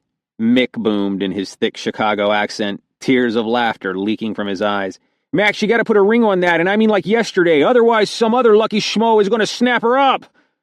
Max coughed into his free hand. Jeez, Mick, easy, Jimmy cut in, walking up in a pair of faded cargos with beer cans sweating through both side pockets. If you're gonna scare her off, we gotta woo her some. Sarah was laughing, her hand at her throat, her eyes bright. Beautiful. Sorry to break your hearts, Max warned, knowing what he was about to say wouldn't do any good. These guys had known her for 5 minutes, and they were already goners. Welcome to the club, boys. But don't get too used to Sarah being around. She's only in town for another couple of weeks before she's moving to New York for a badass job in Wise's top-earning hotel. Nah. We just need to give your girl some more information to work with. Make sure she knows that beneath this crude exterior, our boy Brant's got some quality shit going on. Sarah was trying to keep a straight face, but Max was cringing. We gotta get her on the hook. I think Carl's a step ahead of you on that count. Sarah pinned Mick with an amused look, recounting Carl's tall tales from that first night. Yeah, Max remembered. The guys were hooting it up, rolling with Carl's lies, but Max tensed, knowing it was too much to hope that steel-trap mind of hers would have forgotten what else Carl had said. And then there was the whole taking a bullet thing, she added, shaking her head with laughter, until the other guys cut off abruptly. Her head came up with a snap as she looked from one to the other before turning those big brown eyes on Max, the question unmistakable within them. Before he could answer, Jimmy stated solemnly, Yeah, our Max here's a real hero. That's no joke. While Mick added, He did good that day. Made the whole city proud. The fingers woven with his tightened, Sarah's eyes taking on a glossy sheen as they lowered, slowly scanning Max's body like she was looking for the blood soaking through his clothes. That scar on your thigh. It wasn't a camping accident. No. But it had been easier for him to tell people that. It was a long time ago, Sarah, Max stated firmly, catching her chin with the crook of his finger and bringing her gaze back to his. It wasn't serious. The guys turned away from them then, suddenly fascinated by the char marks on their brats. They had wives and girlfriends who worried, but this was the first for Max. He'd never had to have the talk before. His dad had been a cop, so he and Molly had grown up understanding how it worked. The same with Joan. But Sarah... Hell, she was smart enough to know the risks he faced on a daily basis. Still, there was a reality to what he did for a living that she just had brought home. Max led Sarah past the pergola and around the far side of the house, where there was a strip of grass maybe 3 feet wide. Tears shimmered in her eyes as she shook her head. I know you're fine, she whispered, her voice thick. I can see with my own 2 eyes you're okay, but the thought of a bullet... Her voice broke off and she looked into his eyes as if willing him to hear what she was saying, to understand what it meant to her. I know how dangerous your job can be, how important it is, and that's why you're willing to risk yourself every time you go out there, but you were shot, Max. You could have been killed. But I wasn't, he said gently, firmly. Baby, I'm right here. Then pulling her to his chest, he wrapped his arms around her back and held her close. He could say that all he was doing was trying to offer her some comfort, but there was more to it. He was trying to get control of his own heart, of his own voice. Because seeing this woman look at him like that, like the idea of him being hurt no matter how long ago, nearly broke her. It affected him. More than he was ready for. Don't cry, he pleaded, feeling her back shudder within his arms, her worry soaking into his shirt. Her tears were gutting him, making him wonder how he was ever going to let her go. Sarah sniffed once more, then quickly straightened. I'm sorry.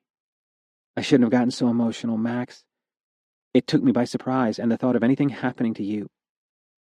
She broke off again, but she was already pulling herself together. Peering up at him with watery eyes, she sighed. I hope I didn't embarrass you in front of your friends. He brushed at her tears with his thumb. Then, ducking down, Max kissed her.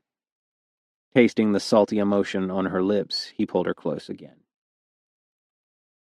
Never, baby. Hours later, they left the party. Sarah sharing tight hugs with the girls she'd talked to, promising to send Vin's wife, Peg, a recipe, and Nora, one of the two female officers at the party, a snapshot from Times Square when she arrived in New York. At first it had seemed strange when she realized the only +1s at the party were filed under significant other. Emphasis on significant. Most were wives, and the couple of girlfriends in the mix had been with their guys for years.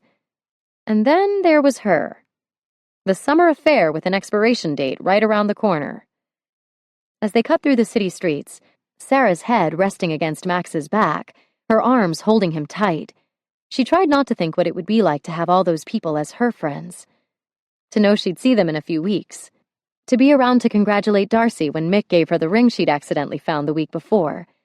To see Clara's baby when it was born. To have Max making her feel beautiful and special for more than just a few weeks. To be there every night and know he'd made it home safe. She sighed, calling up thoughts of New York, waiting for that soul-deep churn of anticipation. The anticipation was still there, yes, but it wasn't powerful enough to distract her from the ache of goodbye. Chapter 15. Sarah had never been too troubled by nightmares. She'd had bad dreams before, ones she'd wish she could forget, sure. The stress-spurred, irrational variety that reared their ugly heads from time to time over the years. A ghoul chasing her through quicksand that was about to seep into a laptop with the only copy of her final paper stored on the hard drive. A presentation to deliver, and the horrifying realization that all the data had changed overnight, and nothing she'd prepared was current. Corey walking into her office and informing her he was her new boss, and she'd accidentally married him after all. That business where her brain screwed with her during off hours usually sent her pulse racing, and when she woke, it was typically with a gasp as she bolted upright in her bed. That kind of traditional bad dream she could take, because when it was over, she'd run her fingers over the cool sheets, grounding herself in the comfort of what was real, and the knowledge that what wasn't was already fading from her mind. What she'd woken from this morning had been nothing like that. To begin with, there'd been no silent scream or full-body lunge thrusting her into a waking state. She'd been still, quiet, blissfully drifting beneath the warm breeze as Max dropped a circle of kisses around the full swell of her belly. Their fingers had been threaded together, and when he smiled up at her, she'd known with soul-deep certainty that somehow she'd found everything that mattered, that she had as much happiness as one life could provide. Then she'd blinked, just opened her eyes into the darkness of pre-dawn, not understanding where the sunny afternoon had gone, why the shears weren't billowing into the room. Her smile fell away as the soft sheets grounded her in a reality she found no relief in. Her hand moved to the flat of her stomach, and she felt gutted, the sense of loss greater than anything she could remember. Because in this reality, the Max sleeping with his arm thrown over her and his head in her hair didn't love her. They hadn't been married for 3 years, and weren't counting the days until the miracle growing inside her was finally in their arms. The house that had been filled with light and love and laughter was a mostly empty shell Max owned alone, and looked forward to moving on from. None of it was real. She tried to close her eyes, hoping she'd drift back into the world she'd just lost, because more than anything she wanted that perfect peace back, if only for another 10 minutes. She wanted Max to murmur in her ear that she was his, that he loved her. Only there was no going back. She was awake, and this wasn't forever. Silently, she pulled back the sheet and padded into the kitchen, where she stood at the sink with a glass of water and waited for her brain to rewire itself. For reality to become the relief, because this, what she actually had right now, was exactly what she wanted. The perfect job lined up in a city she'd been salivating over for years, and a stint with a sexy, generous, highly skilled bad boy warming her bed in the meantime. There were no complications, no questions, no letdowns or betrayals or expectations for anything beyond what they had that very minute. It was perfect and safe, and it was supposed to make her feel like she had in that dream. A floorboard creaked behind her, and then Max was there, his strong arms wrapping around her. "You okay, baby?" he asked, his voice rough from sleep, comforting. Setting the glass on the counter, she turned to him and pressed her face against the warm skin of his chest. Just a nightmare. He stroked her hair and held her closer, rested his chin on the top of her head, so they fit together like two pieces of a puzzle. Come back to bed. Whatever it was isn't real. She swallowed past the knot in her throat. I know. It wasn't real. Even if she suddenly wanted it to be. Max took her back to bed, tucked her into the warmth of his body, and held her close and tight as she waited for sleep to return. Only instead of falling back into that taboo dream world, she lay there thinking about how Max's arms felt around her, how she'd started anticipating seeing him at the end of the day, wanting to share the details of the hours they'd spent apart, knowing he'd laugh about the prank housekeeping had pulled. She thought about how she'd gotten so used to seeing him in the morning, how he'd rub his big hand over his head, trying to wake up as he poured coffee and asked her what her day looked like, how sometimes, for no reason at all, he pulled her in for a hug and just held her close, how he made her feel wanted, how he made her feel wonderful. She thought about how she couldn't help wondering what it would be like to wake up with this man every day and feel loved. This wasn't working. Sorry, Max, she whispered, inching out of his hold. Think I'm just awake now. Want me to get up with you? He was already pushing the covers aside, completely willing to get up with her at 4:14. Definitely not helping the cause. We could walk the lakefront or grab some breakfast. No, just rest. She pressed him back with a hand at his shoulder. We'll get something when you're up. And until then, she'd work. Spend some time doing what she loved to do best, reminding herself why she loved it. Only the work didn't help. In fact, it might have actually made the situation worse. Sarah spent the next 3 hours failing to accomplish anything, and, worse yet, every time she'd had to forcibly drag her thoughts away from the bedroom down the hall, she'd resented it, which was insane. The dream stuck with her all day. The emotions it stirred stayed fresh and sharp in her mind. By evening, she was about ready to jump out of her skin. A part of her, the rational, reasonable part, knew the answer was getting out of there, getting some distance and maybe a little perspective. But the other part of her wouldn't hear of it, choosing instead to stay close to Max, because soon enough she wouldn't be able to. What are you thinking for dinner? He asked that evening. One muscular arm braced against the doorframe to the kitchen. He was wearing a Red Hot Chili Peppers t-shirt that, thanks to his stance, didn't quite reach the worn jeans hanging criminally low on his hips. It was calendar-quality stuff. But was she thinking about dropping to her knees and worshipping that insanely hot inch of bared skin the way it deserved? No. She was thinking she felt every kind of screwed up, and that nothing would be better than walking up to Max and sliding her arms around his ribs while she buried her face against his chest and just breathed him in. He looked like sex on a stick, and she wanted a hug. Sarah? He asked when she didn't answer him. Then he was walking over to her, giving her exactly what she wanted. The hug. The comfort. The support. The exact opposite of what she needed, which was a less perfect man. Someone it wouldn't kill her to walk away from. You seem tense. What's going on? Rubbing his big hands over her arms, Max dropped a kiss at the crook of her neck. Talk to me.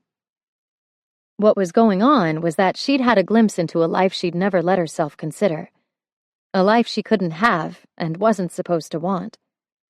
Because this thing with Max was about sex. Fine, more than sex, but absolutely, unequivocally less than what was suddenly slithering through her mind. Maybe that was the problem. The solution? Heck, she didn't know. Maybe what she needed was to take away some of the tenderness and focus on what had brought them together in the first place. She needed to put this relationship back where it belonged, on sexy ground. Turning to him, she reached for the back of his neck and tugged him down to her. I don't want to talk. Max's mouth met hers in a soft press, tender and sweet. His arms circling her back and holding her close. It was the kind of embrace that had caused the temporary short circuit in her brain, and she didn't want any part of it. Pulling back, she nipped at his mouth, and then kissed him again, harder. Max's brows drew together, his eyes going dark. "That's what you want?" he asked, his voice dangerously low. No, it wasn't what she wanted, but tonight it was what she needed. Max had promised to show her everything he knew about sex, and what she needed to learn now was how to get her emotions out of it, how to make it about her body and not her heart. Pressing her hands against his chest, she gave him a shove, one that didn't move him an inch until he willingly stepped back. Sarah whipped her shirt overhead and tossed it on the floor, refusing to meet Max's searching eyes. She didn't want him to see what she wasn't ready to acknowledge herself. The emotions she'd somehow let out of the box from 8 years ago. The ones Max had warned her about that day in front of the science building, when he'd caught her watching him too intently. She'd been standing there wondering how things could be so easy and right between them, how she could be feeling everything she was feeling, if there wasn't something more than friendship at play. But when she'd asked him, Max's answer had come in no uncertain terms. No.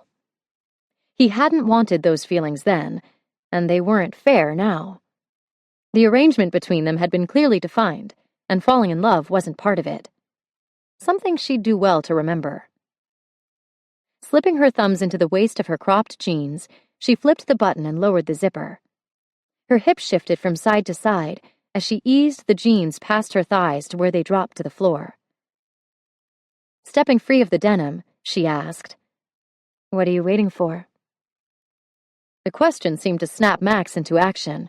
Suddenly he was stripping with an economy of motion that had her mouth watering and the heat churning low in her center.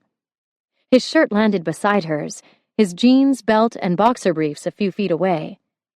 Then he was advancing on her, naked and beautiful, those heavy muscles flexing with each step. Her breath hitched as he caught her around the waist and hauled her up against him. She wrapped her legs around him and shoved her fingers into his hair, holding on as his mouth slammed down on hers. His tongue was thrusting deep, his hold on her ass just this side of rough as he held her, rocking her over his shaft. Her back met the wall, and it felt so good. She wanted him inside her, hammering against that spot that made her mindless. She wanted him slamming into her so hard he drove the tenderness away. She could do this. She could keep her heart out of it. But then Max released her mouth, his breath coming hot and ragged against her jaw and throat. "Fuck, Sarah. What are you doing to me?" And she felt that pang deep in her chest, that twist and churn deep inside. She couldn't let him talk to her, not when they were like this. Even knowing not to read anything into his words, just the gravelly sound of his voice was too much for her. "Don't make me wait," she panted, squeezing him closer with her legs and using her forearms on his big shoulders as leverage to move against him.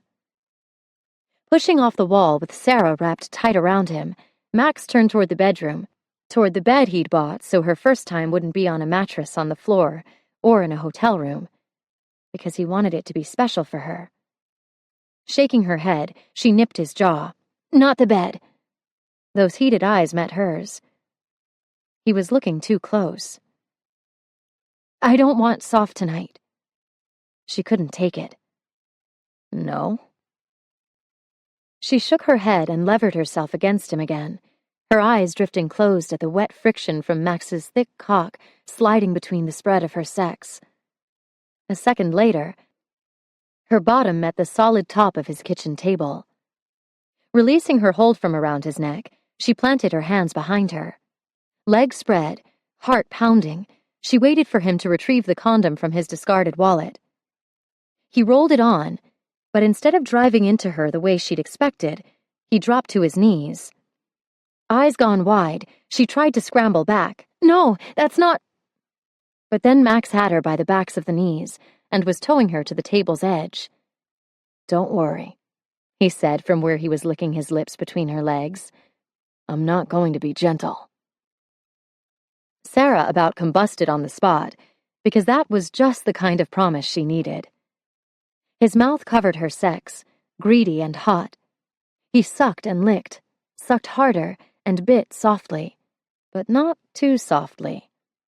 His thumbs were at either side of her sex, holding her open, as he devoured her with hungry intent. It was too much, too intense, exactly what she needed. With his mouth covering that dangerous bundle of nerves that seemed to be connected to every far corner of her body, he gave her another breath-stealing suck that took her to the edge and launched her over. Max! She was still coming hard as he stood and leaned over her. Gripping her hip, he thrust full length, filling her with everything she could take. She gasped, her breath punching out as he pushed in. Sensation rushed through her, flooding her senses and short-circuiting her resolve. Her inner walls pulsed around his slow retreat. He thrust again, giving her even more, pushing into her so hard and deep she swore she could feel him everywhere. Again, she begged, caught in the dark intensity of his eyes. Like that. This was what she needed. Physical release. Another slow withdrawal pulled and teased every tender nerve. Another measured pause. So beautiful, baby. Another driving thrust left her filled to overflowing with the man who was making her want more than she could have. She could feel him everywhere, in the pressure where he met that deepest spot within her, in the decadent stretch from taking him, and the almost painfully hard beating of her heart. Each ragged breath reminded her of just how badly she wanted him. He dragged his length from inside her, easing that too intense pressure by teasing her with the slightest push and pull, until she begged him. Max!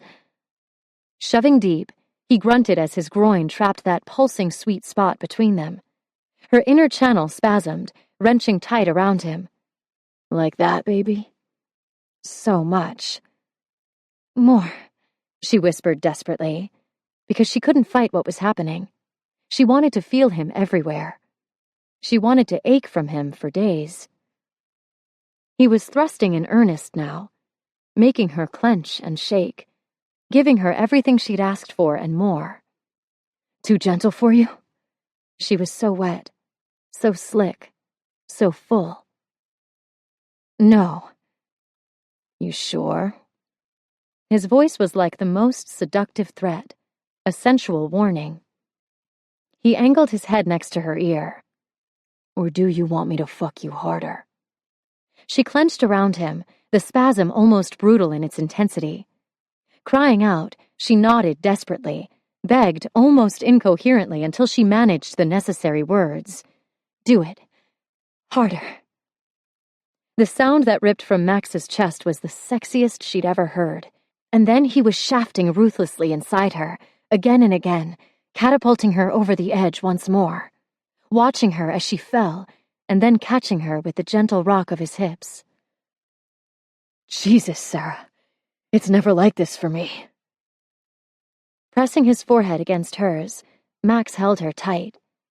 How the hell am I going to let you go? She closed her eyes against his words, but they were already too deep inside her. For the first time in a long time, the goal she'd set her sights on was out of reach, beyond her ability. Because this wasn't just a physical encounter, and that flimsy defense she'd tried to erect around her heart wasn't holding. She loved him, and there was no coming back from that. Where's Sarah? Brody asked as Max walked into the bar Wednesday night. As questions went, this one ranked benign at best, but still, it rubbed in a way Max wasn't exactly thrilled about. Mostly because he kept thinking in himself. Why wasn't she there? The answer was simple. Back at Piper's place tonight. The bar was more crowded than it usually was on Wednesday, and he had to speak up to be heard as they walked back to the table. Should have brought Piper too. Bit of a firecracker, that one. Brody rolled 3 darts between his palms, a wicked glint in his eyes. She could give our girl Molly a run for her money. Max glanced up and saw his little sister with her hands wrapped around Sean's neck, fake strangling him, as the guy made a show of squinting up his eyes and sticking his tongue out. Yeah, she could, but Piper's not even there. Sarah's parents live back in North Carolina, and they just got home from a cruise. She wanted to call and figured her mom might keep her on the line a few hours talking about the trip and catching up. She could have done it from his place and been there when he got home. He'd have been happy to stick around and work upstairs, give her space for her call, then order in some dinner after. But she'd passed. Totally fine. Not a problem. Only the tightening of the muscles across his shoulders not only called him a liar, but made him feel like a jackass, too. Because seriously, he didn't own her. It was good she had a life outside him. He loved how independent she was. Besides, they were still a few weeks from when she'd leave for New York. He just couldn't help thinking about each passing day taking them closer to when he wouldn't be able to see her at all. It sucked, and he felt like a pussy. Especially since Sarah wasn't taking her impending departure quite the same way. Up until Saturday, he'd thought they might be in the same bittersweet boat, both wanting everything they could have until goodbye finally came. But then he didn't know. Jace and Emily were standing across the table from Sean and Molly, their fingers caught in a loose hold that caused a pang in his chest. Yeah, total pussy. Hey, guys, Emily. How's it going, man? Jace asked, stepping closer to his wife to make room for Brody and Max. Big day of bringing down the bad guys? Nah, word's out that I'm on the street. Max nodded for Brody to throw first. We're expecting the criminal element to lay down their arms and get in line. Sean let out a short laugh, then straightened, his expression blanking as he went for his phone. Molly sat back, brow raised. $5 is his dad. Nobody's taking that bet, Brody said, setting the darts down rather than starting the game. Sean shot them an apologetic look and signaled to give him 5. No one minded. The hotel was more than his job, and Sean Wise II was more than just his dad. You have a chance to look at that order we talked about last night? Molly asked, turning to Brody when Sean headed toward the door. He pulled a face and shook his head. Sorry, Ma. Run him back with me now and we'll take care of it. Then, because it was Brody and the guy couldn't help but be the hostess with the mostest, he leaned back over the table. Want me to have Joe bring you guys anything? I'm good, Max answered as Jace and Emily declined in kind. Then Em got a call too, and like that, it was just Max and Jace. Jace picked up the darts and gave Max a wicked look. Hope you've got some tissues. Grinning, Max stood and crossed his arms. They were pretty evenly matched, but seldom went head-to-head. Sorry, man. You'll just have to use your sleeve. They threw a few rounds, volleying trash talk because it didn't get any better than that. Then Jace stepped up to the line and tossed. How long's Sarah got left in Chicago? Max rolled his shoulder. Not long enough. Jace's head came up with a start. What? I'm into her, Max said, defending himself and wondering what was so surprising. It's fucking good between us. Jace patted down the air. No, I can see that. Just, I didn't expect you to see it too. I'm happy for you, Max. She's a great girl, and seeing you guys together is awesome. You thinking about trying the long-distance thing when she goes? This time it was Max going traffic stop with his hand in the air. No, not a chance. That shit never works. And from the few tries I've seen my friends make, it pretty much blows until it's over. I'll take having all of her now and a clean break when she leaves. I mean, if you think about it, it's actually pretty sweet. We both know the score. There's a ticking clock on this relationship, which means no one has to hold back or be careful or whatever. It made sense to Max. So he wasn't sure what was with Jace standing there looking at him with his head cocked to the side. What do you mean, no one has to hold back? Yeah, right. Jace might have it bad for Emily, but before they got together, the guy cycled through girlfriends like Max went through breakfast cereal. He might not want to remember the before time, but Max was betting he did. Come on, man. You know how it is when you've got to gauge everything you do to make sure no one gets the wrong idea. Like sleeping over. I never did it, because wrapping my arms around the warm body across the bed might have given the girl ideas, even though I'd gone out of my way to be clear she shouldn't get them. Going out more than once or twice, or seeing the same girl 2 nights in a row. You can't do that and expect them not to wonder if maybe you've started to reconsider. Yeah, Jace answered, but clearly there was still something on his mind. So all those things you never let yourself do with the other girls, you're doing them with Sarah? That was the best part. Max leaned in to his buddy. She sleeps over damn near every night, man. My pillow smells like her shampoo. And I cook with her, Jace. I actually cook for her. Jace's chin snapped back. With what? You have a single frying pan and a pot. What'd you make her? An egg and some ramen? Asshole. For your information, I bought myself a bunch of kitchen shit from that store where Brody made you get yours. Set of pans, couple good knives. And I'm confident enough with my manhood to tell you, I even have a set of those nested bowls. The little baby one is so small that Sarah picked it up and kissed it. At Jace's look, he grinned. I know, but why not? Couple more things to move, and it's nice while I've got Sarah here. Hell, maybe I'll cook for you guys sometime. But I've only got 2 kitchen chairs, so someone's going to have to use the lawn chair. Nodding, Jace walked back to the table and reached for his beer. And you're sure Sarah isn't getting the wrong idea? Because just listening to you, gotta say, I kinda am. Not a chance. Max glanced around the bar, making sure the rest of the guys were still otherwise occupied. She's all about New York. I mean, we're having fun, a hell of a lot of it. But she makes me look clingy. He probably should have waited until Jace put the beer down because now the guy was coughing up foam. Shut up, Jace croaked, grimacing as he rubbed his chest. I'm serious. I keep thinking we've only got so much time left, so all I want to do is make the most of it together. Which I will deny saying if you breathe a fucking word of this to anyone. Jace was waving him on, the understanding between them clear. But just this week, it's like half the time she's got this little furrow between her eyes.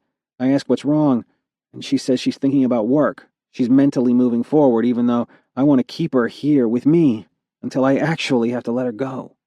You know?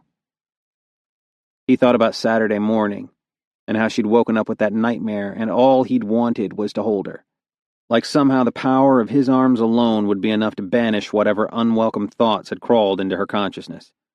Nice thought, but Sarah had turned to work instead. You think maybe she's just, I don't know, giving the brakes a tap because she knows the relationship has to end? Like maybe better to slow down before that happens? Max rubbed the back of his neck, thinking about what it was like when they were together, when he was inside her. The way their eyes locked and that connection lit up. Nah, no way. It's just how she is. And I shouldn't be whining about it because it's part of what makes her so fucking perfect. He knew exactly where he stood with her. He knew what her priorities were, her plans, which meant there wouldn't be any excuse for getting in her way. Chapter 16.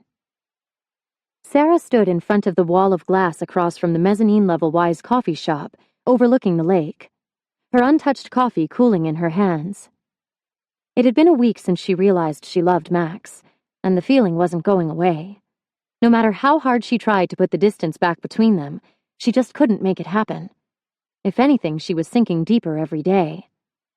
This morning, she'd fled from Max's bed at the crack of dawn, after realizing tears were leaking from the corners of her eyes as she thought about saying goodbye.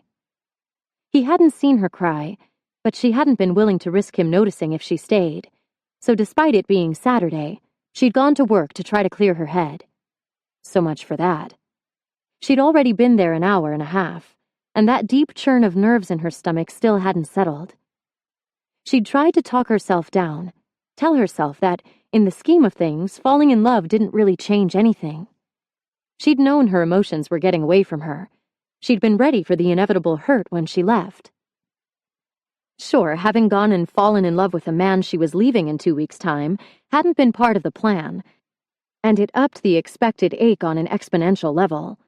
But she'd recover, and until she left, she'd hold this epic lapse in judgment close to her chest. Quietly. Tenderly. Gratefully, even. Yes, it was going to hurt. But a part of her had believed she'd never feel this way again, and even knowing how much harder it was going to be to say goodbye, it was good to know she'd been wrong. That she could still love. Looks like some deep thoughts going on there, Sarah. She glanced over to find Sean had walked up beside her. Smiling, she turned to him. Just realizing it might be harder to say goodbye to Chicago than I was expecting.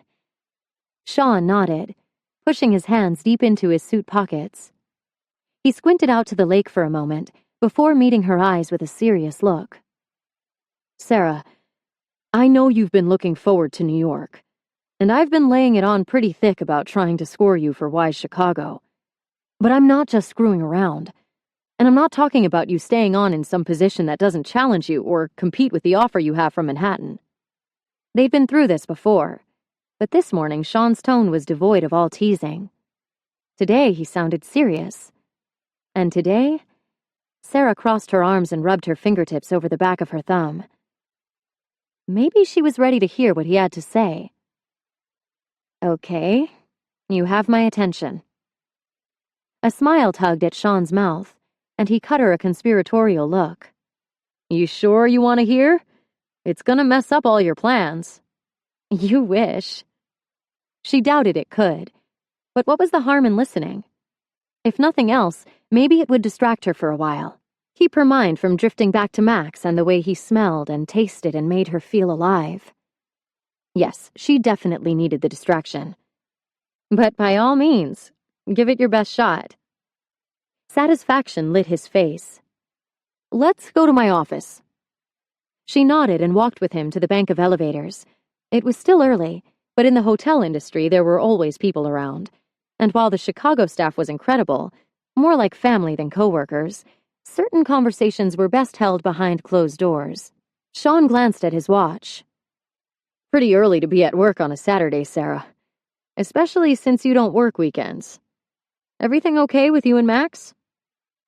Her stomach bottomed out, but before she could find the words, Sean held up a staying hand. Scratch that. I don't want to know, because I'd like there to be no confusion about the context of this conversation. Her brows rose in question. I'm talking to you as my friend, and as your employer. Clear? The elevator doors glided open, and they stepped inside. Clear. Sean punched in his floor, and when the doors closed, he turned to face her straight on, his expression as serious as she'd ever seen. Forget about the guy you're dating. You're shitting me, Piper gasped, holding a pillow over her head like some ginormous hat. It was almost noon, and she'd texted Sarah 30 minutes before, begging her to bring a sandwich to counteract her night of excess. Ready for a break and hungry herself, Sarah had stopped on the way home, only to discover Piper was still in bed and hadn't realized she wasn't actually in the apartment.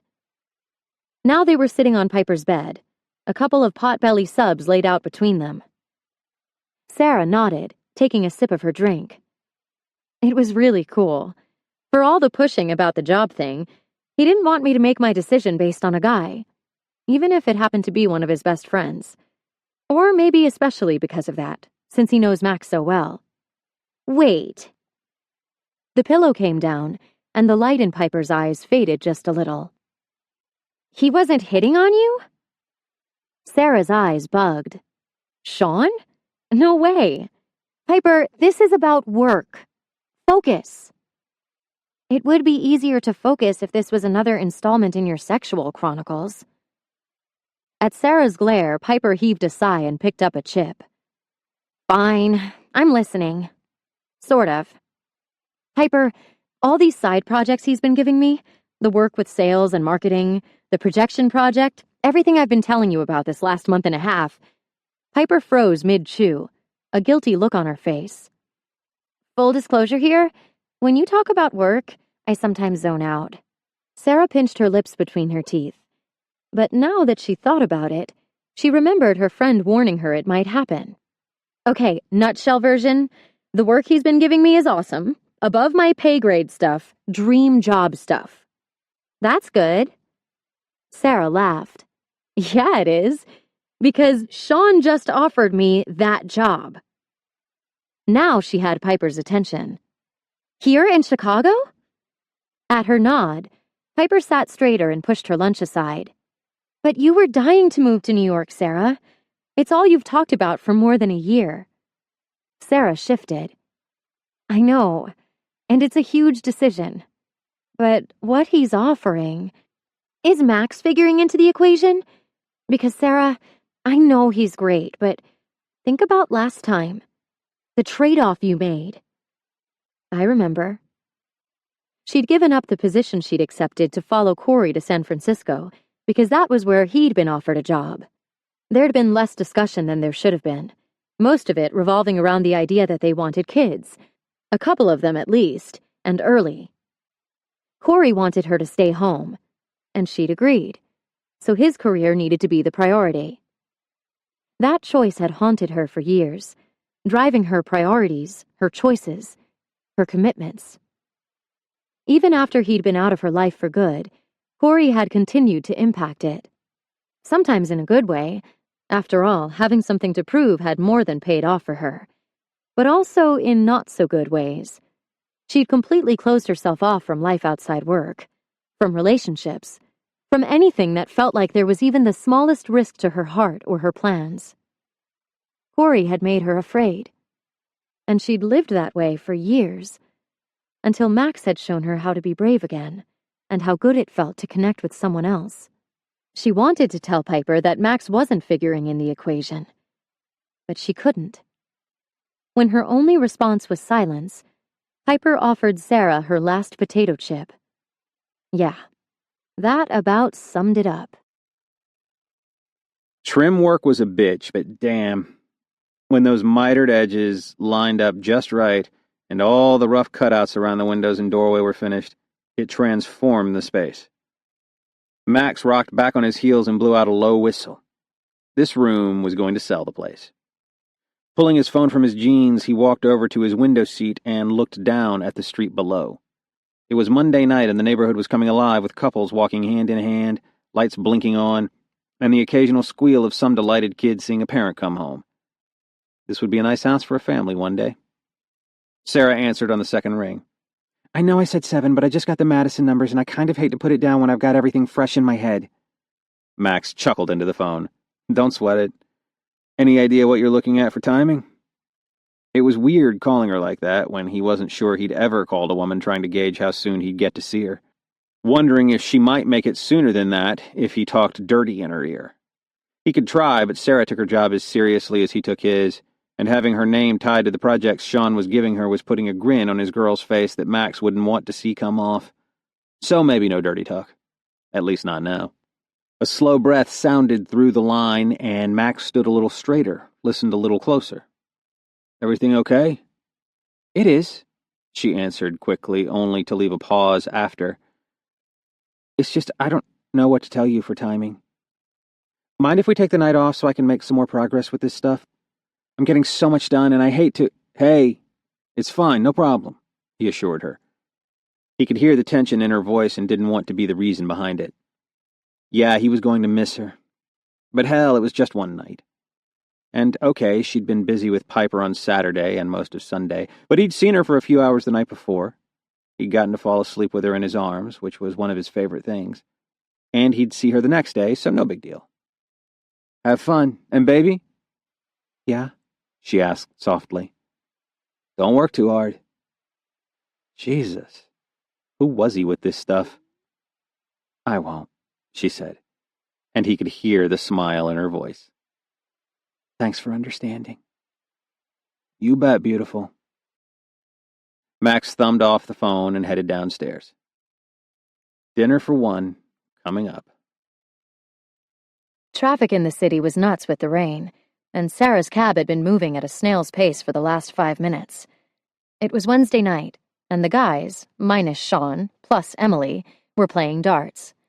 An easy group activity where the deep eye staring would be at a minimum, and the openings for heart-to-heart discussions about the future of her and Max's relationship would be 0. Darts with the guys would be safe. A relief considering what a complete chicken she'd been the last few days. Ever since Sean put the offer out there, Sarah had been a wreck. Heck, even before the offer, she'd been losing it. But since this new job opportunity presented itself, Sarah had been straight up avoiding Max. She couldn't relax. She had to tell him about the offer. She would. She just wanted to figure out her own feelings first. So far, she hadn't. But Max wasn't dumb, and while he'd been willing to let her canceled plans and excuses go for now, he wouldn't forever. The cab stopped in front of Belfast, and Sarah paid with her credit card before climbing out into the drizzle. Warm light was spilling out from the entry, the sound of laughter and cheers greeting her when a girl ran in ahead of her. This was ridiculous. She wanted to see Max, wanted to feel his arms around her. Time to bite the bullet. Inside, everyone was already gathered at their table.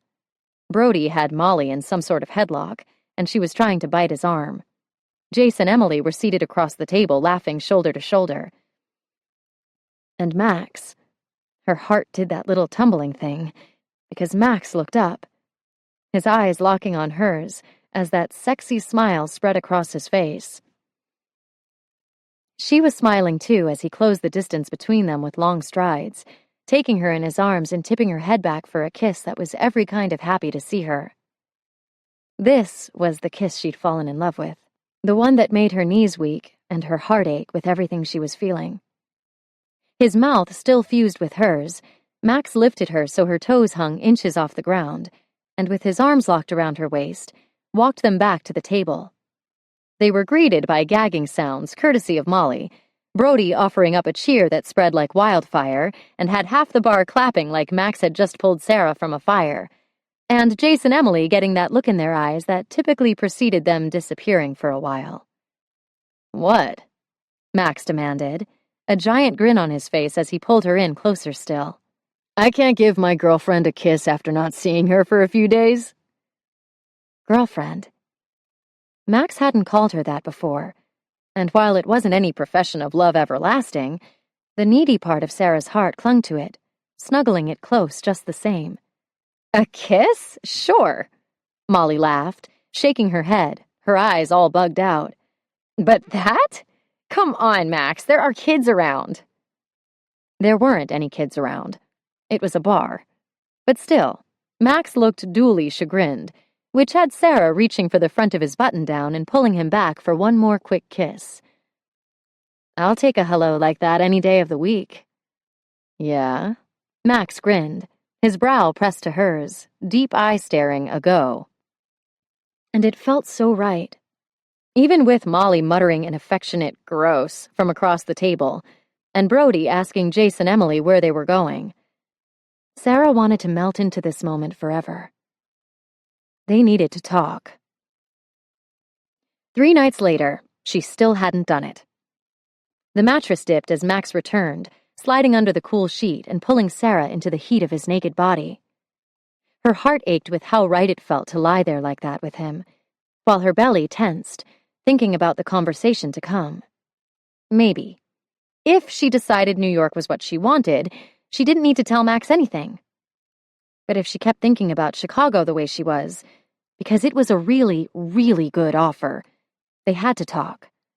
And that talk was going to break all their rules. God. She just wanted this to last. But with her flight only a week away, time was running out and... "Hey, what's that look about?" Max asked, brushing a bit of hair from her brow and tucking it behind her ear in one of those tender caresses that left her feeling beautiful and cared for, and all too vulnerable. It was only 8, so there was still light enough from outside for Sarah to read the caring in Max's eyes. "Talk to me, Sarah. Something's been going on with you, and it's killing me that you won't tell me what it is. Is this about you leaving?" And like that, her time was up. No more avoidance. "Remember when I told you I was going to be staying these extra weeks?" she asked, working her hand free so she could stroke the hard line of Max's jaw. The corner of his mouth hitched up. "Yeah, I do. Don't suppose Sean's found a way to get me another reprieve before you have to go?" "Would you like that?" she asked quietly, afraid if she spoke any louder, her voice would reveal more than she wanted. "Another couple of weeks of this?" Max looked at her like she was crazy to even ask. "You know I would." "Why? What's going on?" She smiled weakly. When I first brought it up, you seemed maybe a little wary. A beat passed with Max just looking at her. Then, propping himself up on one arm, he shook his head. Sarah, I didn't know you were still thinking about that. Hell, that you'd been thinking about it at all. Baby, I'm sorry. I guess it just took me by surprise for a minute before I understood what you were talking about.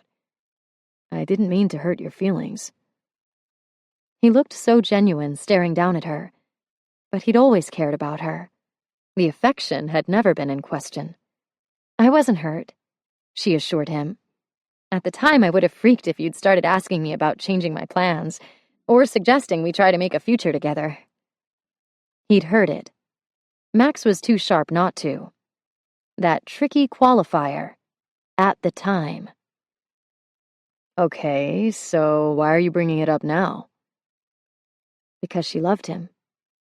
Because she was staring at two paths ahead of her.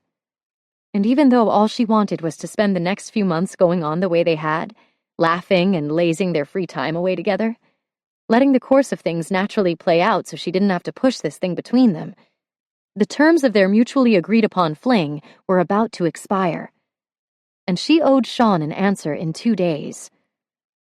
She didn't want Max to play into the equation, but he was already there, this sexy 6-foot question mark that made her believe in the possibility of something bigger, maybe even more important than her career. Only she couldn't say any of that, not now. Because it feels like something's changed with us, and I'm wondering if it's just me, or if you feel it too. Brows drawn forward, Max licked his bottom lip. Of course I feel it too. There's a lot between us. But baby, that doesn't change anything except how I'm going to look back on this. You've got a plan. A good one. And as good as this has been, I couldn't live with myself if I let us get in the way of your career. The sentiment meant so much to her, but still she couldn't help wishing that Max wasn't quite so supportive, that he was maybe just a little conflicted about what to do where they were concerned, that he struggled, in some small way, with the possessive impulse to selfishly hold on to her, no matter what the cost. She sat up, and tucking her knees beneath her, pulled the edge of the sheet to her breasts. I appreciate that, because my career is very important to me. For the longest time, it had been the only priority in her life. Now, though... But what if there were options other than New York? Holding up her hand, she shook her head and tried again. No, forget that. What if New York had never been on the table, and I was just here? Would you still want an end date for this thing between us? Or would you want to see where things went? Max sat, shifting so his back was against the headboard, concern in his eyes. Without New York, we never would have started this. So why even— But say we did, she urged, hating the pleading in her voice, but not being able to stop it. Sarah, what's going on? Is there a problem with the job? Do you want me to talk to Sean? They moved you out here, have your things in storage. I can't believe they'd pull the rug out. She cut him off. The New York position is still available. The relief was there in his eyes, as obvious as the nose on her face. But still, she had to tell him what she was thinking. She had to put herself out there one more time. This thing between us, Max, it feels right to me. Like it could be more than either one of us was thinking. Sarah, he began with a slow shake of his head. She knew what was happening. Once again, she was offering Max more than he wanted to take. And suddenly, more than anything, she wanted to cover her ears and hum. Anything to pretend his next words weren't coming. But whether she wanted to hear them or not, she needed to. Max wasn't like Corey. He wouldn't lie to her, or play her, or try to snow her into a relationship with rules she didn't understand. The muscle in his jaw jumped once, twice. Being with you is more intense than anything I've known in years. But we both went into this knowing it wasn't going to be forever. It was just going to be the good time we had together, during an intermission in your life. She nodded, turning to the window so he wouldn't see what that summary did to her. Blinking against the push of tears that weren't fair, she nodded. Smoothing the backs of his fingers over her shoulder and down her arm, he spoke quietly. Look, I get it. When things are good like this, it's easy to wonder what it would be like to have more. But Sarah, you've got plans. A job you told me yourself you'd been working toward for years. I don't want to be the guy who gets in the way of that. I just want to be the one making you remember your time in Chicago with a smile. We have a week left, baby. Let's make the most of it. That would be the rational thing, the smart thing. But somehow, Sarah had stopped thinking with her head, and her heart knew what he was suggesting was beyond her. Throat thick, she peered up at him. Max, I'm sorry, but I don't think I can do that. He looked like she'd slapped him, and she felt all the worse for it. Of course you can. Why would you even say that? She wanted to laugh, because he looked like the idea of missing out on 1 minute together would break him. Yet he was holding fast to the security of her leaving. As if sensing a dead end, Max shook his head and then smoothed his features. That flash of concern and urgent tone were gone. The calm he'd probably perfected on the force was now in play. Okay, Sarah, I get what's happening. We got in a little deep. But it's not a big deal. No. Pushing off the bed, she pulled the sheet around her, leaving Max with the comforter. Not that he wanted it. The moment he saw her move, he was up too, sweeping his jeans off the floor and shoving one leg in and then the other, his eyes locked with hers the whole time. You're not even interested in hearing what I have to say? He challenged. What could he possibly say? Max, I'm not just in a little deep. I'm in love with you. He straightened, seemingly stunned by the words she couldn't believe were a surprise to him. No. Running a hand over the top of his head, he stared past her. You only think you are. She ignored that. I didn't mean for it to happen. At first, I didn't even see it coming. And then when I realized my emotions were becoming invested in a way I hadn't expected, I tried to pull back. I tried to put some distance. His eyes closed, pained lines creasing his brow. But I didn't let you. Because I thought, what the hell, she's leaving, so why not go all in? He was counting on her leaving. That was why it had felt so free, so safe, so easy. Because the boundaries were built around her flight to New York. Now she knew. Max was just having fun. The way they'd both agreed to.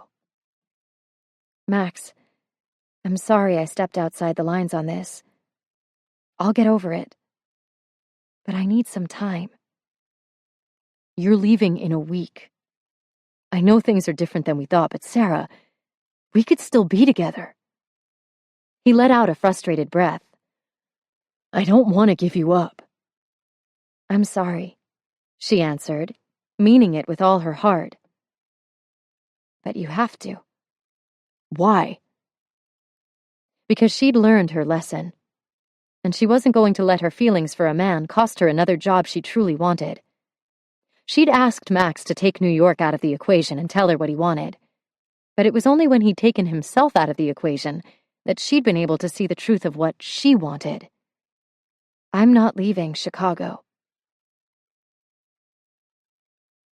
Chapter 17. There'd been a handful of moments in Max's life where choosing the right thing meant certain pain. 2 of those moments involved Sarah Cole offering him more than he could take. The third was stepping in front of a tweaked-out junkie when he'd had a gun aimed at his own kid. Max had known the guy was going to fire, but there was no way he was going to let him hurt that boy any more than he already had.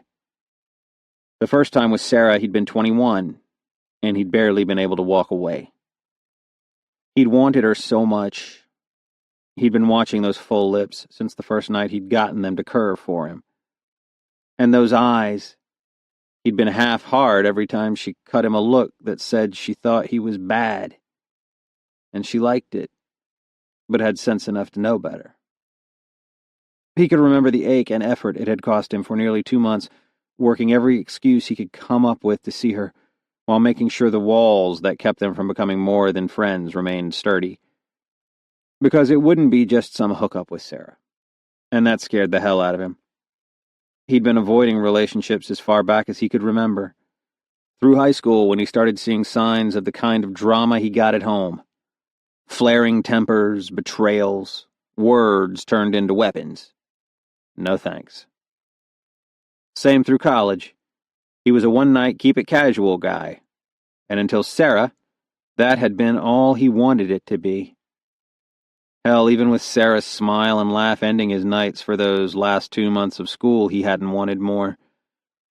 Which was why he'd made damn sure he held back through every lingering glance, every waited pause, every moment of that thing pulsing in the air between them. Until she'd done the unthinkable. It was his final night on Safe Walk, and Christ, he'd wanted it to last. Wanted to walk the long way back to Sarah's dorm, maybe just sit and talk a while before he had to say goodbye. She had another year, and he was starting work in 2 days in the police academy in the fall. Tomorrow, everything ended. But he'd thought he still had the night. Only, the minute they'd stepped out of the library doors, the sky that had been threatening rain all damned day finally opened up and poured.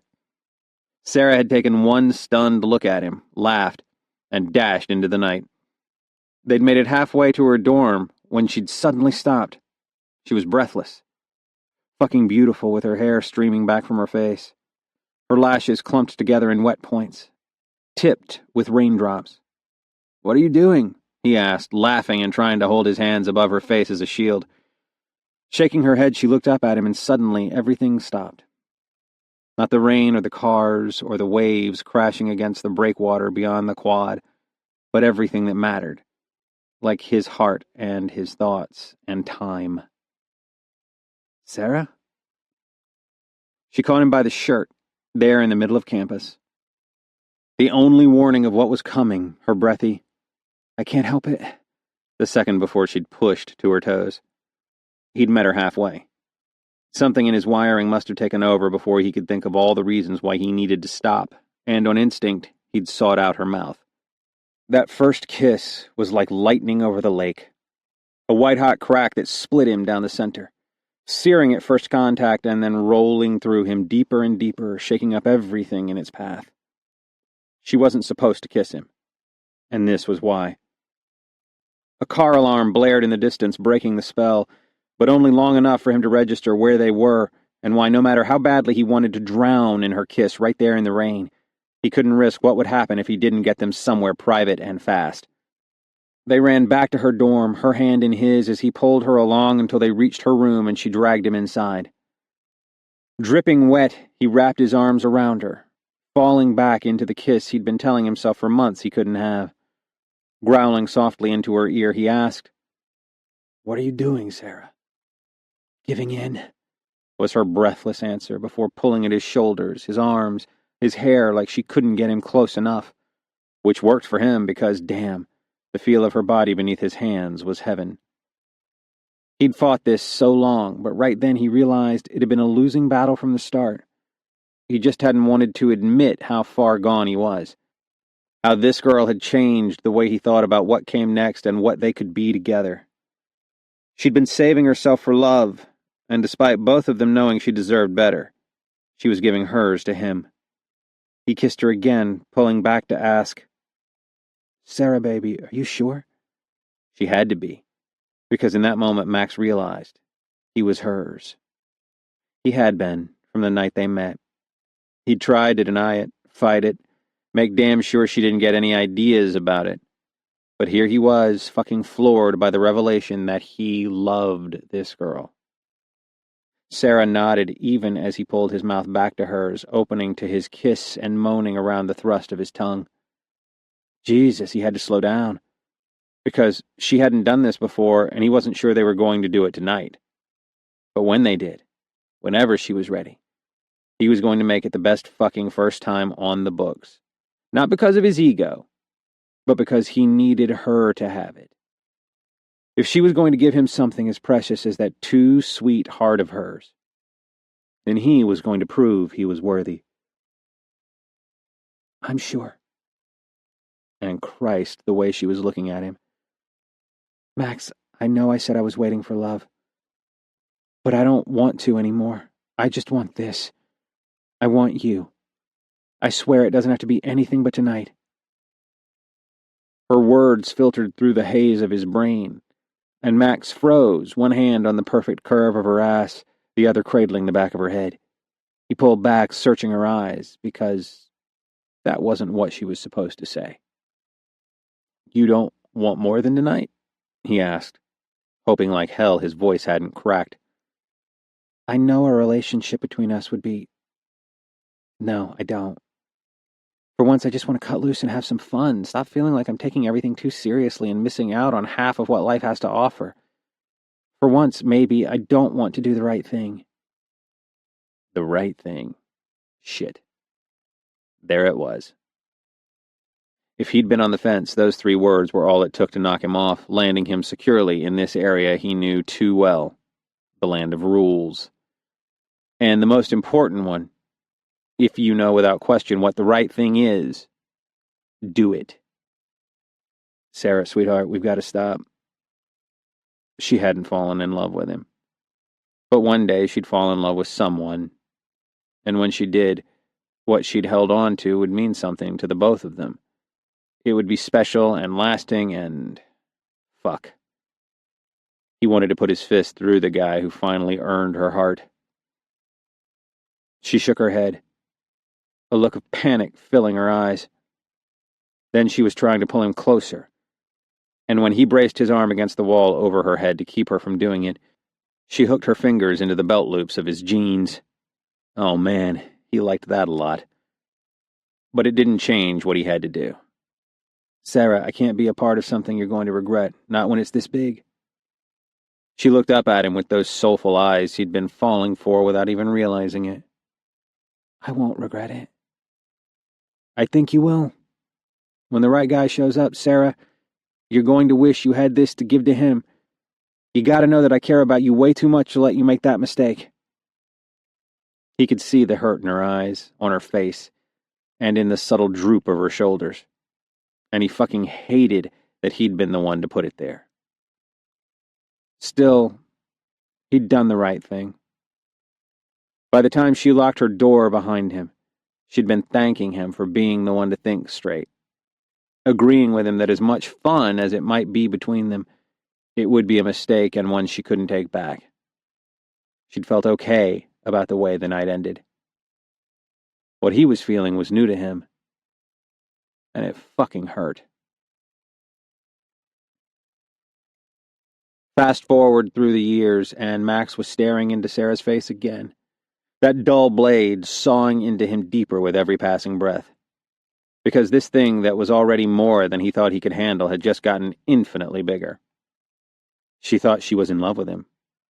Now, not 8 years ago, when he'd been ready to go all in, before he'd met Joan and once again learned what a shitstorm he'd stir up by trying to convince a woman on her way out to stay. Before Joan had realized what a mistake she'd made and shown Max his own mistake in return. He should have known a girl like Sarah wouldn't be able to keep her emotions out of it. No, scratch that. He had known. He'd banked on it, looking forward to all the soft and sweet she had to offer because he'd been so damn sure things between them wouldn't go too far, that this relationship would be safe for both of them. Why wouldn't it? She hadn't fallen in love with him back in school. They'd been friends, but in the end, all she'd wanted was a single night. Turn a single night into a couple of months, and that was how it was supposed to have gone this time, too. But he should have known. He'd seen it before. The way sex could skew a person's perspective, heighten emotions, and make someone see things that weren't really there. Yeah, Sarah thought she was in love with him, but given enough time, she'd realize she wasn't. That if she'd done what she'd planned to do from the start, date around, get more experience, she'd recognize what she'd known that last night in school. He wasn't the man she wanted forever. He groaned, pinching the bridge of his nose. Sarah, let's back this up some. She was pulling on her clothes, not looking at him anymore. To where? The part where I fall in love with you, or the part where I decide to stay in Chicago? To the part where maybe there was a chance she could still do something about it. Let's start with Chicago. Does Sean know what you're thinking yet? I mean, I know he's always talking about wanting to steal you away from Manhattan, but are you sure he's not just being charming? What if she tried to get out of the New York position and Sean didn't have anything for her in Chicago that could compete? What if she was throwing away an opportunity she'd been working forever for because of him? Jesus, let it not be too late. Sarah's eyes closed, her hands dropping to her sides, and when she answered, her words were heavy with disappointment. Some people mean the things they say, Max. Ouch. But considering the number of times he'd told her he didn't want to let her go, and that now they were having this conversation, yeah, he had it coming. The thing was, he'd meant what he'd said. It was going to be hard to say goodbye to her, and he hadn't known how he was going to do it, but tough or not, he was going to do it. You talked to him? Yes. He came to me with an offer over the weekend. I'll be based out of Chicago and work with the sales and marketing teams for the Midwest. I still have my choice of position, the one in New York or here in Chicago. No negative ramifications either way. She met his eyes. Just so we're clear, the Chicago Post pays better, means more responsibility, and offers the kind of challenge I thrive on. This job will make my career. He shouldn't have been surprised with the way Sean had been ogling her work ethic all summer. Sarah, that's terrific. I didn't mean to imply. Look, I didn't know this option was even on the table, and I didn't want you making any decisions based on me. He rubbed his head, looking at the floor. And you didn't, which is good. She nodded, staring down at her thumb. Which leaves you and me together in Chicago. Indefinitely instead of for the next few days. She sat at the edge of the bed and peered up at him with sad eyes. So now do you see why? As good as this feels with us, it's time for it to be over. Yeah, baby, I see. It was going to have to end eventually. As much as he didn't want to let her go, it would be better this way. Max drove her home, neither of them talking much. What else was there to say? They would still be friends, but she needed some time first. Some space. A few weeks. He wished things were different, but it was what it was, so he parked on the street and walked her up to her door, where he kissed her goodbye for now. Just a single, lingering press of lips that hurt his chest to no end. There were tears in her eyes when she gave his hand a gentle squeeze and then slipped into her apartment, alone. Shoving through the Belfast door, Max was confronted with the glaringly warm and inviting atmosphere, the upbeat music, and the too many happy people for the way he was feeling.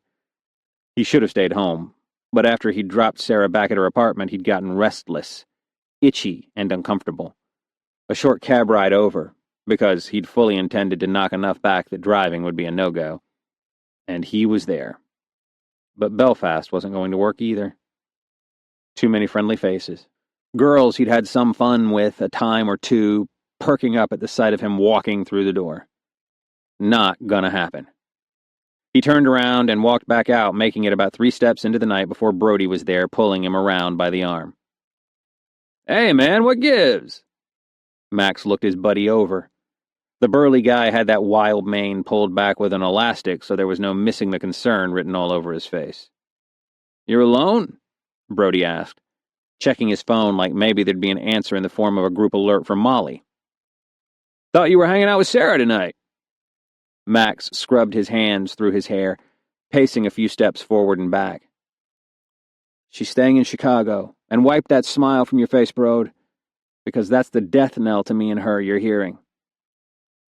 Brody had the good sense to school his features before shoving those meaty paws of his deep in his pockets. Why? I mean, you two seemed good together. I have a hard time seeing her making any ultimatums or springing a bunch of demands about the relationship on you. No, it wasn't anything like that. It was me. I let things go too far, said some things I shouldn't have. Max groaned, that raw spot in his chest aching. Why the hell couldn't I leave well enough alone? Brody sighed. Come on, man, chin up! Maybe it doesn't have to be the end. That was where he was wrong. When a woman tells you she loves you, and you tell her she shouldn't, it kind of has to be the end. Shit. Yep. Brody stepped aside for a couple of girls headed into Belfast, and Max leaned back against the building. It was still relatively early, but he was beat. I'm into her. You know that. And if it was just a matter of her scoring an extra month in Chicago before she had to blow out of here, I'd be fucking ecstatic. Because, yeah, I want more of her. A little more time. Not forever. You mean you don't want to give up your freedom? Brody added pointedly. Max shrugged a shoulder. It wasn't as simple as that. With Sarah, the explanation didn't feel right. Like it was more about her freedom. And he knew better than to try to lock her into something she'd only offered because she wasn't experienced enough to realize she was reading more into her feelings than was actually there. Brody gave Max a hearty clap on the back. Fuck, the guy was strong. How about we go inside and I get you drunk? It was what he'd come for, but still Max found himself looking down the street toward home. He could call Sarah and try to talk to her, tell her he was sorry and... What? No. He'd already said enough. Brody still had a solid grip on Max's shoulder. After a beat, Max nodded. Yeah, sounds like a plan. For a second, Max thought he saw disappointment register in the big guy's eyes, but maybe it was just a combination of the passing headlights and Max's own BS. Because then Brody looked fine. His grizzly bear smile firmly in place as he gave Max a shove toward the bar. Let's go get you liquored up. We've got to keep meeting like this. Sarah's head snapped up to find Sean leaning against her office door. He was wearing a crisp gray suit with a light blue button-down and a darker blue tie draped around his neck. With the exception of his jacket hanging from one finger, the man looked both immaculate and as disheveled as she'd ever seen him in the office. Don't you ever sleep? She demanded, frustrated by the trespass into a sanctuary she'd been certain would be safe for at least a few more hours. And by Max's guy, no less. Though that thinking was going to have to stop, now that Max wasn't her guy. Sean was going to have to be relegated back to her boss, and her friend, too. No more sticking a Max qualifier on him every time their paths crossed. Sean coughed out a laugh, making her do a double take. This from the chick elbow deep in work I'd be willing to bet my left nut wasn't even part of her assigned load at 6:07 a.m. on a Sunday? Yes, this guy had her number. Sometimes work is the most comfortable place to be. He cut her a look and muttered, Damn, you really would have been perfect. He thought she wasn't taking the job. You haven't talked to Max? She asked, again conflicted about this one smudged line between her personal and professional lives. Frowning, Sean shook his head. Fond as I am of the guy, I try to get through breakfast before calling him. What are you working on? Sales and marketing reports from last year. Sean's brow quirked. Chicago's reports? And Minneapolis, Madison, Cincinnati, a few others. He dropped his jacket over a chair and stood at the side of her desk, looking down at her with a grin as he worked his tie into a practiced Windsor knot. So, you want to write up the HR announcement? Or should I? Cocky, but he was right. Why don't you do it? I'm kind of busy with my new job. Tie neatly in place, Sean pumped his fist, indulging in a guttural, fuck yeah, that Sarah couldn't help but grin over. Nice to be wanted. Max had showered twice, flushed his system with a gallon of water, and forced a cheeseburger and fries down since crawling out of bed at noon. Now, at 4, he was finally ready to face the world. Or, at least the guys and Molly. And Emily, who he still couldn't manage to lump in with the rest of the meatheads that made up his non-cop family. He hadn't bothered buzzing up to let the Fosters know he was there, since the security door was propped open with a construction cone. Riding the elevator to Jace's floor, he stared at the wall ahead and tried to figure out what he was going to say about Sarah. Just thinking about saying, "It's over," out loud made his gut hurt in a way that had nothing to do with the booze from the night before. He'd texted her the hour before because until yesterday she'd been planning to come with him. And hell, he knew it was too soon. But he asked if she was up for seeing everyone anyway. If maybe they could talk. He deleted the part where he told her he missed her before sending it, because he really didn't want to be that guy. She texted back because she was Sarah, and she probably didn't want to be that girl who refused to acknowledge someone just because he was the dick who'd turned down the most precious gift she had to offer. Her answer was what he'd expected. She didn't think it was a good idea. No surprise. But for all Max's experience with women, he had no fucking clue what to do next except wait it out. Everything would be better once they could get back to being friends after a few weeks' time. Until then, he'd have some explaining to do. Sean was on the phone down the hall. Giving him a quick wave, Max let himself into Jace's place and took a hit of the garlic and onion-laced air. Damn, Brody was cooking. Sarah would have loved this. Everyone was in the kitchen. Brody standing over the range, bitching about Jace's kitchen equipment, while Emily studied Brody's culinary techniques and Jace leaned against a counter, studying his wife. Molly grabbed a beer from the fridge, nodding at him with a warm smile. "Hey, Max, just catching everyone up. The roommate has vacated the premises." "No shit?" he asked, going in to ruffle her hair because apparently he'd never grow out of annoying her. And that screwed-up smile-scowl of hers was the only thing that might ease the sucky feeling he'd had for the past 20 hours. "I didn't know she'd decided to move." Spooning up a small taste from the pan, Emily shook her head.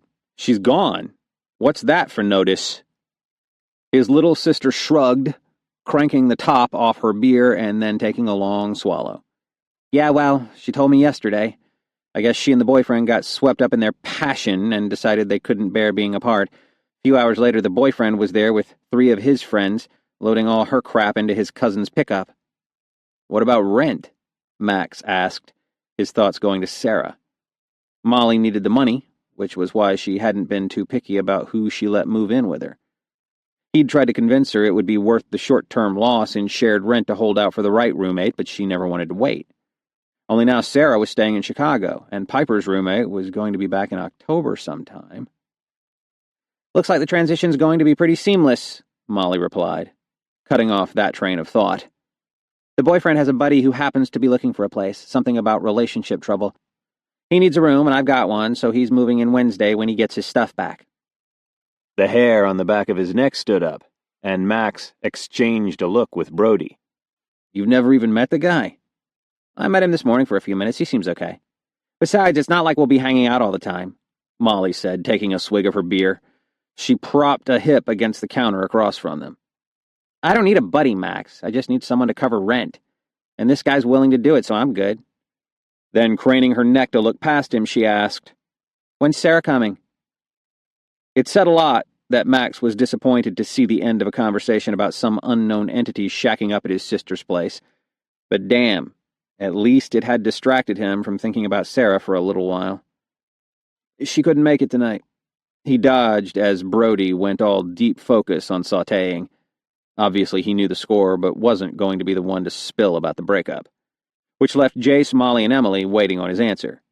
2 out of 3 sported DNA that ensured they were hardwired against letting him off with a cursory shrug and grunt. Max was looking at a bear-all situation. Shit. "Yeah, what's she up to?" Molly shot him a little sister look and added, "Hot date?" The bands of muscles across his chest constricted. She wasn't really feeling up to it. Jace nodded and reached for a pretzel. Damn, he loved that guy. Sean sailed in all smiles, snagging a baby carrot from the platter on the counter. "Sorry about that. When Dad calls, you know how it goes. What'd I miss?" "Lifeline." Max was a breath away from throwing Molly under the bus by sharing her new roommate status with Sean, who was guaranteed to get all over her about it, when Emily proved why she couldn't score one of the guys' status. "Sarah isn't coming? Is she sick?" she asked, genuine concern in her voice. "Who, Sarah?" Sean shook his head. She's not sick. At least she wasn't when I left her at 7 this morning. Sure, she looked a little sleepy. Popping the carrot into his mouth, he grinned. Don't think she got quite enough sleep last night. Max didn't move. He didn't breathe. He was vaguely aware of the clatter of kitchen tongs hitting a pot, and all eyes shifting from Sean to Max. Jesus Christ. He turned to Sean. She was working at 7? A nod. No idea when she actually got in, but she was there when I showed up at 6. He shrugged. She's got a lot going on with work right now. Then, seeming to think better, he gave Max a pointed look while holding up a warning finger. But before you get any ideas about putting the beat down on me, I told her to go home. Not my fault she wouldn't listen. Rubbing at the ache in the center of his chest, Max wanted to puke thinking about that early retreat to work, wondering how long she'd been there before Sean arrived, if her fallback in times of stress had helped any. Sean had said that Sarah looked tired. Did that mean her eyes were red? Had she been crying? Christ, he wanted to call her. Go over there and put his arms around her. But even he had enough cognitive brain function to recognize that he'd be doing it for himself. She'd asked him for time. Max couldn't give Sarah what she thought she wanted, but he could at least give her this. Max, man, you all right? Jace asked, suddenly standing in front of him, concern furrowing his brow. Everything okay with you guys? Shit. Chapter 18. The day was dragging on forever, which made the week since Max had dropped her at her door the longest in history. Piper had kicked around with Sarah for a few hours earlier in the afternoon, but once she skipped out for a pottery class, 30 minutes in the apartment alone was all Sarah managed before the walls began pressing in, and thoughts of Max squeezed her too tight. Hoping to leave that sense of claustrophobic wrongness behind, she opted for a walk on the lakefront. The evening air was cooling fast, a blanket of cloud cover pulling low across the sky. She made it to the lake before the first drops fell. It was just a sprinkle, and each small splash against her cheeks and brow felt refreshing. The smart thing would have been to head back, but she hadn't exactly been making the best decisions regarding when to say when. Why start now? She kept walking, taking the winding paths through the parks and beyond the harbors, past the beaches and breakwaters. She thought about Max, the way it had felt being in his arms, in his bed, in his lap when he'd been playing with her hair while they shared a beer and talked late into the night. If only she'd been able to adhere to the rules, they might be together now. Even with her staying in Chicago, if she could have kept the relationship casual, there would have been no reason to end things. She sighed, knowing the truth. That it only would have prolonged the inevitable. Eventually, fighting her feelings would have proven too much, and she'd have given in to her heart. Max was the kind of man she'd never been able to resist, but who had always been able to resist her. Her throat ached, bruised from too many days of fighting her heartbreak, and failing. When the first tears reached her lids, mingling with the wetness on her cheeks, she stopped walking and just stood where she was, looking out over the turbulent waters of Lake Michigan. What was it that made her such an easy pass? Her phone chirped with a message. Wiping her eyes, she laughed, that broken feeling easing at the sight of Molly's text. Your week of sulky alone time is up. Be at your place in 15. No arguments. You can dump my brother, but if you want to break up with me, you have to do it face to face. Expect ugly tears. P.S. Don't break my heart. Smiley face. Sarah stared at her phone a second longer. Then, starting to walk, she texted back. I have a bottle of wine and a bag of frozen pot stickers. Better give me 30. Molly was waiting in the sheltered doorway when Sarah made it back to her building. You're freaking nuts, Molly announced, waving a hand at where rain streamed from Sarah's hair and down her face, to the water sloshing out of her shoes with every step. I like it, though. That's my kind of crazy you're rockin'. The laugh that slipped free felt good, and Sarah just shrugged. I needed some fresh air, you know? More than you'd believe. But before we get into that, are we good? Molly asked, a tragic look on her face, but that same glint of amusement in her eyes that made Sarah love being around her. I mean, Max is a ween, obviously, but whatever happens with you guys, he wouldn't want us to stop being friends. That said, who cares what he wants? I want to know about you and me. Like, how hard I'm going to have to fight for this bromance, because I kind of think we have a good thing going here. I mean, do I need to make some grand gesture to win you back? Storm out into that rain and kiss you full on the mouth, Notebook style? Or are we good? Sarah laughed and, feet squishing with every step, walked up to Molly, whose eyes had gone saucer wide. Oh shit, you're going to hug me now. And that was just what Sarah did, giggling as Molly squealed and shivered in her wet hold, trying to get away and threatening everything from murder to food poisoning before Sarah finally released her and unlocked the door. We're good. Come on up. Max swallowed the last of his burger and stacked his napkins and silverware on the empty plate for Molly, who was working that night. Thanks, Max, she said, circling the table to clear. You sure you don't want a beer or something? I'm good. Playing with power tools later, so no booze for me. He needed the activity to wear him down and keep his focus off the brunette he couldn't see. Good plan. Then, looking across to Emily, Molly asked, Are we meeting at your place tomorrow? Emily swirled a fry through her ketchup, making the pattern of a heart. We were, but Jason and I are going out west to see his parents in the morning. Not sure we'll be back early enough. Lena said you and Sarah should just go over to her place, and if I'm running late, I'll catch you at the bookstore. He wasn't going to ask, he didn't need to know. But fuck, it was driving him nuts that apparently everyone got to hang out with Sarah except for him. One more week.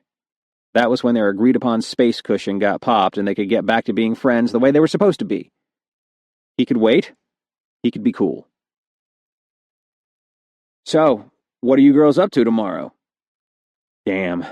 Maybe being cool was still a little beyond his ability. Emily had turned her plate and shoulder-bumped her husband, who was looking down at the ketchup heart like she'd just delivered him a Maserati. She turned back to Max. One of our favorite authors is going to be over at this little indie shop. She's doing a reading and then signing books after. Molly reached for Emily's plate, but Jace held her off until he'd snapped a picture with his phone. Jesus. Nice. Have a good time. He totally sounded like he meant it, and not like some jealous, petty wuss who wanted in on what seemed like the most boring way to kill an afternoon ever. Pushing back from the table, Max tossed a couple of bills down to cover his meal and Molly's tip.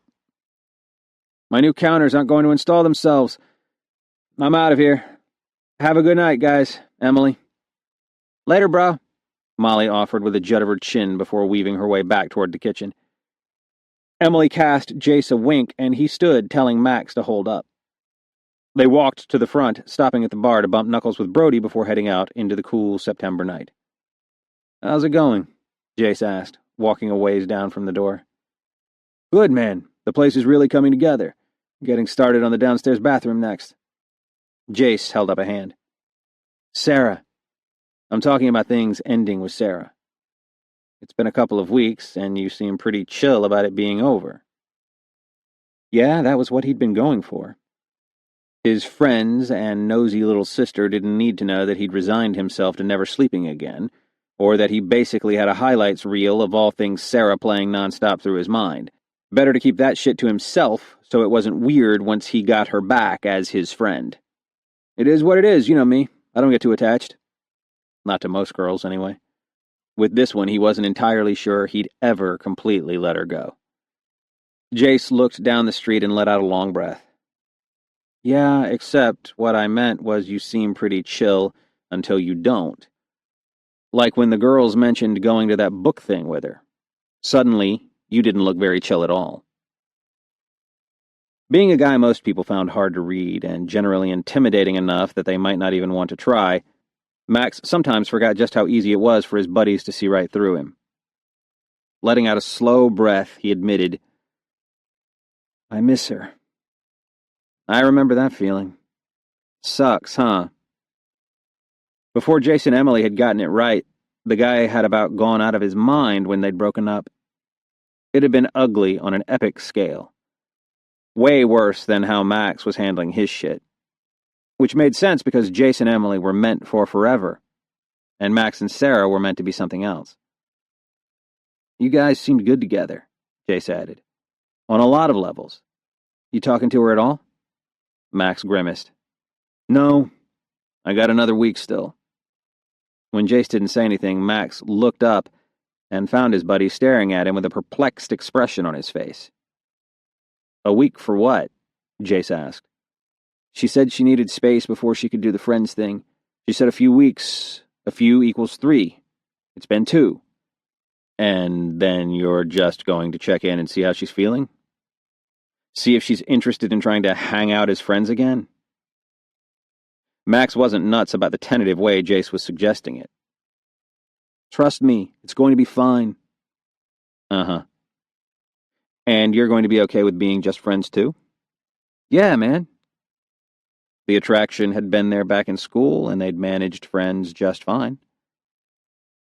So, no problem, not putting your hands all over her when you see her, leaving her mouth alone, and by that I mean not staring at it like a starving man would a gyro from that place down by Cubby Bear.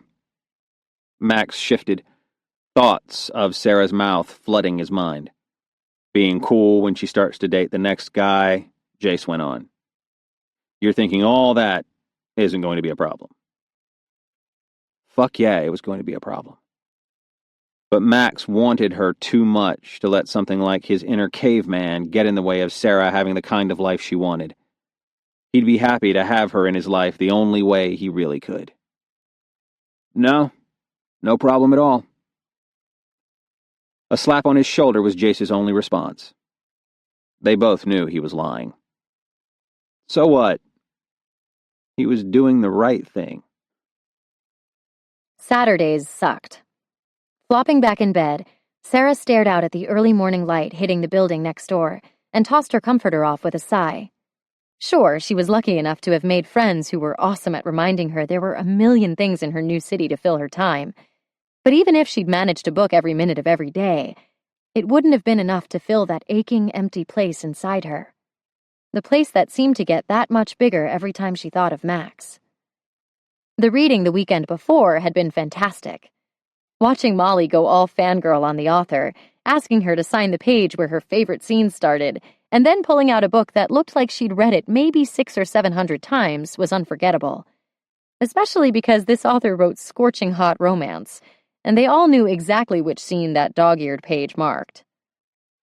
She'd wanted to tell Max about the way his sister's hands had shaken, and how for the first time since she'd met her, Molly had been at a total loss for words, barely able to speak. She'd wanted to feel that gruff laugh rumble from his chest while he was holding her close. And then she'd wanted to find a quiet place and whisper in his ear all the crazy hot things that scene described. She wanted Max to make her feel the way he had until that last day together. She wanted Max. End of story. Why wasn't it getting easier? And why was Sean such a raging hemorrhoid, banning her from the office or even logging into her hotel files on the weekends?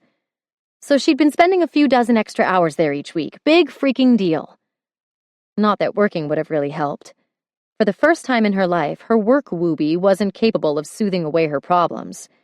The fact that she was still feeling the loss of her relationship with Max as acutely 3 weeks post-breakup as she had that first night was a problem. Her phone vibrated on the nightstand. It was Max. She sat up straighter, her heart doing a little stutter step as she read his text. He was downstairs but didn't want to wake Piper by buzzing up. And he wanted to talk. 5 minutes later, Sarah had brushed her teeth and hair and thrown on a pair of jeans and a chunky sweater. She'd wiped away the evidence of the tears that had sprung to her eyes and the surge of emotion at seeing his message. If there was any red left, she'd blame it on having just rolled out of bed. No reason to clarify that she'd already been awake for hours. The morning air was fresh and cool, the sky a brilliant blue. The trees had turned, and everywhere she looked, bits of russet, Burgundy and gold were catching in the breeze and tumbling down the otherwise quiet sidewalks. It was a beautiful start to the day. Max was waiting beside his bike in an open black leather jacket and broken-in jeans. One hand was stuffed in his pocket, the other pulling off his aviators and giving her an unobstructed view of those gorgeous gray eyes she was terrified she'd never get over. He looked too good. "Hey, Sarah. Thanks for coming down," he said without making a move toward her. Which was probably the appropriate thing to do, even if her body was begging her to step into his. "Any chance we could go grab some breakfast and talk?" Her stomach churned, and she wrapped an arm around it, trying to steady herself, trying not to get her hopes up that he was there with a change of heart. But all she could hear was the single thought bouncing around her head over and over. Please. She looked at the bike behind him and the 2 helmets resting on the seat. It was almost as tempting as the man himself, but without knowing what Max wanted to talk about, wrapping herself around him probably wasn't the best idea. "Why don't we head down to Southport for a coffee? I wouldn't mind a walk." Max nodded, his eyes intent, his smile genuine. "Damn, it's good to see you, Sarah." Her throat felt thick, and for a moment she wasn't sure she'd be able to hold it together, because yes, it was so good to see him, too. They walked quietly at first, Max asking her about the new job and whether she'd started looking at apartments. She told him about the handful of places she'd looked at the week before with Julia, who worked in sales, and how Emily had a friend who was moving at the end of the month, and she planned to go check the place out on Monday. Sarah asked about the progress on the brownstone. Their answers were brief, polite, strained in a way conversation between them had never been. Max cleared his throat, looking down at her from the opposite side of the sidewalk. "Gotta admit, I've actually gotten a ton finished on the place, but mostly because I didn't have anything I wanted to do more." He stopped walking and brushed a bit of flyaway hair from her face. That touch. So small, but it was the spark that started a chain reaction throughout her body. "I've missed you, Sarah." Her heart hurt from thumping so hard, from the swell of emotion rising up inside her. "I've missed you, too." The thin curve of Max's mouth widened into a full smile. Reaching for her, he pulled her toward him. And this time, Sarah couldn't contain the small gasp of relief as his arms closed around her. It felt so right. "I hate not being able to see you," he growled, his cheek pressed into her hair. "How about we agree not to let anything like this get in the way of us being friends again, huh?" Friends. Sarah blinked. She tried to swallow, but her throat was suddenly too tight. Slowly, her hands came up between them, breaking his hold, and she stepped back.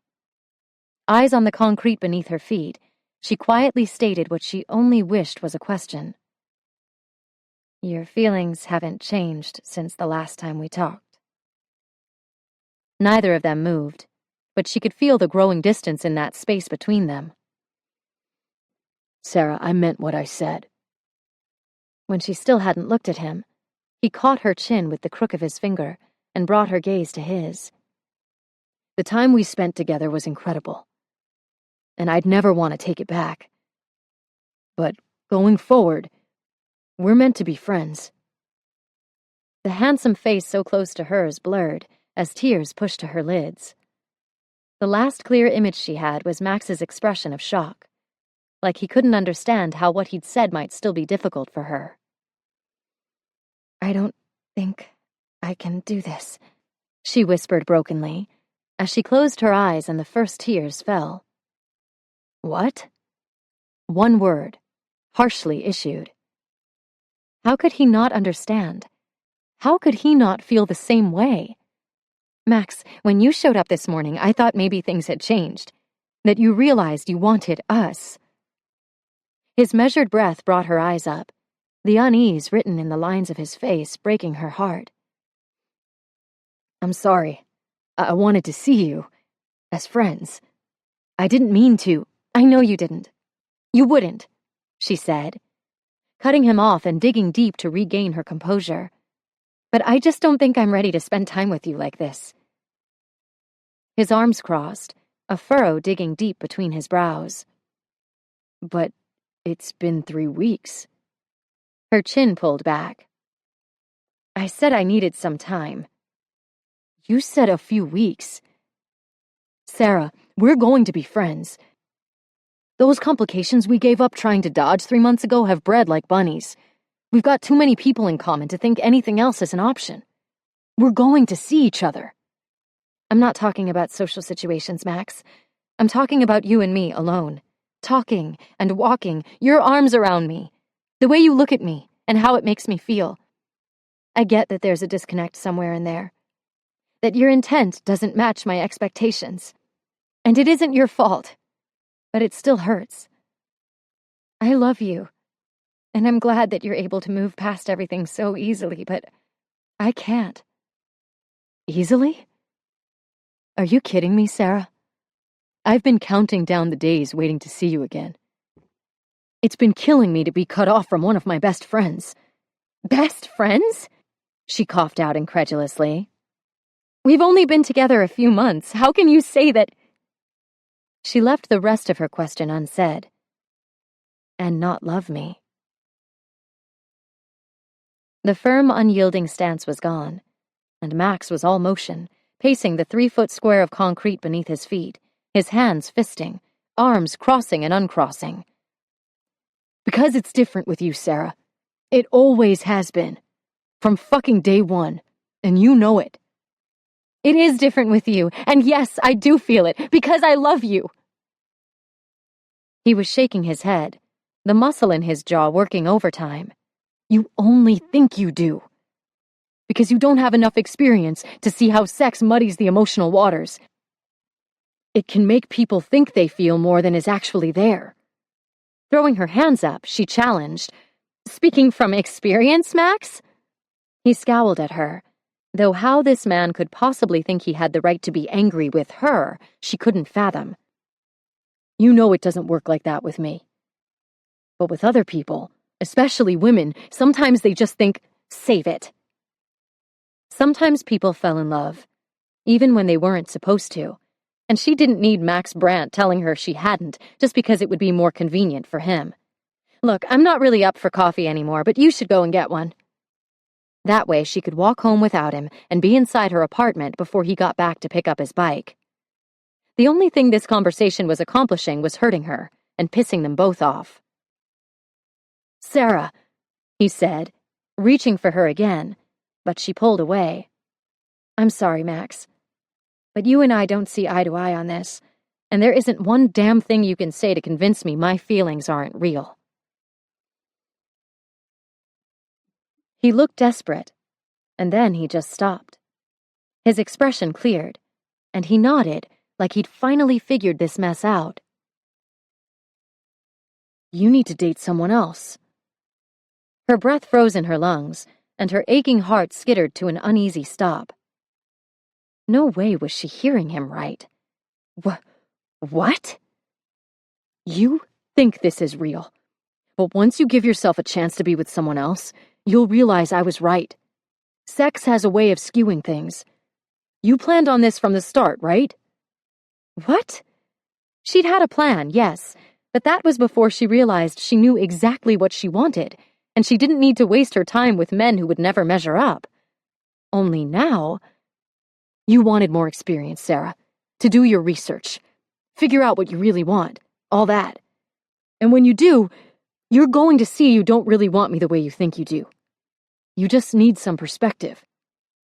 She was blinking too fast now, the short draws of breath she managed not nearly enough. "You want me to sleep with someone else." "I want you to stick to your plans." Max was still talking. She could hear the low rumble of his voice, but as she turned and walked away, the only words she could hear were the ones that had nearly broken her 4 years before. "Sarah, I get it. You're pissed," Corey said, pacing in front of the chair where she sat in the apartment she'd helped him pick out, but that would never be theirs together. "It was a shitty thing for me to do. You caught me. I'm sorry. Sorry, but only because I caught you. Not for what he'd done. Not for betraying her or holding her to a standard he hadn't applied to himself. How could you? You were the one who wanted to wait until we were married. You! I offered myself to you and you turned me down. Why? Damn it. She didn't want to cry. She didn't want to care enough for tears. She'd already given him too much. His jaw cocked to the side as he gave her an assessing look. After a moment, he seemed to relent. Because I liked the idea of having a virgin for a wife. Because you're precious to me. I love you. Love. It wasn't supposed to feel this way. So one-sided. Where had she gone wrong? When? This is over, Corey. I'm leaving. Sarah, come on, he said, his tone gentle, his eyes pleading. His lies were so practiced she would never have been able to see through them if she hadn't walked in on him herself. He reached for her hand, but she pulled away, his touch making her sick. Don't talk like that. Think about what you'd be throwing away here. Think about what we have. What we have is a lie, Corey. If I could never think about it again, it would be too soon. Okay, I deserve that. But we can work this out. It was like she hadn't known this man she'd been about to pledge her life to at all. How could she have been so blind? Fine. To show you how much I love you, how much it means to me that we have this life we've been planning, I'll let you even the score. Get some payback to take the sting out. She shook her head, at a loss for words. Payback? Sting? We don't cancel the wedding, but I'll give you a free pass between now and then. That's how much I love you. That's the kind of sacrifice I'm willing to make for our future. Sarah's knuckles had whitened where she'd gripped the arms of her chair, trying to hold on in a world that suddenly seemed to have flipped on its side. Corey was waiting, an expectant look in his murky brown eyes. A free pass? It couldn't be what she thought. Yeah, well, within reason. I think it's only fair you use protection. She was going to be sick. She was going to... She started to laugh. That's how much you love me, she demanded. Enough that you're willing to let me go screw a few randoms to even the score between us? To throw away the thing he'd made her feel was so special, so precious to him. To them. Never in her life had she felt less special, less valued, less respected. And never would she feel that way again. Chapter 19. Max had been sitting at the kitchen table since the new bathroom fixtures were delivered shortly after 3, and before that, hell, he didn't even know what he'd done. Nothing but think about Sarah and how differently he thought the day would go. He'd been so sure that after 3 grueling weeks without her, they'd be able to fall into the kind of friendship he didn't have to worry about giving up. How stupid could he be? That was what the looks Jace had been giving him were about. Now he got it. Trying to throw himself into his work on the house, he'd gotten as far as cutting the packaging open before shoving the box back with a growl. He hadn't moved since. It was hard to muster much enthusiasm about a few hunks of metal, with Sarah's tears burned into his mind. Christ, the look in her eyes when she'd asked him if he wanted her to sleep with another guy. The betrayal and hurt spilling down her cheeks were almost worse than knowing that while, fuck no, he didn't want another guy to so much as hold her hand, let alone take her to bed. That was exactly what he'd been telling her to do. And whether it had been her original plan or not, whether it was the right thing, he'd hurt her deeply by suggesting it. His gut nodded, and he thought for the 1,000th time about calling, texting, making sure she was okay. But he already knew the answer to that question. She wasn't, and it was because of him. Slowly he registered the knocking coming from the front door. His legs felt like lead as he forced one in front of the other until he was staring at his little sister on the other side of the glass. He let her in and started back for the living room, where he dropped onto the couch. "What's up, Molly?" Wow, Max, you look really bad, she said hesitantly, following him in and parking in the new oversized chair he liked to sit in with Sarah on his lap. Is this because of Sarah? Things didn't go the way I'd been expecting this morning. But you guys broke up 3 weeks ago. You've pretty much looked fine until now. I mean, a little grumpier, a little more quiet volcano-ish, but overall no train wrecky about to break down an ugly cry like this business. She sat forward. Seriously, I don't think I can handle you ugly crying on me after the day I've had. He heaved a sigh and shook his head. Feeling kind of beat down? She asked. And while her voice was gentle, Max caught something harder in those bright blue eyes staring back at him. Something not quite right. Yeah, he answered tentatively. You could say that. Molly was out of her chair in a flash, her finger pointing in his face. Good, you pathetic oaf, because let me tell you, big brother, now you've done it. Jesus, he didn't need this today. I don't have it in me to play word wars with you, Moll. What have I done? Her brow rose. Okay, so let me spell it out for you. Sarah asked me to set her up on a date. It was like he'd taken a battering ram to the gut. Sucking a breath through gritted teeth, he forced his eyes open. That's good. She needs to move on. Yeah, Molly's lips pursed as she eyed him. I guess she does, then. Max swallowed, nodded. She was still looking at him like she was waiting for him to say something else. Just make sure you pick a good guy. She deserves one. Yeah, I would, Max, she said, picking at her thumbnail. But she told me she wasn't looking for a good guy. His head snapped up. What? Yeah, apparently all she wants is a guy. Good enough for one date. Molly started walking for the door. As it happens, I know one. They're going out tonight. Damn, girl, you are smokin', Piper exclaimed from the bathroom doorway as Sarah applied the finishing touches to her makeup. A layer of lash-thickening mascara and she was ready. Or as ready as she could be for a date she'd rashly demanded and now just wished she could cancel. She glanced down at her knee-high leather boots, camel wool skirt, and thin-fitted cashmere v-neck. It was definitely date-appropriate. Not too much? No way! It's perfect! Sarah took a steadying breath, wishing there was more to do to get ready. She didn't want time to think about how she'd found yet another man to love, only to discover how ready and willing he was to share her with someone else. At least with Corey, he'd cared enough to want her to come back to him after. She had no business going out like this, not when it was taking everything she had to keep the tears in check. Her roommate cocked her head and gave Sarah a sympathetic look. It's just a date, Sarah. A couple of hours of company, right?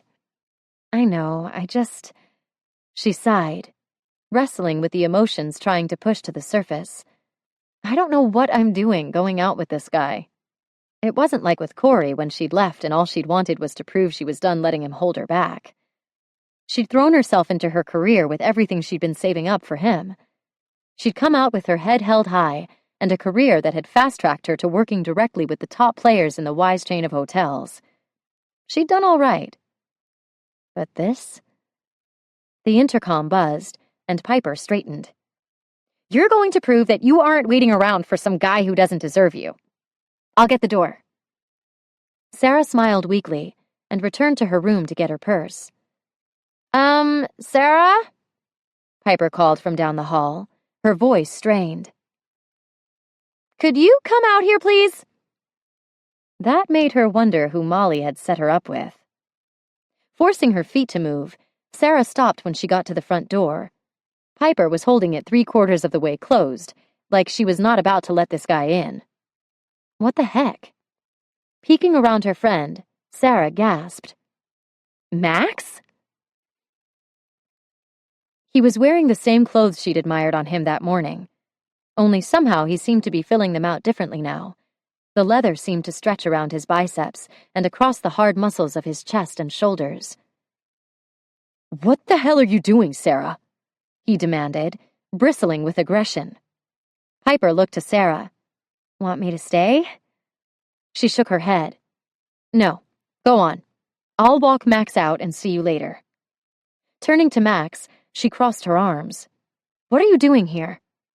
Telling you not to be stupid because you're mad at me. Her brows rose slowly, her temper not so slowly. Excuse me? She snapped, and Max closed his eyes. After a deep breath, his hands came up between them. You don't even know this guy. It's not safe. Your sister does. She's known him for years. But even if she didn't, it's none of your business, Max. So again, what are you doing here? You could have texted. You could have called. You could have had enough respect for me after this morning to let me have one damn day. Max blinked, and for a second she wondered if that look was the realization that, yeah, he could have done any of those other things. But until that moment, they hadn't even crossed his mind. What the hell? It's time for you to go, she stated, walking past him and pulling the door closed behind her. Starting down the stairs, she refused to look back. I have a date. You're mad at me, he said, following. But even a few steps behind, she could feel his presence there in the needy prickle of her skin wanting him closer. What kind of date is it going to be when the only reason you're on it is because of another guy? Sarah pushed out the front door to the street, letting it swing shut without holding it. And then he had her by the arm, his hold gentle but firm. She whirled around to face him. What kind of date? She repeated. It's just a first date, Max. He winced, and she knew he was thinking about their first date and the schedule of intimacy he'd put together for them. Then his eyes hardened, and he opened his mouth like he thought he had the right to say anything at all. Screw him. You know what, though, Max? I'm sort of sick of playing by a set of rules designed for someone else's benefit. I think I'll just do whatever the hell I want from here on out. And don't worry, I'll be sure to let you know how that works for me. A guy rounded the corner behind Max, and she recognized him from the pictures Molly had sent to her phone. She jerked her arm back and glared at Max. My date's here. Max looked down at the hand he'd been holding her with, and then over his shoulder to where Dave Reyes was closing the distance between them. The other man's eyes shifted between she and Max, studying the exchange. Sarah? He asked, coming up to them with a smile that didn't quite meet his eyes. Max's hand fisted, and her heart skipped, but he kept it down by his side. Hi, Dave. Nice to meet you. Then, because Max was just standing there, she turned to him with a firm, Goodbye, Max. Dave's jaw cocked to the side, and when the tension seemed beyond unbearable, his smile spread wide and he held out his hand. You ready to go, Sarah? She was ready to go upstairs and hide, and have a good cry, and maybe an entire straight-from-the-pan batch of brownies. But no way was she skipping out on this date because of Max, even if he was the only reason she'd arranged it. Taking Dave's hand, she answered, Yeah, that sounds great. Dave was parked around the corner, and when they got to his car, he held the door open for her before letting himself in. Once the engine started, he turned in his seat, slinging his arm over the back. So I'm guessing that was the reason you were looking for a few hours of distraction. Sarah let out a quiet laugh. Pretty much. She met his eyes. I'm sorry. I didn't know he'd be there. If you'd rather not go out... Dave laughed and shook his head. Not a chance. You aren't the only one in the mood for some company. So what are you thinking? Movie, dinner, drinks? Any combination of the above? Movie? You have one in mind? She asked, curious what he'd say. Truth? I've been dying to see the new Marvel flick. Total sucker for the superheroes. Then he cut her a sidelong look. But only if you're not a talker while it rolls. Sorry, but from the first preview to the last credit, I'm all about the show. Talking is for after. Sarah laughed and relaxed in her seat. A movie sounds great, with an option for drinks and discussion to follow. He flashed her a crooked grin and pulled out onto the road. 4.5 hours later, Dave parked in front of Sarah's building. "Thanks so much for tonight," she said, a lightness in her heart she desperately needed. The movie had been a perfect distraction, and the chit-chat over drinks after a great way to make a new friend, which was all either of them was interested in. Dave had ended a relationship a month ago and wasn't looking for anything more than a break from contemplating his broken heart. Same as her. It had been perfect, right up until Sarah saw the man standing sentinel at her apartment door. Her breath leaked out as everything she wanted and couldn't have rushed to the forefront of her mind. Is that the same guy from earlier?" Dave asked, cocking a brow at her. "You want me to take care of him for you?" "No, I've got this," she said, turning back to him, an idea coming to her. "But maybe there is one little thing you could do for me." Max hadn't moved from his spot by the wall, but his stare hadn't left the car once since it pulled up. She was sure he'd cataloged the make and model, along with the plates. Dave opened her door for her and took her hand to help her out. They walked halfway to her door and stopped, at which point she turned, grasped him by both sides of his face, and pulled him in for a firm kiss. She could feel his smile against her lips as she counted down from 7, which was the duration he'd suggested in the car.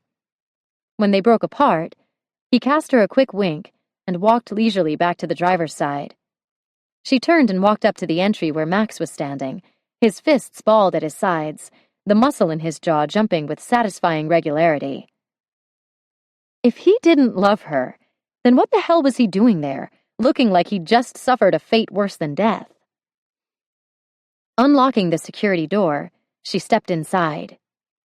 "Night, Max." Max stood by the upstairs bay window, every damn muscle in his body on lockdown. Barely able to move his jaw, he demanded through the line, "What else did she say?" His sister was raking him over the coals after waiting half the morning to call him back. Yeah, it was none of his fucking business how Sarah's night had been, but that didn't change the fact that if he didn't find out in the next 5 seconds, he was going to lose his shit. "Your phone is making funny sounds, Max," Molly answered casually, like she didn't know that every second she delayed was killing him. "It sounds creaky." "Molly?" He was giving her his most intimidating voice. She wasn't impressed. After yawning in his ear, she finally relented. "She said it was a second date, Max. Pretty much what she'd expected. Whatever that means." Max tried to swallow, but his throat was Sahara dry. He knew exactly what that meant, having basically written the book on what Sarah's second dates should look like. Why the fuck had he done that? "Max? He looked down at his phone and found it broken in his hand. Shit. By the time Max had gotten it replaced and his backup info transferred, it was afternoon. He was throwing his leg over his bike outside the store, thinking about taking the afternoon to ride, when the message app started blowing up, one alert coming through after another in rapid succession. A single string of text flashed past, tearing his world down around him. Get to the hospital. Chapter 20. CJ was standing at the nurse's station when Max arrived, out of breath, a cold sweat coating his skin. "What happened?" he asked, the words scraping like gravel through his throat. Red-rimmed eyes met his, and Max felt the floor drop out from under him. Gripping CJ's arm, he listened as his partner told him what he knew. Changing the oil. Chest pain. Neighbor found him. Paramedics. Heart attack. Resting now. Jesus. Max could barely breathe. Carl was as close to a father as he had, and he wasn't ready to lose him. He also wasn't going to intrude when Carl's flesh and blood son was there. So, instead of begging for a chance to speak to the man who'd been all the things his own father hadn't, Max asked if there was anything he could do to help CJ. "You can go in and talk to him some. He was worried about you." Max laughed, but the sound felt rusty leaving his chest. "Thank you, man." When Max walked into the room, he couldn't believe how small Carl looked in his bed. He'd always been such a huge presence that seeing him like this, looking so vulnerable, was tough. The last thing the guy needed was Max breaking down in tears at his bedside, though, even if that was what Max felt like doing. So he kept it simple. "You scared the fuck out of me, Carl."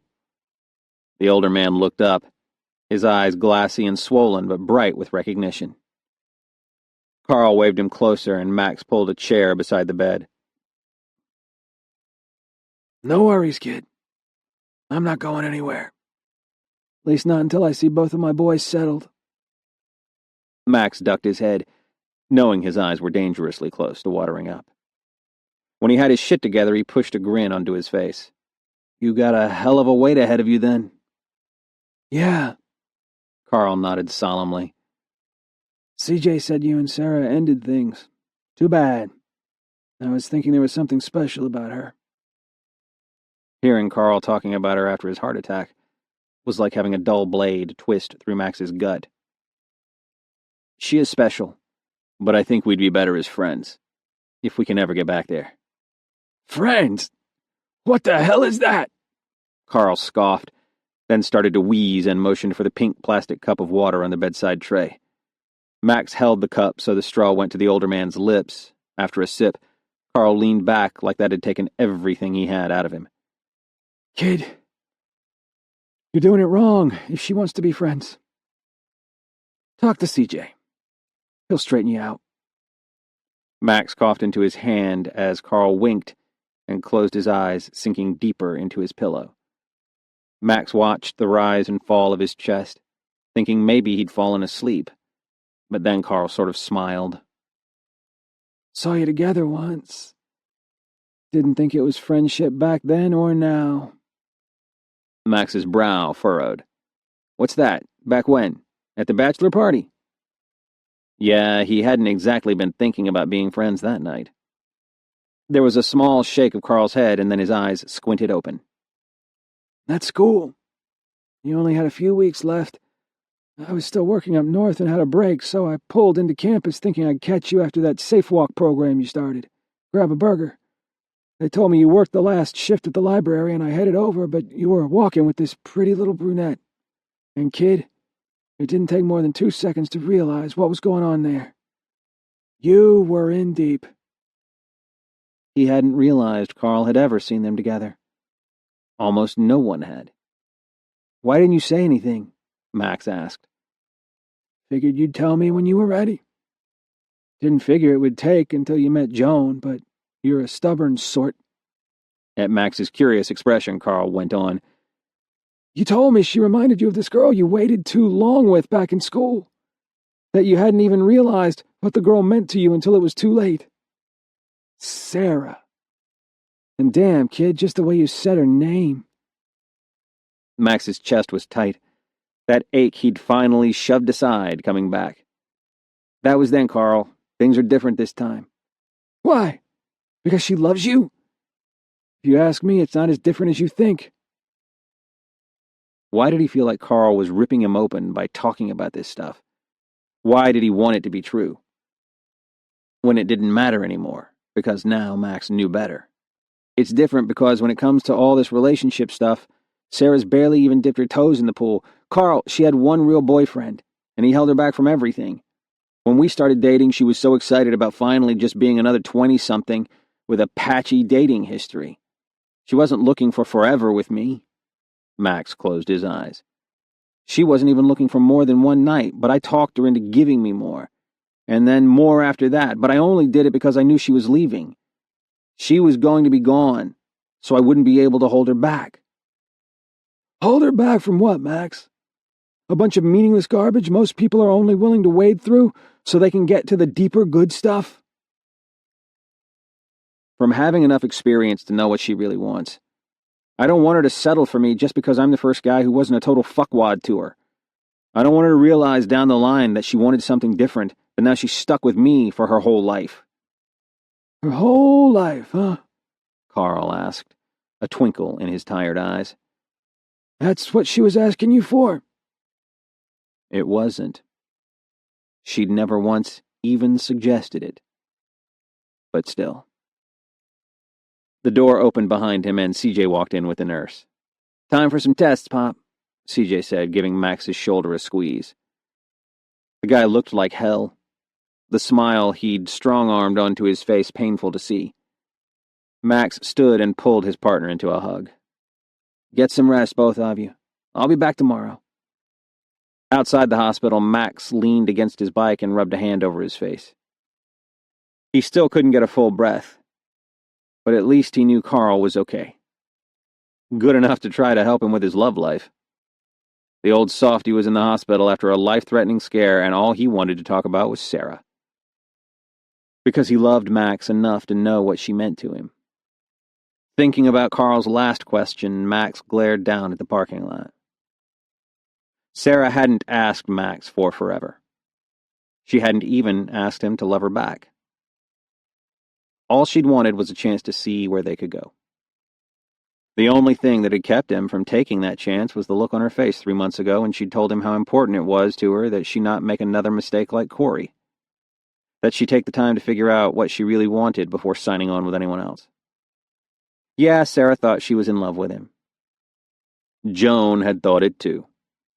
But how was Sarah going to feel when she woke up one morning and realized she'd been rash in believing Max was the one, when he was the man who'd held her back? Max knew how that went, and he couldn't live with seeing the resentment in Sarah's eyes. He couldn't let her grow to hate him. And so he'd said no. Because he knew that if he got as much as a taste of what it was like on the other side of those boundaries they'd built, he'd want everything. His ring on her finger, Sarah wearing his last name, all of her days and nights, sweetness and smiles, for as long as they both lived. This was a mistake. Sarah knew it, but she couldn't stop her feet from moving up the walk to Max's front door, to the house she'd fallen in love with, just like she'd fallen for the man who owned it. He must have seen her coming, because the door opened before she could knock, and then Max was there, his eyes shadowed. "Sarah?" he said, stepping out to meet her. "Are you okay?" Mr. Protective. She almost laughed, but she could see the strain in his face. This man didn't need another thing to worry about. "I'm fine, Max," she said, holding her hands together so she didn't press them against his chest. "I heard about Carl. I know he's in the hospital, and I was worried about you." "You and Carl both." Max replied with a gruff laugh she didn't quite follow, but somehow made her feel better. Then he was rubbing his hand over his face and taking a step back. "You want to come in? Or maybe just sit out here?" She adjusted the oversized tote on her shoulder. "Have you eaten? I brought a few things in case you hadn't. Simple stuff, so don't get too excited, but if you're hungry..." Max's brows furrowed in thought, and then he laughed again. "I haven't eaten since lunch yesterday. So yeah, now that you mention it, I could probably use some food." The fact that he hadn't noticed broke her heart and made her arms hurt from not wrapping them around him. "Okay then, let's get you some dinner." Heading into the kitchen, she started unpacking her bag. She had a jar of sauce from the little gourmet place down the street, fresh pasta, a clamshell of spring salad, and a loaf of ciabatta that had still been warm when she took it off the shelf. "Sit down and I'll get this going," she suggested, but Max was already pulling out the pots and cutting board. They fell into that too-right rhythm together, moving seamlessly around each other as the table was set, the bread sliced, and the pasta drained. She was spooning the spicy, fragrant sauce over a plate of noodles at the stove when Max's arms came around her. It felt so right, so natural, that for one perfect second she melted into the hold. But then she remembered it was neither of those things, that she was only there because the man she cared for like no other was in pain, and she couldn't stay away. "Sarah, thank you for this." "You should probably try it before you thank me," she said, trying not to sound as stiff as she suddenly felt. "Not for the food. For being here. I hurt you. I know you're upset. I know you're a lot of things." He swallowed and let her go. "Just... thank you." She nodded, her chest tight as Max reached around her and took the plate from her hands. Sit down. Let's eat. They talked about Carl. Max had been getting updates throughout dinner, and every bit of positive news seemed to lift a weight from his shoulders. The food must have been good enough because Max devoured 2 plates of it, though Sarah barely managed a few bites herself. When the meal was finished, they washed the dishes together as they'd done so many times before. After the kitchen was clean, Sarah tried to keep the heavy sighs at bay until she got home, because it was time to leave, and that was the dead last thing she wanted to do. Looking up from her tote, she watched Max where he stood in front of the sink, staring out the back window. He was tense. It was there in the hard line of his mouth, the set of his broad shoulders, and the way his knuckles had whitened where he gripped the edge of the sink. Before she'd thought better, she was beside him, her hand over his. Max, is there anything I can do for you? You should go. She lifted her hand like she'd been burned, but before she could step back, Max caught her, a warning in his eyes. If you don't, I'm going to do something we'll both regret. And, Sarah, I can't stand the idea of things between us being any worse than they already are. He was right. She should go. To stay would be a recipe for disaster. But instead of simply acknowledging the wisdom of his words and backing out of the room, she stepped closer and did what she'd wanted from the minute she'd arrived.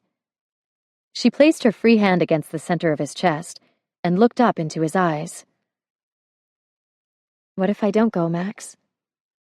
What if maybe, just for tonight, we put everything else aside, and tomorrow we go back to being whatever we are?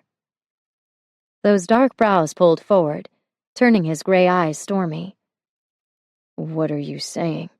He asked, but his tightening grip as he drew her closer told her he already knew. It told her his answer. I'm saying I don't want to go. She moved her hand from his chest to his cheek, where she brushed her thumb against the rough stubble. And I don't expect it to change anything. Turning into her touch, he closed his eyes and kissed her palm. I don't want to hurt you. You won't. She was the only one responsible for the inevitable pain to come, but she couldn't stop, didn't care. Pulling him closer, she went to her toes and pressed a kiss to his lips. Max's arms wound around her back, one hand moving to play with her hair, while the other went lower, covering her hip. Their mouths held that lingering contact as her body melted into him. It felt so good, but not nearly as good as when his hold tightened and his lips parted against hers. Her arms linked around the back of his neck, and she opened beneath the kisses that quickly escalated until Max's tongue was thrusting hot between her lips, and her fingers were clenching in the fabric of his t-shirt. Tell me to stop, Sarah. Her back met the counter, and then Max was hard against her. Tell me if you don't want this. Her breath was ragged, her heart racing. Don't stop. I want this. A guttural sound ground against her ear, making her clench with need. She looked up into Max's gorgeous face. His eyes burned over her, as their ragged breaths mingled in the scant inches between them. Max, please, she whispered. He searched her eyes a second longer, and then his mouth came down over hers in a savage assault of clashing tongues, teeth, and lips. Her legs wrapped around his hips as he carried her back to the room where they'd spent so many nights together. When her feet hit the floor, it was all about getting the clothes off as quickly as possible. She ripped her shirt over her head, wrestled out of her bra, and shucked her jeans and panties all at once. Max was just as efficient in getting rid of his t-shirt and jeans. And then she was backing onto the bed as he rolled on a condom before crawling over her, the hunger and intensity in his eyes enough to set her on fire. Just tonight, she whispered, when Max was braced above her, their eyes locked.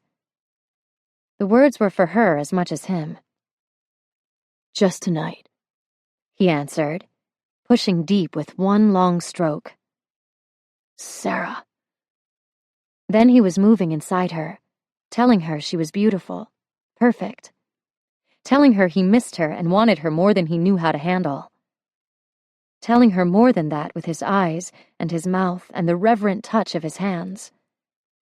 Max had been telling her for weeks he didn't want her love. But in that moment, she knew down to her soul that he needed it. He hadn't wanted to sleep. But after all the nights of staring at the damn ceiling, on the night when he'd wanted to be alert for every minute of Sarah filling his arms, he'd ended up unconscious. It was the best night of sleep in recent history, and he hadn't wanted to wake from the dream where a sleep-mussed Sarah was scattering soft kisses around his face, neck, and chest, until he realized it wasn't a dream at all. And suddenly his hold on his consciousness was iron tight. "Morning, handsome," she murmured, a contented smile on her lips. "Sorry to wake you, but I have plans with your sister this morning. I have to go."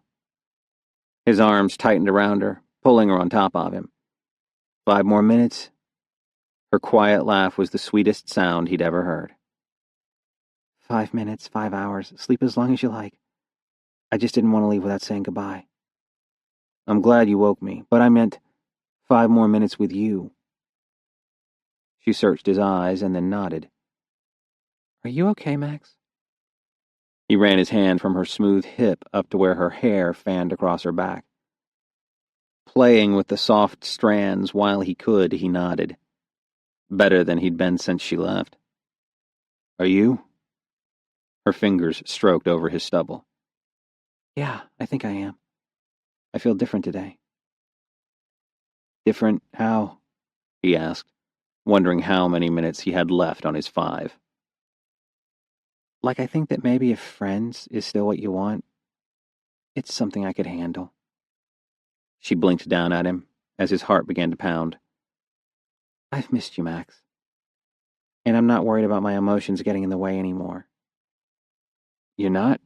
He asked, his throat suddenly dry as he tried to figure out why getting the best news in the fucking world felt not quite right. No, I'm not. She leaned down and pressed a kiss to his mouth before crawling off him. She was standing naked next to his bed, eyeing the floor before reaching down to scoop up her panties and bra. So, see you around, buddy? She asked, stepping into her panties, the white cotton bikinis looking hotter on her than anything he'd seen before. Her bra was pretty and simple, too. Cotton, white, sexy as fuck. She turned to him as she pulled the strap over one arm, then the other, until finally her perfect breasts were contained and his head started working again. I mean, unless you don't think it'll work. Wait, what? Fuck, no, sorry. Sarah, yes, I want us to be friends. Forget that he was hard enough to drive nails through a board. He sat up against the headboard and watched as she bent again, this time giving him the hottest view of her incredible ass while she gathered her jeans and shirt. Christ. Sarah, more than anything, I want you to be in my life. It was the truth. Not exactly the whole convoluted, messy truth, but enough for today's purposes. I just want you to be happy. Great, she said, bouncing back onto the bed for a kiss. That was the last one, just a little left over from last night. I'm good now. Casting him a quick wink, she crawled off the bed. See you, Max. Yeah, see you, Sarah. Max took a shower and got dressed. He ate breakfast and tried not to notice how empty his place felt without Sarah in it. He rode out to the hospital and tried to ignore that sinking feeling in the pit of his stomach every time he thought about Sarah being ready to be friends because her emotions weren't in the way anymore. He talked to Carl and CJ and a nurse he cornered and tried not to wonder where the line for friends was drawn with Sarah. At least for a while, it probably meant texting her instead of calling when he had something he wanted to share with her. Like that Carl was doing well and had asked about her, along with 7 other cops and significant others who'd been at the hospital that morning. He and Sarah texted back and forth a handful of times, but the relief he'd experienced with the first few easy exchanges had worn off, leaving him with an uneasy feeling in his gut as he stared at an emoticon message with a timestamp from the hour before. What the hell was the matter with him? He'd gotten everything he wanted. One more night of Sarah in his bed, her confident assurance that she could handle being friends, and a smiley face on his phone. Waking up to the second-floor room with the bay window overlooking the street, he shook out his arms, rubbed at his chest. But damn it, his gut was screaming at him more than ever. Things were wrong. He'd felt like this before, the day when he'd faced off with that junkie with the gun, when he'd known things were about to get critical, that lives were on the line, futures.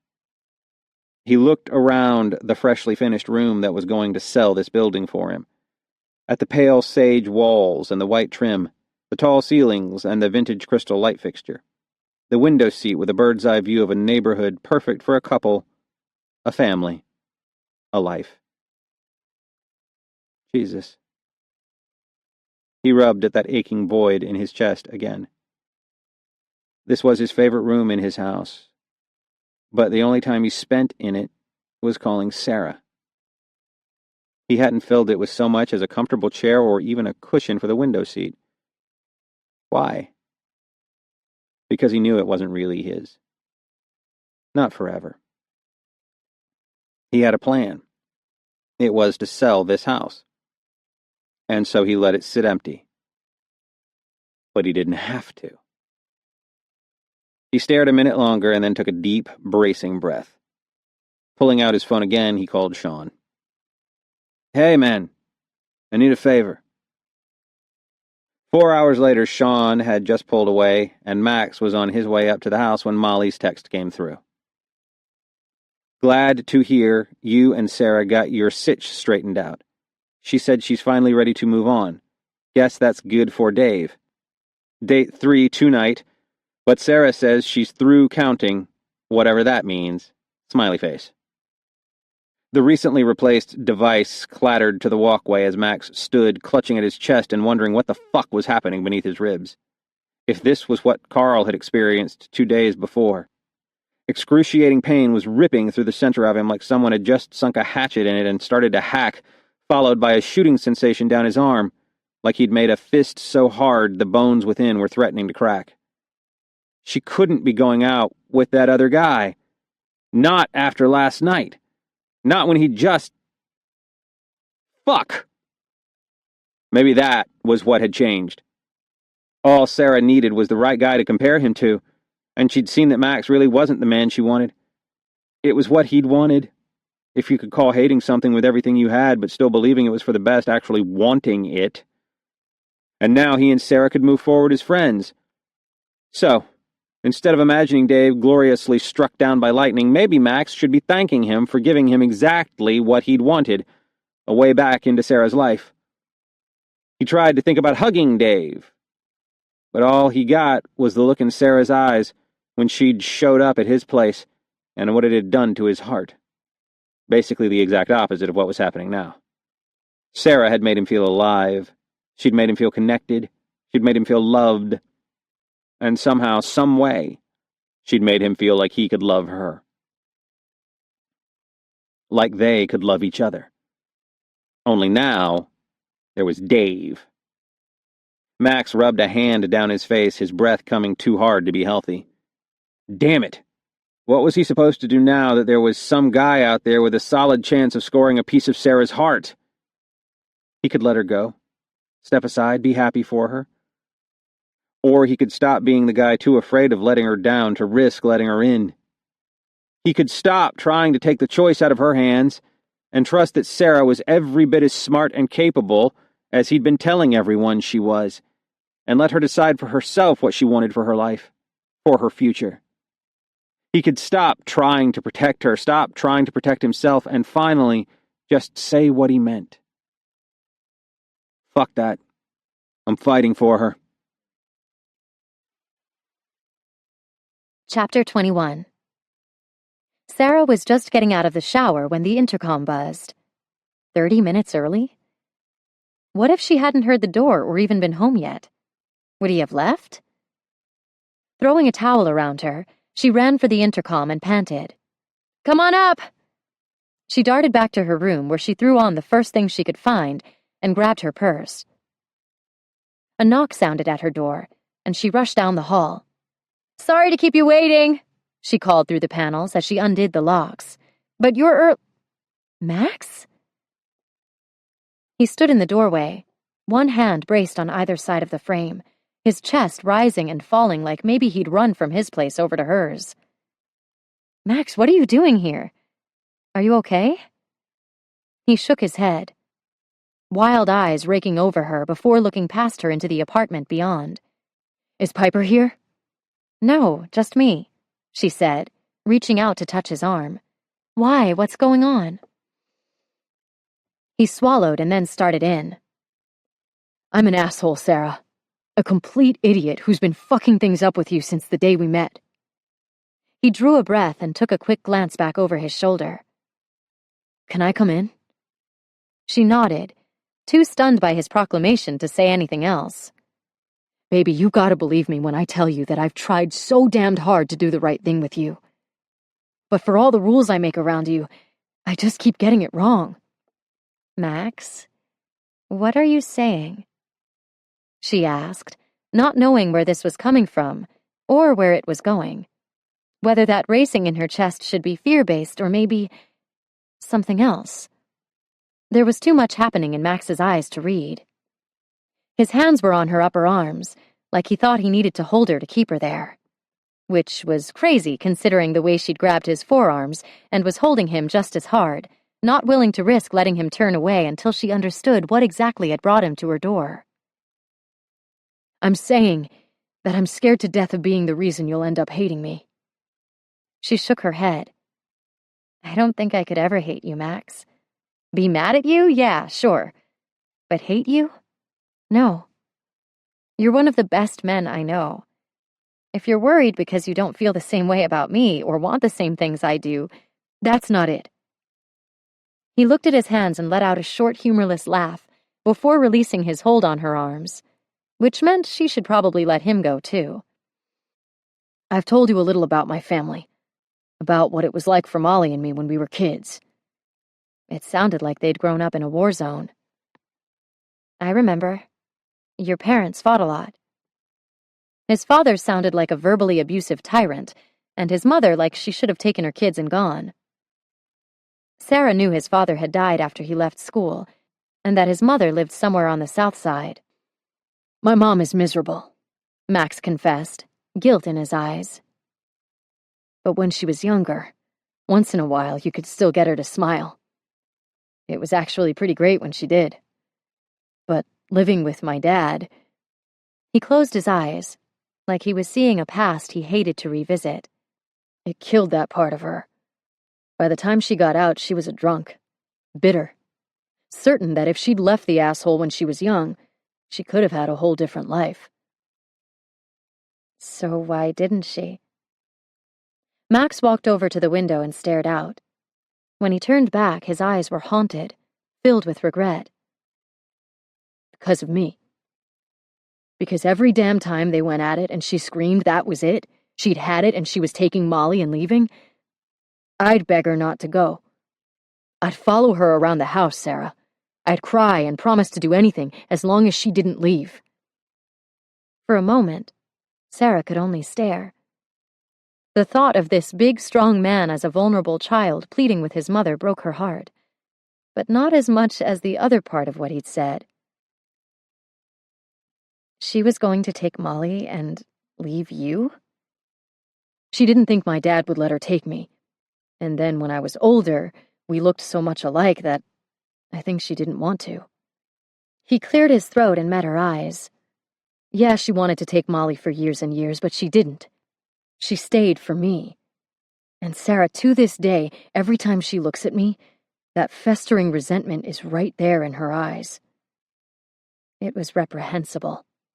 Sarah hadn't been a fan of Max's parents from the few stories she'd heard, but after this, now she wanted to drive over to Max's mother's place, the one he paid for, and just shake her. Demand to know how she could have done something like that. How she could have been so selfish, so cruel. How she couldn't have loved him enough to want to protect him. Instead, she took a slow breath, releasing it in a steady stream while she tried to get her temper in check.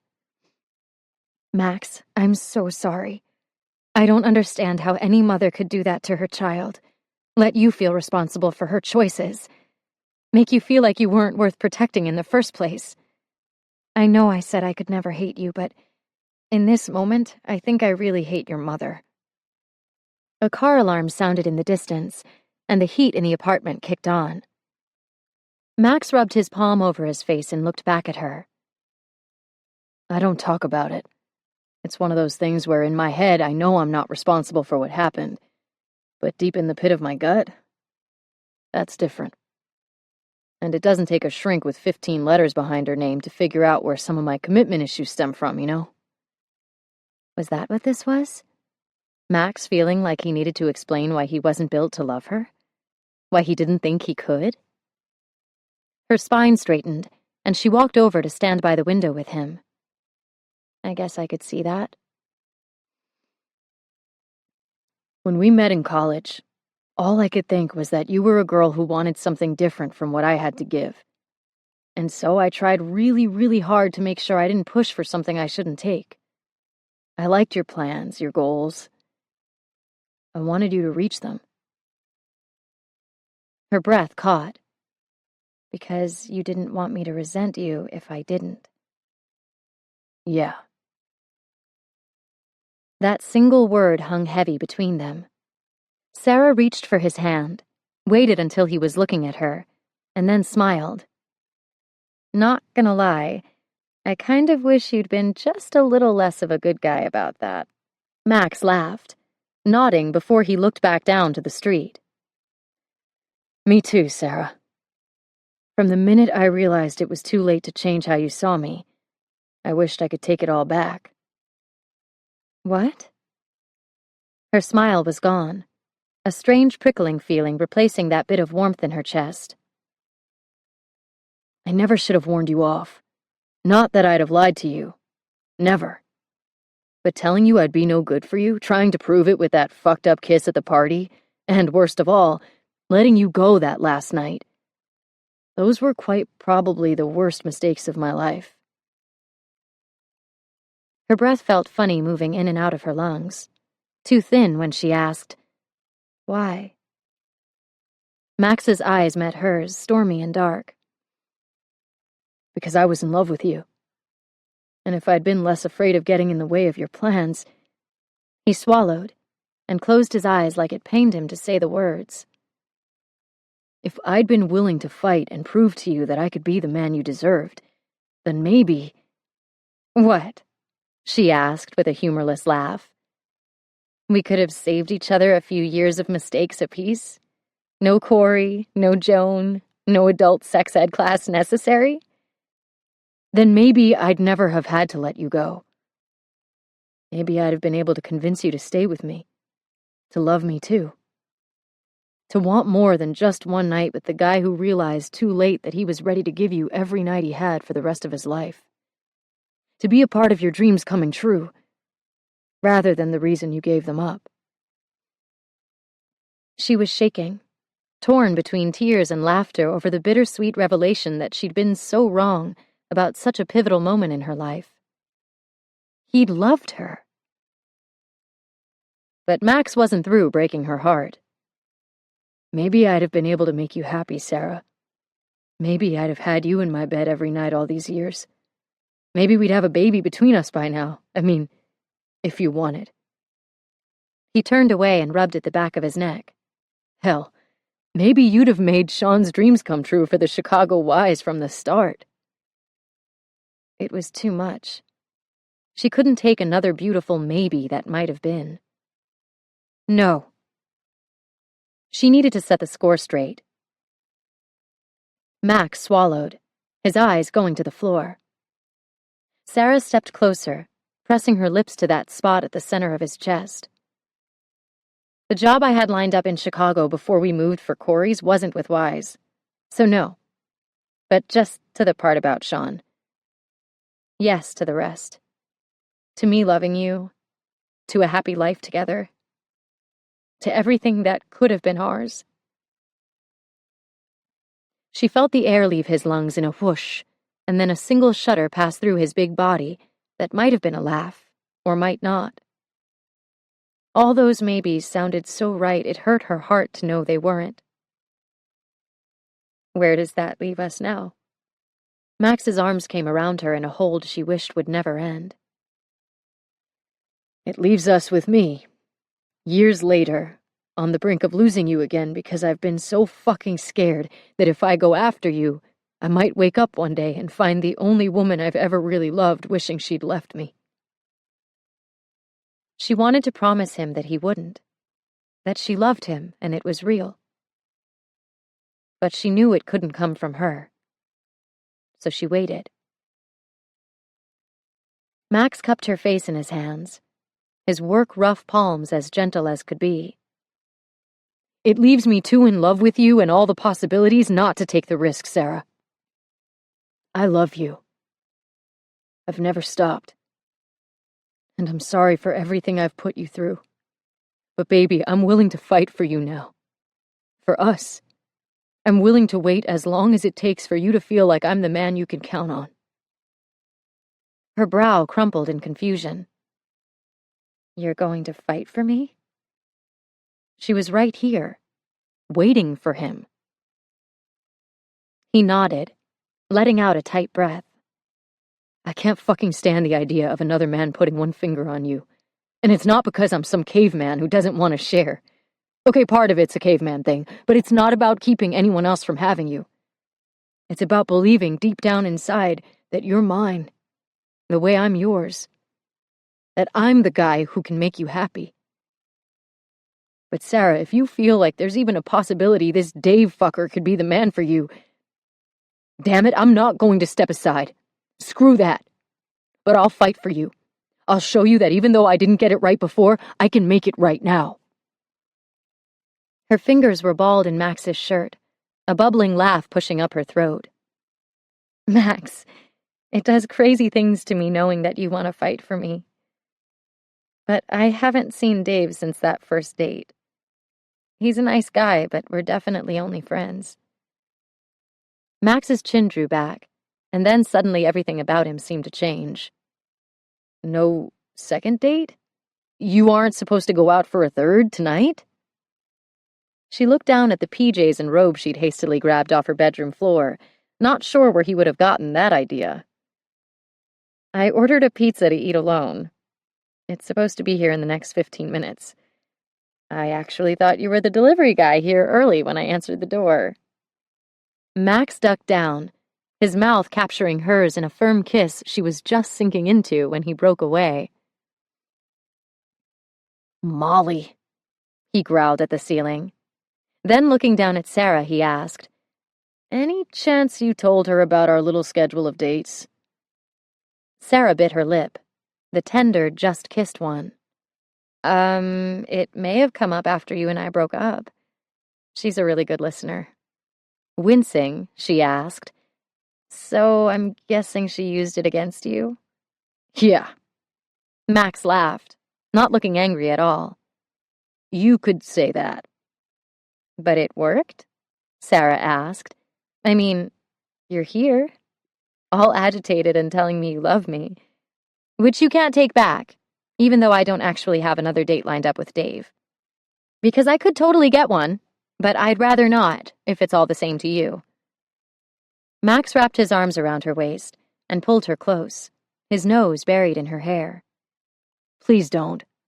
Just tell me I haven't blown it too badly over the last month. Tell me I love you. The words came from the very heart of her.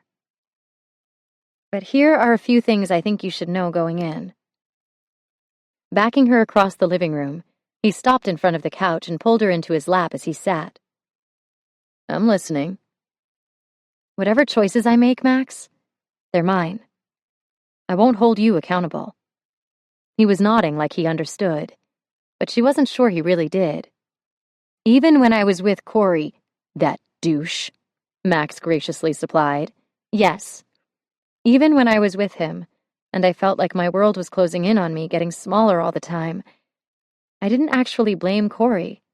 Yes, he cheated on me, and lied to me, and everything else.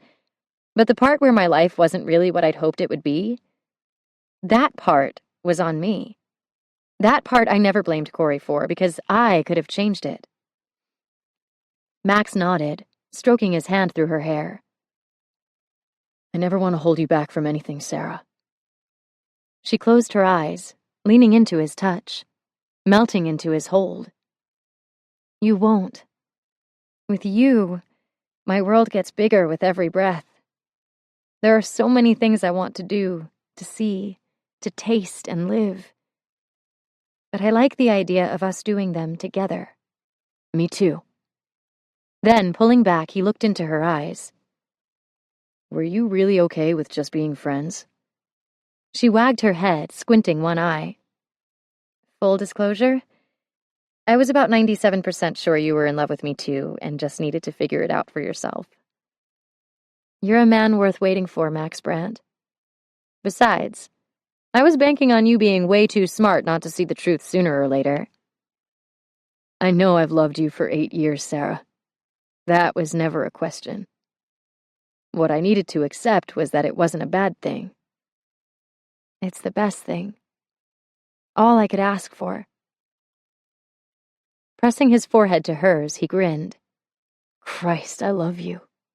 Then, after a breath, earlier you said Molly's antics were what got me here. And yes, it's what brought me that minute, but, Sarah, I'd already realized how wrong I'd been before her text. I was already trying to make it right. Her brows rose in question.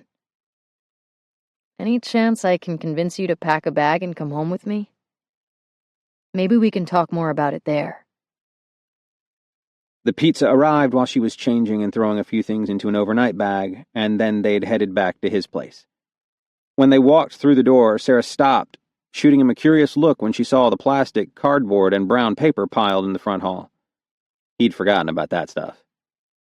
I ran out of here in a hurry. One slender shoulder shrugged. Since you were running to me, I think I can overlook it. Damn that smile. He was going to spend the rest of his life making sure she never lost it. Come on upstairs. Leading the way, she looked back over her shoulder. Did you move the bedroom up here? Oh, I can't wait to see it. Not the bedroom. Not yet, but I will. He'd have the yellow room done in a few days, and if that was the one she liked, he'd move them up the minute it was ready. It's the office, actually, with the bay window. Her smile spread wide as she practically skipped down the hall. Oh, I love that room. Nice spot for your office with that gorgeous view and... Her words trailed off as she opened the door and saw what he'd done. Stepping into the room, she trailed her fingers over the polished wood of the solid yet feminine desk she'd admired that day they'd spent at the furniture mart. Eyes gone wide with disbelief. She turned around twice, taking in everything from the espresso leather couch they'd sat on together to the ergonomic executive chair she'd commented she needed for her office at Wise, the area rug with bold script that had made her smile, and the black and white Parisian print she hadn't said a word about, but he must have known she loved. There were tears in her eyes when they met his. This isn't your office, she whispered. He shook his head and took her hand. I want you to have everything you want, Sarah. I want to make you happy. And I want you to be fulfilled in every possible way. You make me happy. You didn't need to do any of this. Pulling her closer, he pressed his forehead to hers. I think I did. I want you in my life, Sarah. I want you in our home. Because that's what you've made this place feel like to me. Then taking her shoulders in his hands, he pulled back to meet her eyes. But if you're not ready... She pushed to her toes and kissed him, an eager smile curving her lips. I'm ready. But if you don't like any of it... Her arms linked around his neck, and she kissed him again. Longer. I love it. All of it. And I'm keeping everything. Especially you. Max laughed, his chest aching, but this time with the purest pleasure. Sarah. She blinked up at him. I love you. No buts. That's good. He picked her up and set her on the edge of the desk so her knees hugged his hips. Because in the name of full disclosure, you should know I'm thinking this is one of those forever kind of loves. So, you should maybe get used to the idea now. She pulled him down for the sweetest kiss of all.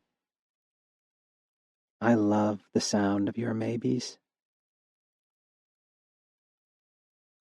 Epilogue. Fucking show off.